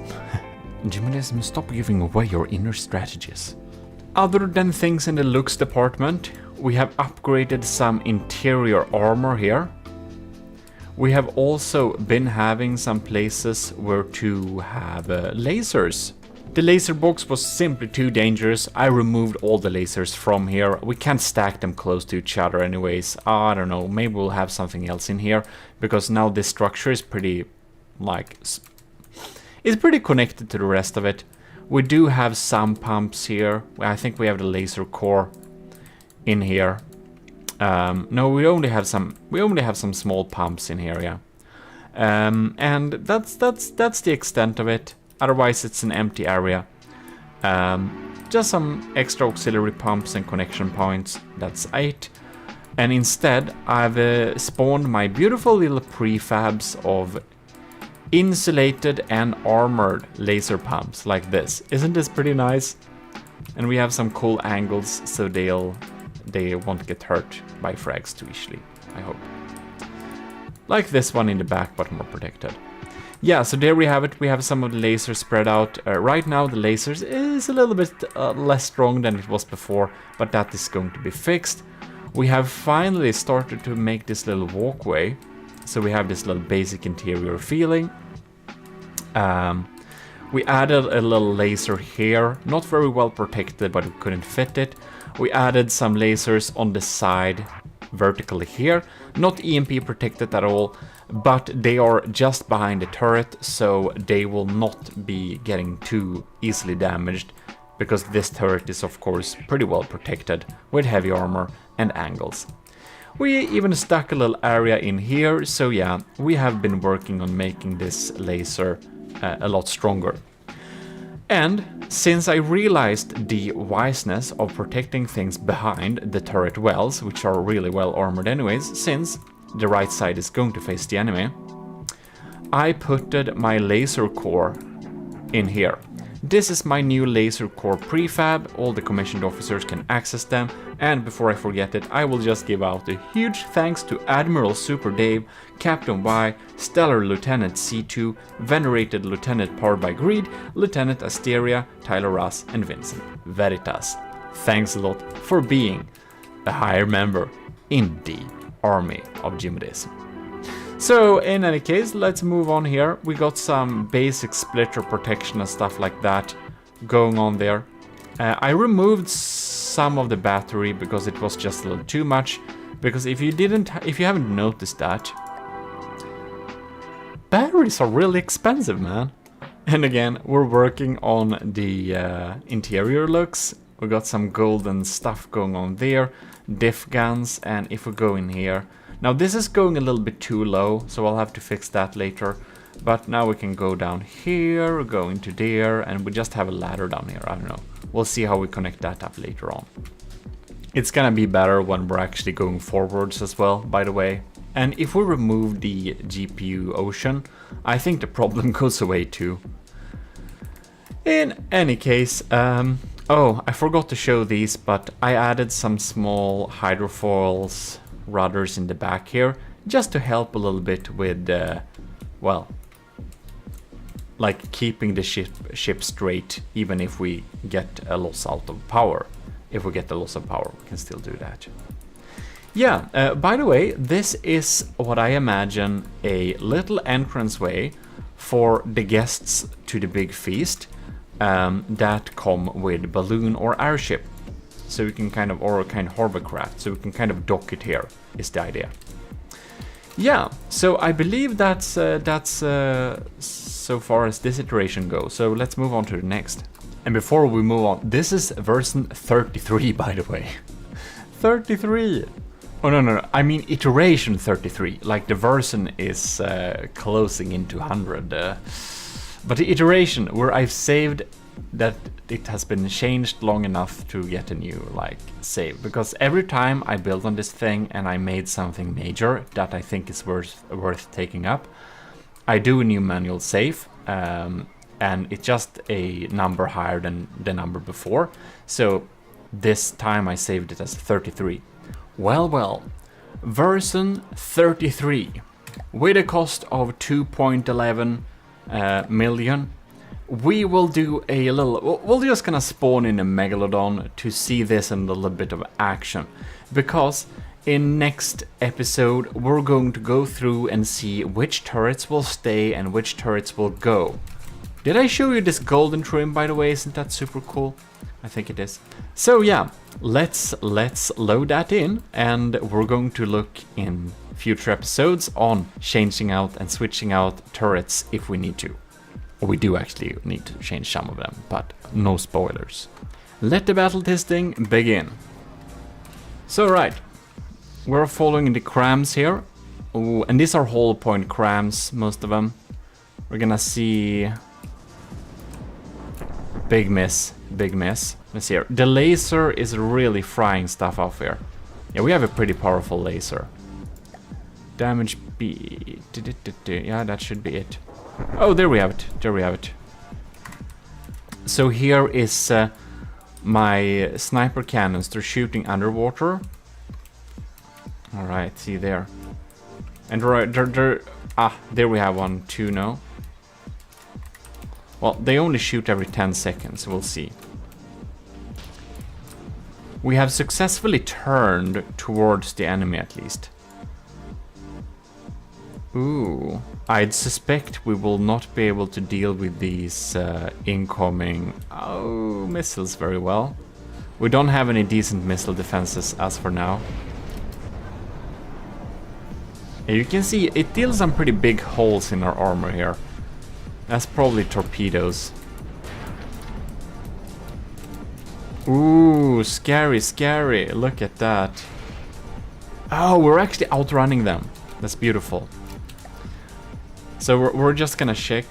We have a speed of 36 meters per second. It's not uber fast, but it's not slow either. It's a pretty decent speed, I think, especially since we are maneuverable at this size. Somehow we got some damage here. Cram cannons has got some barrels shot off. They seem to be aiming towards the enemy. Yeah, they have them in scope. That laser seems to get prio over the other ones. I wonder if the other laser's connections got damaged or if the laser just ain't strong enough. It's probably not strong enough. There we have some Q1 shots too.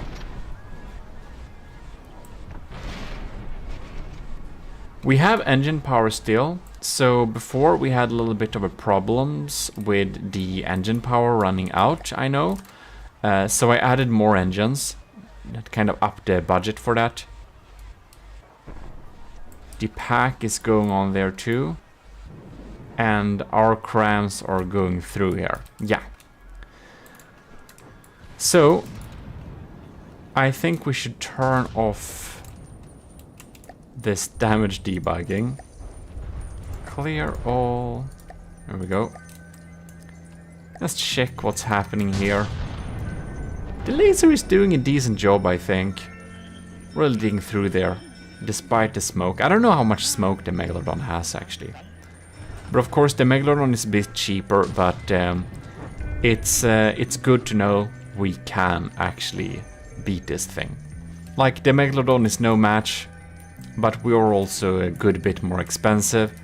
I think in the next episode we are going to test against the Ragnarok, and from that information we'll be able to know what we're gonna do with the turrets. Because I do believe that these hollow point turrets don't really do optimal damage. So yeah, there's that. So this time we're gonna test out some of the turrets and see if they may be worth it or not. But first we have the great benefit of actually testing this with the Ragnarok, because of course that's one of the ships we want to beat. So of course right now we have no data on the hit rate on the turret, but when we are shooting towards an enemy target we'll get an actual hit rate in a percentage, so we know approximately how often our shots actually hit the enemy. So we're gonna spawn in the Ragnarok and we're gonna see if we can beat it by like one part, but also which turrets are doing a good job and which turrets are not doing a good job. The Ragnarok is not the only ship we want to beat. I do think we should probably be able to beat it with our current design, but that's a bold statement, GMODIST. But anyways, let's spawn in the Ragnarok and we're gonna see. The battle is online. Right. We need to follow these. These are some scary shells here. Let's see here. We're shooting. That's some sabots going on there. So the first shots coming out here, they are sabots. Well, we see where they go. See if. Oh, bam! It's penetrating pretty deep into this turret here. We have some of the sieve system they're just bursting through. I never realized the... Let's see here, that's the kinetic sieves, isn't it? Yep, sabots, isn't it? I didn't realize the kinetic sieves was a like burst gun. That's like an inaccurate cloud. Ooh, this is interesting. Here we have a cram shot. I think we can go up to full speed actually.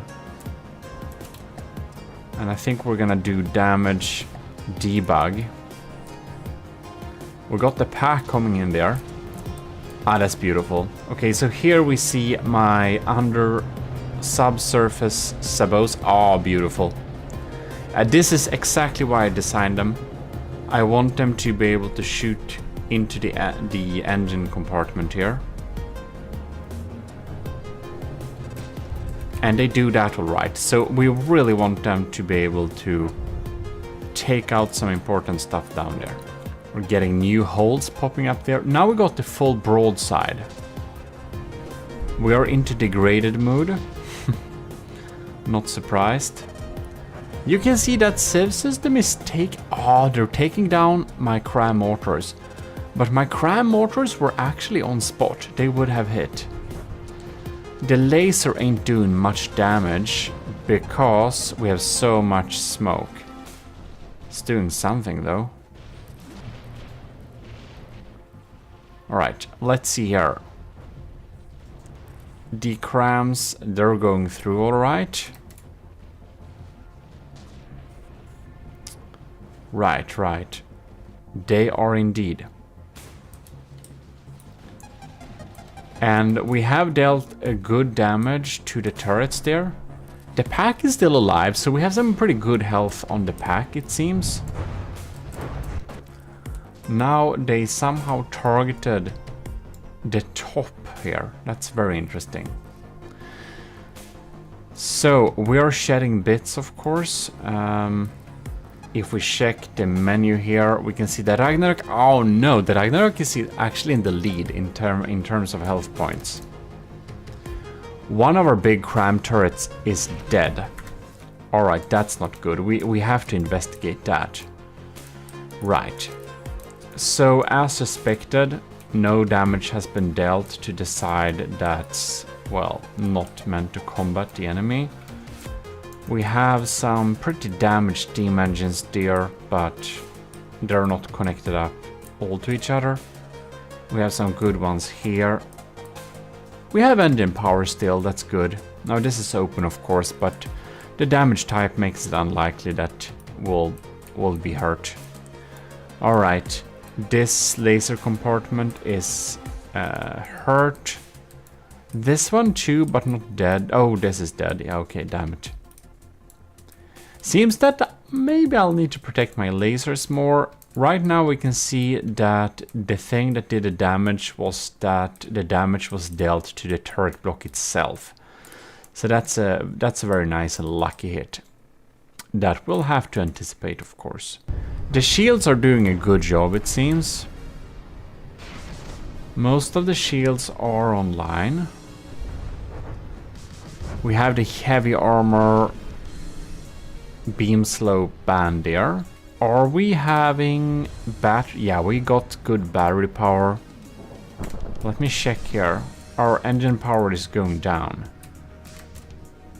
Let's fly with these for a little second. See what's going on here.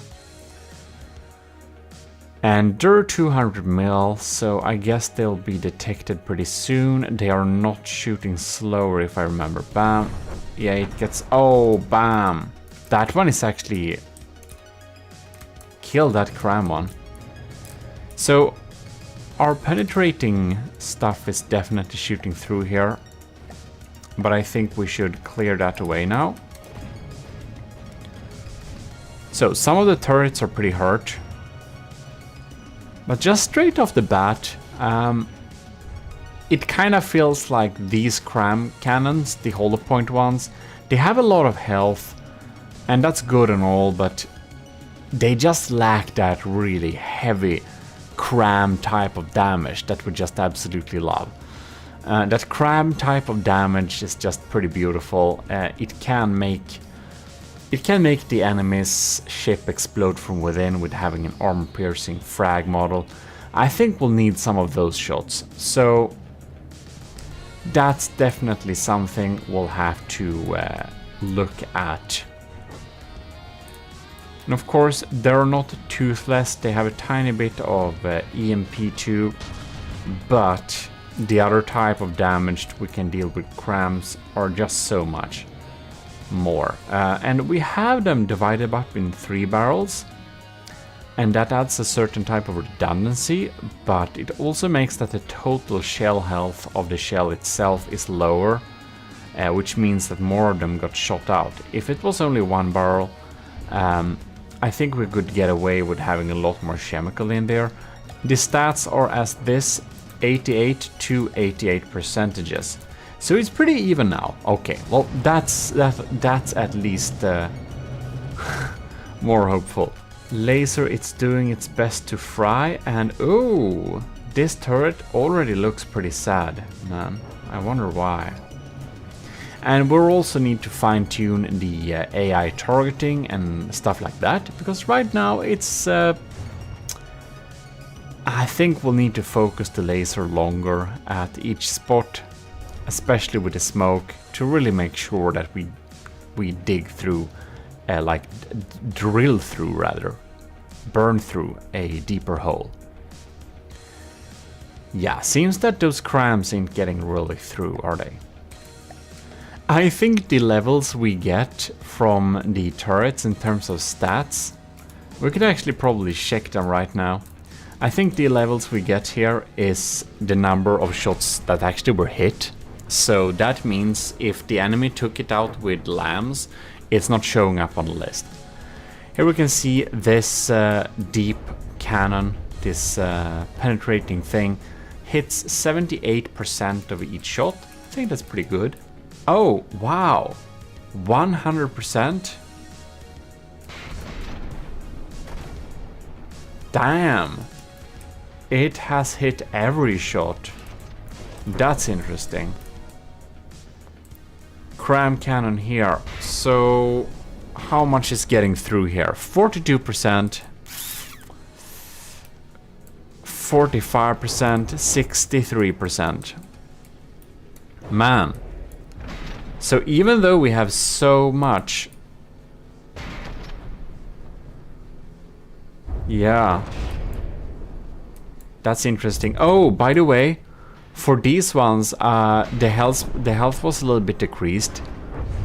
I added some high explosive and frag. And I added the defrag in a really sharp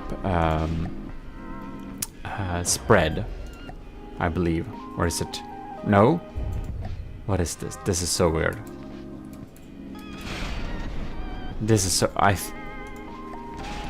This is weird. Okay, they are a little bit mixed. It doesn't work. So the health is a little bit too low. We'll have to test these out, see how much damage they actually do. I thought I may have mixed it up with another iteration there, but they are not getting through a lot of the time, or they're not accurate enough. And how about these small ones here? Well, here we have 11%, 22%, 0%, man, okay. Okay, that's bad. This one, 12%, 37%,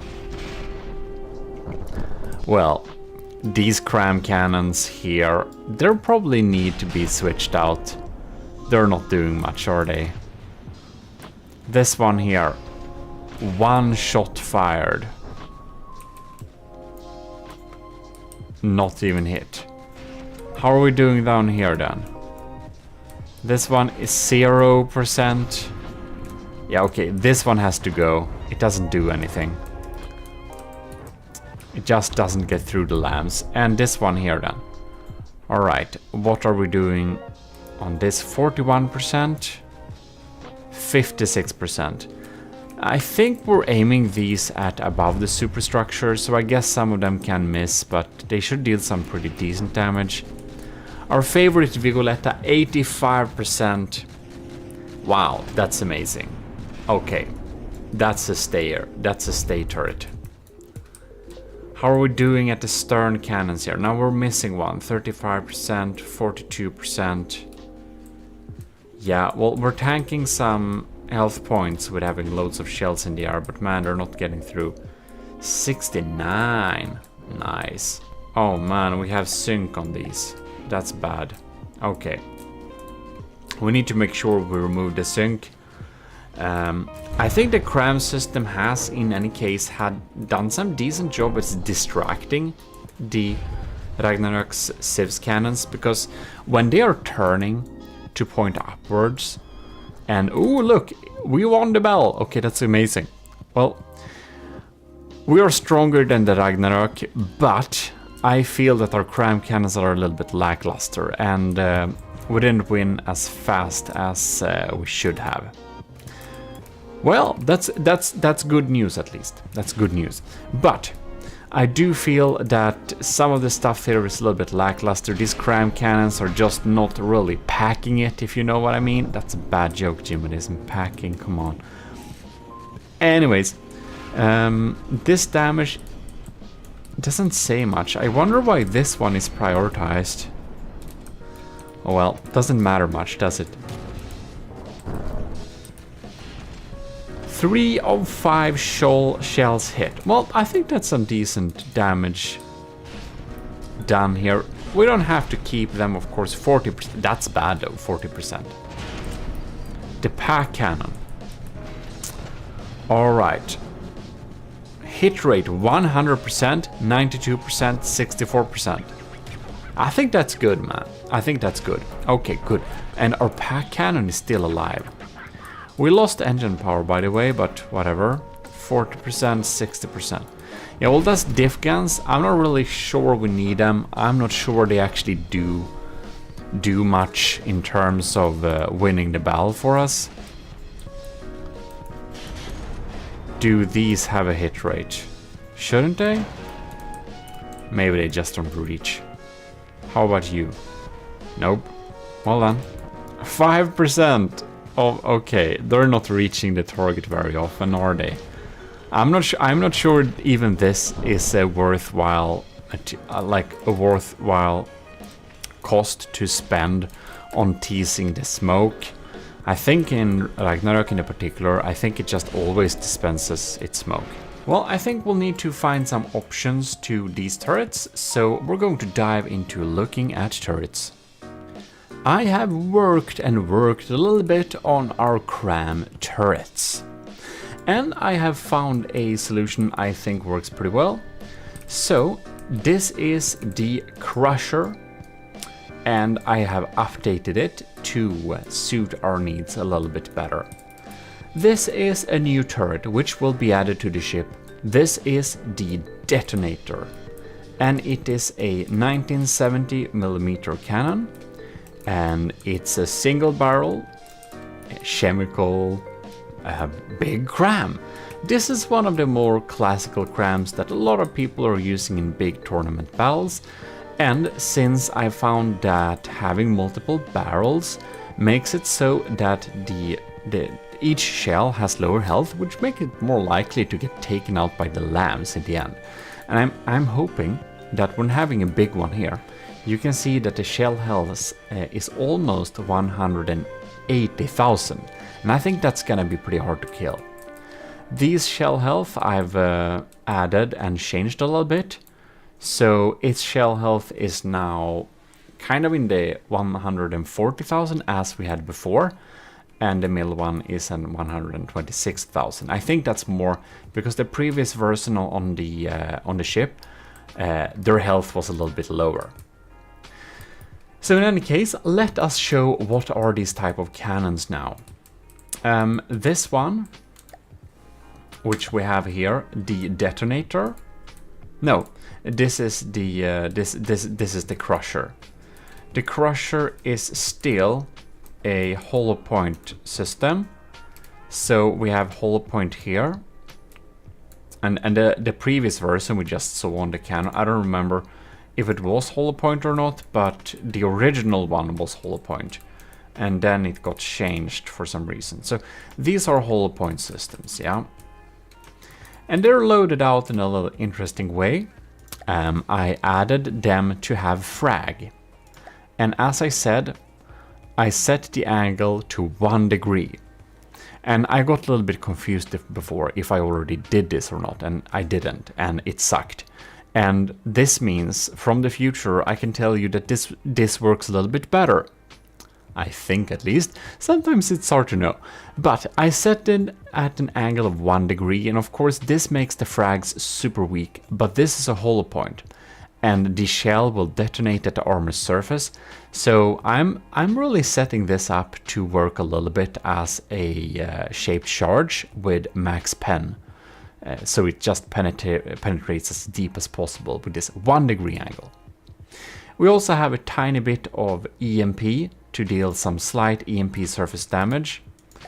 And the other ones, they are set up in a similar way. A little bit of EMP, a little bit of frag, and frag 1 degree of course, and EMP there.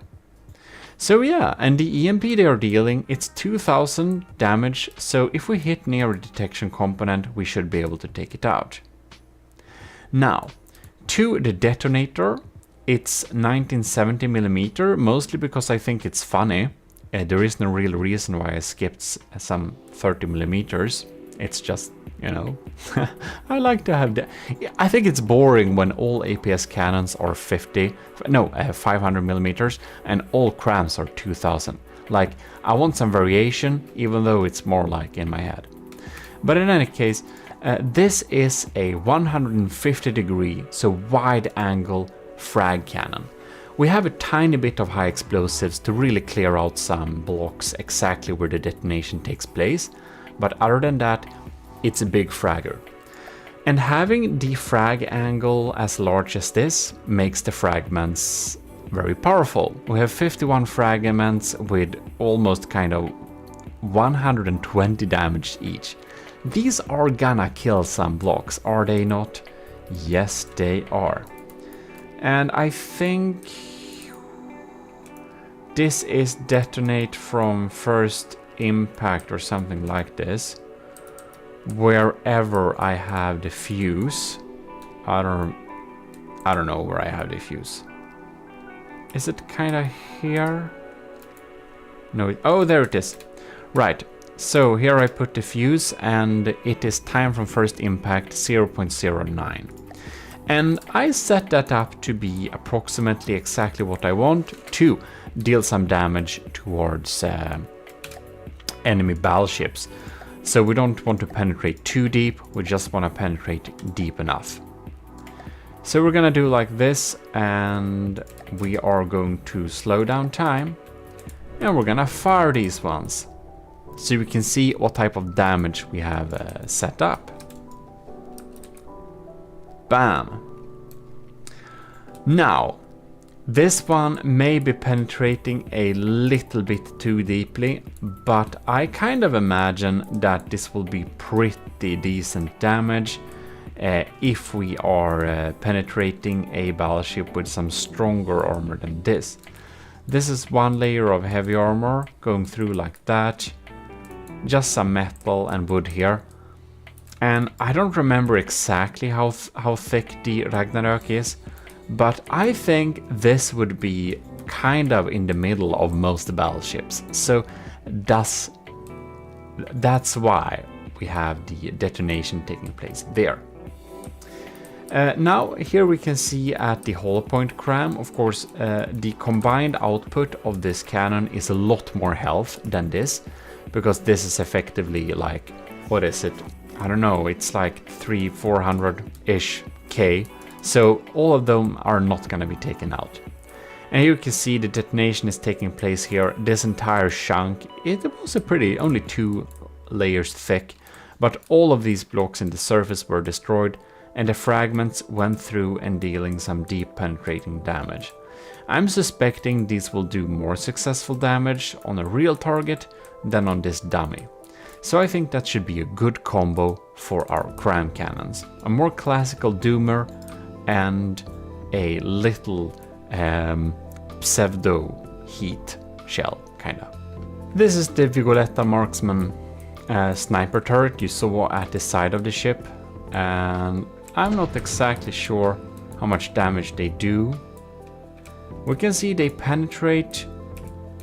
I think this should be probably penetrating enough to deal some damage to a turret. So I think we're gonna make these aim over water. And this is just a sabot head. But yeah, we're probably gonna make these aim over water because they are dealing good damage, but they are not going to be able to penetrate like the side hull of an enemy ship. I think they're a good fit in there. We're not going to test all of the tiny turrets. We're going to take a decision on them only, or like solely, dependent on how big of a percentage the shot actually hit. If they didn't hit very often, they will just be removed, so don't be surprised by that later. This is in any case the Arqueballista Invictus. Oh yes, I already knew this by the way, but I just wanted to show you here an extra time. They are very well capable of shooting through most hulls, and these are definitely a keeper. I definitely think they were able to disable the Ragnarök's engines pretty decently too, and were one of the factors that made it sink in our little test earlier. I only have one pack turret by the way, so I always forget its name, but it is called the Triad. So we're gonna test this one out too.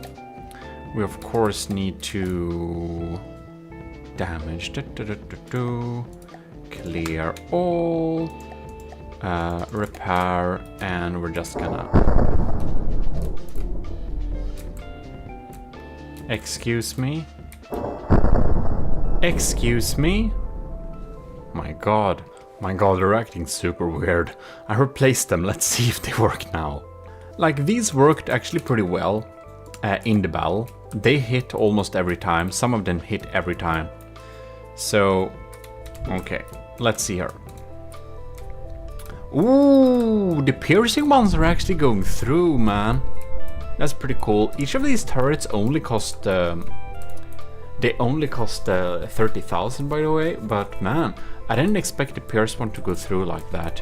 That's cool. We're dealing EMP damage, we're doing some impact damage, and the impact damage is a little bit lackluster, but I'm kind of thinking if we hit the small turret, we can just delete it if we hit it with some. Yeah, I think that one gets a pass, and we only have one of them anyways. This is one of the cannons we're gonna replace some of the cram cannons with. I'm just gonna show it to you. This is the slightly updated version of my Fang turret. Let me see here. Is it Fang Mark II APS 49mm? It's a pretty old turret. It's one of the oldest one I have. Which makes me remember, huge thanks to all of the commissioned officers in the army of GMODISM who are supporting the channel. Admiral Super Dave, Captain Y, Stellar Lieutenant C2, Venerated Lieutenant Powered by Greed, Lieutenants, Regular Lieutenants Asteria, Lieutenant Tyler Russ, and Lieutenant Vincent Veritas. Thanks a lot for supporting the channel. And you can of course access this together with my cadets. You can also access all my files. But it is a sabot head mixed with a charged head, whatever is that called, heat shells. Now we are up to against heavy armor here, so of course this is not our optimal target. I'm more thinking that we should be able to kill some turrets by shooting the turret heads. This is of course a over surface sandblasting measure. But anyways, that's just an idea. I think we're gonna stick them there. Before we look at the next iteration, I'm going to show you the rules here. So you will have plenty of time to build your ships, because there are gonna be a long time before this is actually out and we are taking submissions, but the submissions will be open, so there is no deadline, there is no need to hurry. But if you want to be an early bird and start building already, I've put together some rules that is most likely the rules we're gonna use. That's kind of pretty official. So I will reserve myself to be able to change these rules if I have to later, but these are the building rules. So please check out these little rules and you can start building if you want to be an early bird. If not, there are gonna be plenty of time for you to actually complete your ship and send it in. Don't worry. We're gonna have battle after battle after battle with this. As promised, the Gimli rules. So, these are just some preliminary rules. If you're an early bird that wanna build really early, remember the submission is going to be open. There is not gonna be a deadline. Their rules are a little bit subject to change, but it should be these basic ones. No cheese is the first rule. That means like no spin clipping, no internal propellers, no weird stuff like that, no cheese at all, like no big blocks of tetras to do aim point spoofing and stuff like that. Max 100,000 blocks, that's a pretty high block count, but you know, I need some kind of block count because sometimes people, the secret advisor, can go overboard with building out of only wood tetras, yeah. So that's why, 100k blocks. No extreme missile spam. So you can't have like several hundred missiles in the air at the same time. It just lags too much. Of course you can have big blocks of interceptors, but not like huge blocks of interceptors. And a little hint is don't use small, use medium. Small is not bad, but almost mainly rely on medium. They're also more efficient, by the way. Oh, and then we have no water pumps and no helium pumps. So no water pump or helium pumps whatsoever. Not a single one on your entire construct. It's banned. They lag too much. They make my game stutter. I'm sorry. I would like to use them otherwise too. Under 2.2 million cost, that means not 2.29. That means 2.19. So max. So max 2 repair bots. Yeah. No spawn drone, sub-object or detachment thing. You should not have 2 vehicles in one, basically. And lastly, no extreme sub-object span. So don't come with me with like having like 500 diff guns. It's just like too much. Keep the sub-object sensible, of course. These are big ships. You should be able to have many turrets, but no spam. It's a little bit subjective, all of this, but I'm the judge of it, so don't test my patience. I can refuse to do battles if they don't work. Like, if my computer lags too much when I'm trying to run the battle, it won't be a battle. So these are some rules to make it fair and to make the battle works. Next iteration of the ship. Here it is. I've already started to replace some of the turrets. Here you can see we have the new detonator here and there, and we have the detonator here. Now these auxiliary turrets, I completely forgot to check the stats on this, but I actually checked these stats before, and that's pretty funny. They are mostly hardener pellet, they're not very big, but they have a detection rate of 257. So they actually hit more often than you'd think, because its small diameter makes it so that the LAM system is not occupied with it. So these are probably gonna stay, by the way. I just forgot to talk about that. But they're pretty cheap too, so it doesn't matter. But there we replaced them there. So let us look at the next iteration of this little ship, because this is literally the only thing that was added, I think. Alright, here we have the next iteration. And a lot has happened. So let's dive into it. So here we are in our seat. Whoops, I'm just clicking the wrong buttons here. This one stays for now. I'm thinking we might remove this with some anti-missile missiles later, but we'll see. The pack turret does a phenomenal job, it stays. We replaced some of the diff guns. Here we actually have a diff gun that just looks so beautiful, and setup designed this one, and it is a Civs diff gun originally. Now I don't really remember if I changed this version to be a damage dealing one. I think I did. In any case, that stays there. So we have the cannons there, nice angles going on there.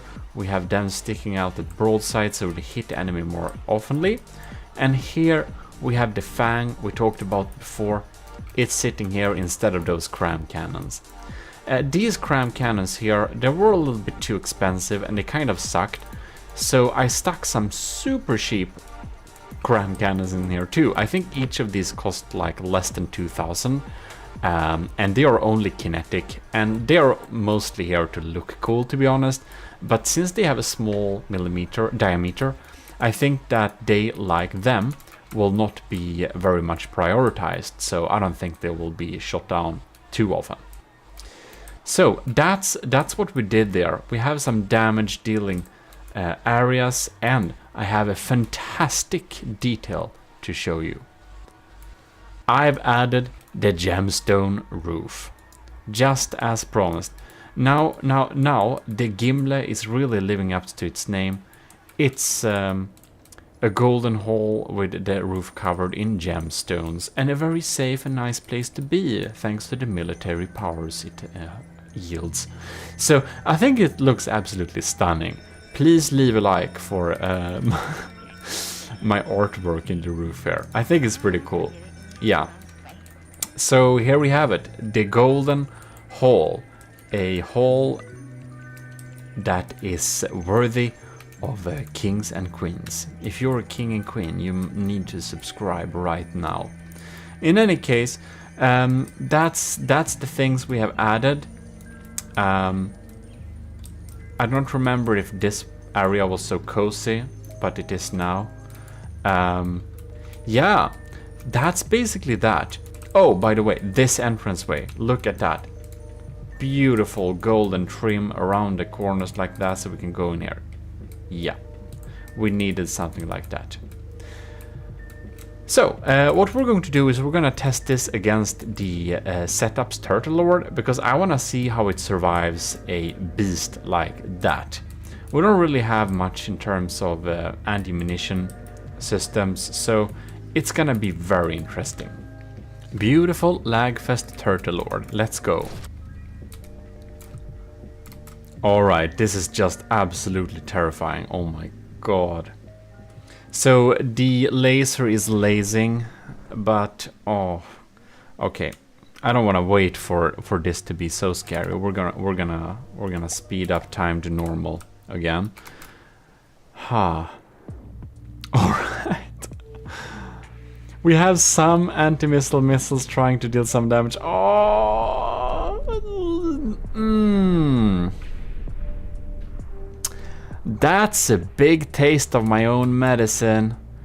Cram my ass. That's scary, man. Ooh. Well, our pack is still alive. Man. Superstructure. This ain't a very nice feast anymore. There's like literally three shares left, man. Well, I guess only 3 people survived that, and it's the end of the table too, so I'm sure they're like low-ranking soldiers in the army of GMODIST. So we may had some commanders that died this blast. Oh my god, KIA. Very sad. Any case,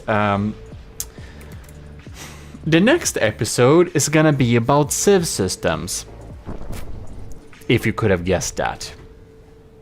Oh, here we got more of my own medicine. Cram mortars.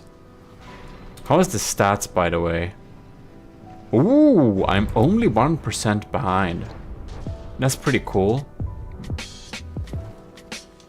Yeah, but I think that these diff guns, they of course deal damage, but I'm not sure they deal enough damage to the enemy to actually be useful.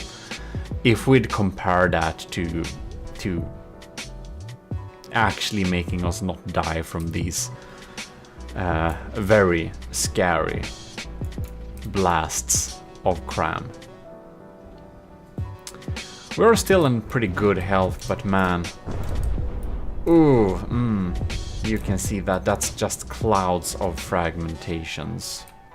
Our big superstructure does help us getting not too many shots at us with those diffs, but man, we're feeling pretty sad. We'll need to pause here just to see. Oh man, do you see how low we're going? We have engine power and stuff left, but man, these are some big holes. Sad turrets, sad lasers. Wow. Yeah, well, that deals some damage, that's for sure. As the pods are going on there too. Yeah, I'm not too worried about the bottom of the ship. I'm more worried about those cram detonations. I really think we're still going towards losing. Oh wow, they shot at his superstructure. That's so lucky for me. How are my crams doing? The Turtle Lord doesn't use any civs of any kind. Poor turtle. Meat red inside. Yeah. And we're doing with crams, of course, but it's really looking... Oh man, we're down to 88%. Yeah, we're definitely gonna invest in some civ systems. Oh, and this... We exposed that. That's nice, but I think our hollow points may not be the best choice against the Turtle Lord. Nah, not the best choice at all. I think we're slowly going towards losing this battle. That's what makes most sense. All the crowns are online too. We don't have anything to put against those. Ooh, that's a bad day for Captain. Captain Y, are you okay? I don't think Captain Y is okay. Well, he is okay actually, but oh, poor Captain. It's just his seat disappeared. And Captain Y is of course a commissioned officer in the army of GMODIST, so it's a real person. That's why we're worried. I'm sure he's hiding somewhere in the bow of the ship. That's the bow. The other thing is the stern. Yeah, we're losing this one. We need to invest in some good civ systems, no question about it. I'm gonna think a little bit on what type of mix of lambs, what type of mix of civs missiles, what type of mix of civs cannons we actually want. There goes the laser turret. And see what we can come up with. Because right now, I don't know, the lambs, I don't think they're delivering. In our Discord, Belkant even suggested we should just get rid of the lambs altogether and focus all of it to deal damage. But you can see the lambs is doing something in the front here.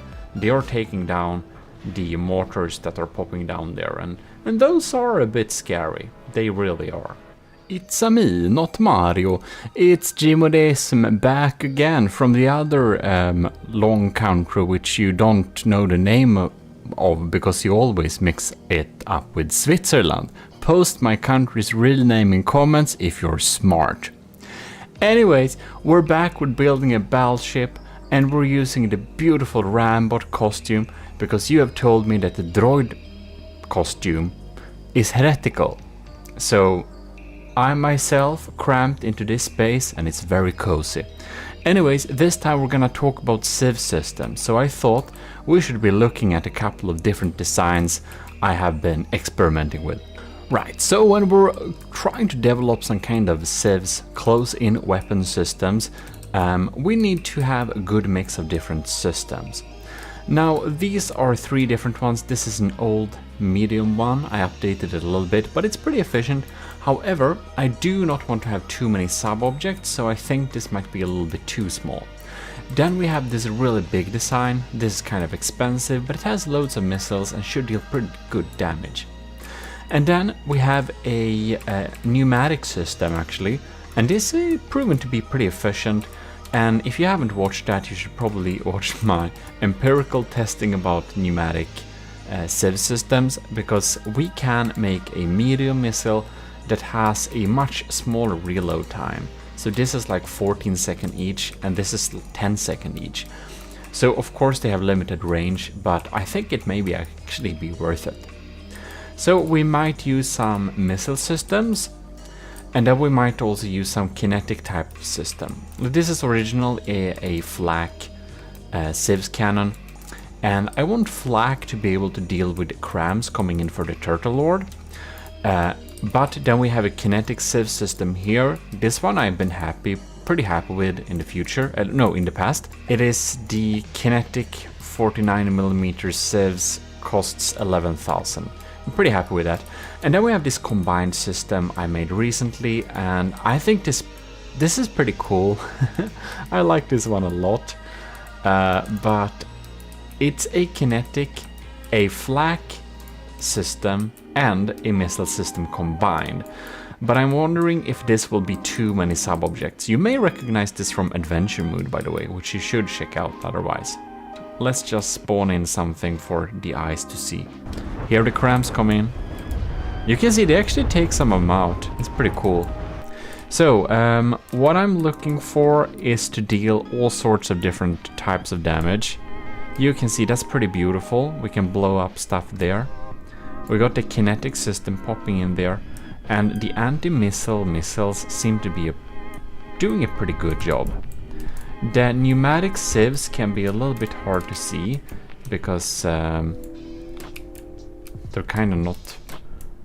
They're a little bit hard to spot by the simple fact that, well, they don't show any thruster plume when they're fired, but again they reload fast, so I think a pneumatic system could only be complementary. But I'm thinking to use some diff-sieve system to tackle crams in particular. So we'll see a little bit. I think we're going to skip small flak like this one, because small flak will just not be able to deal the type of damage we're looking for. Here we have a couple of flak diff guns. So these are diff-sieve scan, and I'm particularly happy about the Vigoletta Skyfire dual system. I think it looks pretty cool. I added some decorations, of course. And it has, well, 8 shots in total, and then it's gonna be a long reload. And then we have the S-Corp smaller little system that's even cheaper, a lot cheaper. And then we have the little design we have gotten / lent / taken with his permission from Setup, which was present on the Stridsjakt. So, oh god, now they kind of blow up a little bit too close, but they are supposed to do their job. If we just reload, you can see that they actually blow up the shells coming in there. Bam, you can see that. That's pretty amazing.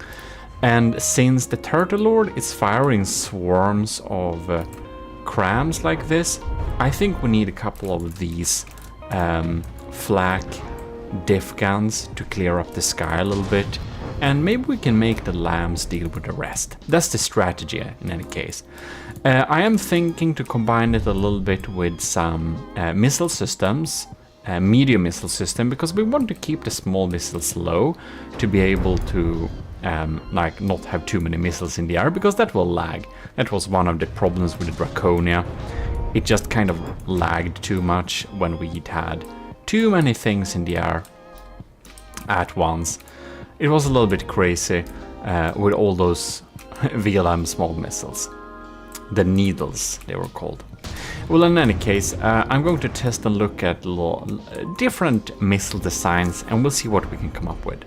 Right, so after some testing and some, well, building, but previously, I have found some missile systems that I think excel a little bit more than the others for this application. Now, these pneumatics, we're actually having a pneumatic system here, and it's getting in a little bit later on.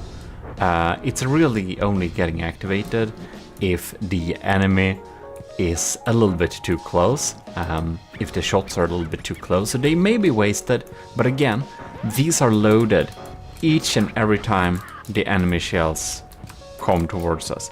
And this is the crossbones. We are facing Turtle Lord and other designs, which are just so much more dangerous, but you can really see they clean up the sky, and even though these are tiny pneumatic shells just firing out two more, like, they're so simple, it's like they're so basic.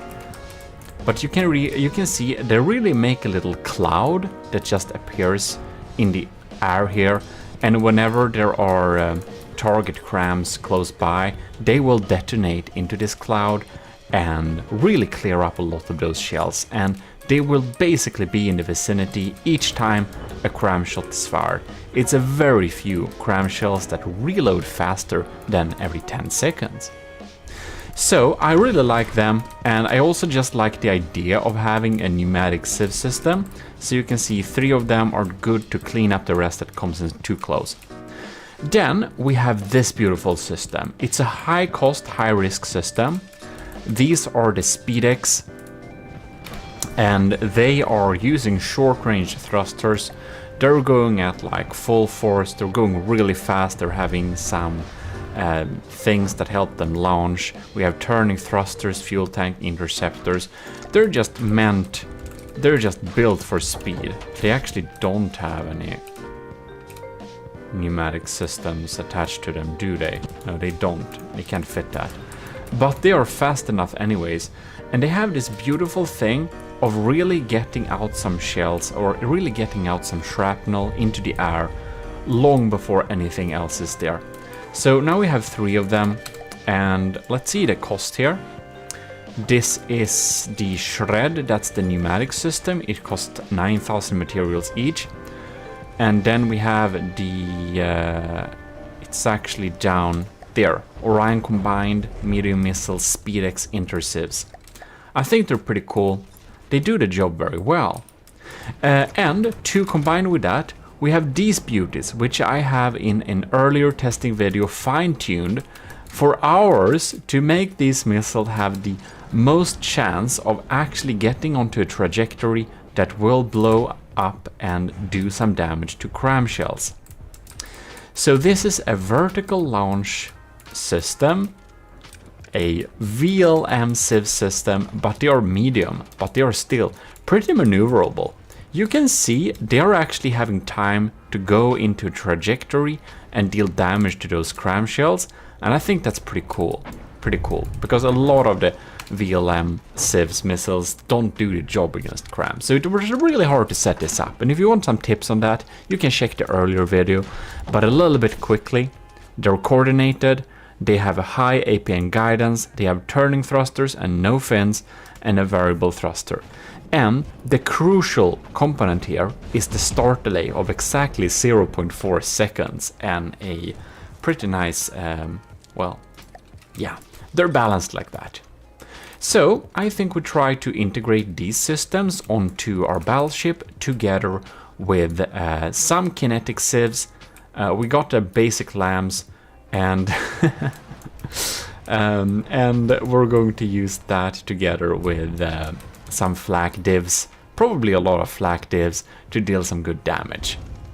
And I just want to give out a huge thanks to all of you who are in the Discord and keeping it alive. It's super fun, and if you're not there already, you should join. Also join the Army of GMODISM, because we're gonna have a challenge that requires that you're a member of the Army of GMODISM. And you can just self-assign yourself a Matros 3rd class, and you're in the army. And of course, you can also become a commissioned officer via Patreon, and that will support me very much too, from $1 a month and up.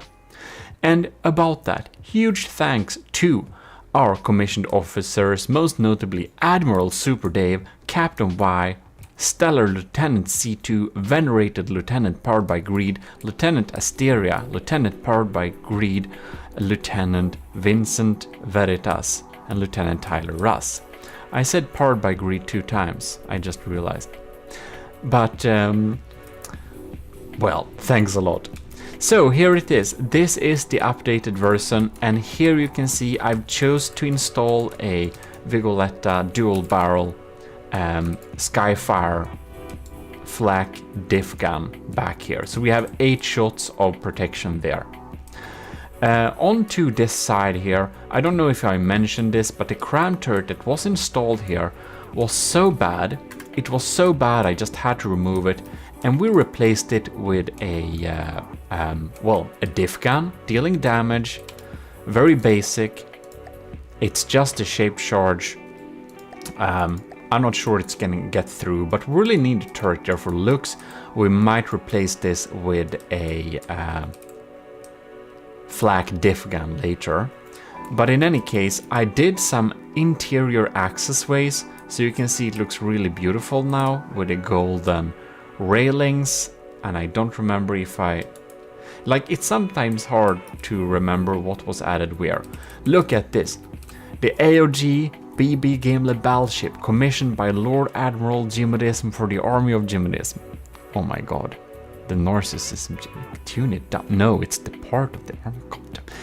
Constructed in the GMODISM Industries shipyard. Yeah, we go on. It's extreme. I'm sorry. Shipyards 1. Gimli is the golden and gemstone roofed hall where all the worthy people reside during the Ragnarök cataclysm in Norse mythology. So there we have the story behind the name. Isn't that pretty cool?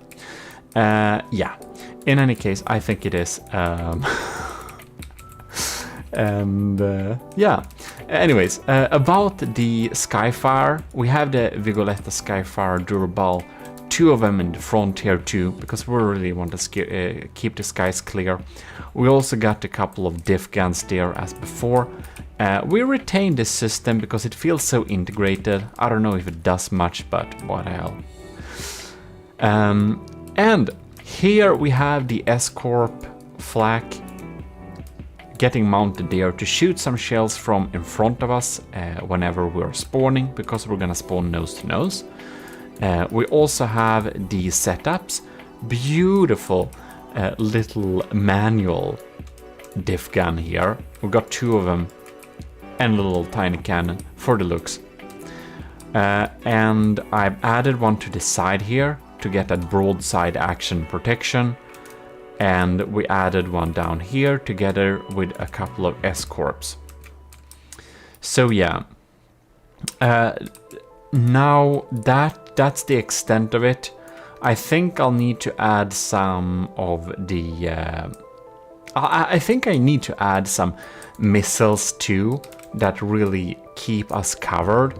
But we'll see about that a little bit later. We're just gonna do some basic testing, of course. Gemstone covered hull. We also updated the decorations inside of here. We just loaded in a little bit of a stronghold just to see how we're dealing with this little crème barrage here.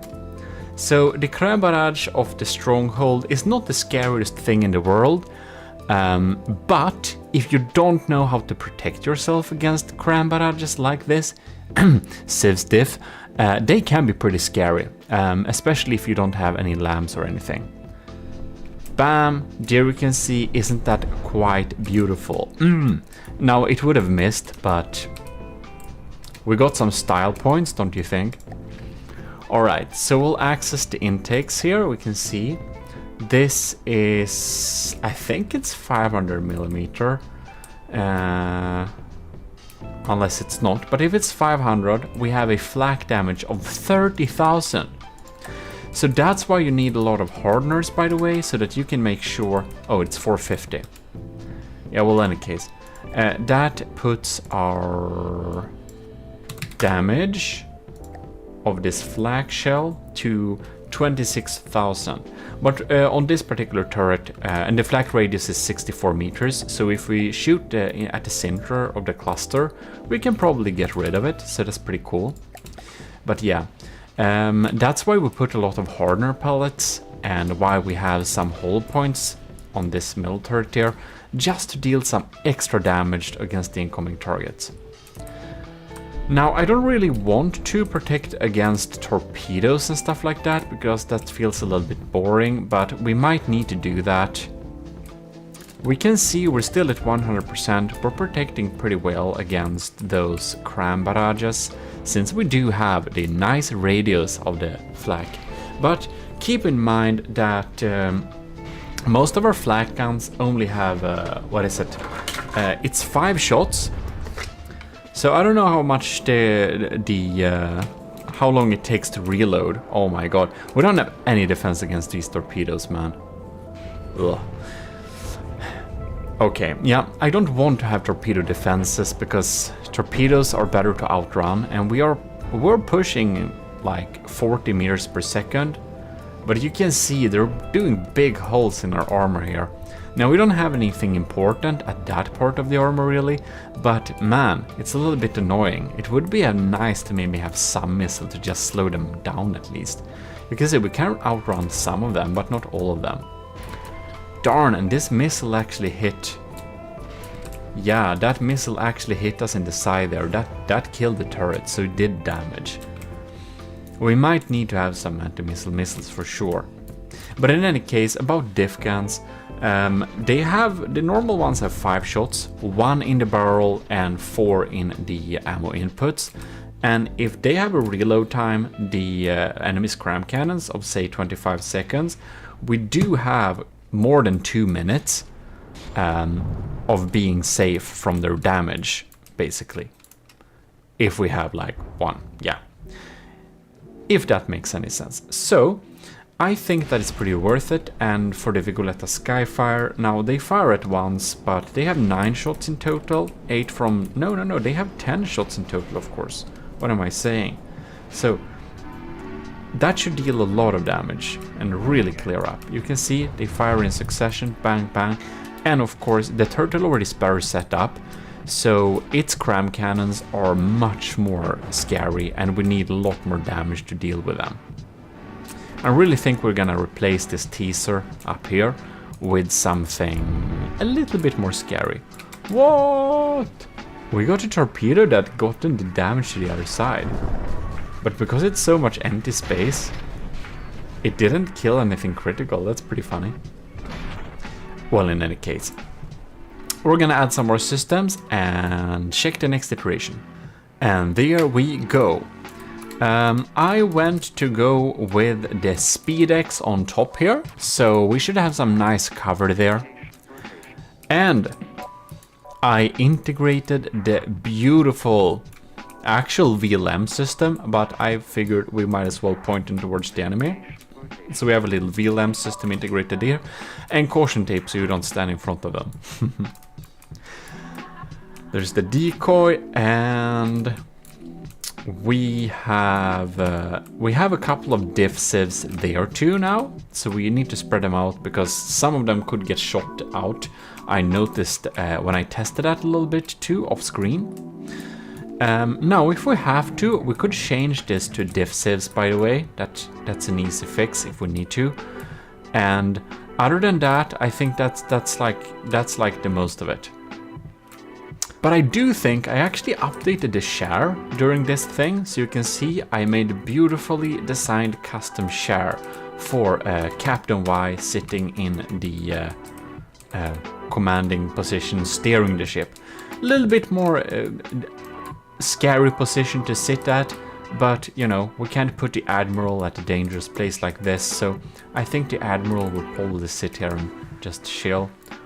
Or if it's smart, maybe not here, maybe like, I don't know.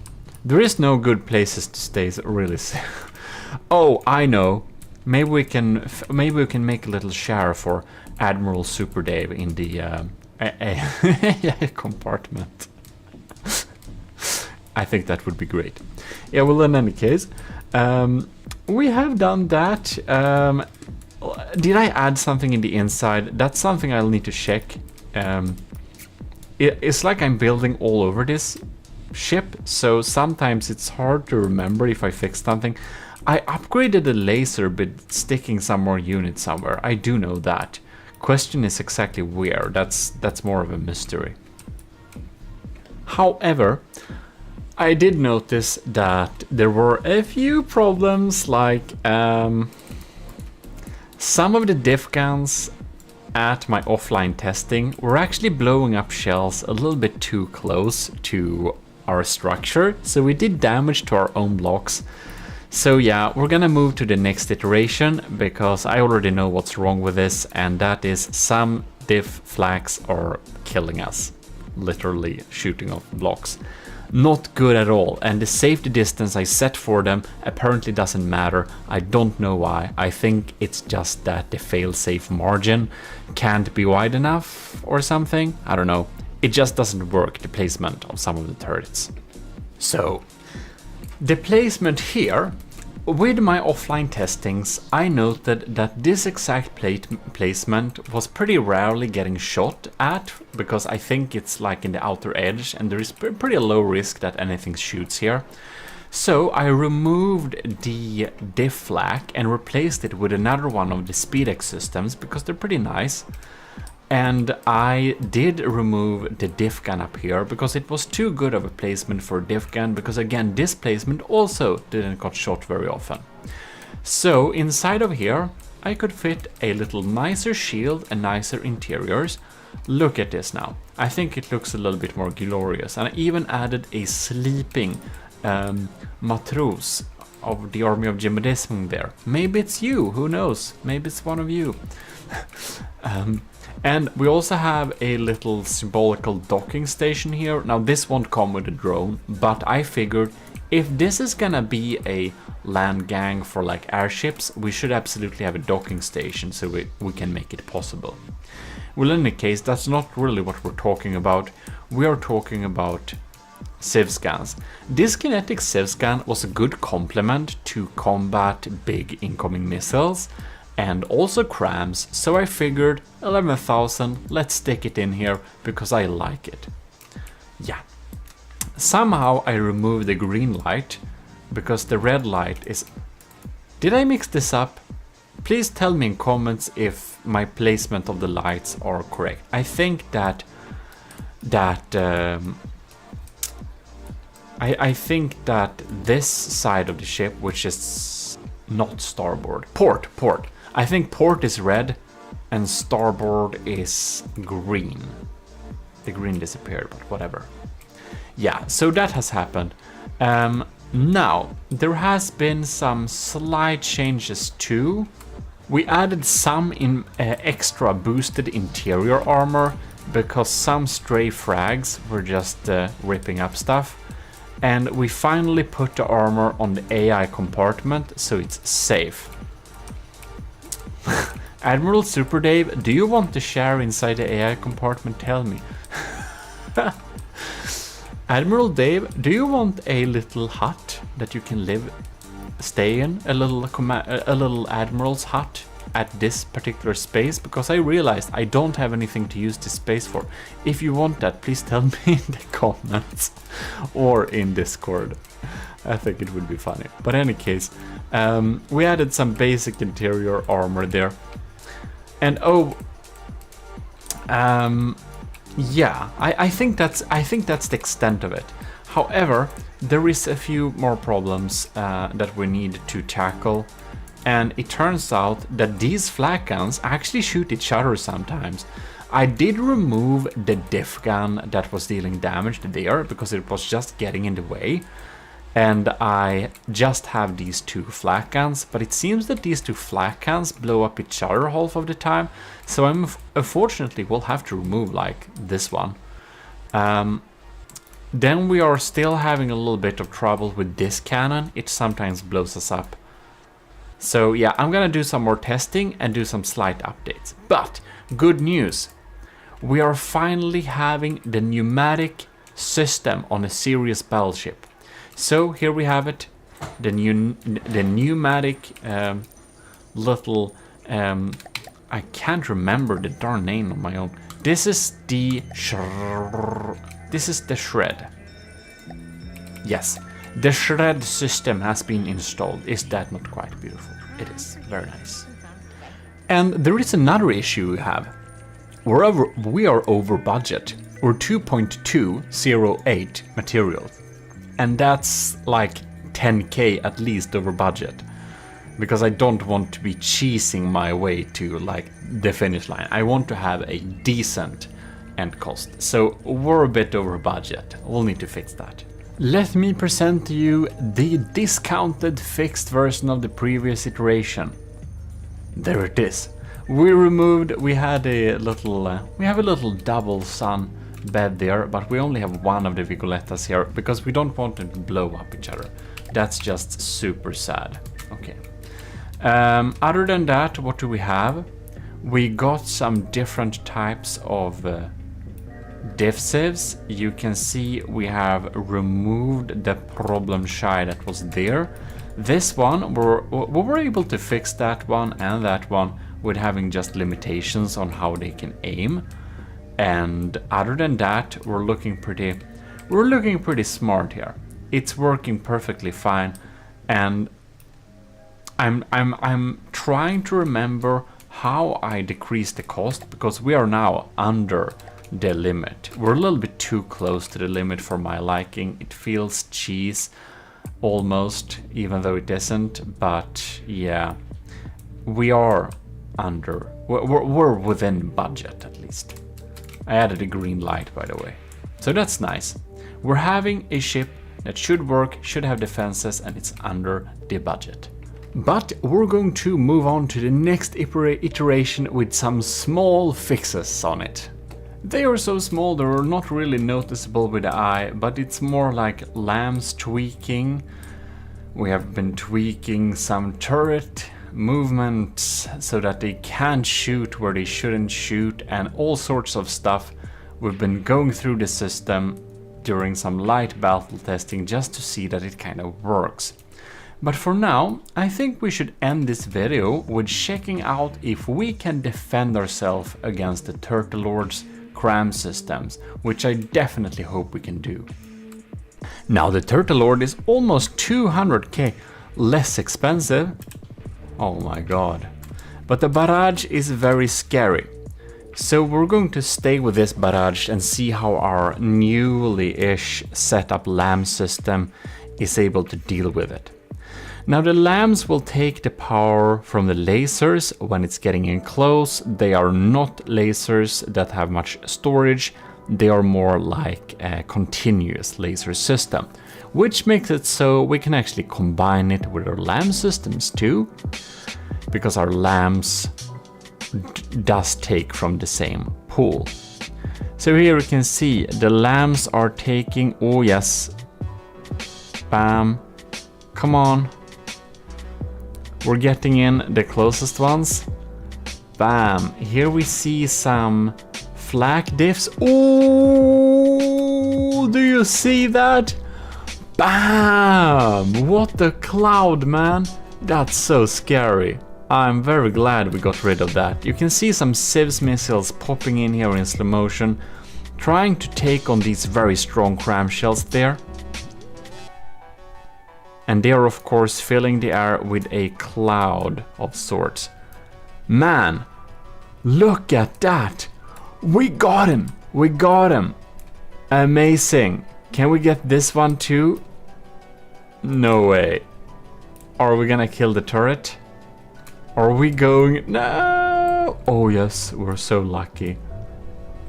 It misses the mark. Beautiful. Oh, that's an explosion a little bit too close to home. I hope that was us defending ourselves and not a mistake. You can see the LAMs are trying to do something. When the LAMs are doing something, our damage lasers are not doing something. But man, we can't tackle all of them.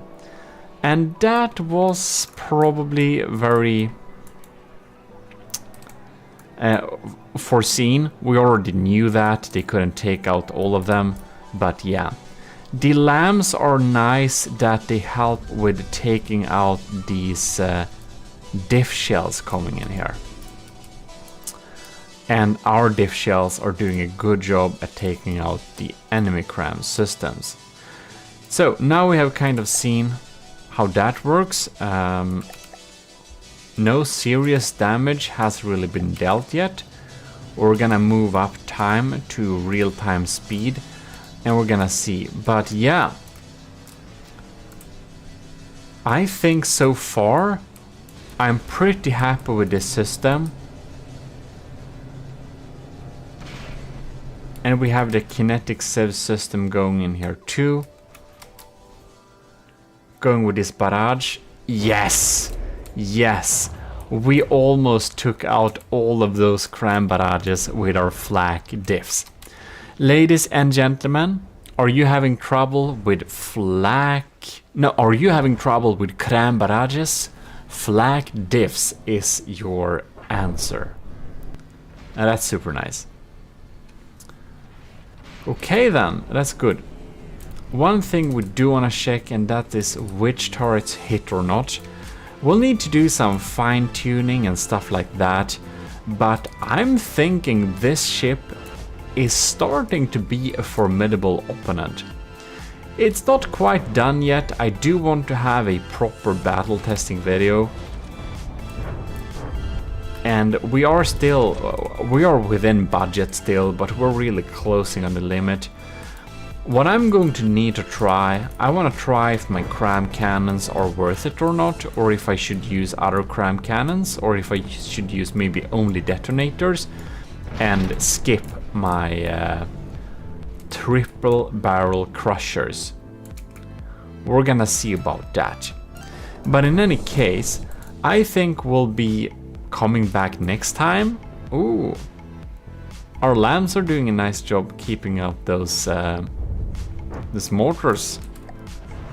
The stats are pretty even, but we are in the lead, but we also have a material lead. And one thing I also want to try, that's probably to see if I can get the cost of this ship down to under 2 million. And that could be really cool, because then we could battle the Turtle Horde on equal footing. And I wonder, we don't have any air pumps. That takes a lot of materials to keep afloat, but the air pumps lag. Here we are, we're building on the Gimle Super Battleship, and it is quite big. This is the 41st iteration, so it is one update newer than how we saw it last time, where we added the civs systems. So I will be completely honest that it's only like 2,000 materials more expensive, and I'm not 100% sure what I added. I think it may have been this auxiliary diff guns at the side to protect against, maybe. Or it's not, I don't actually know, but it's a kind of small change, so it doesn't matter too much. If in case you have forgotten, I think we should do a little quick sweep on how this build looks like right now. Here we have the cockpit, we have the sleeping matros, and we have a lot of potential people in the army of GMODISM who is trying to claim that role, I think. In any case, here we have the middle deck, nothing going on here. We go down, here we have the other deck, we have some tiny extra energy generation, probably not worth it, but I think it looks cool. We have the anti-missile system thing there, and we have the way where we can walk down into the big hall, in case you missed some episode. Here we have a docker to dock airships so that we can walk on board. We have the lunch of the day together with all sorts of goodies that bots might enjoy, and a lost thing. Some beautiful assets we lent from Setup for his Stridsjacht design, and the little pool table area. We go down here, we have like an empty area with more drinks yet again. And remember, this is a golden feast hall that's supposed to, well, you're supposed to await Ragnarok from there, kind of.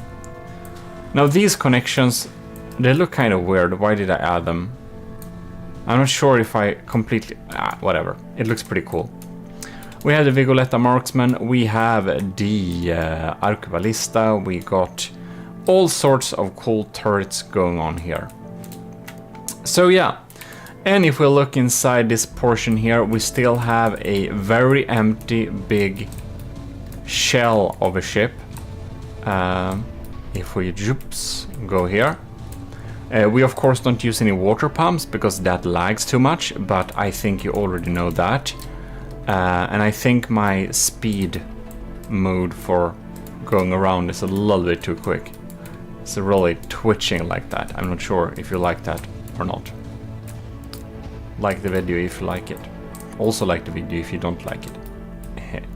More engines and some stuff like that. We have a tiny engine power problem, so that might need to be solved in the future. Or we need to cut down on the LAM a little bit.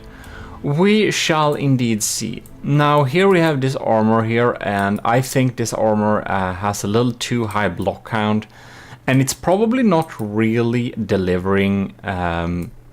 This armor is probably really good against heat shells, but against what we have it at now, I don't think this armor is really good, but in this episode we won't really change those right now. So then you might wonder, what will this episode be about? Well, let me tell you. Do you see the biggest turrets here? Yes, these two. Above here we have the detonator, and below we have the crusher. Yes. So the crusher is a 3-barreled design, and it has some penetrating plumes of frags. So it's basically some kind of heat cannon with slight EMP charges. And we divide it up in 3 barrels, which makes it so that it's less likely to get shot out of the sky using kinetic sieves. For the destroyer, we have a more classic Doomcram setup, and having all the payload in one shell makes it so that it's less likely for flak sieves to shoot down the target. And that's all in theory. And with this, we can shoot down, we can avoid kinetic sieves, and with this we can avoid flak sieves. But after the previous episode, which you probably saw, I came to the fun little conclusion that flak diffs is kind of superior. Flak anti-cram sieves. We can shoot down big barrages from the setup's Turtle Lord using them, and I suspect that we could use the same weapon to great effect to counter this ship. So, firstly, I got some crazy idea. Now, the detonator doesn't have that long of a barrel for its stock design, so I thought that it would be a cool idea to redesign this turret, short barrel standard version, to a slightly more expensive turret that's named after our honorable Army of GMODISM Admiral Super Dave. So we're going to use Admiral Super Dave's glorious status and insert that into a upgraded version of this turret. Now, it's really cool that this turret is more cheap. I mean, that's a really good thing. But I thought that if we only have one firing piece, it could probably be a good idea to not only like have one layer of heavy armor protecting the pieces, but actually having some really thick turret armor. So we basically spend the cost. Since the crusher is more expensive, then I thought, what if we make this turret as expensive? So we're going to update this turret, and you're gonna see in a moment why we do that. Alright, so the stats at a glance. AOG detonator, 90-70 millimeter cram class A cannon. And why isn't it 2000? 2 reasons. Because I think that if it's a little bit smaller than the other ones, the enemy LAM system will not target the detonator, and they will instead target other cram cannons, which are not as high payload carrying. That's my thought. The other thing, it's boring to have everything 2000 millimeter. That's actually the main reason, by the way. So I want to have slight variations. So yes, maybe some of you think it's more efficient with flat 2000, but it's only 30 millimeters. I'm sure it doesn't make a huge big difference, and this is how I want to have it anyways, even if it's slightly less efficient. So when we have gone over that, you will see that the original detonator costs 150,000 materials. It is a good turret. It really is efficient. It really adds what we want. And if we go in here on sub-objects, we can see we have a detonator Mark II cram, class S Dave, and that's of course class S, like in S tier. You know where we're going with this. Anyways, and also SS in Super, so it's Super Dave. So here we have it, Admiral Super Dave's variant. We added some decals. It is more expensive. It's actually quite a bit more expensive. To be precise, it's 170,000 materials. So it's not that much more expensive, but more than 10,000. So we spent some on armor. And as you can see here, this now has heavy armor fronted areas, so that frags and stuff that is coming in a glance at the top of the turret will meet some heavy armor resistance, and this will make it so that they bounce off much easier. Now there is another thing that's changed with the SD variant. Here you can see the reload time is 16 seconds, 0.34, and the reload time on the original is 14.58 seconds. So basically what we have done is that we have increased the reload time a little bit. So this shell health has 216,000, and this old shell health has 180,000 almost. So it's a little bit more sturdy in terms like that, because I thought that we really can't afford that the enemy shoots down the shell, so we're gonna make it slower, more expensive, and we did that by adding some more compactors at some free places. I think it may be slightly less efficient. We can easily check that because it's a single barrel cannon and it's easy to check stuff like that on these. But if we see here, where is it? Material cost, material per firepower, 506. And this one's material per firepower is 535. Okay, cool. It's actually more efficient, never mind. It shoots less often, but only slightly. They're still pretty... This is pretty fast to be this gauge, actually. A lot of people will recommend you having slower reload times. But since this is a capital ship, we really want to deal the max amount of damage we can in the earliest minute of the battle.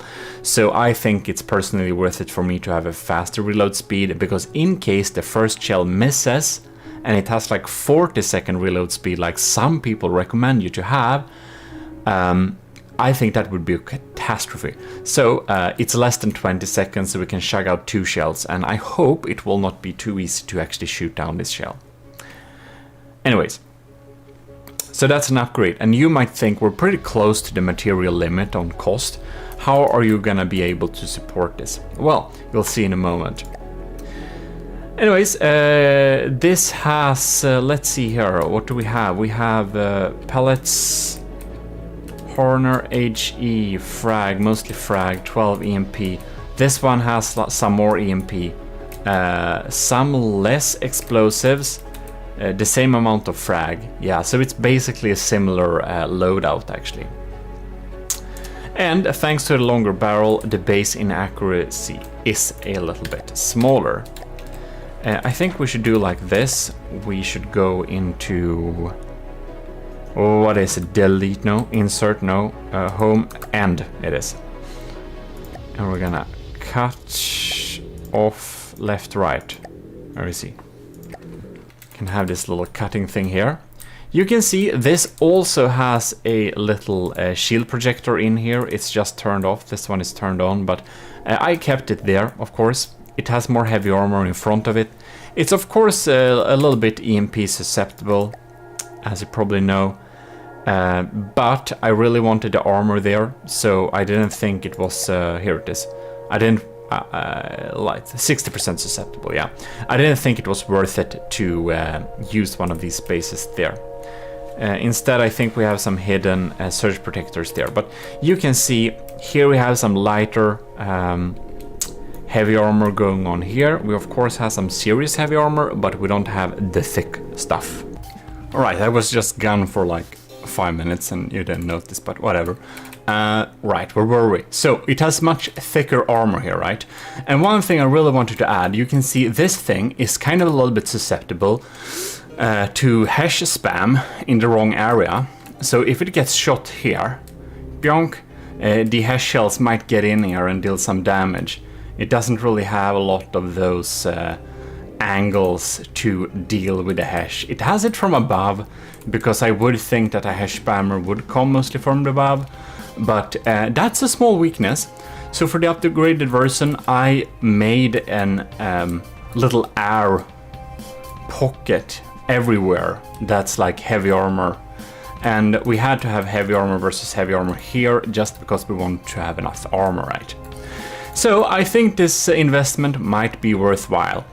And now you might wonder, what are we like up to doing here? Well then, I will tell you. We're gonna do like this. We're gonna take our very nice little ship, and we're going to fit it. One of them we're going to fit with 2 AOG detonator 1970mm Mark II cram Class S Dave. Class S Dave. Yes. And the other one we're gonna fit with these the crushers. So, and we're gonna pitch them against each other, and we will thus do proper battle testing in order to see which of them is best. And this is something you always have to do when building ships. That's to test it against itself, because one of the absolute best ways to really find the weaknesses this particular design has. So, without further ado, let's retrofit the ship and spawn them in. And that's not very fun, so I'll just do it. Alright, Team 1 is Q41 Super Dave. Team 2 in Scarlet Dawn colors are Q41 Crushers. Beautiful! And they're gonna spawn head on, so that they don't run away from each other and get close if they fail to maneuver. Great test to do that. So I'm gonna click the start button and I'll see you in 2 minutes when it's loaded in. And there we have it, the ships have loaded in. This is the AOG... well, they're both the Gimlet, but this is the Super Dave variant, which you can see on these glorious turrets here. That have like blue stripes like this too. And I took that from the Admiral's badge, I believe, from the commissioned officer. And about that, I will also give huge thanks to Captain Y, Commander Jacob, Lieutenants Albert Benke, Asteria, C2, Cravey, Parbagreed, Talaras, and Vincent Veritas. Thanks a lot for supporting the channel. So we had some new folks joining, which is absolutely awesome.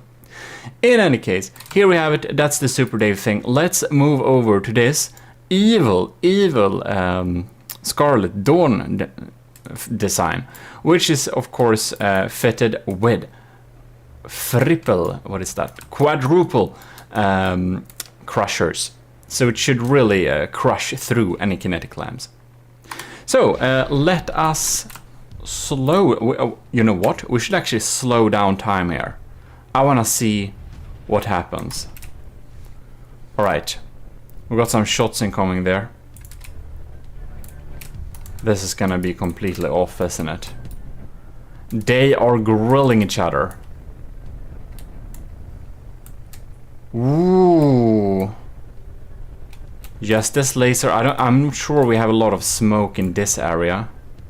That may be something we should fix. We have a laser warner here though. No, that's a munition warner. They updated the AI. This is the alpha branch, by the way. Because I think that's fun to play alpha branch.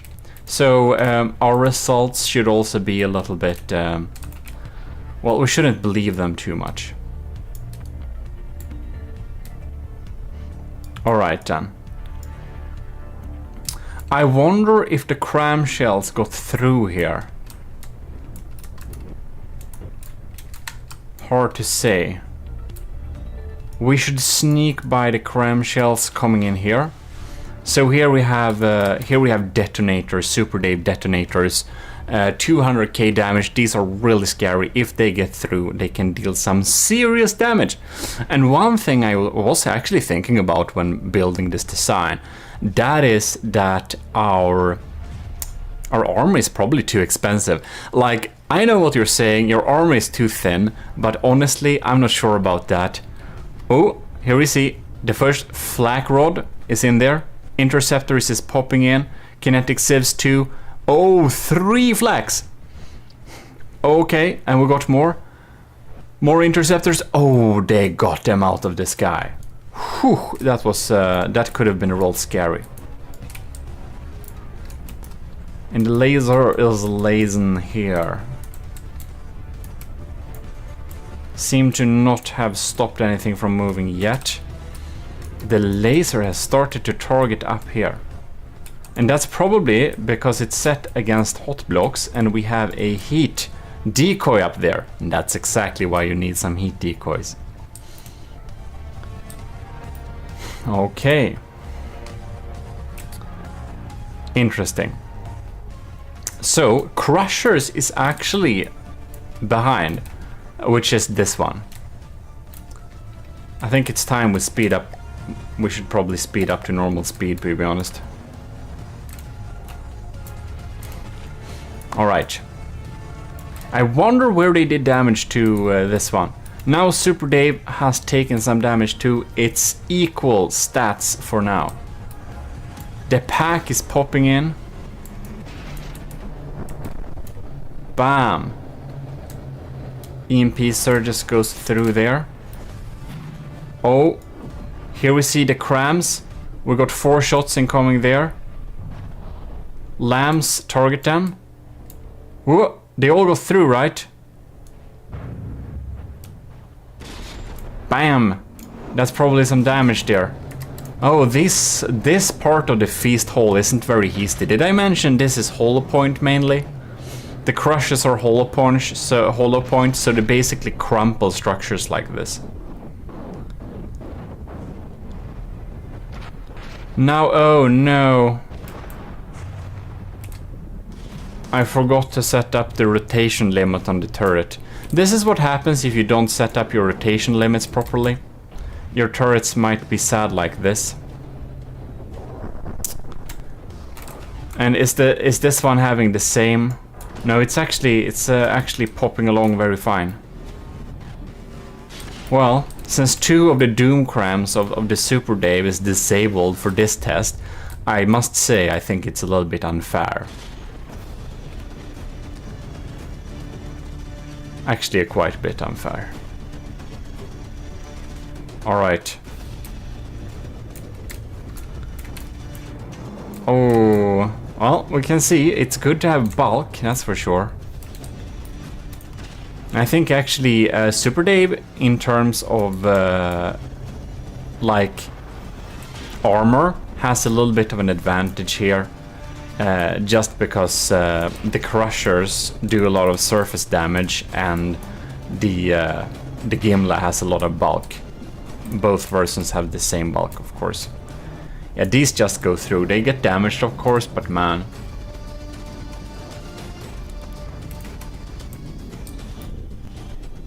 Alright. And there we have, we got popping along there. Here we can see a few of the barrels there on the crushers are damaged. Anti-missile systems are really shopping along here. Super Dave is like half a percentage behind. But I do also feel like that this particular battle is slightly unfair since it's not even in terms of the turrets. I would want to see if the turrets will reach here or not. There we got some firing flashes. Okay. Come on. Let's see here. Let's see here. Okay, they're gonna go through, aren't they? Bam. Bam. They did go through. There's another barrel too. Yeah, that's some damage in the turrets there. Crushers and Super Dave are not far in between. It really picks those barrels off using using fragments and stuff like that. Alright. I think a lot of the diff rods are used up, and that's why we don't have so many of them shot out of the sky. But what I think we should restart the battle actually. I don't think the results is too interesting since 2 of the turrets are still stuck behind there. And there we have it, the battle is now ongoing, and you can see I spawned them slightly with the broadside angle to each other so that the guns will turn the right direction from the get-go. Right. They turn pretty quickly. The laser sound is... Oh, the needles! Man, they're exactly designed to do that, by the way. They're exactly designed to shower the target with needles if it destroys it. And you can see the needles still don't do too much damage. And that's actually partly thanks to my surface layer little armor, I believe. Alright, Cram shells are popping in there. One got destroyed. Yeah, they're coming in there. Ooh, Civ's turret is down. Well, that's 10k loss already. So the Crushers is actually a little bit in the lead here. And I have insane amount of like alpha Civs potential. It's pretty crazy. I know there are Doom Crowns that have health of like 400,000, but they don't reload this fast. They reload a lot slower usually. Alright. Crushers went down to 97. Interesting. Let's see, we got another volley of shots incoming there. They're going through. It looks like they're going through. It's hard to see when my game is in degraded mode. You know, we can run it thanks to not having any water pumps. If we had water pumps, I would not be able to run this. So that's why this rule, that's why that rule is no joke. Like, seriously. Alright. For me, it depends on your processor and stuff like that. I'm trying to target those crams, but they are getting through. You can see we did big damage to the cram shell, however. You can see that this cram shell didn't do much damage. I do wonder if that's really the 1970 the Crusher, or if that was actually our tiny cannon. But that's actually armor piercing, so it shouldn't be that. This is a small cluster of the extra turrets we have. I think it's the stealth daggers. Gonna be interesting to see if any of these shells get through. I think maybe. I think it was this gun that actually we went with to the Scarlet Dawn painted ship, the Crusher one. Alright, so, oh my god, the Crusher's version, this version, is down to 93%, and Super Dave is up to 97. It's very interesting. So when it had... Now this one has their cannons turned the wrong way. What's going on, man? Alright, minus... Okay, we set them with a, like, 30-degree angle. Come on now. The battle is ongoing. We're gonna follow this diff shot and see if it got sniped. It did actually get sniped. Okay, cool. Alright. Here we have the needles coming in here. I think I overestimate the power that my needles actually deal to the target when they land. Because this ain't much, man. This ain't much, man. Isn't that lovely? Our laser wastes time shooting on this tiny little heat, like, warm block up there. Whoa. This is interesting. What happened with the lasers? Oh, nothing. Oops. Here we got another volley of shots incoming. They got deleted, actually. I wonder if that was the small cannons. Probably was. The stealth daggers. Which are the ones you see in the center of screen right now. That, however, was not those. That's some proper stuff. Okay. Lambs popping in there. Did they disappear? It looked like they disappeared. It's so hard to see when we don't get the like the tails on these shots. Alright. Popping in. Getting through. Interesting. But doesn't deal too much damage though. Another volley popping in there. Flak sieves. Picking up most of it. We also have some live help of the seagulls, but not the one in the game, whatever it's called. In any case, see where this goes here. Ooh, wow, that seemed to do a... That's actually some surface level... Did that actually go deep? Interesting. 97 versus 96%. So the Super Daves are slightly in the lead. Now, this is not the fault of how we set it up. It seems that we have killed a weapons computer down here? Oh yes, we have. Wow, so that turret is actually disabled from the fragments that entered.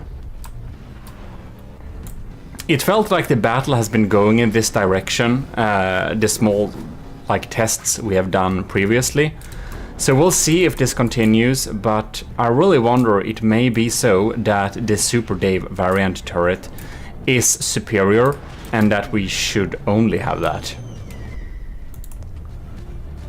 Interesting.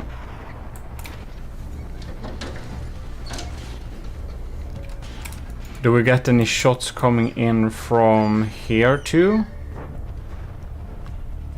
We got a couple of them. We're gonna follow through here, see what they are gonna do. Lambs took him out, and oh, the other one got bounced. Interesting. But crushers are really taking more damage quickly. It seems that the fragments from the Super Dave variant, from the detonator variant, just is more efficient in taking out important components.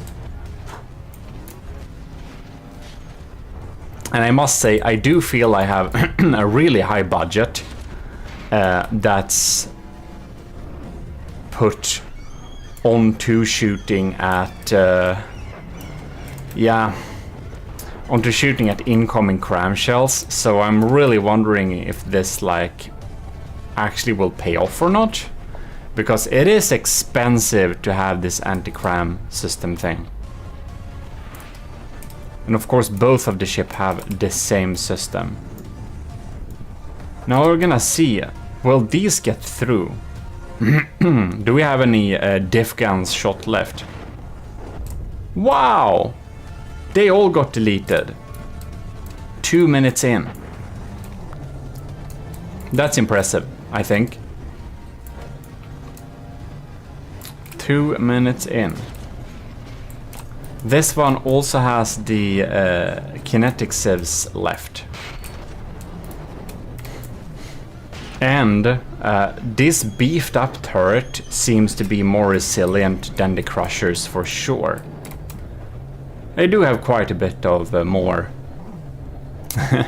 They have quite a bit more armor on them too, of course, so that makes sense. Wow, that glanced off here. All right.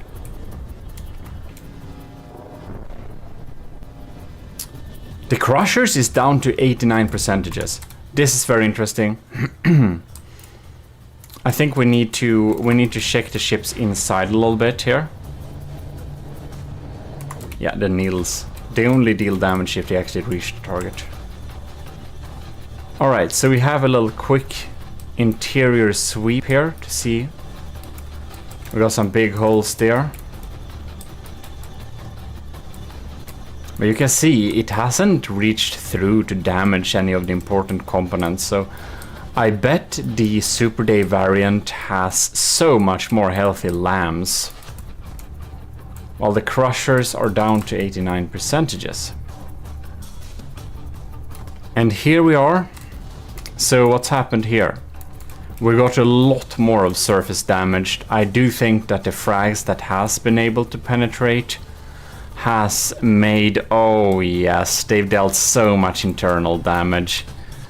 The lamb nodes, that's not the lamb nodes, the lamb racks, packs, tubes, they're a little bit sad. Some of the energy generation damaged here. None of the turrets are actually intact from those shards. And even the engines have taken good bit beating too, so I do think that either the lambs are just damaged or the engines are damaged so that they can power the lambs. Interesting.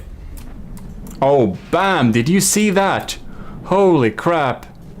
Well, that's just the pricken över it, as we say. It's the dot over the I. If that's something you can say in English, I don't know. In any case, wow, very interesting. So yeah. no way we can stop this penetrating capabilities of the Super Dave variant of the Crushers. Here we have the Stoners, however. You can see how much, since this is like alloy tetras mostly, they just remove a chunk so big. That's really funny. They have the same, by the way. We only switch the cram systems.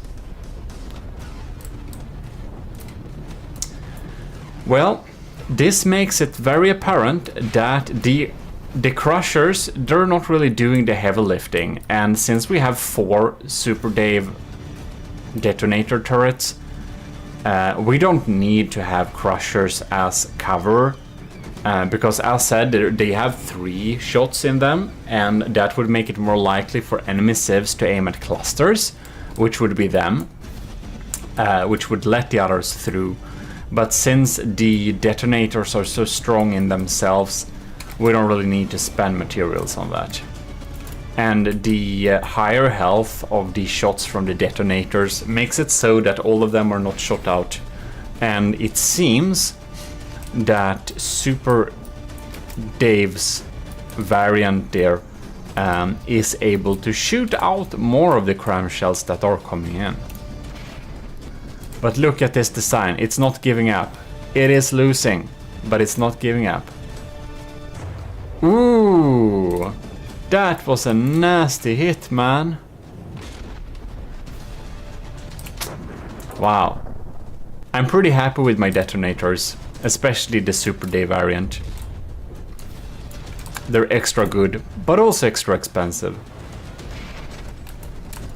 Alright. Let's fly with some Crushers here and see if they get through now. This Super Dave variant is still at 94%. Oh, and the Lambs took one and the Diff Rod took the other. Bam, that's teamwork, man. Alright, that settles it. The Crushers are officially a worse turret compared to the Super Dave variant for big battles like this. I do suspect that the Crushers will deliver much better results when fitted on a ship that's shooting on smaller ships, because then we could basically crumple those small ships with one blast, whereas the fragments could possibly miss, but that's just some speculations. Probably the Super Dave variant is just better all around, to be quite honest. Well, Doom Crams. Single barrel Doom Crams are a class of their own, and multi-barrel has some advantages in terms of materials per firepower, but it seems to be only for smaller designs. When we come up to the really big Doom Cram or larger crams in general with 3D Tetris and all that, it seems that a single barrel one is better. But we're gonna do a empirical testing video about that later for sure. By the way, I have upgraded these automatic turrets here. So now they actually fire not only this beautiful little shell, which is this a heat or is this a hash now? God damn it, I can't remember. This is hash. Anyways, they also fire disruptor conduits, because I thought that having a constant fire of disruptor conduits may help the crams to get through better. But both ships have them, so it shouldn't matter for this particular test. Yeah. But very interesting indeed that we got such results. And really bad luck for this turret to get taken out early on, but it has gone in this direction a long time, so I don't expect any other outcome.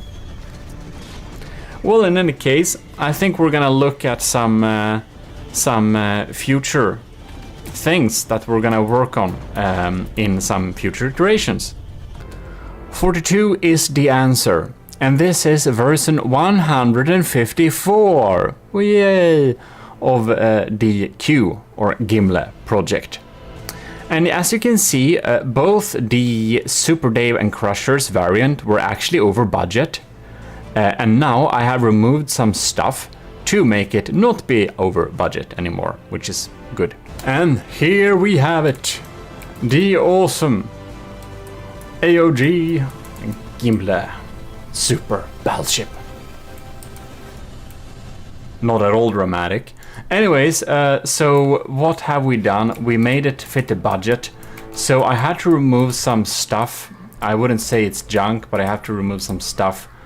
I have made this AMS system a little bit smaller here. I did remove the pneumatic sieve system because it turns out it is really good at shooting at cram shells if they come in at the right angle. And they're really bad at shooting at like missiles and stuff, so it had to go because it was too expensive. Replaced it with a simple S-Corp little diff gun here to shoot at incoming cram shells instead, or missiles. Right, so that's actually the main things that has been saving some materials.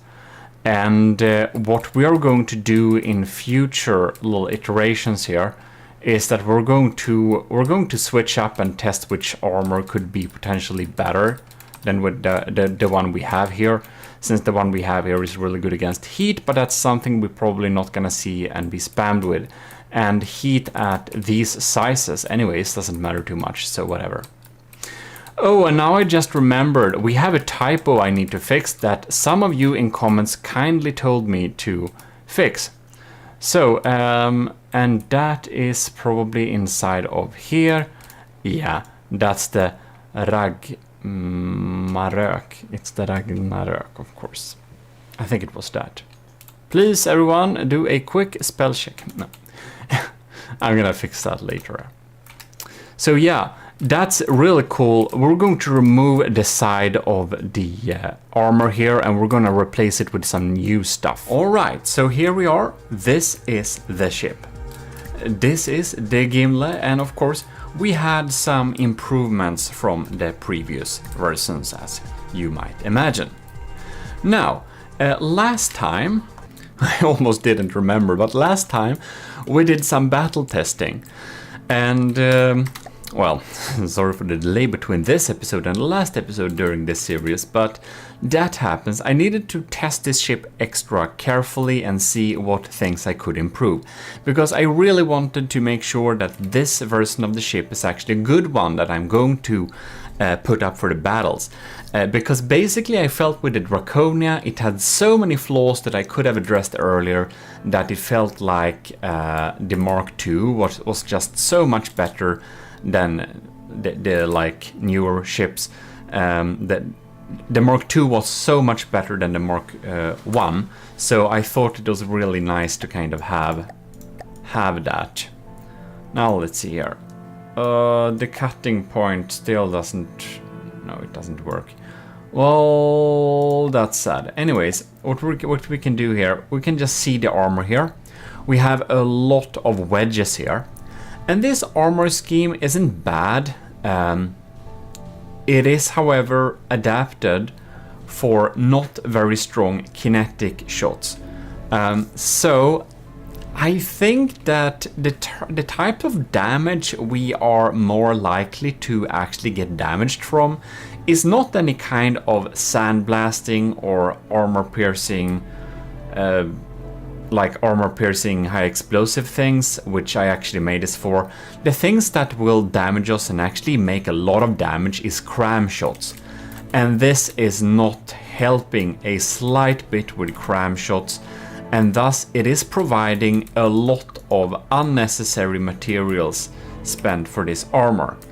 So what I have deemed is this armor to be ineffective, too expensive.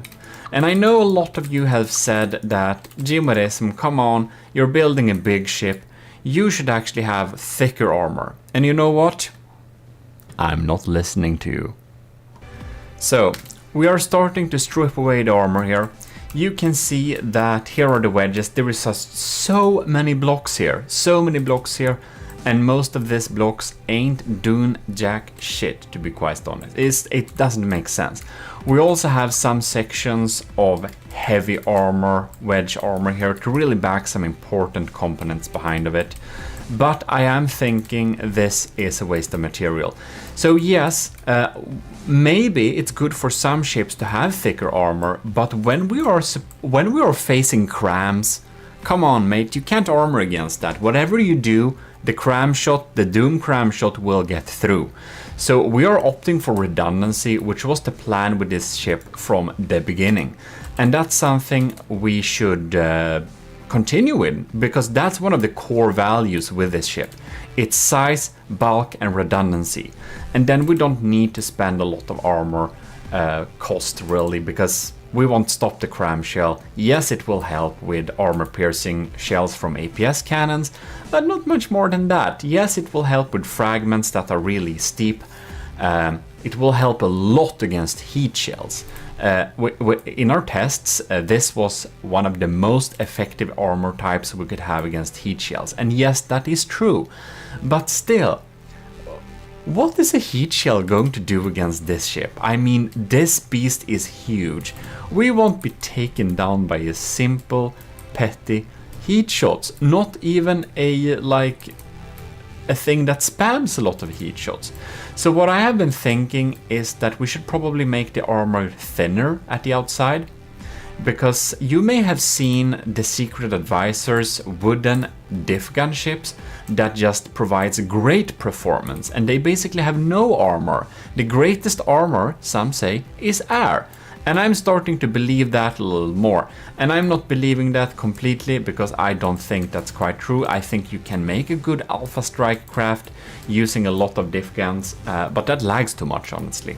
I know, because I built a ship that uses only diff guns, almost. Not only, it has a lot of cramps, but it has a lot of diff guns. And it was supposed to go against Azusa's Saturnus class ship, but it didn't work because it lagged too much when we had two of them. It just did not work, and that was because it had loads of diff guns. So having diff guns and just wood and thin armor works well, because then there is no weak point to really hit against. But really, when you're making ships that are also fun and using all types of systems and methods in the game, well, diff gun ship is not the answer. And they have a lot of weak points too, but what I wanted to say with the entire idea was that thick armor rarely wins, especially not during big battles. So yeah, that's my reasoning behind not listening to your thoughts about making the armor a lot thicker than it already is. And of course, this is a one-sider if you didn't remember it. Like, this side is literally like alloy tetras and metal blocks, tetras and full blocks, and a mix of them. It's just really thin. And as promised, here you can see I'm actually removing the entire side of armor. The armor slab I developed for this project is removed, and we have moved the cost of this ship to a flat 2 million. So yeah, the armor wasn't super expensive, but I will remember it was a little bit too expensive with the armor after the battle testing session, so it had to be discounted for anyways. What I'm going to do is I'm going to actually use some of my armoring budget to armor parts that were damaged during the battle test. So for example, these laser tubes here, they have some slight armor, but they were actually easily damaged, which made our LAM and laser damage laser system go down easily. So these are going to get some armor. These areas here also need some buff. And of course, nothing can get through to the AI core. So I think we're gonna have some more ERA on top of that. Someone also suggested that I should have ERA armor inside the side of this ship. And I'm gonna see if I can have one layer of staggered ERA in this craft without breaking the block limit of 100,000.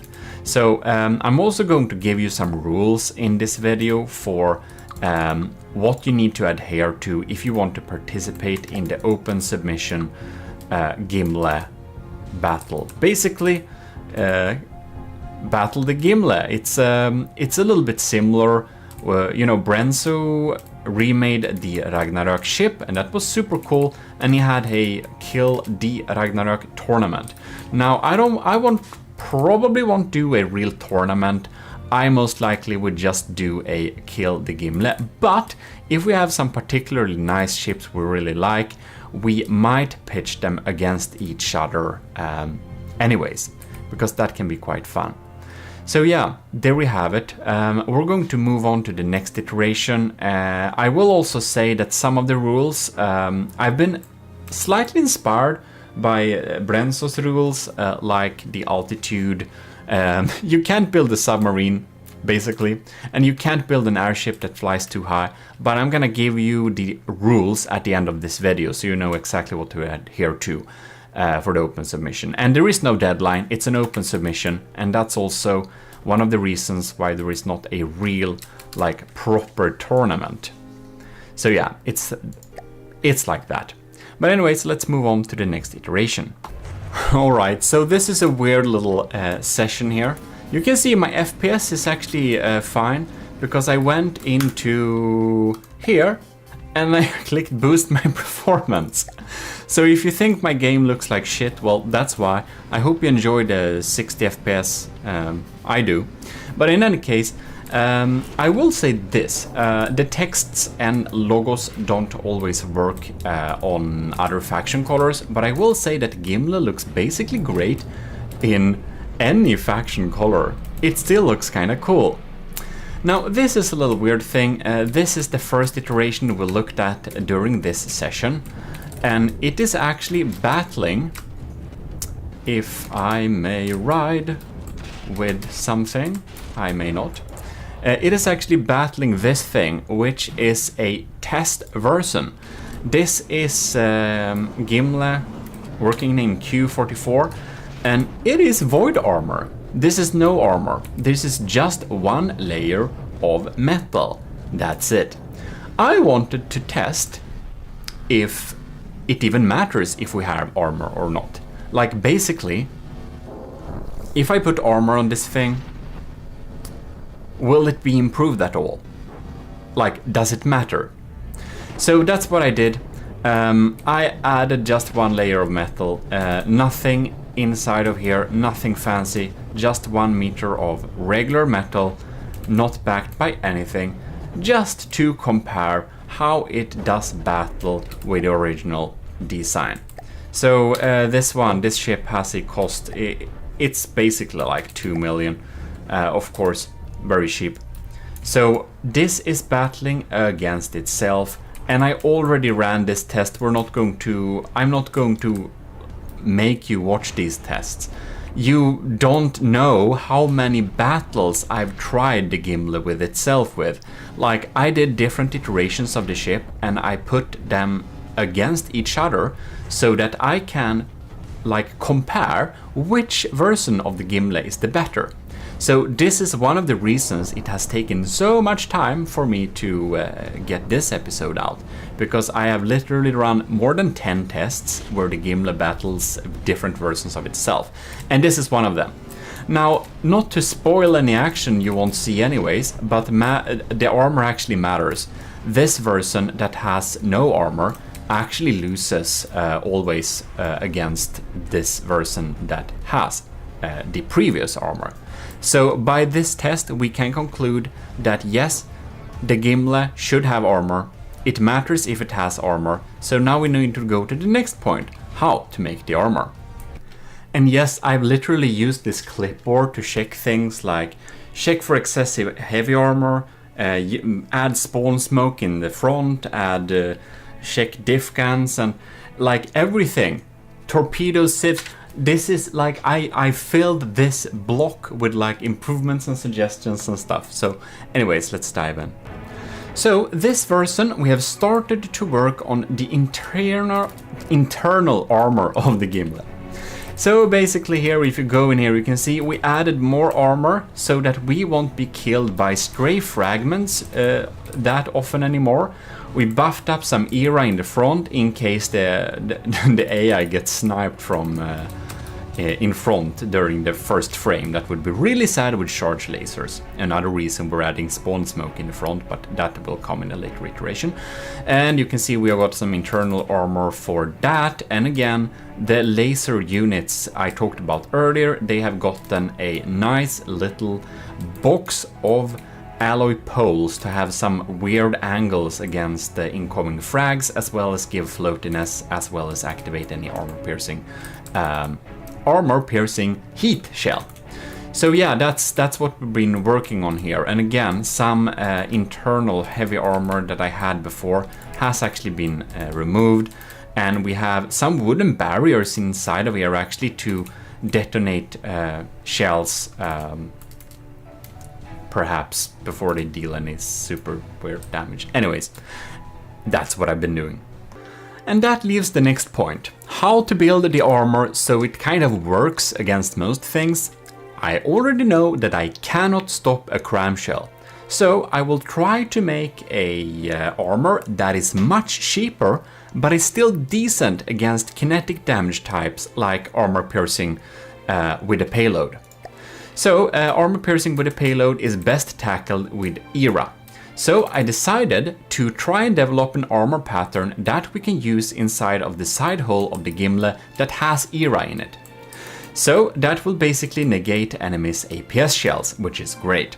So these are 3 different variants of armor that could be used. And we have a shell popping up there. So we're just gonna reload here, and we're gonna fire a shot. And we're going to do like this, of course. I'm just wondering, like, okay, we're turned off. Let's try again. There we go. It gets destroyed. Very nice. We'll go to the next one that only has wood. And you can see it has the same effect. Actually, less blocks are destroyed in this test.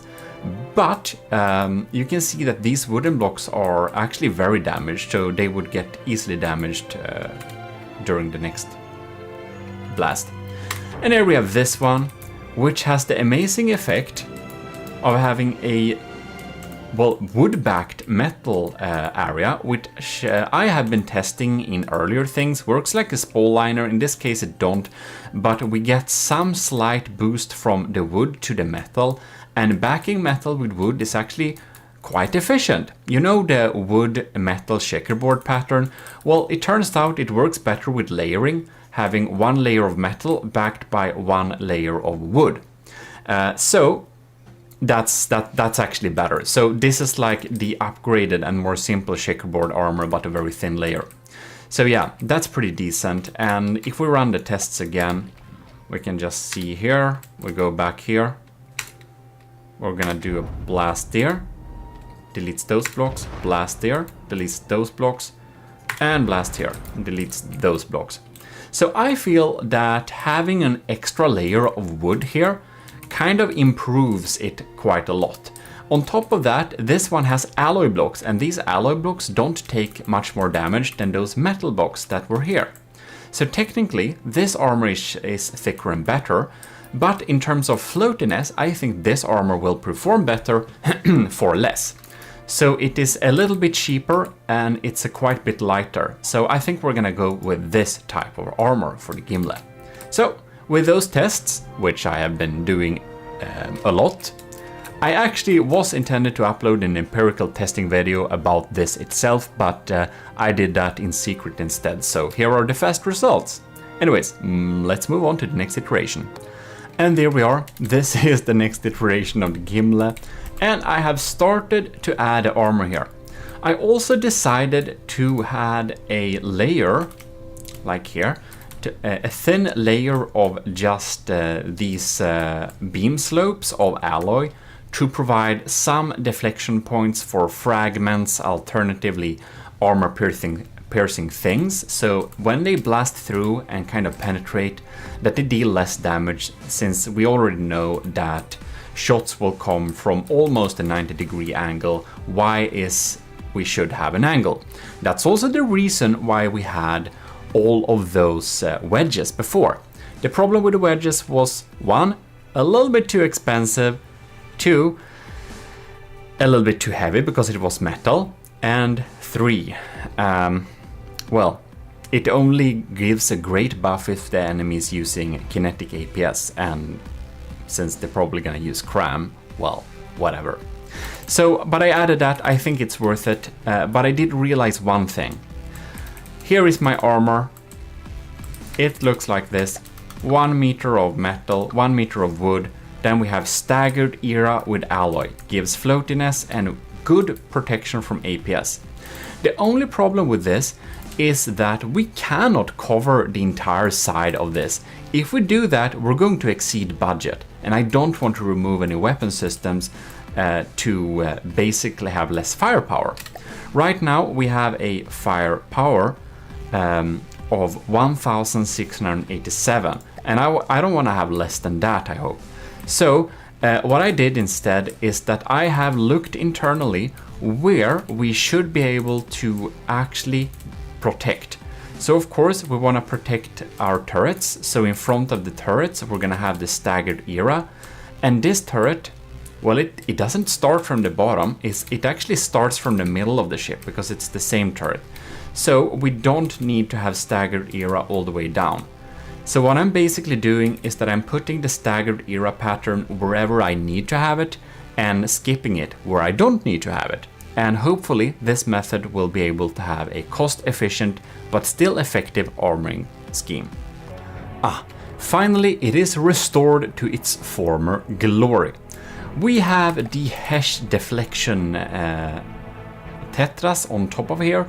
No, these are not tetras, these are square corners. And in a previous episode we could see how they can be used to deflect Hesh direction. So what I basically did is that in the internal armor where I don't need to have staggered era, there is only like 1 meter of metal and 1 meter of wood, and then we have like 1 of this and basically very thin armor. Yeah, so that's what we did. We got some alloy on the side and we got some wood on the side here too. So that's what I've opted for basically. Staggered era where we need it and basically no armor where we don't need it. So you can see this patch, nothing important behind here. I have small patches here to make railguns not take out some of my LAM systems too easily, but really it works fine with this type of empty space, it really does. And I shouldn't say too much because we're of course going to test this version against Q42 before I upload the submission. Not in this video though, but probably in the video where we're gonna release it. We can probably show some of the final fixes and suggestions that you guys have asked me to test or change. In any case, that's basically that. I think I did some improvements for the internal armor as well, possibly. So we have some barriers here and there, meaty connections there. Yeah, I think that's completely fine. Oh, and one thing, that's what I wanted to cover too. We have some staggered era. Okay, that's in the next iteration, never mind. Oh yes, yes it is. In the front, I added some staggered era, so that when we get shot from the front during the first blast, a railgun can't handicap us too much. It's going to kind of stop there. So I thought that was kind of reasonable to actually have here. Maybe we're gonna add some more staggered era in the lower bottom front. We'll see. Our only problem right now is that this iteration is actually over budget. It can be max 2.19 something. Like, it can't be 2.2 something, then it's over budget. And as you can see, I've solved this issue, barely. This is borderlining the max allowed rating. But what I did to make it a little bit cheaper is that you can see the turrets that I had here. We had the stealth daggers here, and I replaced them with the Type A turrets. The C-class Type A turrets. So they're back here. Really cheap, doesn't do much, and the previous ones didn't do much either.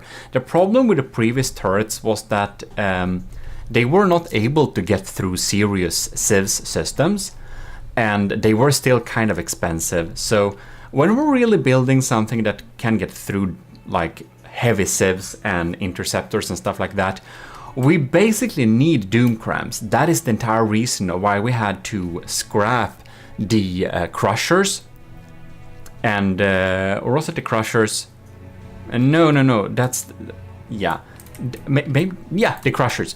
We had to scrap the crushers and replace them with the detonators instead, just to limit the amount of shots we had.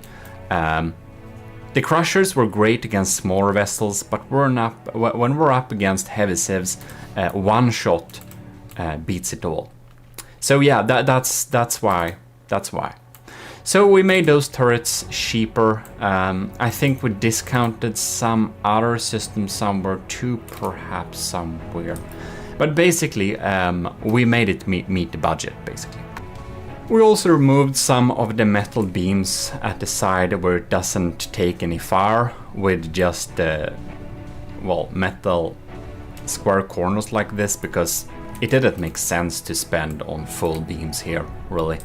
Just didn't make sense. So yeah, that's some improvement.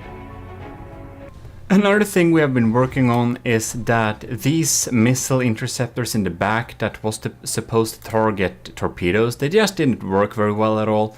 So I have been starting to develop some different types of methods to shoot at potential incoming turrets, torpedoes I mean.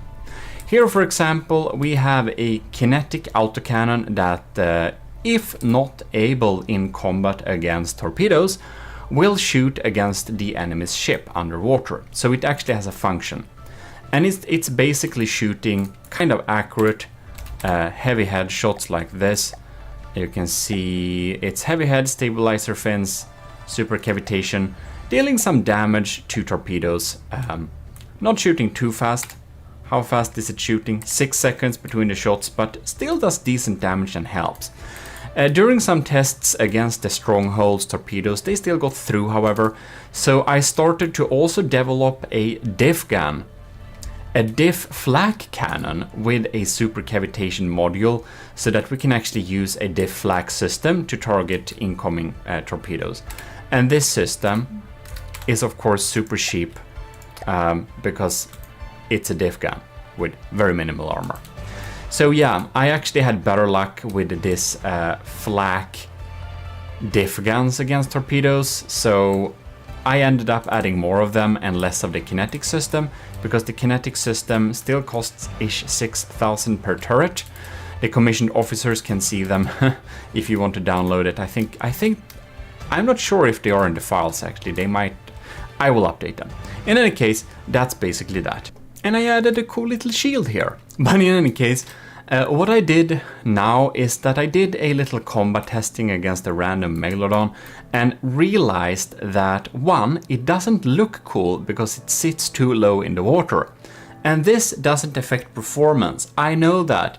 But for me, looking cool is pretty important, as you can see from this hull. Looks better in high settings.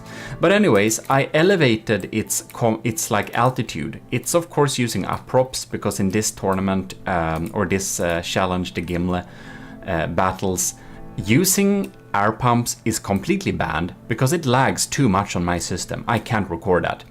So when I build large ships, I sadly have to rely on passive float or uprops.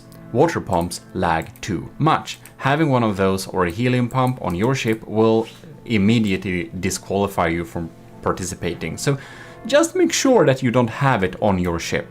Like, make sure, go into the list, click the Shift E, go to block counter, and make sure that you do not have a water pump or helium pump present here. And if they're present, it's bad. Even if they're deactivated, they still cause lag. I tried it myself, it's super weird, but they cause lag deactivated too. But in any case, that's how it is. This is also where you check how many repair bots you have. More about that in the rules soon. But when making those tests with a higher altitude, you can see now they are precisely residing just above the red line where it should be. And this deck is actually always above water, as it should be. In any case, doing that meant that we actually require more power. When in battle, the power levels went too low. So I had to remove 3 of the propellers here in the back, and I decreased its turning rate a little bit, so it's slightly slower and slightly less agile. Otherwise we'll need to invest in a lot more engines, and then I need to remove some firepower, and I don't want to do that again, or at all. I don't want to do that, yeah. What we also did is I've installed a somewhere here. No, that's another iteration, never mind. So that's that. There we have it. Do you see this? Well, that's a mimic, but down here somewhere we have a spawn smoke system. So now this vessel provides spawn smoke in the front. It's gonna spawn with a nose to the front, and this should really make it so that a charge laser can't crit us in a very sad way. I hope... maybe I need more spawn smoke, because I'm actually not sure if the smoke protects everything in front of it. Like if we go forwards here and we got the smoke here, will it protect everything in front of it? Or does it only protect things in this area? Because I just realized it may possibly only protect things in this green area, which would be bad. Then it means I would need some spawn smoke here too at the first turret. Yeah, I probably need to add that. I need to write it down. Yeah, so please tell me that in the comments if you happen to know the details on that, however.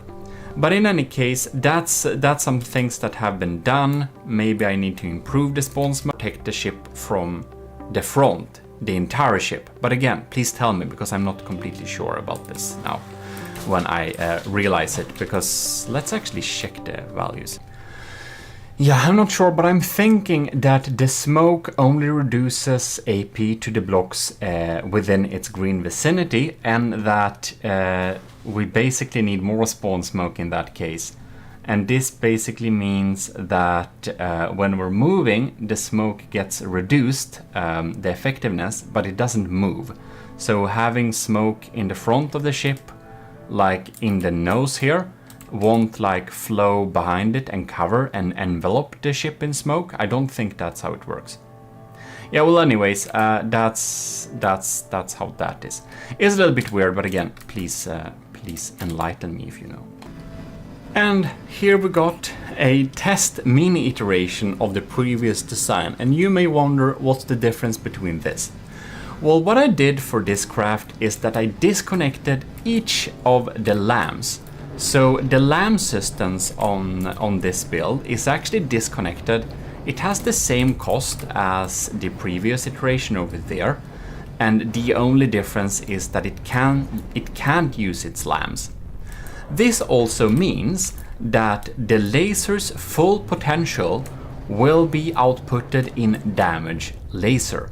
So the damage laser on this iteration is actually much stronger than this, by the simple fact that not a single piece of energy is used to power the lamps.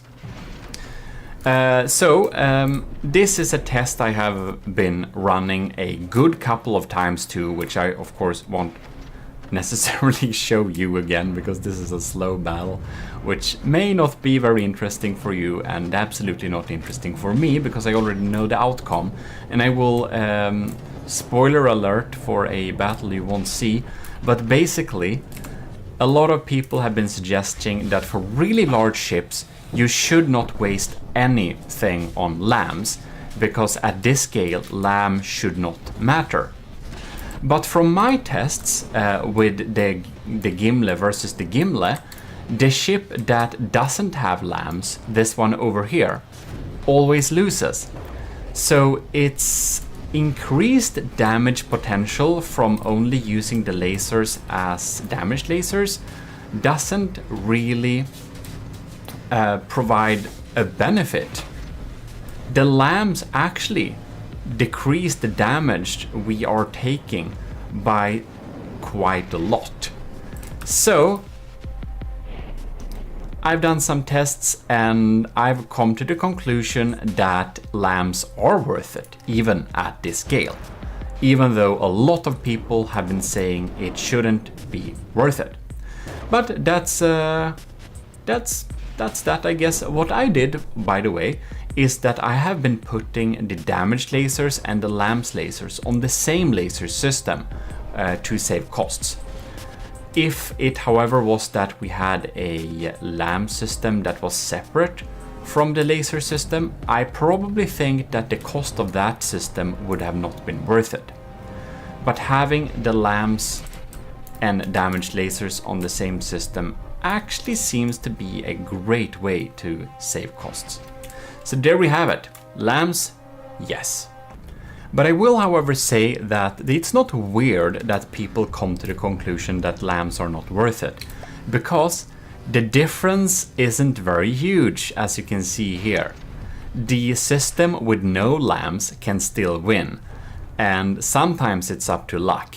Now, this battle, you can see that the system with the lamps connected up actually is only 1% in front of the other one. Now 2. But from my experience with my tests with the Gimle, it seems that it takes a couple of minutes, and quite far into the battles, it's concluded that the lamp system is able to provide so much support that it doesn't, it works. And I have spent several more hours adding details, so we're gonna spawn in the next iteration. But before that, I'm going to tell you this thing. You can see it looks pretty interesting, this game now. It looks kind of modern-ish or something like that. I'm just gonna show you basically what settings I use to do this. So when I want to go into cinematic mode, I go for nice full quality, so I just click maximum quality.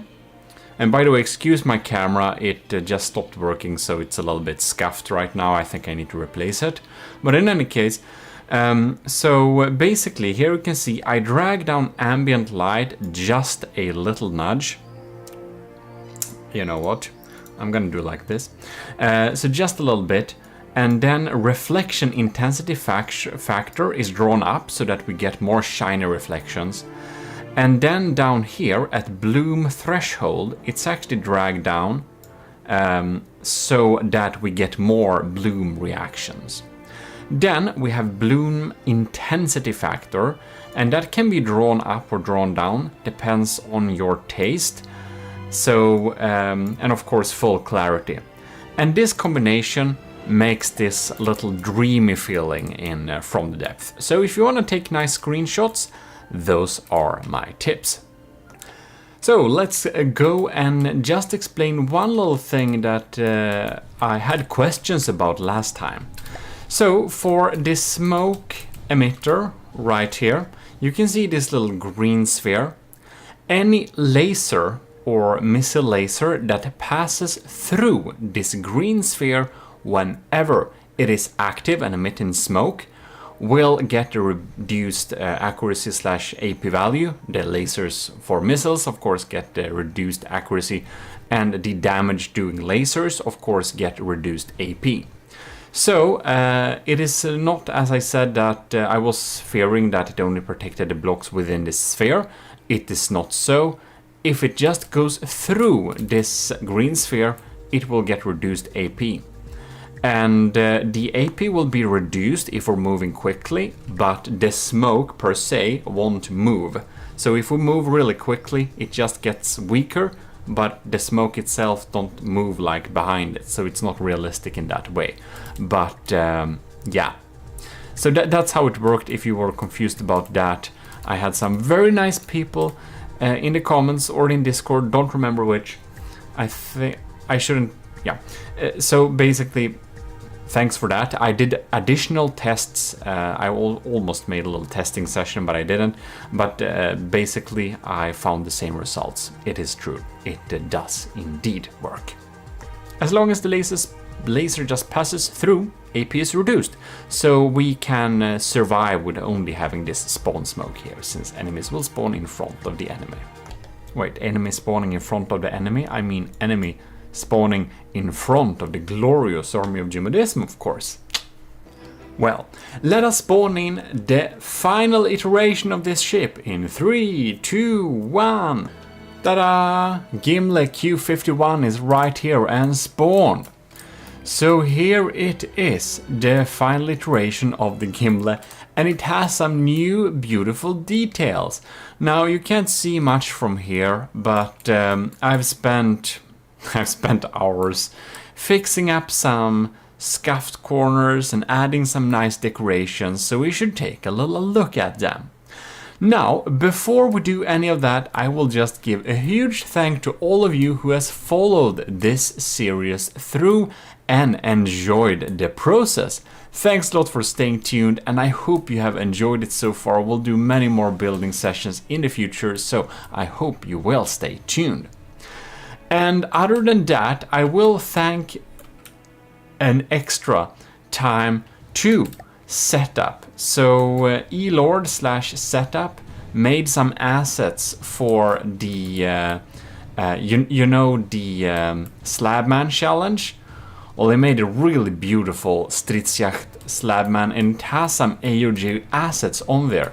And I asked them, and I could copy them. So I've used some of those assets, like the sunbed there, and a nice pack of cannons here. Beautiful tables and chairs here. And of course, most notably, the beautiful diff gun manual loading style thing right here. Thanks a lot, setup. That's some great assets. Oh, and stuff like the cupboard desk, what is it called? Drawer with rings on it right here, as well as a shelf, a similar style shelf that we also used. Other than that, however, the decorations and design is all mine, but those details are of course here and there in furniture and stuff, but they just make a huge difference to the quality of the polish, to have some of those extra nice looking furniture. So I appreciate it a lot. Oh, a pool table too. Setup made a pool table that I used for this thing too. It's amazing. Well, in any case, let's dive into what's new here. And we should actually start in first person view. By the way, because I added a lot of decorations, we're now 2.199 and I didn't want to get that close to the limit, but well, the last bit was all decorations, so whatever, that's how it is. We're below the level we set, so it's okay at least. Anyways, we'll begin here in the cockpit. No, this is the flybridge. So I added some gemstones in the roof here to look nice and cool. Then we also have a text TV. I made a text TV and added some drink and stuff like there. And here we had a drunken matros. The one that leaves the most amount of likes on this video using different accounts is the official sleeping matros in this area. Anyways, here we have some helping hands, and we can of course go down here. So here we go. Be quick, this is the only VC. So yeah, there is a toilet here. Beautiful. This is the only toilet. Beautiful. And if we go along here, I added a poster with the ranks in the army of GMODISM, which I should indeed thank. So down here we have a huge thanks to Admiral Super Dave, and then we have, let's see here, Captain Y right here, and then we have Commander Jacob, and we have Lieutenants Asteria, C2, Cravey, Parvagrid, Tyler Ross, and Vincent Veritas. And Asteria, did I say Asteria? Anyways, huge thanks to all the lieutenants and of course the other cadets that are supporting the channel. About Captain Y, here he is, sleeping on his shift. That's why you have the opportunity to command the Gimli in case you download it from the Steam Workshop and spawn it. And a beautiful table from setup, I just love it. So in any case, let's be moving on here. We can go down here. It's not an all interior build like that. I just added some interiors because I thought it was a little bit cool. Anyways, let's check here. Here we have, who ordered this? Can we even use them? Everyone is at the party, question mark, expression mark. So yeah, we have some 64 pounders and nobody knows why we have them there. Here we have an extra engine. Use the other exit because of this. Yeah. So that's what we're gonna do. And of course, we can walk here at the promenade deck, I guess this is. We have some diff guns here, and we got some beautiful... You can sit in all these sun shares, by the way, so I think it's pretty cool. And then you get back here, we have a Civs cannon, and of course, a way down to the party area. 2 bridge and water closet. You may not do your needs by the taff rails for obvious reasons. Yeah, that's because the fly bridge and the rail down here isn't like, in case, you know, it's obvious. I don't need to explain why. So, air dinghy docking area. Tie properly when dis or embarking. So here we can see we can dock some air dinghies. I need to make an air dinghy, by the way, but the thought is that an air dinghy is a very, very, very tiny airship you can use to get to places. And that's kind of a thing I want in my imaginary universe with stuff I'm gonna build. So basically, the army of GMODISM needs an official little transport dinghy. However, the Gimli won't have any default drones, so this is only for delivering guests here. Here we can see, welcome to the greatest party ever. Here you are invited to feast in Golden Hall. Very nice. Well, you watched Gimli defeat all the cataclysmic foes of the army of GMODISM. Cheer on. Yes, drinks are free.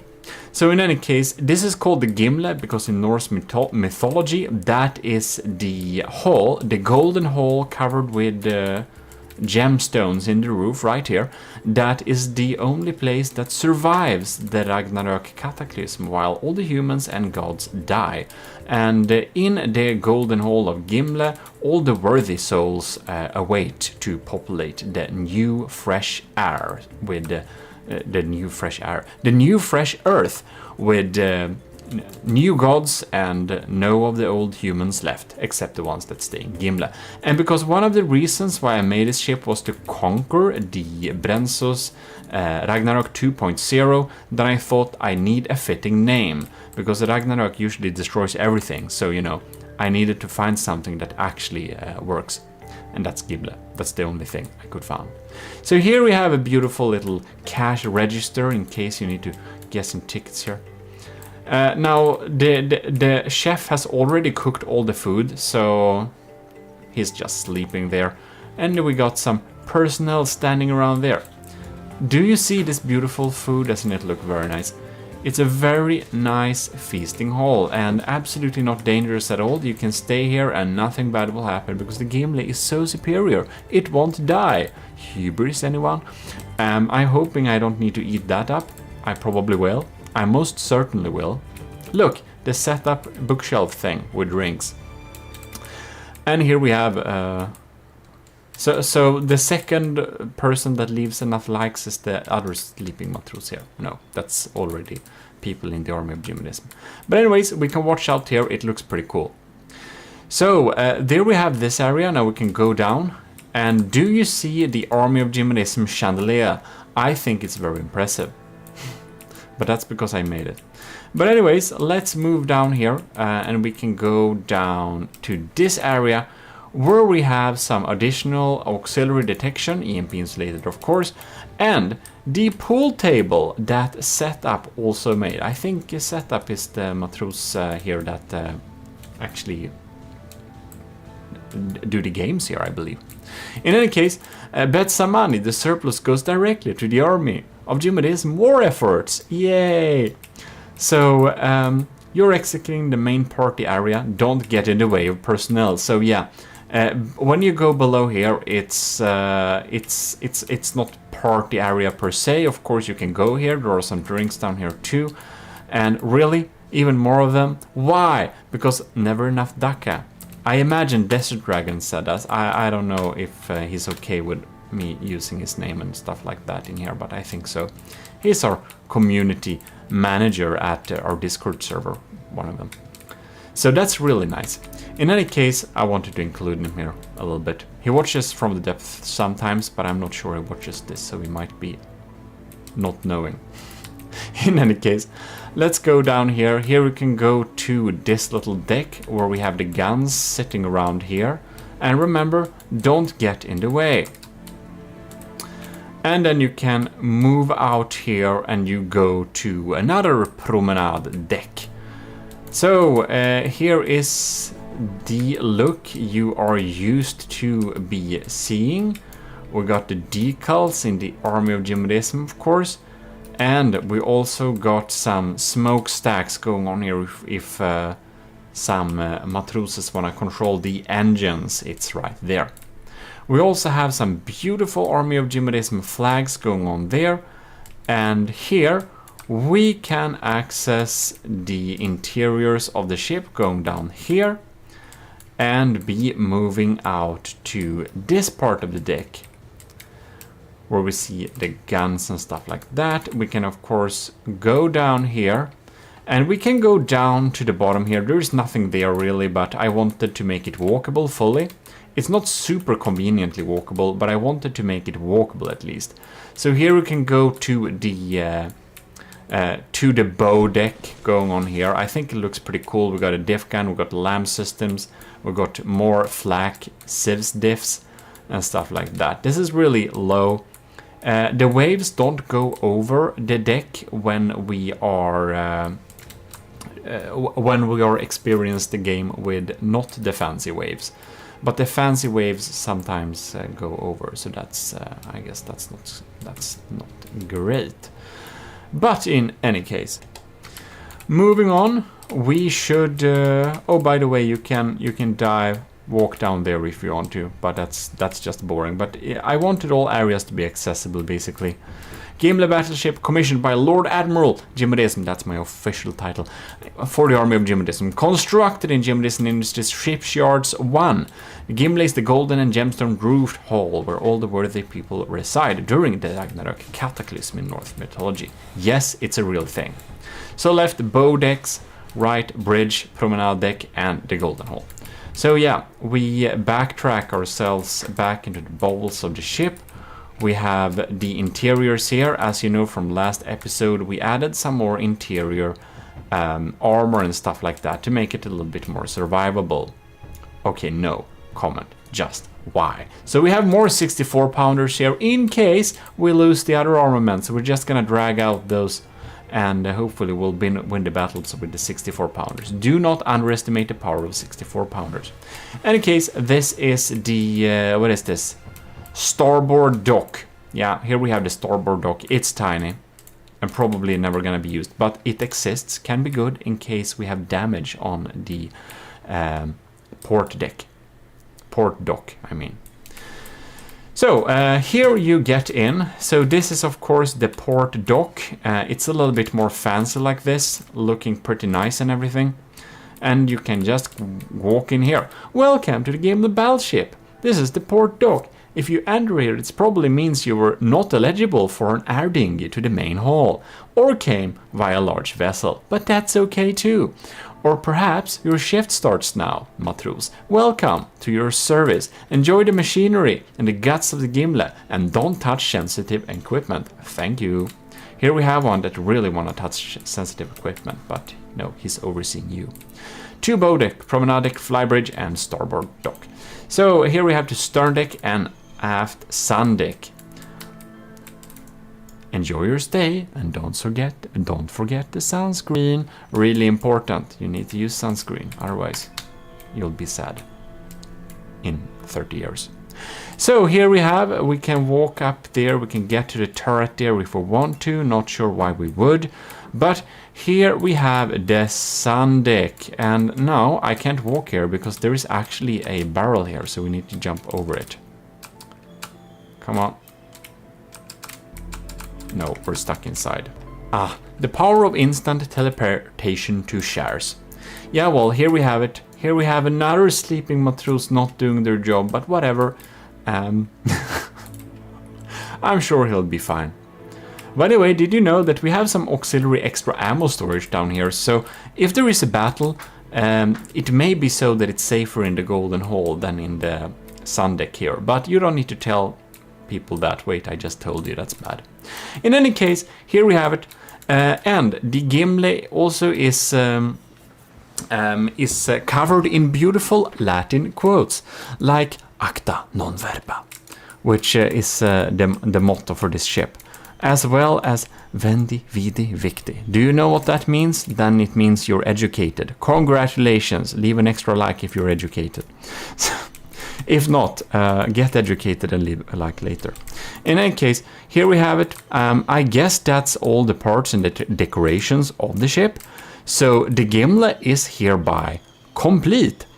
And I will say this, go to Steam Workshop and download this beast, because it wants your downloads. Yeah. And if you're wondering what the beautiful sound is in the background, well, we are accompanying, I can't pronounce that right now, but basically real seagulls are singing for us. Isn't that very beautiful? So in any case, if you enjoy this build, well, I really hope you do. Then you should definitely stay tuned, where we have more projects coming on. But right now, we are going to start and having the battles with this beautiful little ship.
You are watching GMODIST, and this is your host Eric. Today we're gonna build a tiny little pack ship. If you're new here, we are playing a lot of From the Depth. I played this game for several thousands of hours.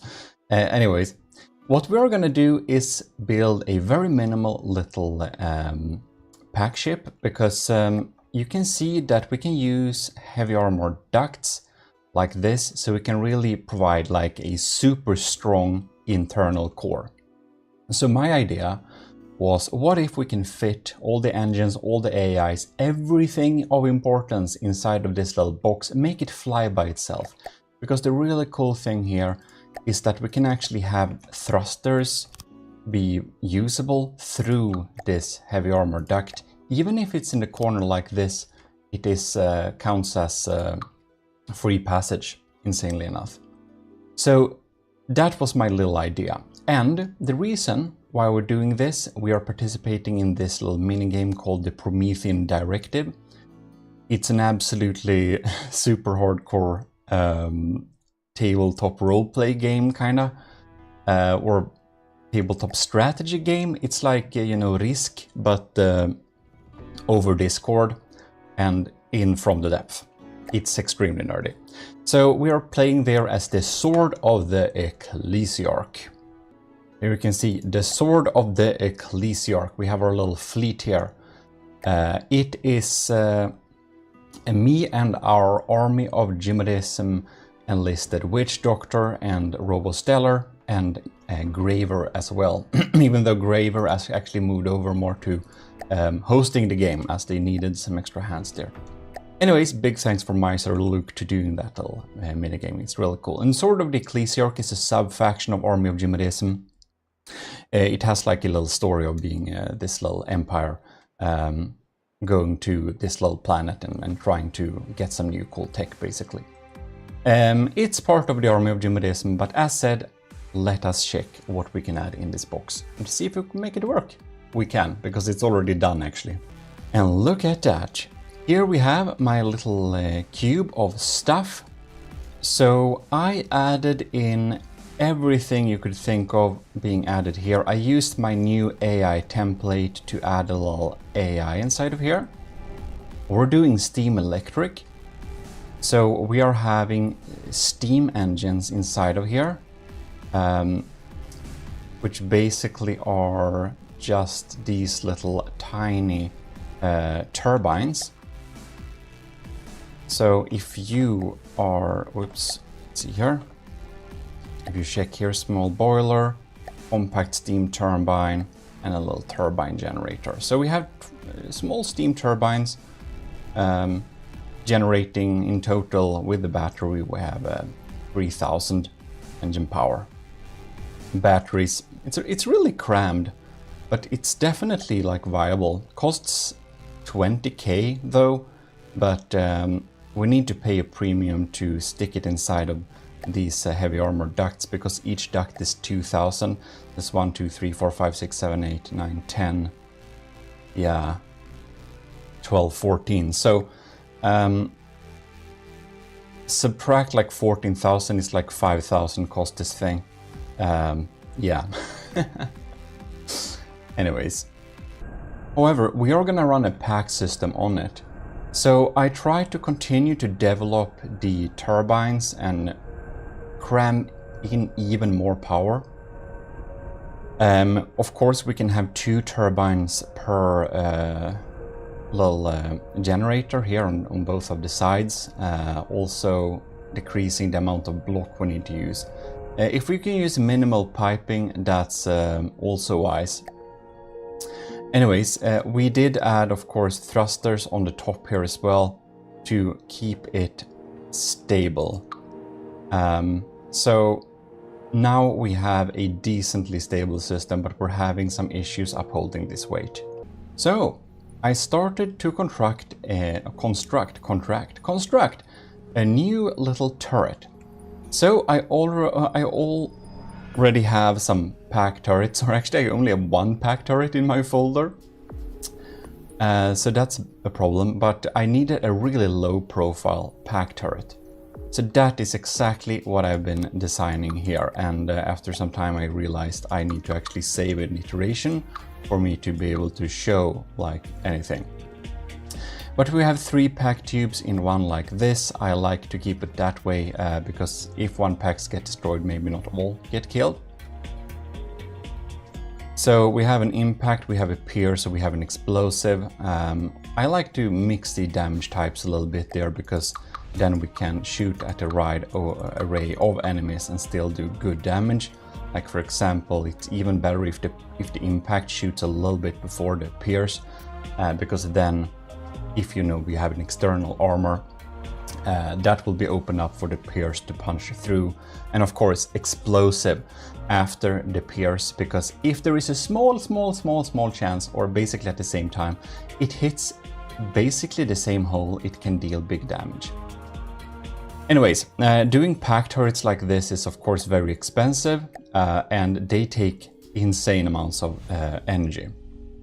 I had to upgrade the internals of this a lot. You can see here it's completely changed the layout of stuff here. I basically had to redo it. Now we have 1 medium boiler going into here, having a lot of tubes parting up, and then we can use some, not the all-in-one block, not the compact one, but the real ones, because they are a little better, producing a little bit more energy, as you can see here. So unfortunately we can't share too many of those turbine generators, but it does provide much better stats than before. And yeah, it's extremely crammed. We're like a solid block here. But we are generating a good bit more power than we did before, so we're more likely to stay in air. And of course, it's gonna have a larger fingerprint ending up, because this thing is obviously going to like not be this small. We need like an external cover to take the blunt of the fire, so to say. And moving on with the building, you can see here I've added naturally a pack turret on the bottom as well, and one on top. Since it's pretty expensive systems, I ended up having heavy armor on them instead, because well, that makes it a little bit more likely to survive. We don't want them dying on us. And I don't think I changed the internal much to this iteration. And the reason why we built this exact pack little ship is that we needed a pack-based anti-air ship of some kind. So this is meant to shoot down other air targets, basically. You can see it's basically a fully functional ship now. It may feel a bit jank and a bit cheese somehow, I don't know, but it works pretty well. If we take a little look at the pack turret, we ended up calling it the Trinity, and it costs 15,000. Looks like this. Pretty happy with it, but well, impact, pierce, and explosive like before. And obviously, I want to have some cool stuff controlling this, but that is for the next iteration, I believe. And now the exterior shell, it's getting its shape. This makes it not only more aerodynamic, but also a bit faster due to the added aerodynamic. Naturally, the biggest improvement with having an external shell like this is that the heavy armor ducts won't take damage directly, because even though they have like 37,000 health, if one of them die, it's game over, you know. So here we have like the external shell of it. We do have some issues, however. If we shoot these guns, bam, we are using a lot of our energy, and when we're using this energy, you can see here when we like clocking the next shot, our energy is getting lower and lower. And can you see the engine tab? The engine power is getting lower and lower too. So as the pack cannons drain the batteries, such is the electric engine getting weaker too. I don't know if you know this, but in real life, the amount of voltages decrease the lower, like the less full the battery is, to say. You're basically lowering the voltage when you're discharging a battery. It's of course like a currency in voltage. It has a couple of joules of energy stored, but a discharged battery has a lower voltage, and a electric engine also then produce less power. So this is the issue. In real life and from the depth, when we drain our electric batteries, we get less engine power to work with. So as you can see, we effectively drain the batteries, so we actually crash into the waters. I don't think I'll need to tell you this, but that is an issue. So the only thing we had to do was add a lot more engines. We should have a little breadboard too on this thing. We'll check that in the last iteration of it. But we basically completed the exterior shell here. We added some reverse launch anti-missile missiles here. And we made sure to use the most we could of the 4-meter offsets, making it the most well, health point effective block in the game. We have a lot of injector engines stacked here, and we have like really careful snakes making sure the outputs of the jets are not blocked, but still. So this is like a very cramped, very weird little engine. And for like backup, redundancy and stuff like this, we have several of them. We can have 1000 power from this engine. We do have some backup balloons if we get hit and get into the water. We got another little backup engine here, producing, well, max 1000 as well. We have another 1000 going on here. So now we also have a lot of not only electric, steam electric, but also some real engine power engines, which are mostly set up to provide engine power rather than providing charge for the batteries. Now, the last little note I had here was I wanted to add the bread for Lieutenant Cravy's Carver. So we basically have an automation of turning off shields and, well, optimizing the pack, so to say. And that is on the last iteration. So let's load that up. I think it's actually the completed version. So here we have it, the Army of GMODISM Sword of the Ecclesiarch ZMZ.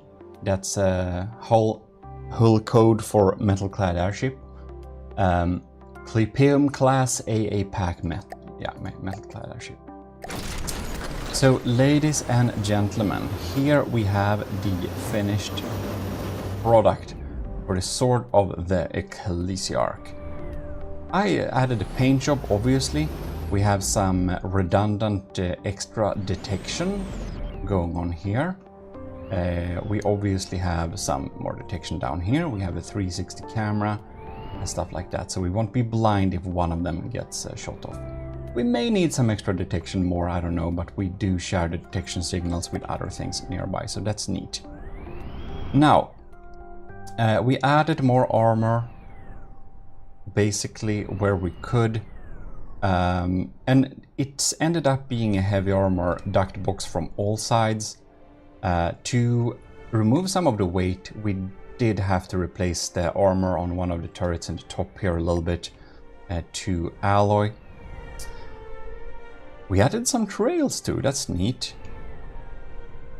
And yeah, this little bread thing. We need to find that. Here we have the little bread thing. And this little bread does so much as the charge of the vertical particle cannon as a fraction times 30. So if it's fully charged, the reload time will be 30. And if it's like lower than that, it will be 3 at least, but it will be higher than whatever. So yeah, it will basically be as high as it can be. And we floor the value, put it here into the particle cannon. And all of those particle cannons thus get a neat little reload speed. So, if we just shoot them here, you can see like that. And now 1, 2, 3, 1, 2, 3. And if we let it load up, you can look at them here. They are constantly providing the maximum charge, 8, 11, 10. So if we can shoot them here, we will, and they're shot like that. Whoops, here are the interceptors. Yeah. Also, now you can like change the color and stuff on the jet engines, so I did that to make it look a little bit cooler, I thought.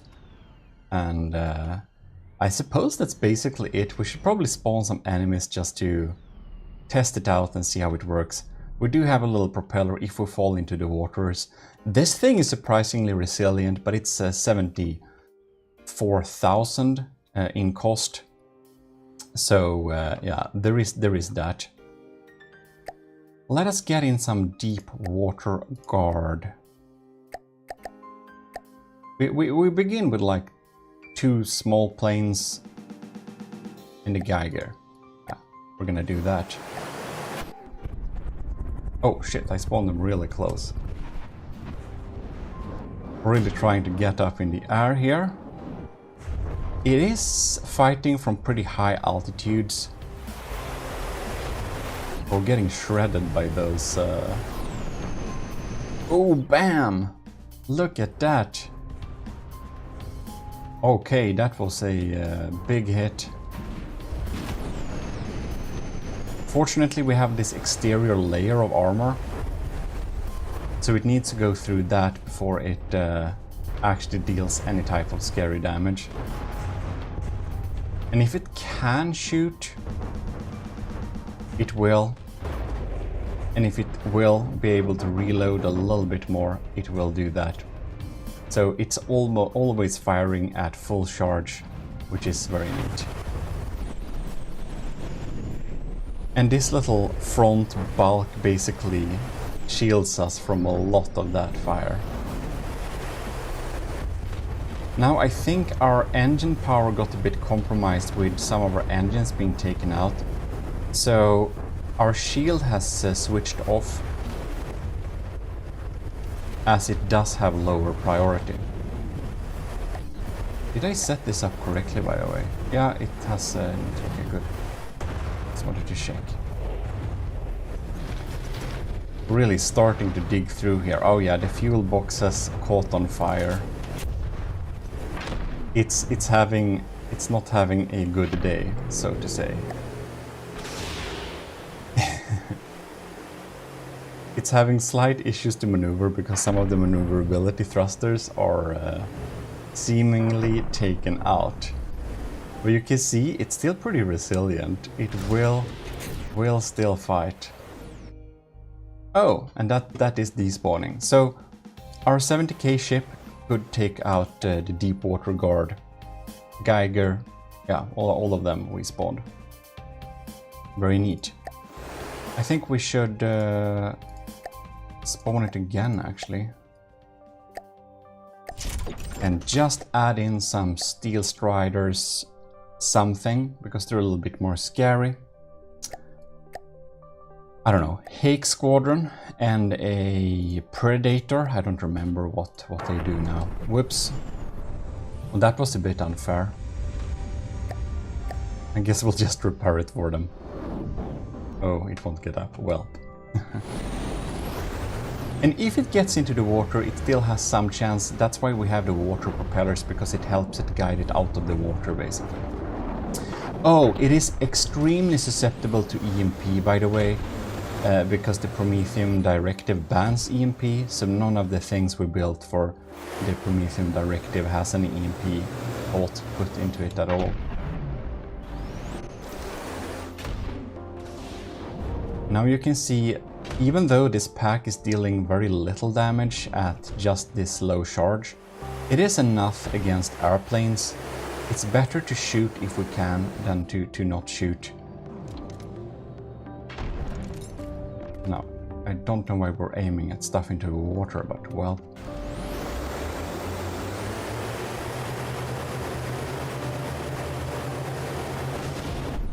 Oh, bam! I'm wondering if we have like some local weapon control or whatever taken out. Okay. They just keep missing. This is annoying. Maybe I'll need to tweak the detection calculation time a little bit. That's possible. Or it is because we are pretty damaged. That might also be it. Okay. Speed averaging. Maybe. Maybe we should like tune this down a little bit. Could be that.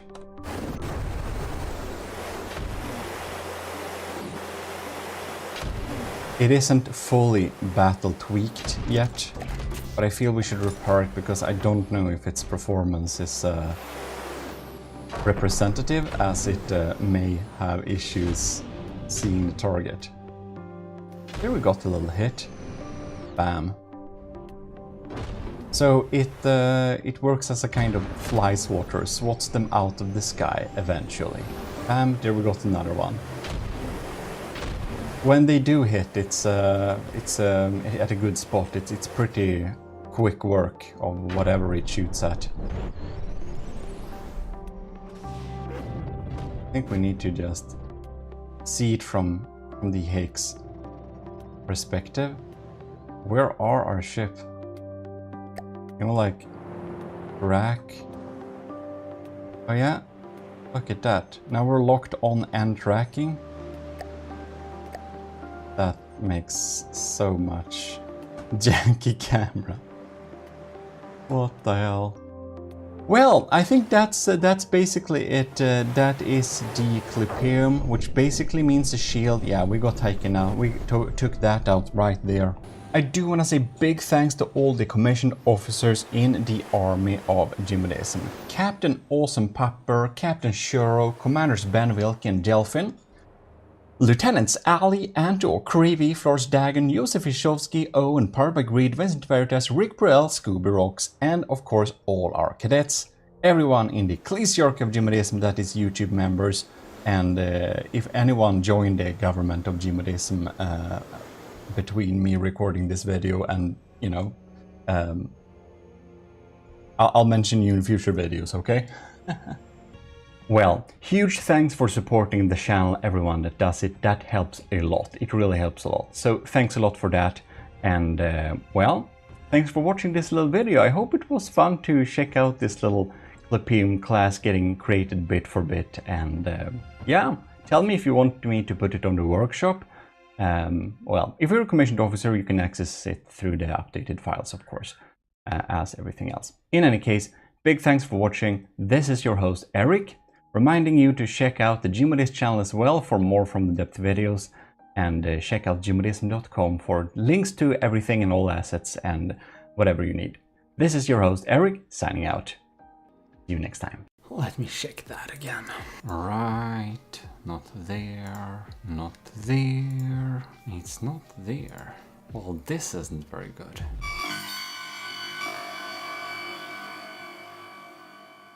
We accidentally deleted our fleet oiler. That ain't very good. The best thing we seem to have in here right now, it's the bolster. I mean, it's good, but it's small. Wonder if we can contract something with making this. So, here we are, the planning room. What basically happened was that we was very lucky. Our captain in the army of GMODIST, Captain Y, just contacted us from his little Y Corp, and they are indeed pretty interested in getting contracted to make something for us. So I think we're gonna check that out. We even have a little quick outline, so we're gonna take a look at that. So basically, Captain Y has a little outline in this planned out here. So we're gonna take a little look at it, just one page, get over to the desk over there and we can check it out. Look at this little flyer, isn't it cute? Right, Project 020, codename Hermod, is a design and feasibility study for a large fleet tanker support ship. Indeed, and fleet oiler. Large amount of resources, interesting indeed. The study must take into account a number of conditions and framework parameters and aims to develop one or more functional prototypes in order to start a mass production and begin period of service. After acceptance of the AOG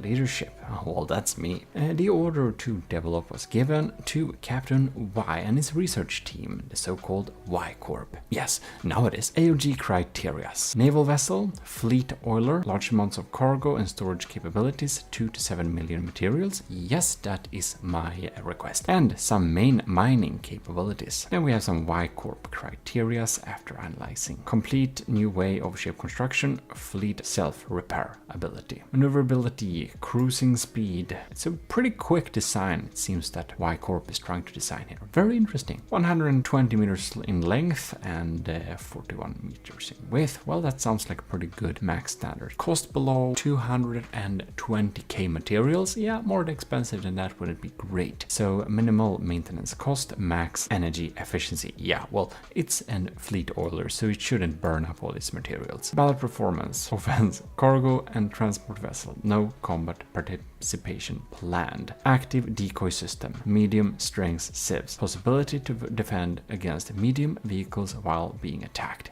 Well, that sounds all really good. Well, after reviewing this first little outline, it looks pretty good, so I think we should say go. Well, I hope you appreciate getting in here with the army of GMODIST and, you know, get a little hunch of how we do things, you know? A fleet oiler, you know, it's secret projects. All the projects we do here are very secret, but of course it will carry ICBMs and stuff like that, but it's not that big of a deal, you know? It's a fleet oiler. It's not like it's our new battleship. So I think, yes, it's secret, but it's a kind of small secret, so I thought like, why not share? Fun for you and listed in the army of GMODIST and some of you other commissioned officers to kind of know how we're doing things here. So let's get on with this ride and see how this develops. Alright, so here we have a look at the prototype 1. Yeah, it looks a little bit strange. I think it looks a little bit more like the bed of some type of artillery system. I think it would indeed perhaps not prove to be as quick as one would want it to be. Definitely a hydrofoil system, looks pretty classical, but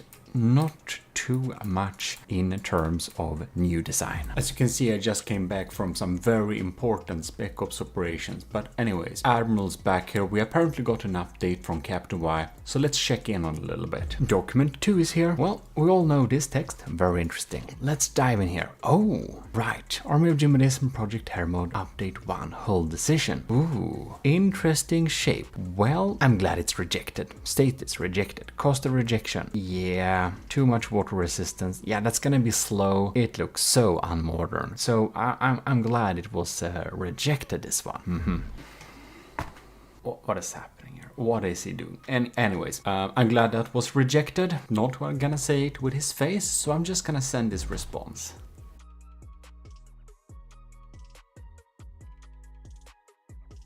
We actually got 2 things being worked on here. Let's see here. So it's a thinner design.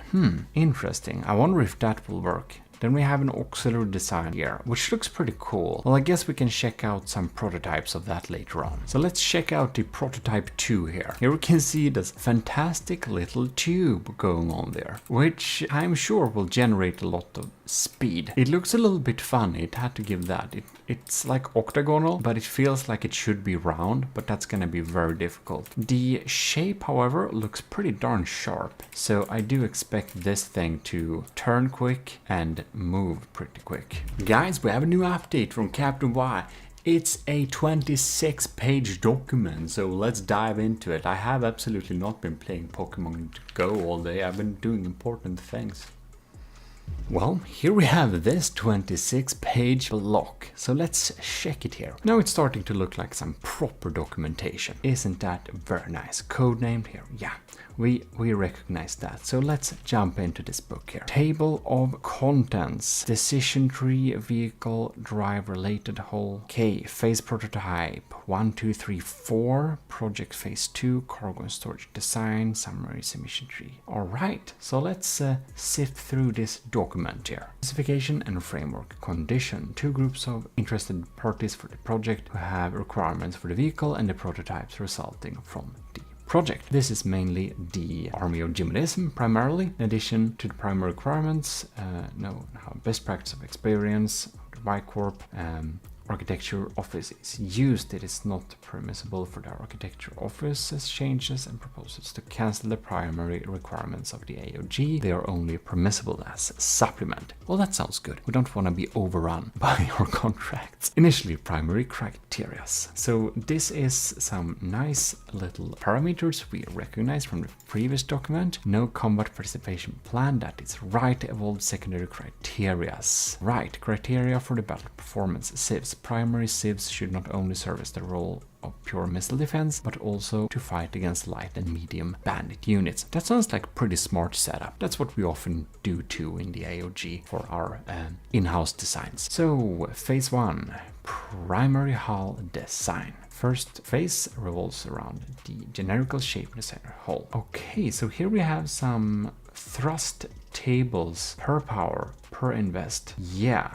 Block space, propeller diameter, so 2 to 4 blades. So here we can see that's very interesting. Here we can see that the double amount of blades does indeed help quite a bit here. So 4 blades with 13 meters of length provide some really good power right there. Okay, thrust per invest. Yeah, that's absolutely much better than any of the else. That's really interesting. So the thrust per invest is higher the larger the blades are. That is very interesting indeed. And it is better with more propellers, with more blades, but not a lot better. That's very interesting to know. And the thing really win with having big blades here seems to be having, yeah, they just provide more thrust compared to the base cost. Yeah, so bigger propellers aren't a lot better. That's interesting, and isn't a scaling in an exponential manner. Of course, and the Lord High Admiral already knew this. Well, here we have I didn't. Very interesting. Learn new things every day. Propeller testing. Yes, indeed, we got it there. Initial requirements. Drive, seizing a vehicle, hull design, steering system, air propeller system. That seems like a really wise decision. So, decision tree. Initial requirements. So, we have classic propellers, jet drivers, sailing systems, air propellers, which is indeed the selected method. One big centered system. And we are going for the catamaran design because of this. And we got hydrofoils to get some higher speeds. We have air propeller system here for the steering as well, and we get alloy armor for getting the lightness, and layered armor to 1 meter layer. Okay, and we got a couple of prototypes coming in here. So if we go through the document here, we can see we got some really interesting data here. Vehicle drive related. Due to space saving measures, the YCOB decided to use a large centrally located propeller system instead of 7 propeller systems at each side, which would also have been possible to steer, but also a really big weakness, because if someone shoots off one propeller system, we will not be able to go forwards anymore, which would be really sad. Well, let's go to the next page. Here we got hull form related, less block building space, less needed building material. We got some weak points, but we got some redundancy, so I think that should be really good. Skeleton armor should be light and cheap, so it's more expensive than wood, yes, but the only light material is alloy. That's really feasible to use in our modern battle building.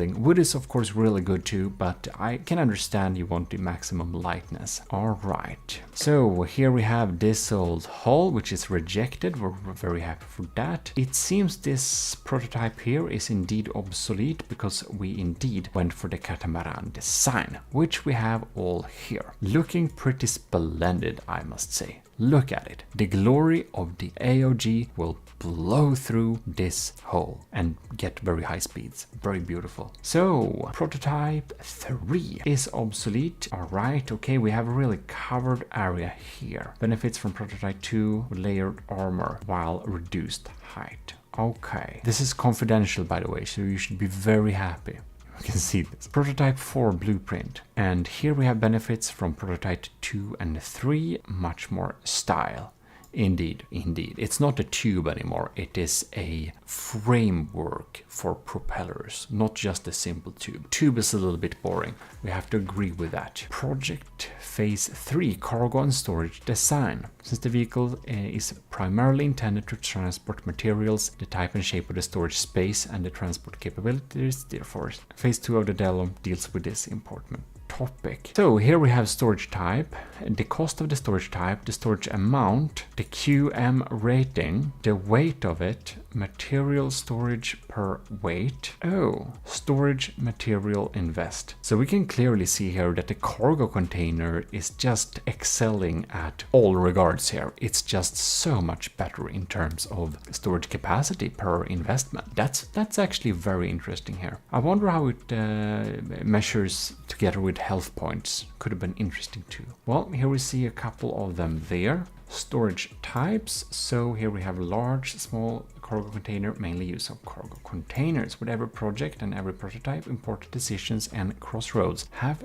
to make at some point on the way at a functioning series of products. This chapter serves to document and trace such designs and architecture decisions. All right, storage related. So here we have some different type of extra details going on here. Now we're getting into some really interesting things here. Closing weapon system sieves. Decision about type of sieves, amount and placement of sieves. So here we have a really interesting X-shaped sieves like this, and it's even shielded, which could be very interesting. Against missiles, rockets, cram guns, and occasionally torpedoes. Sounds good. So what are we going with here? RPM 281. All right. Caliber 60mm. I think 67mm is better, but 60mm is absolutely very convenient and efficient. Type of armor, yeah. Turn head, turret bay. Indeed. Looks like it's gonna be pretty decent designs here. Gunpowder propelled. It's good we don't spend too much extra materials on the railgun parts for a fleet oiler like this. All right. I think it sounds good. Flak head, flak body. Nose.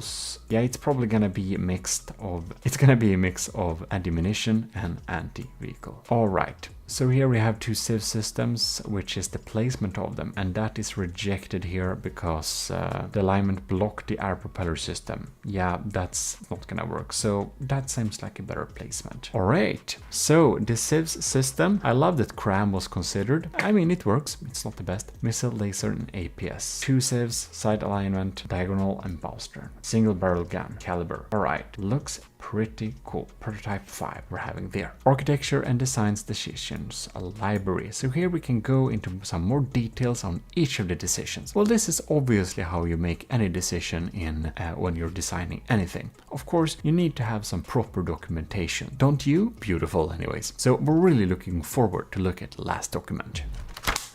That's what I'm talking about. Now we're getting somewhere here. This is like some real documentation. This is how we always do things in the army of GMODIST. Whenever we're developing something, we're not doing some kind of joke. We always have, like 900,000% of the time, we always have documentation like this. It's how we do it, you know? You have to stay professional. Well, anyways, I'm looking forward for the final results of this. I think it's gonna be a real good fleet oiler. I can tell you that. I'm pretty sure we won't miss the old, what was it called? I don't know. It's deleted from the workshop. It's deleted from my files. Who cares? Here we have the prototype 3. I think it looks pretty darn cool. Now we're getting a little bit more modern design, open up the tube a little bit, make it look a little bit more open and less constricted to turning, because having a big tube that's not open anywhere, it feels like it would turn kind of more slowly. We have a sharp design going on here, and we got the same type of turning. Gonna be really interesting to see how we're gonna be able to fit the internals here, but having the outer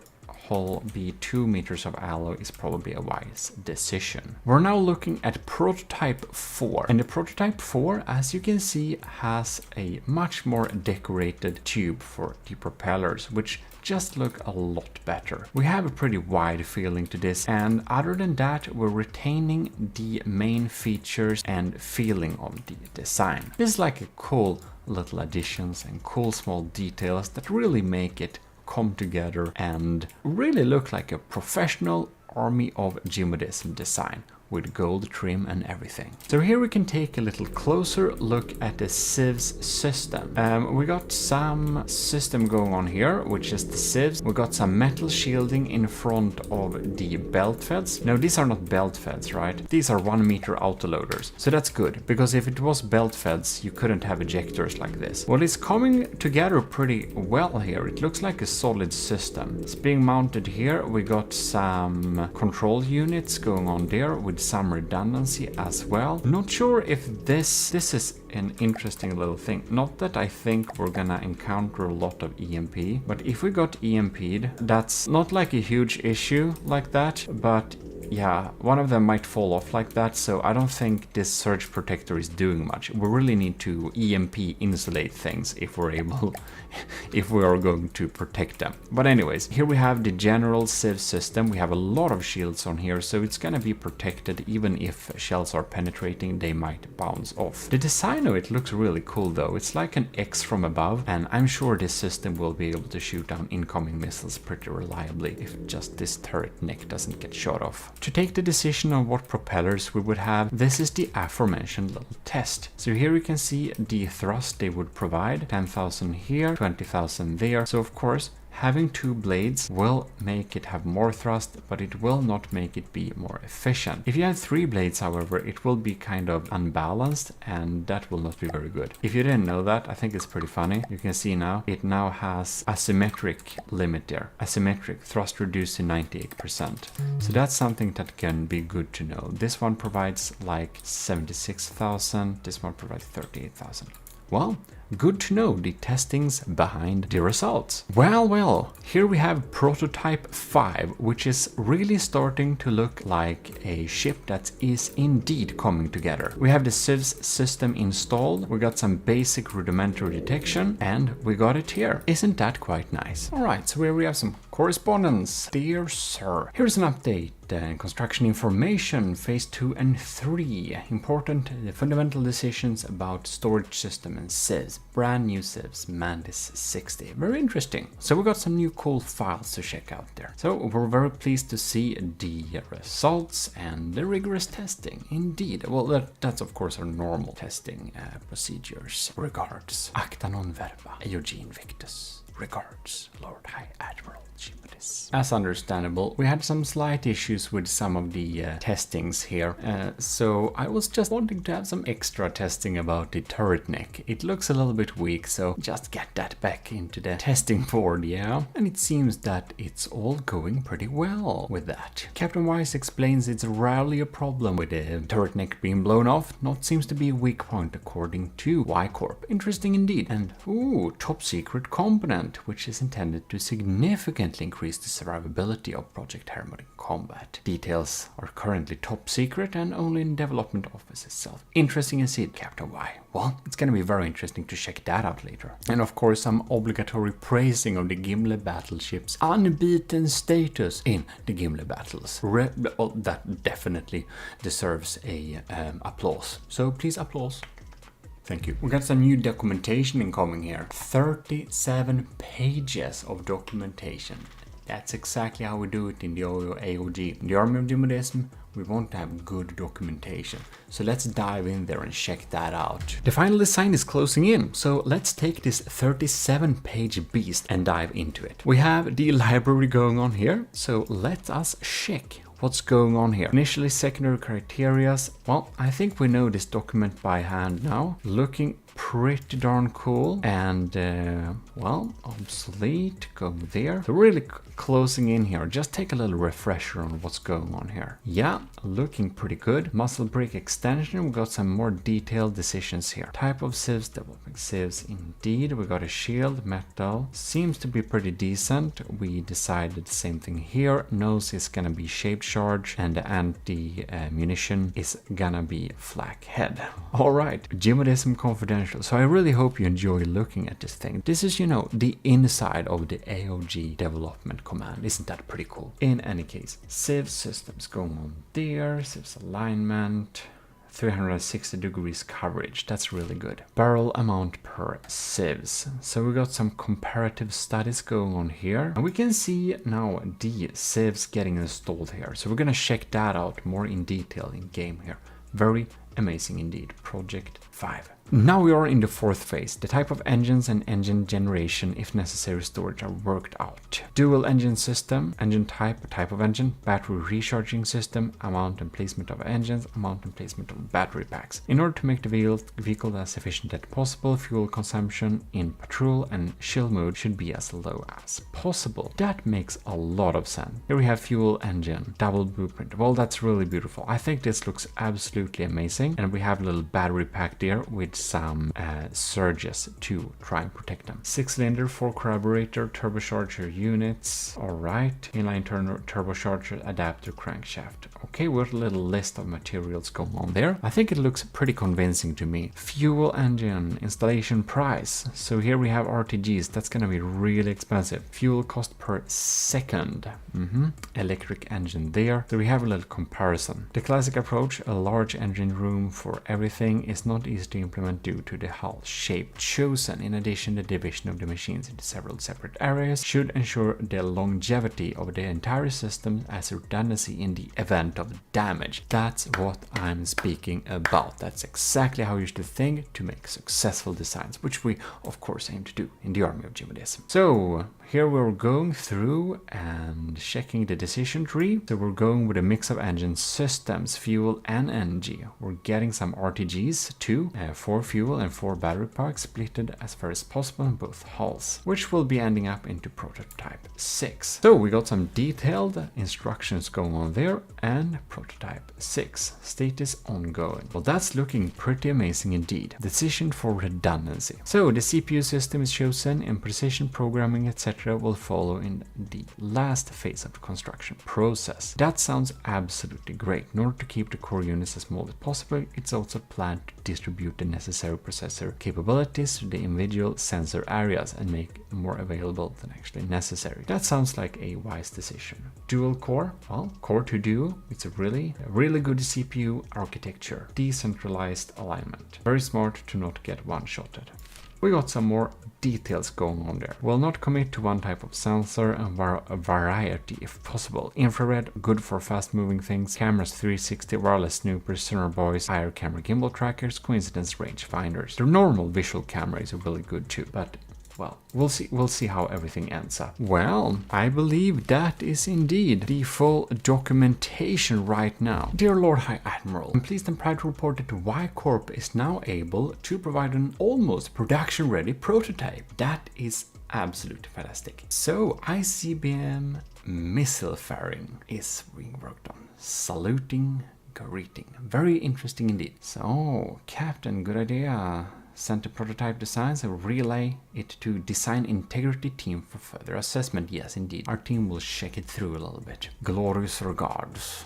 In Lord High Admiral GMODIST. That's how we speak normally here. The ICBMs have a very beautiful little self-destructing measure. Very advanced breadboard stuff indeed. Y Corp has some very advanced knowledge about the bread. Y Corp likes to emphasize Y Corp, a trademark of Y Work, has made it a goal to offer the greatest possible user satisfaction with the least possible amount of work, and is happy to answer any questions about their products. Oh my god, I think the quality assessment team will be quite busy this weekend. After the quality control team was getting back, we had some different things to check. One of them was nukes will spawn even if the target is less cost than of a nuke. Basically, it's gonna spend more materials to destroy the enemy. And well, the quality control board kind of thought that was maybe a little bit wasteful. But in any case, we changed our minds. You see, Y Corp thinks that because of the amount of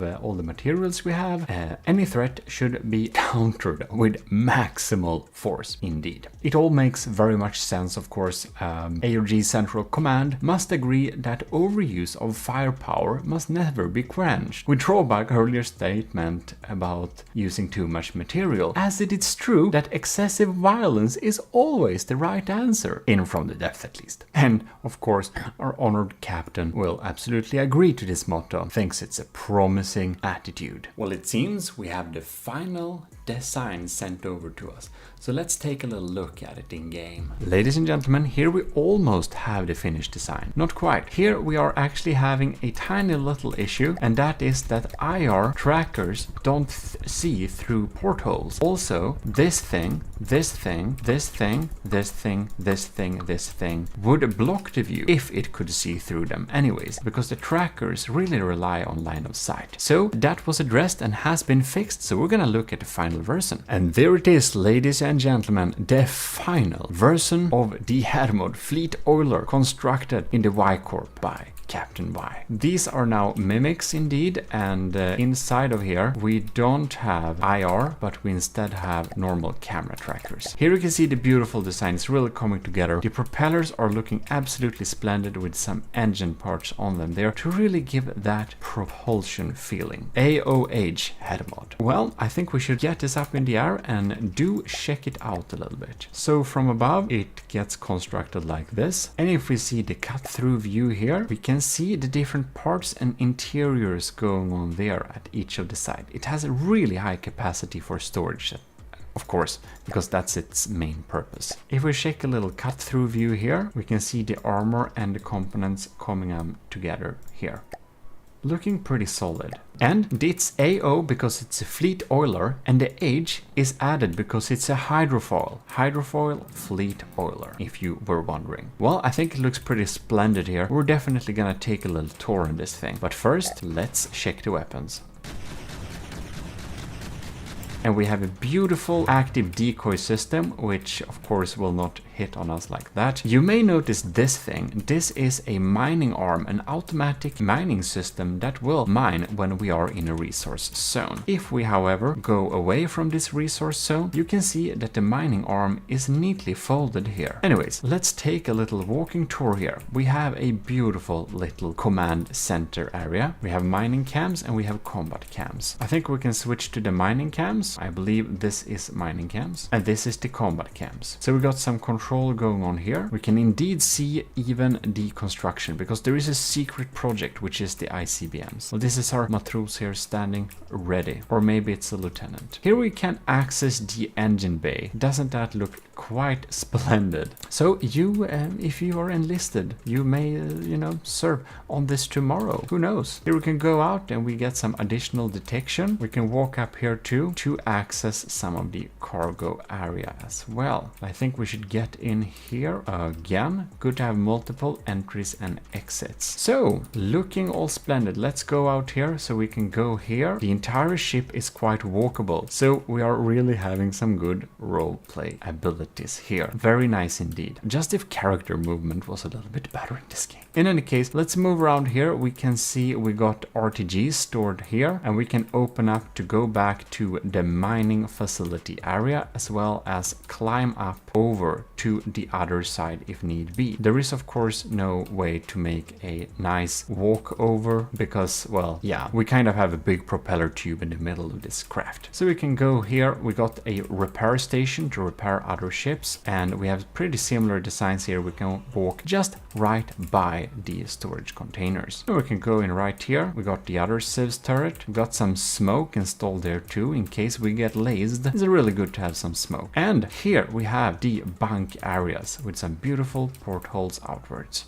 So we are being able to field 4 matroses right here. We can go down and they just sleep right above the engine compartment, which is very nice because doing that means that it will stay warm here. Isn't that nice? Think of everything. Here we're having some shower areas. 4 personnel can shower at the same time, and we even got the toilet areas. This has all the amenities that could be wished. The Y Corp has really put together a well thought out and functional design that can field both personnel and, well, a lot of cargo. Not a little cargo, basically 7 million in cargo. So we can carry a lot of cargo here, and we even got logos, of course, because that is very important. So I think we'll need to check out some of the combat performances, but I believe we will just check out its movement speeds here. So we're getting up to 43 meters per second when moving like this. The final cost of the design is 180,000, which is really good for a design like this. So that is quite good. Top speed of 55. I expect it goes up a little bit faster when it has to move at top speeds. In any case, we're gonna set it to automatic and we're gonna spawn some small airplanes. Now you can see we're constructing a vessel. All right.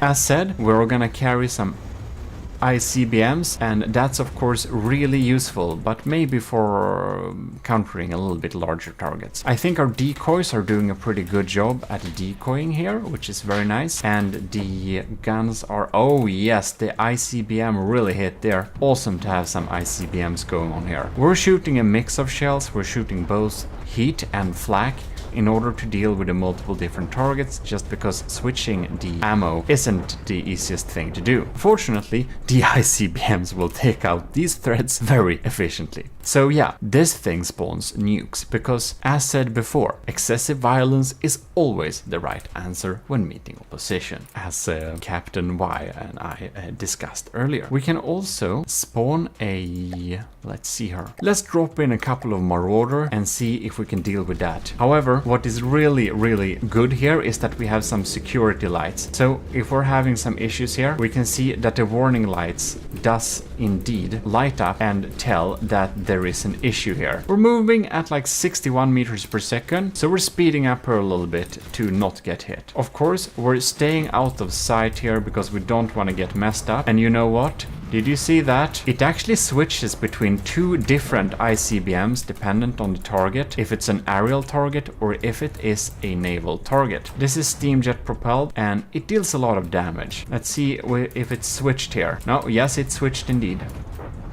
And here it goes. We may spend some materials on our nukes, but if we're meeting any foe, we're gonna make sure to mess them up real hard. That's real good, because this thing isn't really adapted to face combat really. So it's good that we're launching some nukes to be able to deal with the problem efficiently and securely. We're basically not even scratched over here. Well, indeed, it does perform very satisfactory and very efficiently. So this is indeed a extremely efficient and useful design that is now added to the Army of GMODISM's second frontier fleet. This thing will be appearing in future iterations of the Nether campaign, because of course this is what we are collecting some of the crafts like this thing with. And of course also, just like the winning bomber designs, they will appear in the second chapter frontier fleet together with the Hermod fleet oiler. Here we can see the nuclear missile that is spawning as a torpedo, and which spawns depends on what enemy we appear. So we have the Gremlin and we have the Triton, and which of them spawns depends on what target we are meeting. This one deals with underwater and naval vessels, and this one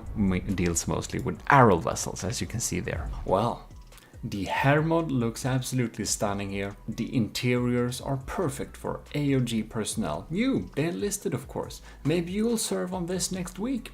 What do you know? Maybe, maybe not. In any case, Captain Y for Y Corp has really put together a really nice design here and put together some pretty nice documentation too. So for that, we will say applause. Very, very impressive indeed. But wait, there is more. We have a little extra look at a little extra project actually that Captain Y has been putting together with the Y Corp, because the Army of GMODISM needed a low power radar outpost so that we can remove the fog of war and just have some eyes, you know, in the nether to see whenever some enemy approaches, so that we can take swift action. So let's dive in and check that out. And as said, there is a radar station to look at. Lastly but not least, we have a beautiful little radar station going on here. This is the Lyttepost, and it will make sure that enemy units are detected using this beautiful radar antenna, cleverly designed in a tower like this. So the Lyttepost works as follows. We have a space for 2 personnel, we've got an AI core and some amenities right here. We can then go outside and we have some different structures to walk around on. Here we can control the fortress if need be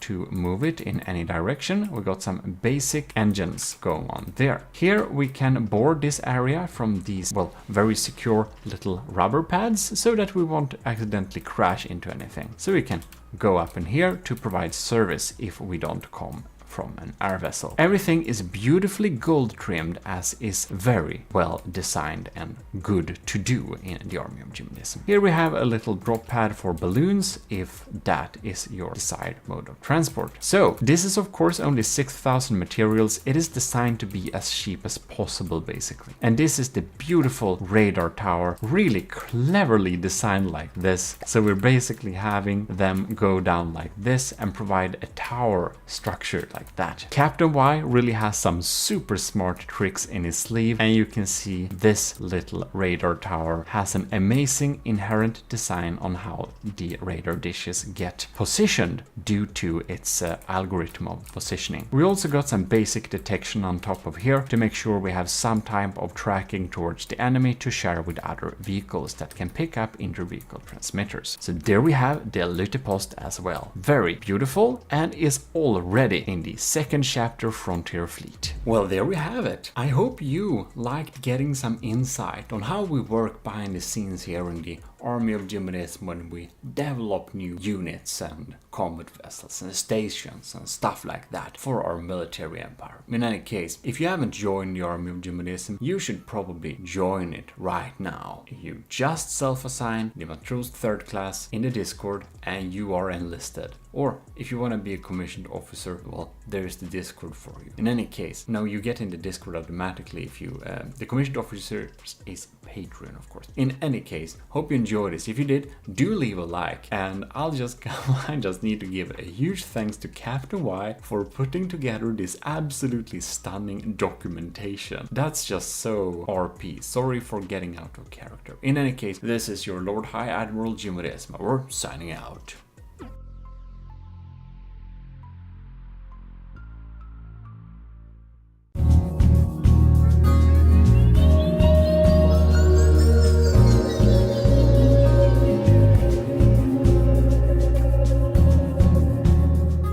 Ladies and gentlemen, you're most welcome back to From the Depth with your host, Eric.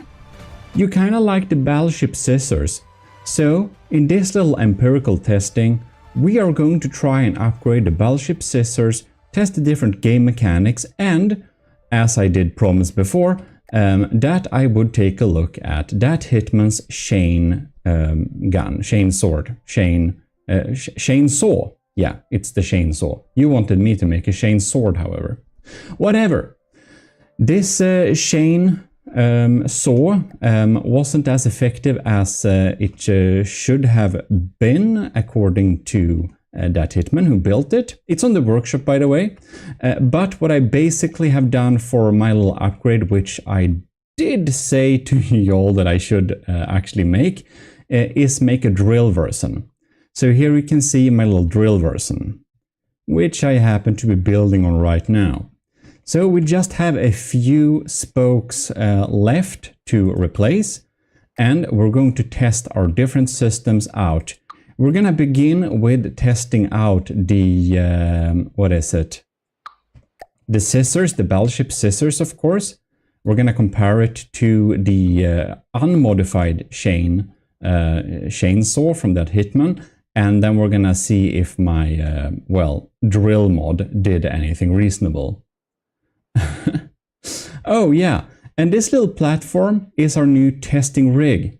If you want to see me make this testing rig and the development process of it, it was a lot harder than it should have been. Because it's so difficult to tweak. But whatever, if you want to see that process, go to the GMODIST channel. There's like all sorts of links in the descriptions for that if you want to check that out.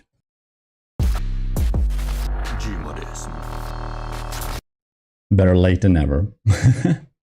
Alright, there we had the intro, I guess. So in any case, let us get started. This obviously has, it's loaded up there, but we're gonna check this little thing out a bit later.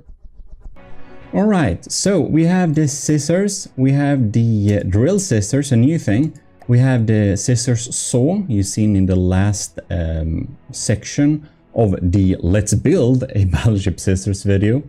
Then we got the chainsaw from that Hitman, but on a little sub-object like that, and with a Lua code included. And then we got the Hitman's chain drill, so my chain drill modification of it. So, first out, this is an empirical testing video, and if you're new here, you are most welcome to the GMODISM Empire. I'm your host Eric, and in the empirical testing videos, we basically do some tests, right? Now, this little test platform, which I built on the GMODIST channel, another channel that is, if you want to check that out, is really useful. We basically control it with a complex controller, so I set up a custom controller here. And that is because last time you could see we had some issues with controlling and also using the scissors, so I thought it's better to have a sub-object like this, right? Anyways, as you can see here, we do have some different opportunities to have different altitudes. So I set it to work at different altitudes with 4 presets. Yeah. I don't know if it's that useful. It was more difficult than you can believe to make this platform stable. It's also like pure heavy armor, so it's super heavy for what it is.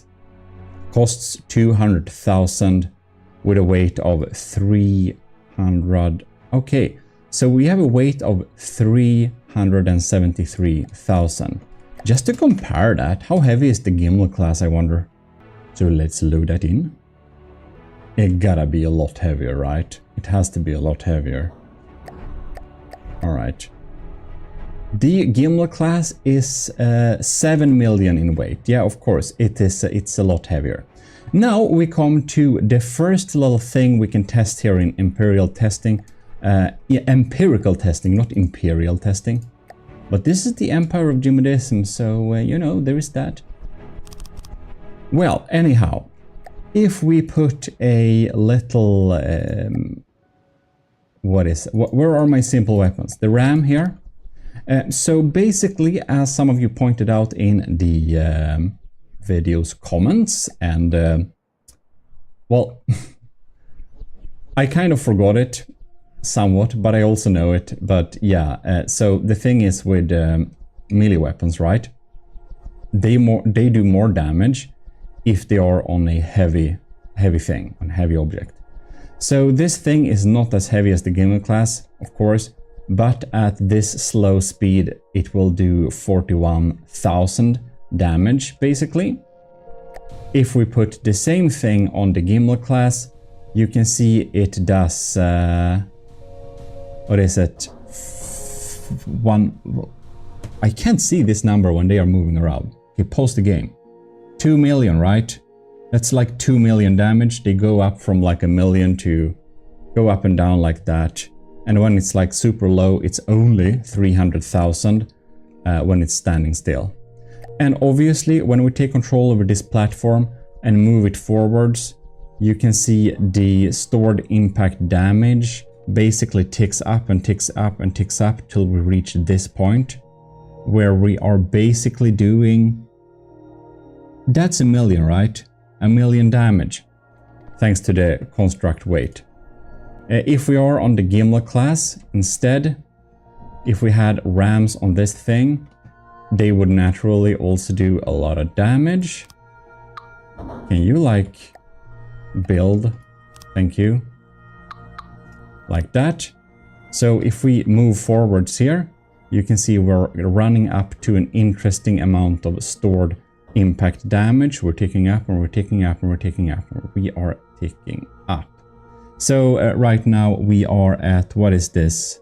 7.8 million, right? Yeah.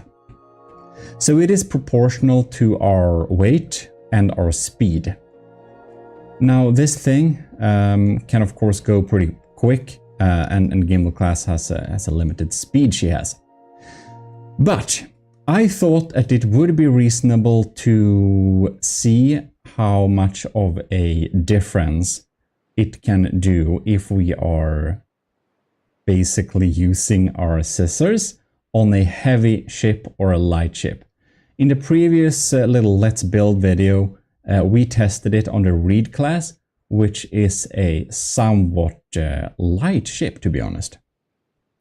Right, so we're gonna mod this platform out with our scissors. This is the regular scissors, like this. It is naturally pretty front heavy now. But the thing is here, if we take this platform and freeze it and we check out the... well, now we're not moving, so we can't say if we have an impact damage, but whatever. Let's just estimate somewhat the weight of these scissors with a little block area here in the back. We basically are going to fill it up. So we got some added weight here in the back. And see if we still... oh, perhaps that was a bit too heavy. Let's see if we can manage. Oh yeah, it seems that we can manage a-okay. Oh, that's beautiful. Well, any case, now we got our little platform, and naturally I think that our construct weight is now, yeah, 500,000, much more than before. We should do considerably more damage than we did in our earlier tests. So I'm basically thinking that, yeah, let's spawn in some test targets, enter God mode, and see how much more damage the scissor is able to do now when we have, well, a heavier platform for once, plus a extra weight, which is pretty heavy. Like, lead is the heaviest block in the game, so lead does add damage to this. it's basically newtons. It's like weight times speed. Yeah, that's the damage. Or I think it's that at least. Let's begin with a Poor Marauder. I'm just turning it off inside the menu here. And, well, then basically, I think it's time to line up our scissors casually, as you do. Damn, this platform is so fast and maneuverable. Ooh, I'm glad we have strafe too. Come on. Careful, careful, careful. Almost, almost. Oh my. We're up to test. So, let's just do it. Cut. What? Alright, let's move a little bit while we do it. Ooh! Look at that! Look at that! Alright. So just that we moved the tiny little bit made it so much more scary. Alright. We're totally gonna spawn in a crossbones and we're just gonna ram cut it. Oh wow, yeah, okay, it definitely deals considerably more damage. That is very obvious. Alright then. Let us charge basically. Alright, now we need to have some finesse and some timing. Pause the game. Okay. Slow-mo mode. Play. And cut.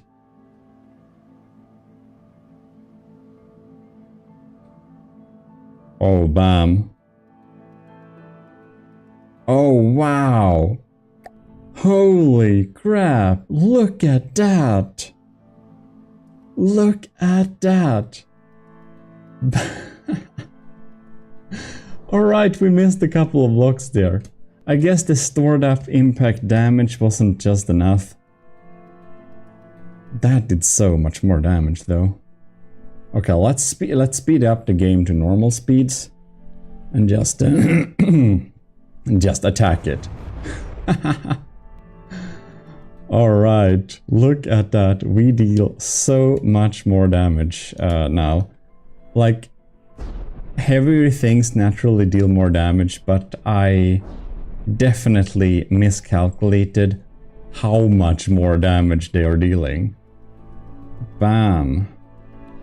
And if we get some speed, like this thing goes in like, I think it's 90 meters per second or something like that.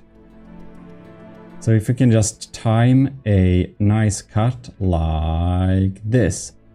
Bam. And we can repeat this cut. So it is a sharper scissors than before, but it's gonna be pretty obvious that this ain't gonna cut it. Ooh! GMODIST, get a hold of yourselves. Alright, we're coming in for another hungry bite. Something around, oh god damn it. Right, again, and there. Look at it. Well, obviously, we can conclude that while this version is considerably stronger, thanks to the added weight of the platform, it isn't quite enough, but it does give me high hopes for whatever we can do if we get the saw scissor version on here. So let's test the saw scissor version and see if we can cut through the poor crossbones a little bit more effectively. Indeed. As you will recognize from earlier, this is naturally the saw scissors. I'm actually going to modify the speed a little bit on this thing. Now, if I like make it half speed. Now, I just want them to be slightly off sync without sacrificing too much damage, of course. If we check the stats here, we can see that the stored impact damage when we are still is pretty decent. I think we're gonna begin with a Marauder, just for fun. Killing Marauders just for fun. What type of psychopath are we here, actually? Come on. Oh, right, I made it uber slow. I kind of forgot that. Okay, I'm just gonna fix this. Because the turret speed, we can set it to like 60% or something. And I'm sure it's going to be a little bit slower, but not too slow, hopefully. Slowly lining up. And... oh no, no, no, no, no. We missed. Alright, alright, alright. Actually, that it is indeed moving around is probably good for us. We are gonna do more damage like this. Ooh. Come on. Come on. Come on. Oh, yeah. That melted through. It despawned faster than the scissor could close it. Well, crossbones then. As for the crossbones, I just turned off its AI. And so it doesn't fire or move. Because it's pretty fast. I don't want to chase it too much. I want to see clean cut. Well, that's about right. Alright. Let us close the scissors here. Oh, look at that. We're shooing through. We are shooing. We are shooing. Oh, we missed a couple of blocks though. Ah, we didn't cut it through completely. We still missed a couple of blocks. Well, I think we'll have to go backwards and just line up. By the way, if you want this test platform, you can tell me. I can put it on the workshop if you want to. We're gonna turn down the speed to 20% again. And we're gonna attempt a cut. Right then. Ooh. Alright, here we go.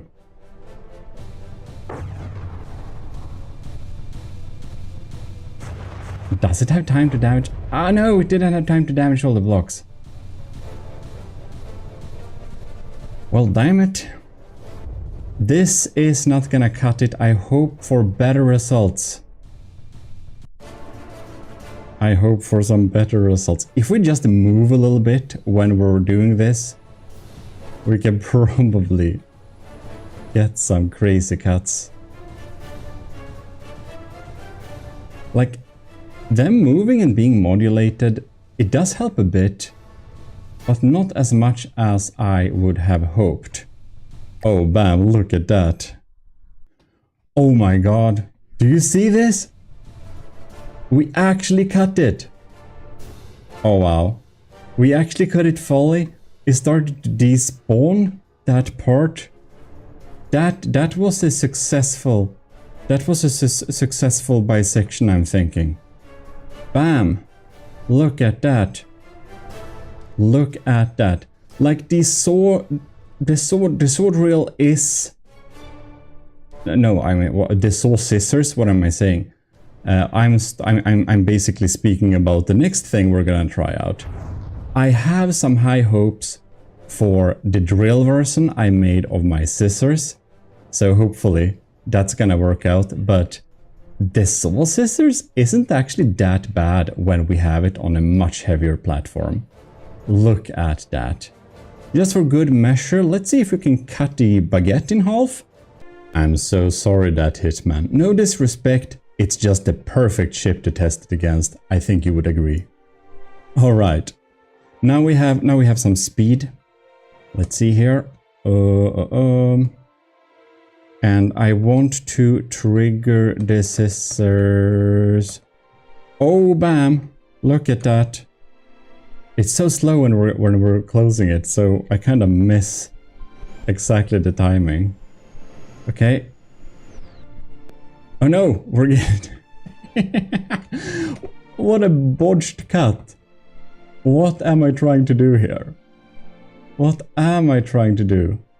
Okay, there we go. There we go. Come on, come on, come on. There we have it. There we have it. Oh yes. Ladies and gentlemen, the lag is insane. The lag is insane.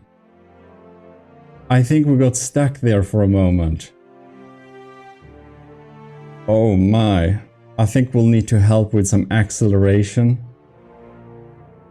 Bam! Look at that! I just had to pause there to take the screenshot of this video. Bam! Look at it! It's despawning! It's despawning! The baguette has been bisected. Ladies and gentlemen, you can now turn off this video. We have successfully bisected the baguette. Okay, now only true GMODISTs are here. Now we should check more weapons. Oh yes, indeed. Look at this thing. Its health got so halved, but it's not like halved enough. Oh yeah, of course, because I spawned it on my team. What am I saying? Well,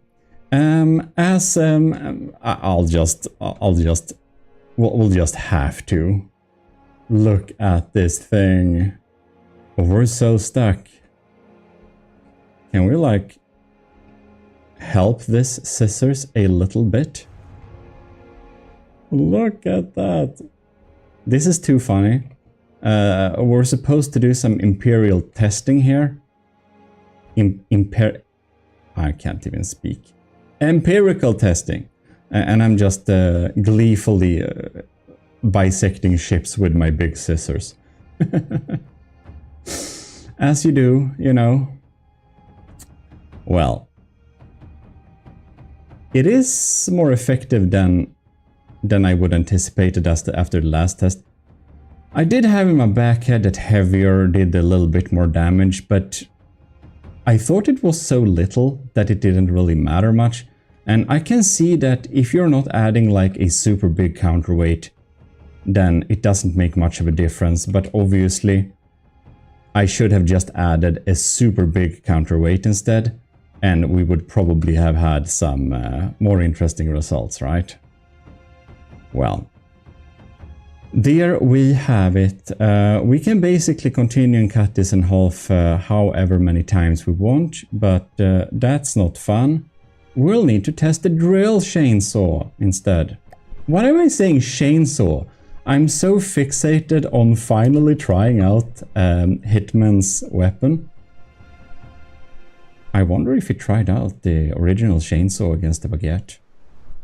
Well, I think we're gonna repair this and do some experiments. Hello game, have you crashed yet? Are you responding?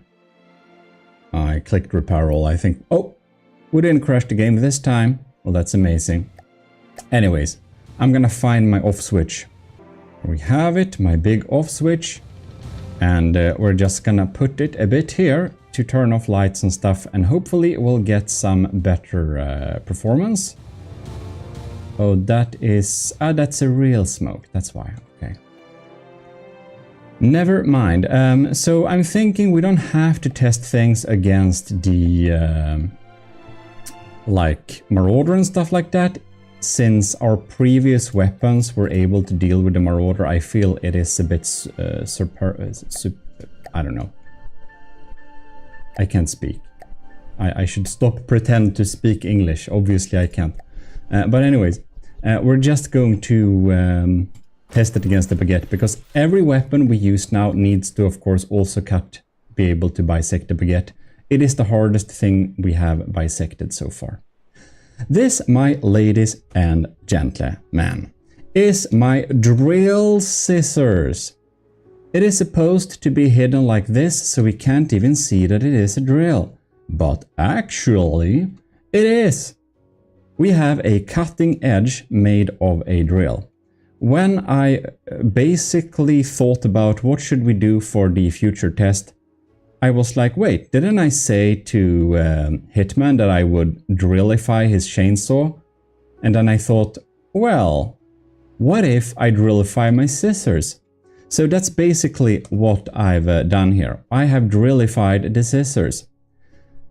Now, we are basically thus providing a cutting edge powered by engine power. I hope it has enough stored energy. I don't know, I think this crank motor may be a bit weak. We're gonna see how much the DPS is. But first of all, we're gonna line up our scissors to the baguette and take a little cut. GMODIST, get rid of those psychopath vibes, man. We're having a proper Tokyo drift here. Let's see if we can stop this. Damn, this was difficult. Is like the baguette even still? I think I'm just, or am I just hallucinating? I have no idea. I feel I should probably set up some type of breadboard thing that like automatically keeps us in one spot so we don't drift from side to side. Like we have with the PIDs for automatic altitude control and stuff. Anyways, we are lined up. Let us cut. Damn, this is a bit quick, isn't it? Not nearly enough time to provide any type of cut. Yeah, okay. That doesn't work. We need to repair this thing. Check out our drill stats. We have decently. Okay, I've decreased the speed here, and I have high hopes for this little drill scissors. Okay, look at that. The first edge is touching. Oh. And the top one too. Oh, we're dealing damage so slow, look at that. Yeah. Too slow damage dealing. Naturally. Okay, we need some scarier drills. That's sure. The ID isn't bad, but man, I had hoped for a little bit more effect here. Look at it. I mean, it chews through, kinda. If we just pause the game and see here.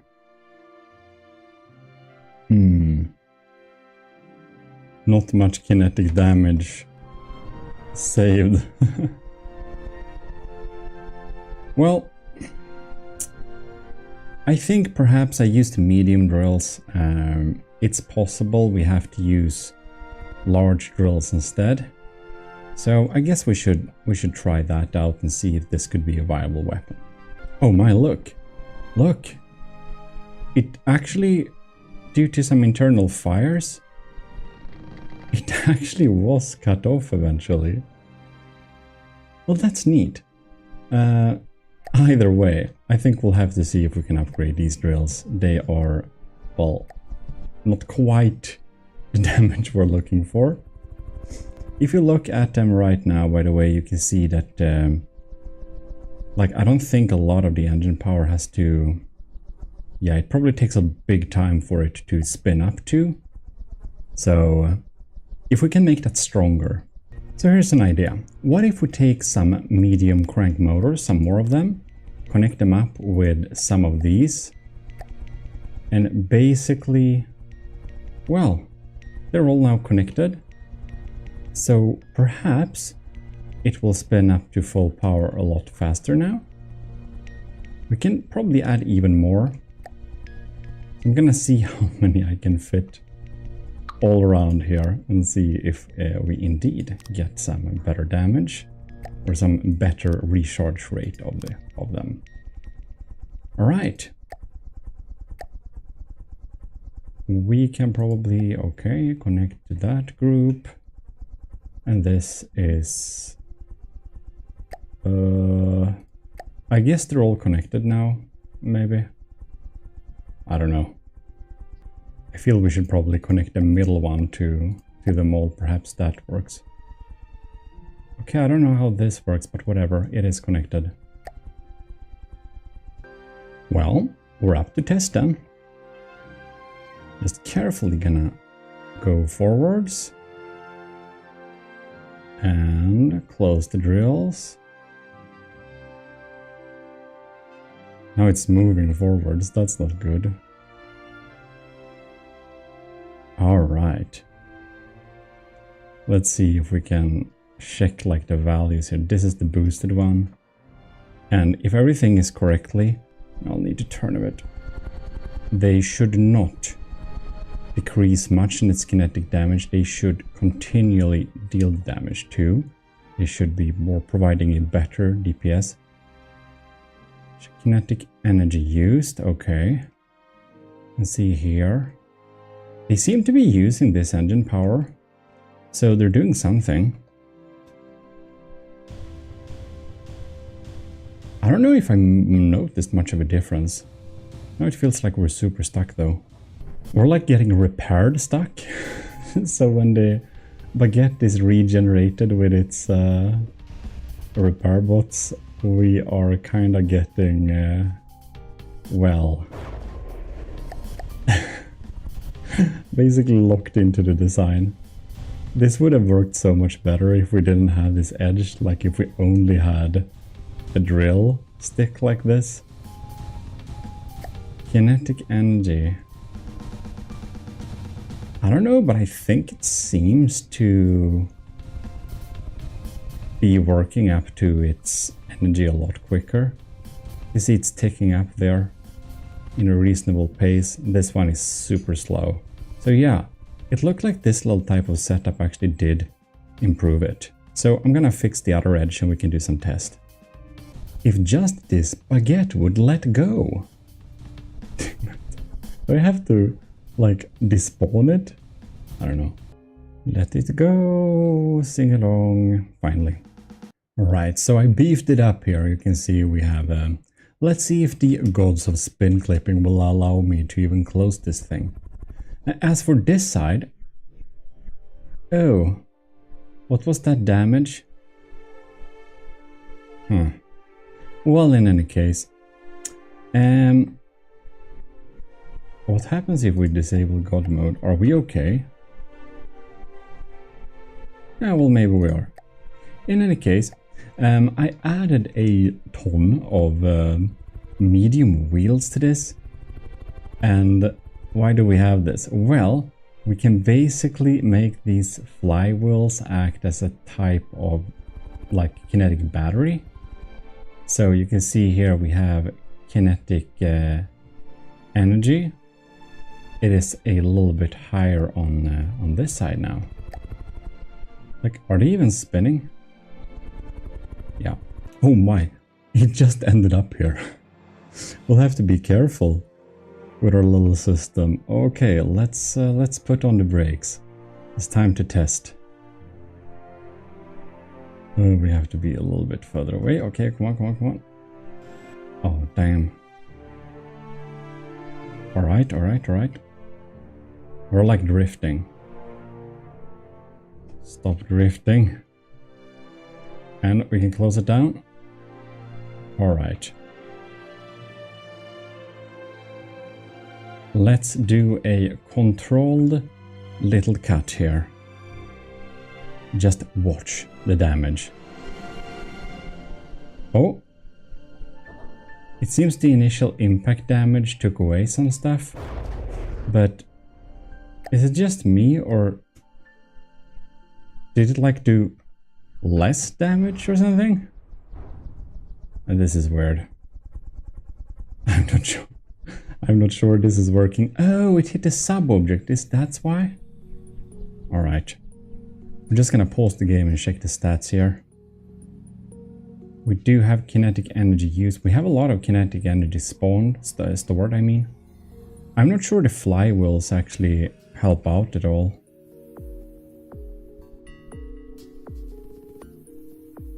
And if we just are on this here, we can see the stats go down there. When it is being used, the RPM is slowly decreasing like that. It's weird. It's like we're not doing damage this time. How come? This is strange. I'll need to check some stuff. The game seems to be hallucinating. Look at that. It's like applying damage at the wrong spot. So if we're trying to close the drill here, you can see we're actually doing damage beside it. This is a bit uncanny. But why? Well, it seems to be working, but I don't know if I need to restart my game or something. Well, this sure is a botched bisection. Oh, wow, what are we doing over here? Well, I'm glad I have the stray function. Excellent. We're gonna see if we can go in for another clean cut and see if it was like some weird bug or whatever happened there.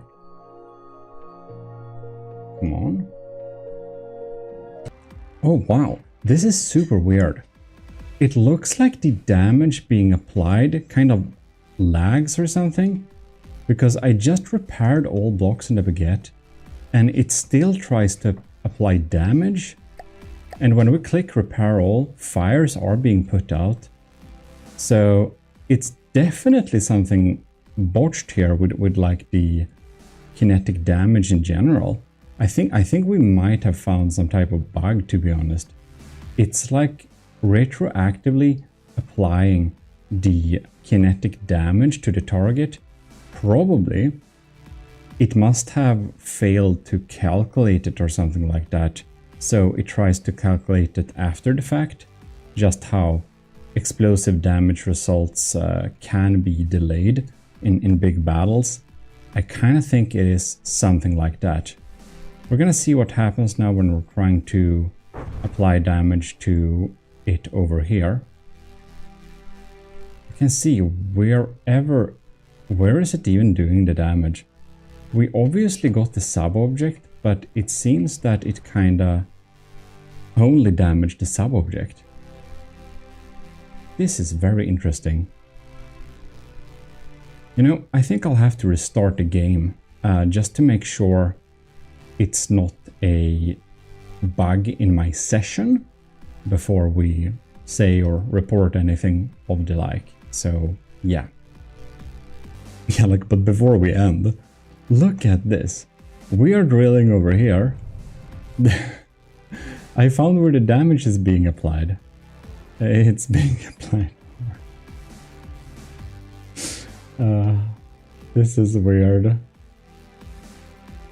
Before we end this jank session on this game, before I restart, I feel we should at least attempt to like mock bisect the baguette from well, remote kill it. I don't know what to call this.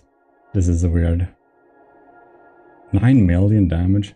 We are jumping around in weird ways. All right. Wow, this is so weird. I feel like I should help it by moving it a little bit too. Look at that. When I turn, the damage is like spread out like this. This is weird. This is weird. Oh my god! Look at that! Look at that! It has started to apply the damage over here instead. It seems it has updated its damage dealing metrics. And we were so close, and now we already switched where we're dealing the damage. This is so weird. I think this is the weirdest game bug so far this year for me, which I've seen. This is crazy. And like, look at it. We just melted through with the scissors here, but it almost, we almost managed to cut it off there. Not quite. Well, see you after the restart. All right. Very nice. I'm gonna fill up with some new backgrounds, by the way, for save screens you can download. So keep tuned for that on, I don't know, in my videos / the post page on YouTube. Before we do any tests, I restarted the game, by the way, but I'm going to replace this medium drill for the top one with a large drill instead. And just to see if that gives us a significant damage boost, we will be able to see that quite easily, I think, when we are checking it out. Probably like which edge is like cutting the hardest and stuff like that. I'm thinking too, the little trick I did with the large wheels like this seem to have worked somewhat. So I'm thinking I'm gonna have like a support engine on top of there. And we're gonna set, okay, they're set to max RPM and max RPM. And we're just gonna turn on this drill. So you can see we have a lot more kinetic energy in the shaft now. Like a lot. I'm not sure, however, how long time it's gonna take to charge up this thing. Probably it's gonna take ages, right? Well, let's see if I can add some extra engine power as helpers. All right, we could do that. Now we're using 16,000 engine power. So I guess we'll just have to wait for this to actually get to level. And we can probably spawn in the baguette in the meantime. It seems that these drills are a lot heavier too. So I'm just gonna modify the settings here on the spin blades to provide a little bit of a better up force. Alright, we're gonna have the big off switch here. Slap it on right there so we can get a little bit better performance. I could lower the settings, of course, but that's no fun. Well then, let's see if our drills had time to... Oh, look at that. Look at the difference. 100,000 kinetic damage, and this is like 1.5 million almost. That's a big difference. Alright, let us see this. This is gonna be very interesting. Alright, ladies and gentlemen, I spared the maneuvers. I think you've seen enough of that. So here we are, looking at this drill. Oh my, oh my. We're gonna slow down the game. We are gonna slow down the game. Okay, okay. It's touching in... Oh, we're almost there. We're almost there. We're almost there. Oh, which edge is gonna touch the first? I wonder. Oh, is it down here? It's taking ages. We're running the game at the slowest speed, so there is that too. Okay, okay. Oh, the first edge has touched the scissor top. And it hit a sub-object. Okay, alright. Look at that. The scissor blade underneath. We are cutting blocks. Of course we are. But damn, look at this. Alright. There is a very, very large difference. I forgot to God mode our own platform, actually. You know what? I think we're gonna quickly God mode our own platform because I think the scissors... I think the scissor broke. Bam. This is some damage, I'll tell you that. Okay, we're turning back to full game speed. Obviously. The large scissors blade, like the large drill blade, is so much more efficient. You can see we have a botched cut underneath here, but on top we have damage. It just melts through. Yeah, definitely. There is something to be said for the scissor. The drill scissor does really offer what we like here, but we have to use the large drill, it seems like. So, for further development. Oh, bam! That's awesome. Look at that. Okay, I'm happy. I'm happy. So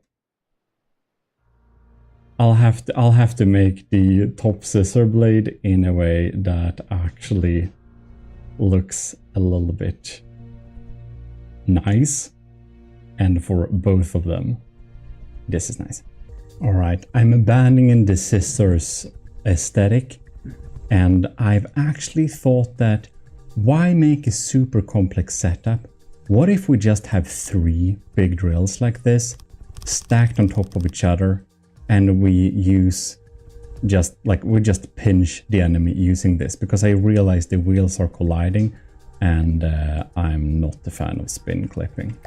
Well, it's pretty straightforward, this. I'm going to do some copy pasting, I think. And I'll want to record all of this, so I'll see you when we are basically done for some tests. Finally a use for the 1.5 long applique. Well, I think this looks pretty decent, so we are going to save this scissors blade, if we may. Save D. I'm gonna say it as scissors, well, drill blade. I think this is gonna be. I'll take this thing here. Ugh. All right.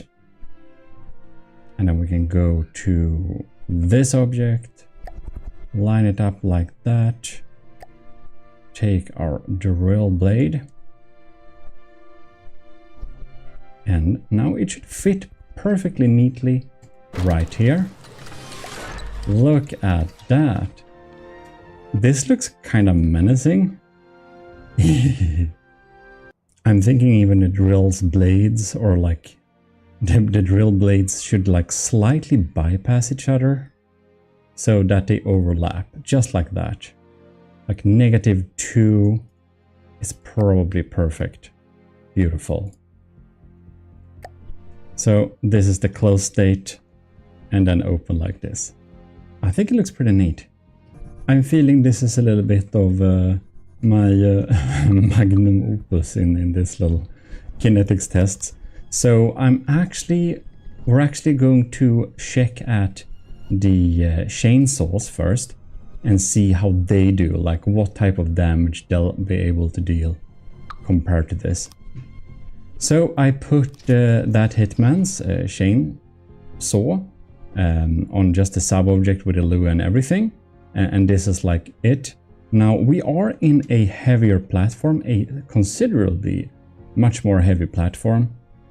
So we should expect this chainsaw to deal a lot more damage than could be achieved in his videos where he built this thing. But we're gonna see, because I think he used a pretty light vehicle when he tested it. A very light vehicle, if I don't remember, not sure. Anyways, let us rig it up. Man, this is so weird. So I just noticed that the baguette had taken some damage. So I did repair it, but it continues to be damaged. I kind of think we have this issue with melee weapons. Actually, it seems to be an issue where the undealt damage kind of gets accumulated over time, and it just, well, gets damaged at a later state, which is absolutely super weird. All right, let us slowly approach the baguette here. Oh, bam. And if we're going some faster, look at that. Look at that. Yeah, they have so much saved up energy in those saws. Bam, that's easy. That's easy. Wow. As you can see here, if we just pause the game here, look at these. They have stored impact damage. So the ones that are under here, I guess that's some who have just dealt the damage or something, wherever they are. Maybe not have charged up yet. But they seem to be pretty instant, to be honest. Well, In any case, we'll need to set this up to... oh no, actually, we can just do like this. Yeah, we can just do like this. We can just go forwards here. And oh yeah, we can just control it with the mouse. I put it on a 360 block for a reason, you see. Bam. This is pretty crazy, however.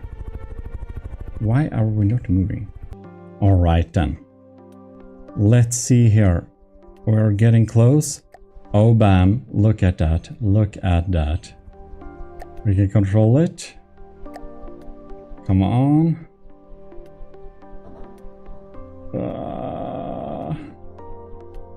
Wow. This deals some decent damage. That Hitman's baguette is getting absolutely shredded here by the chainsaw that Hitman put on the workshop. It is absolutely brutal. The chainsaw is actually... it's actually really good. It's actually very good when you have it on a heavy platform like this. That is very much true. Look at... by the way, let's check here, like, if something dealt damage just... will it, like, get the... if we could see, it took a hit, right?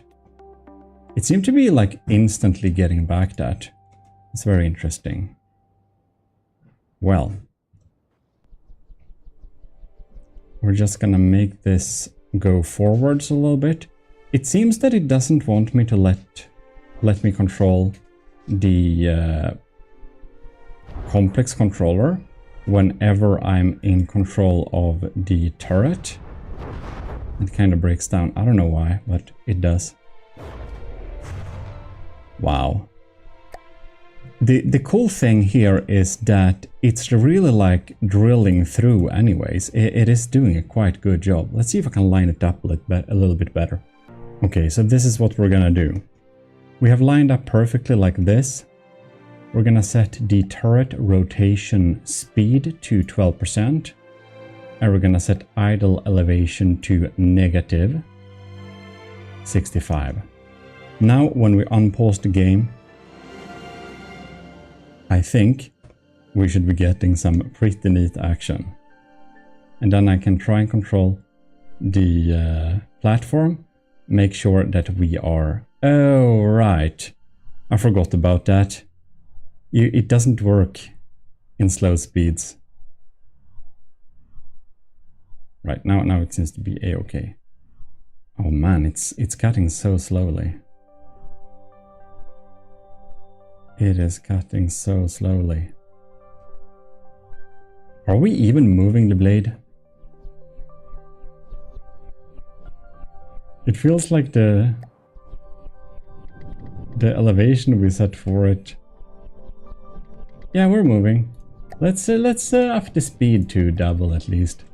It is slow as it is. All right, up to test. Man, this testing video has a lot of carnage.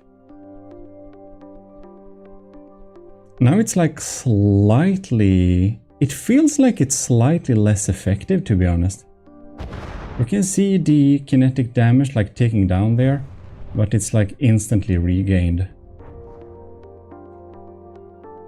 Well, I think we have a pretty decent drilling motion going on here.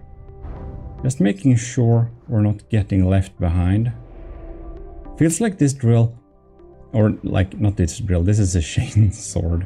But I feel this chainsaw should probably be paired with a couple of maybe like missile harpoons. Just harpoon in the enemy. Okay. It's digging through all right. But it feels like it's lost some of its damage. It's probably because we're not really moving. If we are just going and moving a little bit, wiggling a little bit with the controls here, we might make it deal more damage here. Yeah, we obviously have some limitations. It was really cool to try out the chainsaw by Hitman. I think it's a really cool concept. I can't code Lua for shit at all. I can't touch. I don't know Lua code at all. I haven't even tried to look into it. Maybe I should, because I do know some Python, so I mean, how hard can it be, right? But I don't know, maybe it's super hard. I don't want to. There is a little bit of caution that may be used when using systems like this. So having many sub-objects spin clipping like this, and also using too complex Lua code, I don't know if this is that or not, but it can cause some game lag. You can see we're on degraded mode right now, so that's something to keep in mind, that it may not be the best idea for all systems.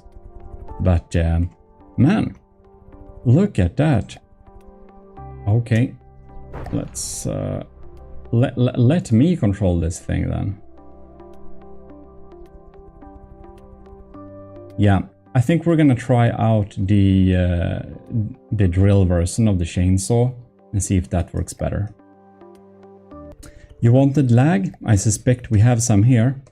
Well, for the first time in history, let us investigate the chain drill version of Hitman's chainsaw.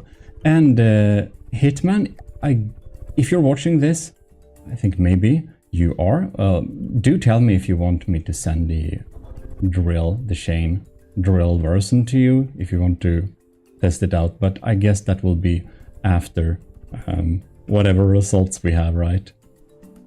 All right. We're gonna do the same type of setup here. Set the rotation speed to a bit slower. Then we're gonna change the angle and see if the tail will come off.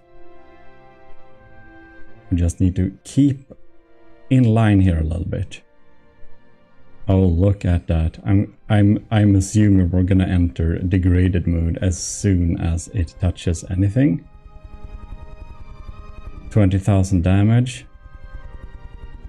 Ooh. Bam, you can see the drill heads touched anything. They are rotating slower. That's exactly what we want. Look at that. This is pretty neat. We need some chainsaw effects. Write chainsaw effects in the comment section. That's great. Look at that. Working pretty nice. Well, I'm not surprised. When I saw the concept first, I thought that, this should be good with drills. So I'm glad we finally got to test that. You can see the drills are... Some of them need to spin up a little bit to speed. That's so funny. Alright, ladies and gentlemen, let's try some proper ship bisection now. We have some lag, I'll tell you that much.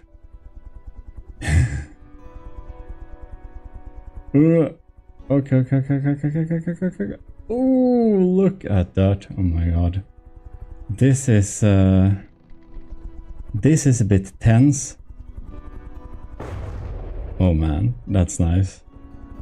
That is nice. Oh. It's like we could almost make it move a little bit faster. This is cutting through like butter. No problems at all. Beautiful. That's neat. It just melts through. Well, this is definitely some type of art. Man, they get janked when you pause and unpause the game. Look at that. Oh my. Are we gonna get through?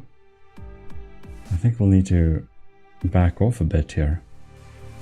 Ooh, ladies and gentlemen, it is bisected. Ladies and gentlemen, this is glorious, if I can say so myself. It's pretty cool. I like this. I like this. I like this. This is nice. This is very nice. I'm just very, very, very excited to see if the drill scissors is going to be remotely as effective, because if it is, that's fantastic. This is awesome, but it uses many sub-objects, so it's lagging a little bit. But I love this chainsaw. Chain drill, I mean. Chainsaw drill, whatever. Okay, so we can clearly cut through stuff with this. Let us try what I hope is the magnum opus of this little video. Guess I'll just need to wait an hour for this to load up. Well, we will repair the baguette in the meantime. That also takes time. Right, we have assumed the position. And cut. Alright. This is going to be highly interesting. Oh, look at that. We're cutting through here the first layer. Oh, that's a clean cut. That's a clean cut.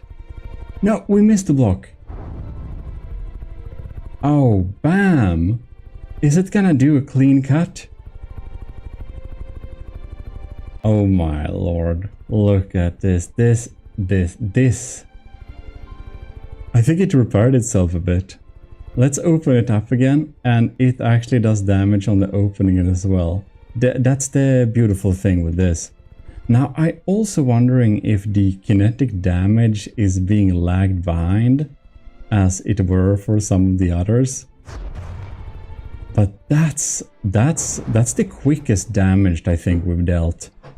This deals damage. That we can conclude at least. Well, if we get back our HUD here a little bit, let's just check out this. Oh, we have so much kinetic energy stored here. We have so much left. Like, look at this. It obviously is still taking damage, so we seem to have some kinetic damage being lagged behind, still being delivered. So I wonder how it is with these, if them, like, accumulated damage potential is being delayed too, or how that works.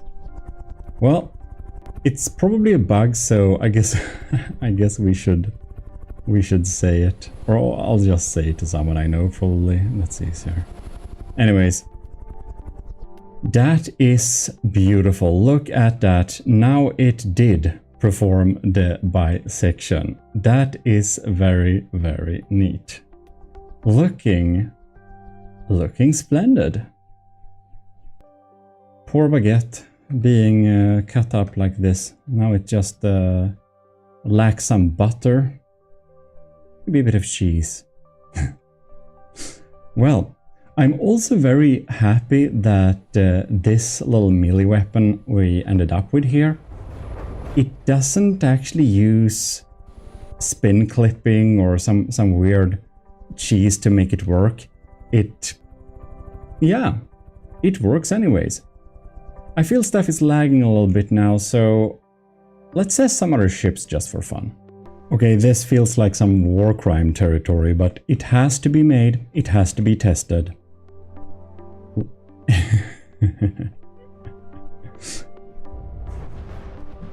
Oh well, very easy.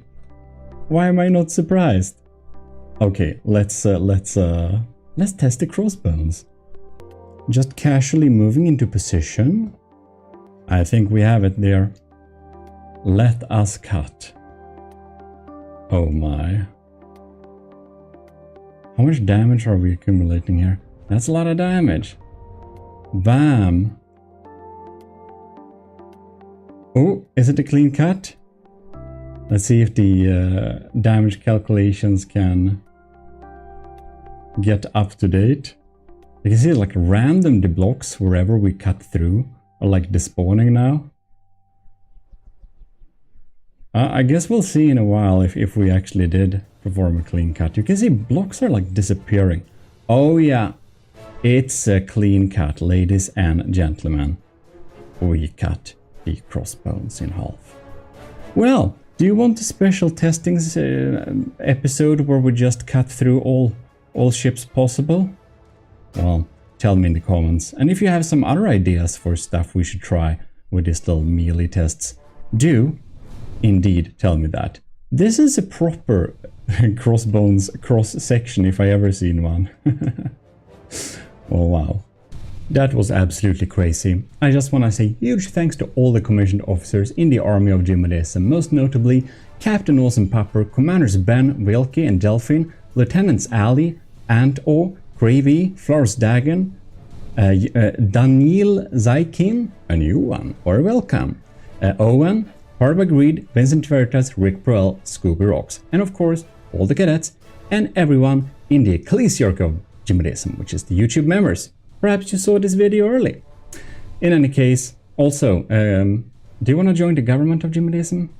Tell me if you want me to put the commissioned officers' files for them. Perhaps that would be better.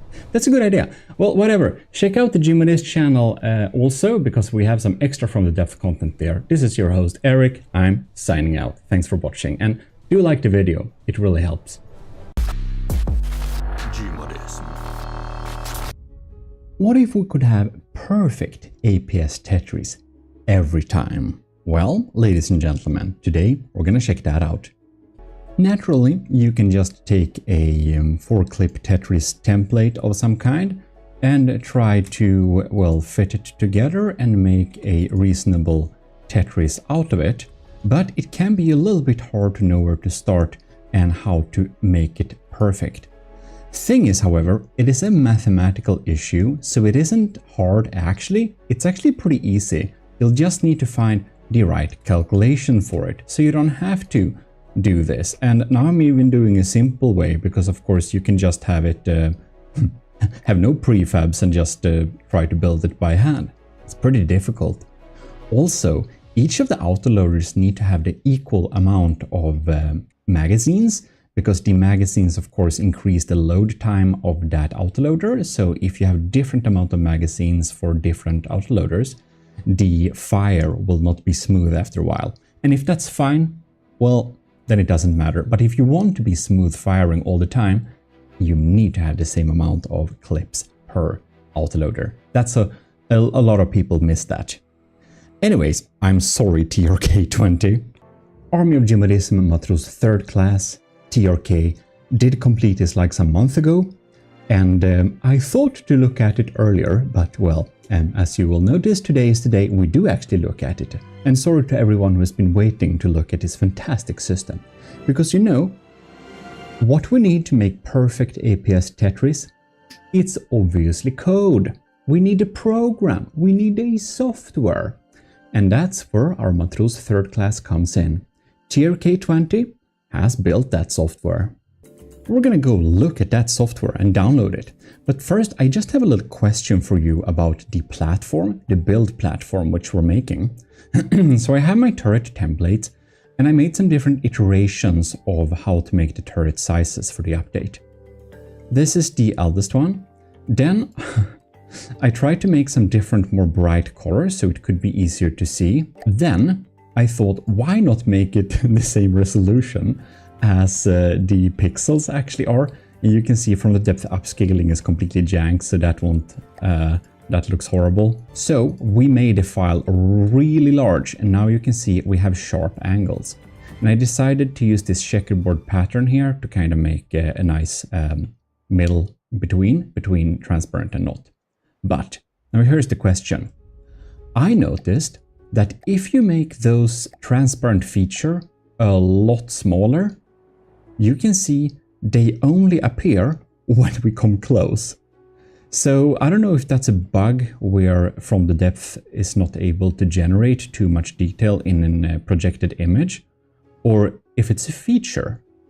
So I'm thinking for the Mark III of the platform, do you think we should have this as a feature? Or do you think it's better that you can see the colors clearly, solidly all the time? That's something I like you to, well, answer me in the comments. You don't need to write an essay, you can just write in solid if you like the solid ones, or write in transparent if you prefer the transparent ones like this. Okay, thank you. Let's look at that software. The link to the software is naturally in the description of this video. And here we have the code APS optimizer tool for From the Depth. Simple, user-friendly method. And you got some installation. We have a last release right here, where we basically have, well, the newest file, which comes at a zip file. You'll basically just download this file here, the APS optimizer. So you just click download and, well, go and extract it. And then we should apparently just run the APS optimizer. So we're gonna run this little thing here and let's see what happens. Oh my. So here we have the APS optimizer. This is so cool. We can select 4-clip, 5-clip, and 3-clip Tetris. So 5-clip is pretty advanced though. Okay, let's do a simple common one. Let's do a 4-clip variant. Whoa, okay, this is pretty advanced. We have different types of symmetry here, so we can have a horizontal, vertical, or a rotational. Okay, oh, look at that grid editor. So you can basically check areas where the grid cannot be. This is weird. So you can select it to be a turret, which is actually not symmetrical. That's weird. Anyways, let's write in 19 or something. Let's do 17 Tetris here, which is pretty normal, I think, for large APS, since that is the default in-game one. I think I may have crashed the software. Oh, damn. Alright, so this is just a grid template. You can make it however you want. You don't need to do this. You can just set no hole as a template. We're gonna do 17 times 17. And yes, it crashed, but I just restarted it. Very simple. So basically, if I, for example, would like to have some turret armor, I can select this first area to be out of bounds a little bit here, so that I can add just a few blocks of armor or something like that. That's so cool. This is pretty advanced, folks, if you didn't realize that. Okay, very cool. And yeah, we're gonna do 4-clip Tetris. I don't know, you seem to be able to check several. That's cool. But the 5-clip Tetris, that's especially advanced. Wow. Anyways, we're gonna export the results. See what happens. Maybe I'll need to click the solve button here. Oh yes, of course. Look at that. And it's doing a lot of calculations. That's pretty cool. I can up the UI scale. Oh wow. Look at that. I'm gonna make it larger for y'all. Like, look at that. And here we have thus the most optimized Tetris you can have for this size of a turret. Mathematically, if we're only restricted to 4-clip. What if we like check both 3-clip and 4-clip? I think we'll need to test that. Look at that. So if we check both 4-clip and 3-clip, it will not shoot as smoothly, of course, but we'll be able to fill out each of these boxes where that could be filled out. And this is really hard to do just by yourself. So this is very, very, very cool. Look at that. You can see it's filled up. That's so nice. So export to... Oh, wow. Are you kidding me? I didn't know that. It can export it to a prefab. Oh my god, that's amazing. So target, I guess if we're setting this to 7, it's gonna be 7 autoloader, right? Wow, what the hell? Guys, this is real. This is crazy. My best GMODISTs are... APS Tetris is solved. This is cool. You can export it to... What the hell? I didn't know you could do stuff like that. Like, make prefabs. How the hell? TRK. I know for a fact TRK20 is an awesome coder. Now, only the ECCLESIARCHY has been able to see all the uploaded videos yet, but you'll probably seen in our Discord when TRK coded their Lua missile. That code is extinct. extensive, ladies and gentlemen. TRK20 is a very good coder. Obviously, this software, oh my god. I just realized we of course have an instruction here on the GitHub page. So, APS optimizer tool for From the Depth. Supports 3, 4 and 5 clip Tetris. 5 clip Tetris? I've been looking for that. Like, I've been thinking how to make it for some time, like the optimal ways, and it's awesome we have a tool here. This is cool. Wow, TRK20, very, very impressive. Anyways, you can see here we got some usage scenarios here, so we can select a grid editor and the symmetry can also be placed here. So, for example, you might need a symmetry if you want to make a turret with multiple barrels, for example. You may want it to be symmetrical somehow so that you can utilize the different sections of the turret to make multi-barrel ones, right? So that's very cool, very advanced, very, very awesome. Wow. Okay, so tells the solver whether or not to discard non-symmetric placements where the rotated or reflected shape would intersect itself.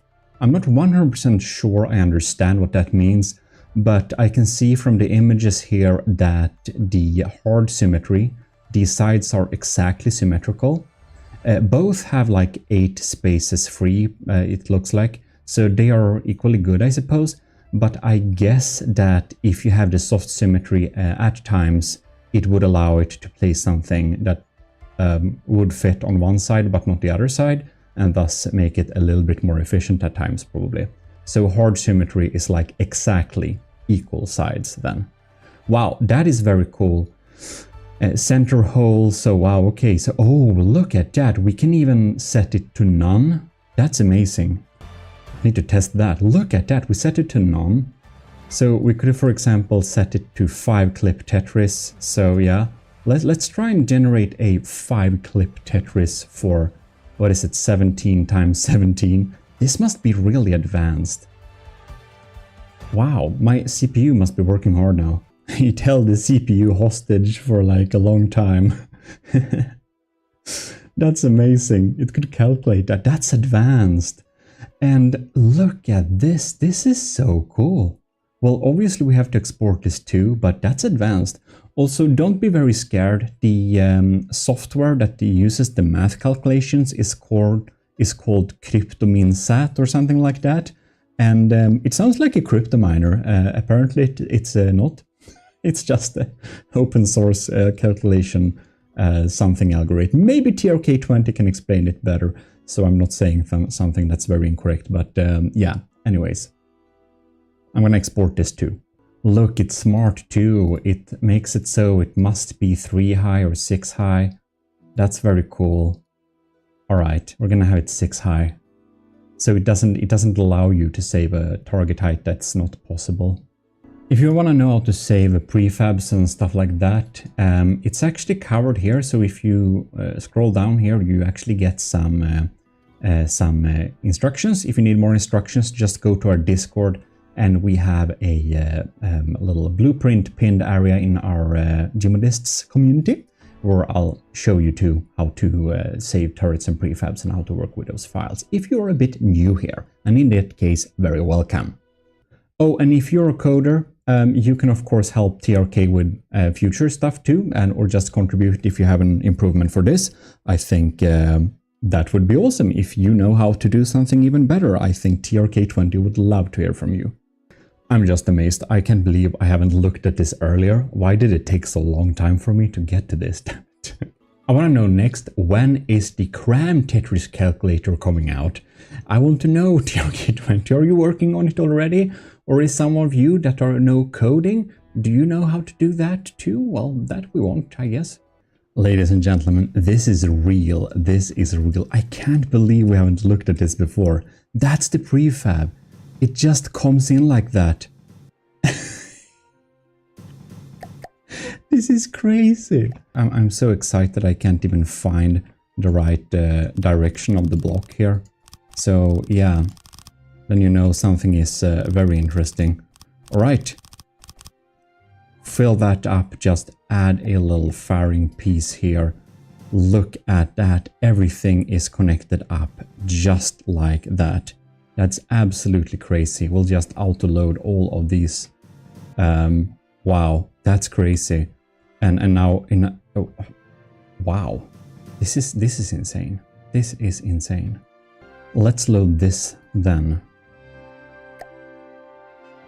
4-clip and 3-clips Tetris.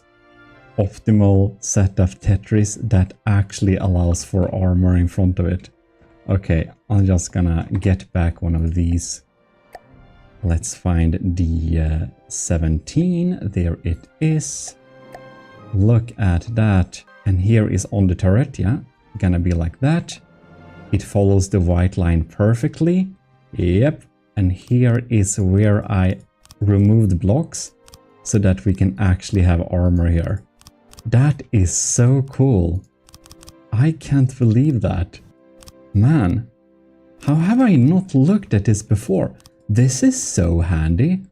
This would have simplified the latest.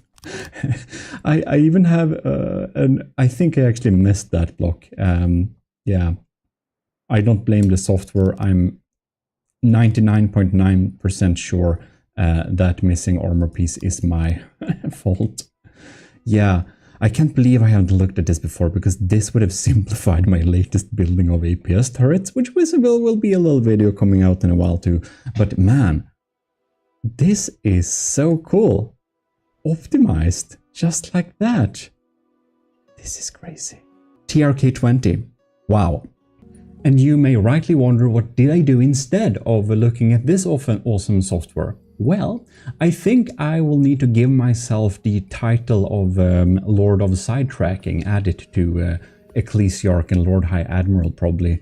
Lord High Admiral and Duke of Sidetracking, Ecclesiarch of the GMODIST Empire. I think that's probably nice. Yesterday, when I was thinking to record, or actually the day before yesterday, I think when you're watching this, when I thought to record this video, I instead found some cool images. So the Cringe in the GMODIST's Discord, you should probably join us.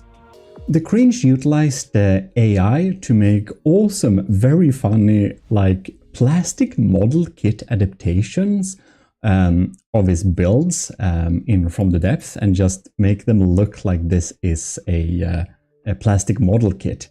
And this is of course just AI generated. It's not real if you thought that, but it looks very, very cool. I really like it. And he also AI'd Kevin's tanks, and also AI'd Saito Shepard's ship, like that. So I think it's very cool. So the Cringe, very cool done with the AI there. So I almost wanted to give it a go and see if ChatGPT would do it. And it kind of did. This is the first, it's a bit botched, not what I looked for really. There is a little bit better, but now it's obviously looks like Lego. And finally, I adjusted the prompt so that it's a bit more acceptable almost. But yeah, well, it's the Gimli class battleship, which you can't read because it botches the name completely. But just a fun little gimmick joke thing to do. Polished it a bit more so that I could make the broadsword class look a little bit nicer, I think. However, it completely botches my face, so I don't know. And then it's also that case that I don't really want to use too much AI. So I just tested this out for fun a little bit. Then I got this idea, you see. I'm like, what if I made this somehow in-game instead? Just like we did for the microphone model. And if you somehow missed that the From the Depth podcast first episode came out, you can watch it on Spotify, on YouTube and Apple, of course. And please go to the subreddit, GMODISM, and suggest the new topics for the podcast if you haven't done that already. That could be fun. First episode is about beginner mistakes, featuring Rorstan. If you think I'm just throwing links at you, well, just go to gmodism.com. You'll have the Reddit, you'll have the Discord, you'll have the podcast, you'll have everything there. So gmodism.com, go and find everything there. Well, in any case, getting to the point, I tried to make I tried to make something to make a plastic model kit inside from the depth instead. So yeah, I started to do that. I'm gonna use mimics and I'm gonna use all sorts of magics to basically make it look like we have a a box inside an environment where the view of the camera will just look at a fake room basically, and the only way you see the sky and the sea is gonna be through this little box, so that the model, thus the ship, can be held using this little tractor beam like I showed in the image. And yeah, obviously it's only gonna be working at a specific angle and it's gonna be preset up with the camera and stuff like that, but this is not the priority, so don't expect this too soon. I just thought it was a cool idea to make like a screenshot frame to make it look like a plastic model kit without using any AI, since I want to move away from that, since, you know, if you do something AI assisted, it's I don't know. I like it when people see stuff that I made that they can say, GMODIST made at, like Eric made at 100%. And if it's like 10% AI, people think I did nothing, and I just don't like it when my 5 hours of work is like assumed to be nothing. So then it's just, I don't know, more peace of mind for me to just skip any AI shortcuts. When I've done that little plastic model set screenshot thing, I will, however, try and make small images of ships inside plastic boxes, and maybe I'll use them as like workshop images. By the way, if you haven't liked this video yet, please do leave a like. That helps me a lot.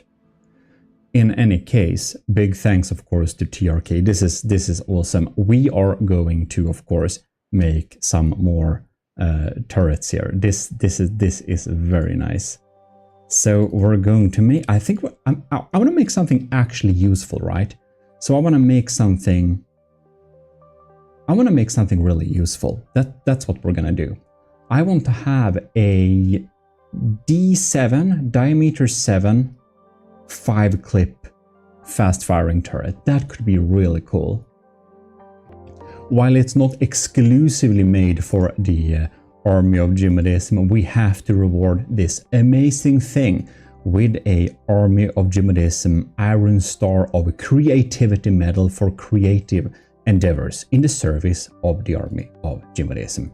Congratulations, TRK20, you have been given this most exclusive Discord role for bragging rights. That's it. Going up the ranks is of course only for Army of GMODISM official challenges and things made specifically for the Army of GMODISM. However, TRK20's missiles, wow, they are pretty good, those Lua missiles, so I think TRK20 has a pretty good chance of getting an elevated rank at the end of Season 2 of the trials. We'll see though, we'll see. The final results have not been made yet. Okay, the APS 5-clip Tetris is a bit difficult here. I think this is not gonna matter, right? It can only... yeah, there is like only a few ways to do this, I suppose. So I'm just gonna re-roll it. Maybe I can help it on the way a little bit. No, it seems to be filling up those always. What if I like make it armored in the front a tiny little bit? Look at that, we basically have only one way to do it. Okay, so if we're armored here, so if we have one full layer of frontal armor, we can fit 1, 2, 3, 4, 5. I think that can be, this is a pretty good pattern actually. We're gonna export this. We're gonna export it. And we're gonna make it 9 high. Yep. Or no, 6 high. Yes. And back in the game, we should be able to go down here then and load up. There we have it. Look at that. This is the D7 turret. Yes, yes, yes. That looks very, very neat. It should go like this actually. This is, yeah, I'm just comparing it right now on the screen. Look at that. And this is then a pretty optimal 5-clip APS Tetris. Yeah, this is gonna be a game changer for our guns, I think. This is... I think we're gonna do it a block higher too. Yeah, we're gonna make it hurt, but this is a really useful tool. And again, you find it into the description, of course, if you want the software, which you probably want. And also, yeah, say thank you to TRK on my behalf as well, if you have the opportunity to chat with them or whatever, find them somewhere. Maybe on some other Discord server. Wow. Yeah, this we're gonna use this. We're gonna do a we're probably gonna do a good masterclass APS turret tutorial where we should cover this, so we can go into some more advanced topics, not only the basic stuff. Yeah, that is very cool indeed. On another note, the Sword of the Ecclesiarch sub-faction that has participated in the Promethean Directive. Well, the Promethean Directive is basically over, which means that we're gonna publish these ships here. All of them beautiful ships are gonna be published to the Steam Workshop. It will take some time, of course, going through all of these, but we have some really cool ships here, which you can see, and it can be a cool idea if you look at them too at the GMODIST channel, my second channel, because we're gonna do some nice battle tests here. Yeah, here we have some of them. The very cool 40k looking Stigma tier.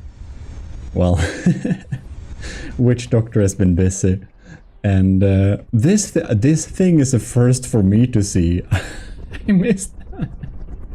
Oh, it's very fun. There is even a Sword of the Ecclesiarch variant of the Gimli class. This is the Cathedral by Graver. Here we have Robot Stellar's Air Monitor. Very nice. And the Bristleback also. Graver there. We're loads of vehicles. Yeah. We're gonna do some battle testing videos and stuff, of course, on the GMODIST channel. So here you already actually have the defensive structure. That's out if you want to see that in combat. We tested the TEDx pattern drill before too. Yeah, so go to the GMODIST channel if you haven't watched that channel yet. It might be worth a watch to check some of this stuff out. And the future videos that are coming too, of course, of the other vehicles. Well, the star of this video is obviously TRK20, so go get that beautiful little software and yeah, say thank him for this awesome code. Like, this is some cool stuff. And with that said, your Duke of Sidetracking says thanks a lot for watching. Big thanks to TRK20 for this awesome program. I was so slow at looking at it, it is embarrassing. And of course, also thanks for Witch Doctor and Graver and Robot Stellar for doing the Promethean Directive together. That was real cool. We'll do some more videos about that, and battle testing of the vehicles will of course be on the GMODIST channel, of course. Big thanks also to the Army of GMODISM's commissioned officers, Captain Awesome Papa, Commander Ben Vilke, Delphin, Lieutenants Ali, Anto, Cravey, Flowers Dagon, Daniel Saikin, Owen, Parbagreed, Vincent Veritas, Rick Pruell, Scuba Rocks, and all in the government and all in the Ecclesiarchy, which of course has early access to YouTube videos. Not this one, however, it's made right now, uploaded right now, so yeah. Anyways, answer my questions below and I'll be happy to. So big thanks to you if you stayed with it for this little ending notes too. Thank you. I'll see you next time. This is your host signing out. Ladies and gentlemen, this is your host Eric on GMODIST, and we're going to take you on a little journey today. Because we're going to check the journey of this thing. One of the largest things I ever made. GMODIST. Alright, so what is this? This is the beginning, the early stages of one of the largest ship I ever made.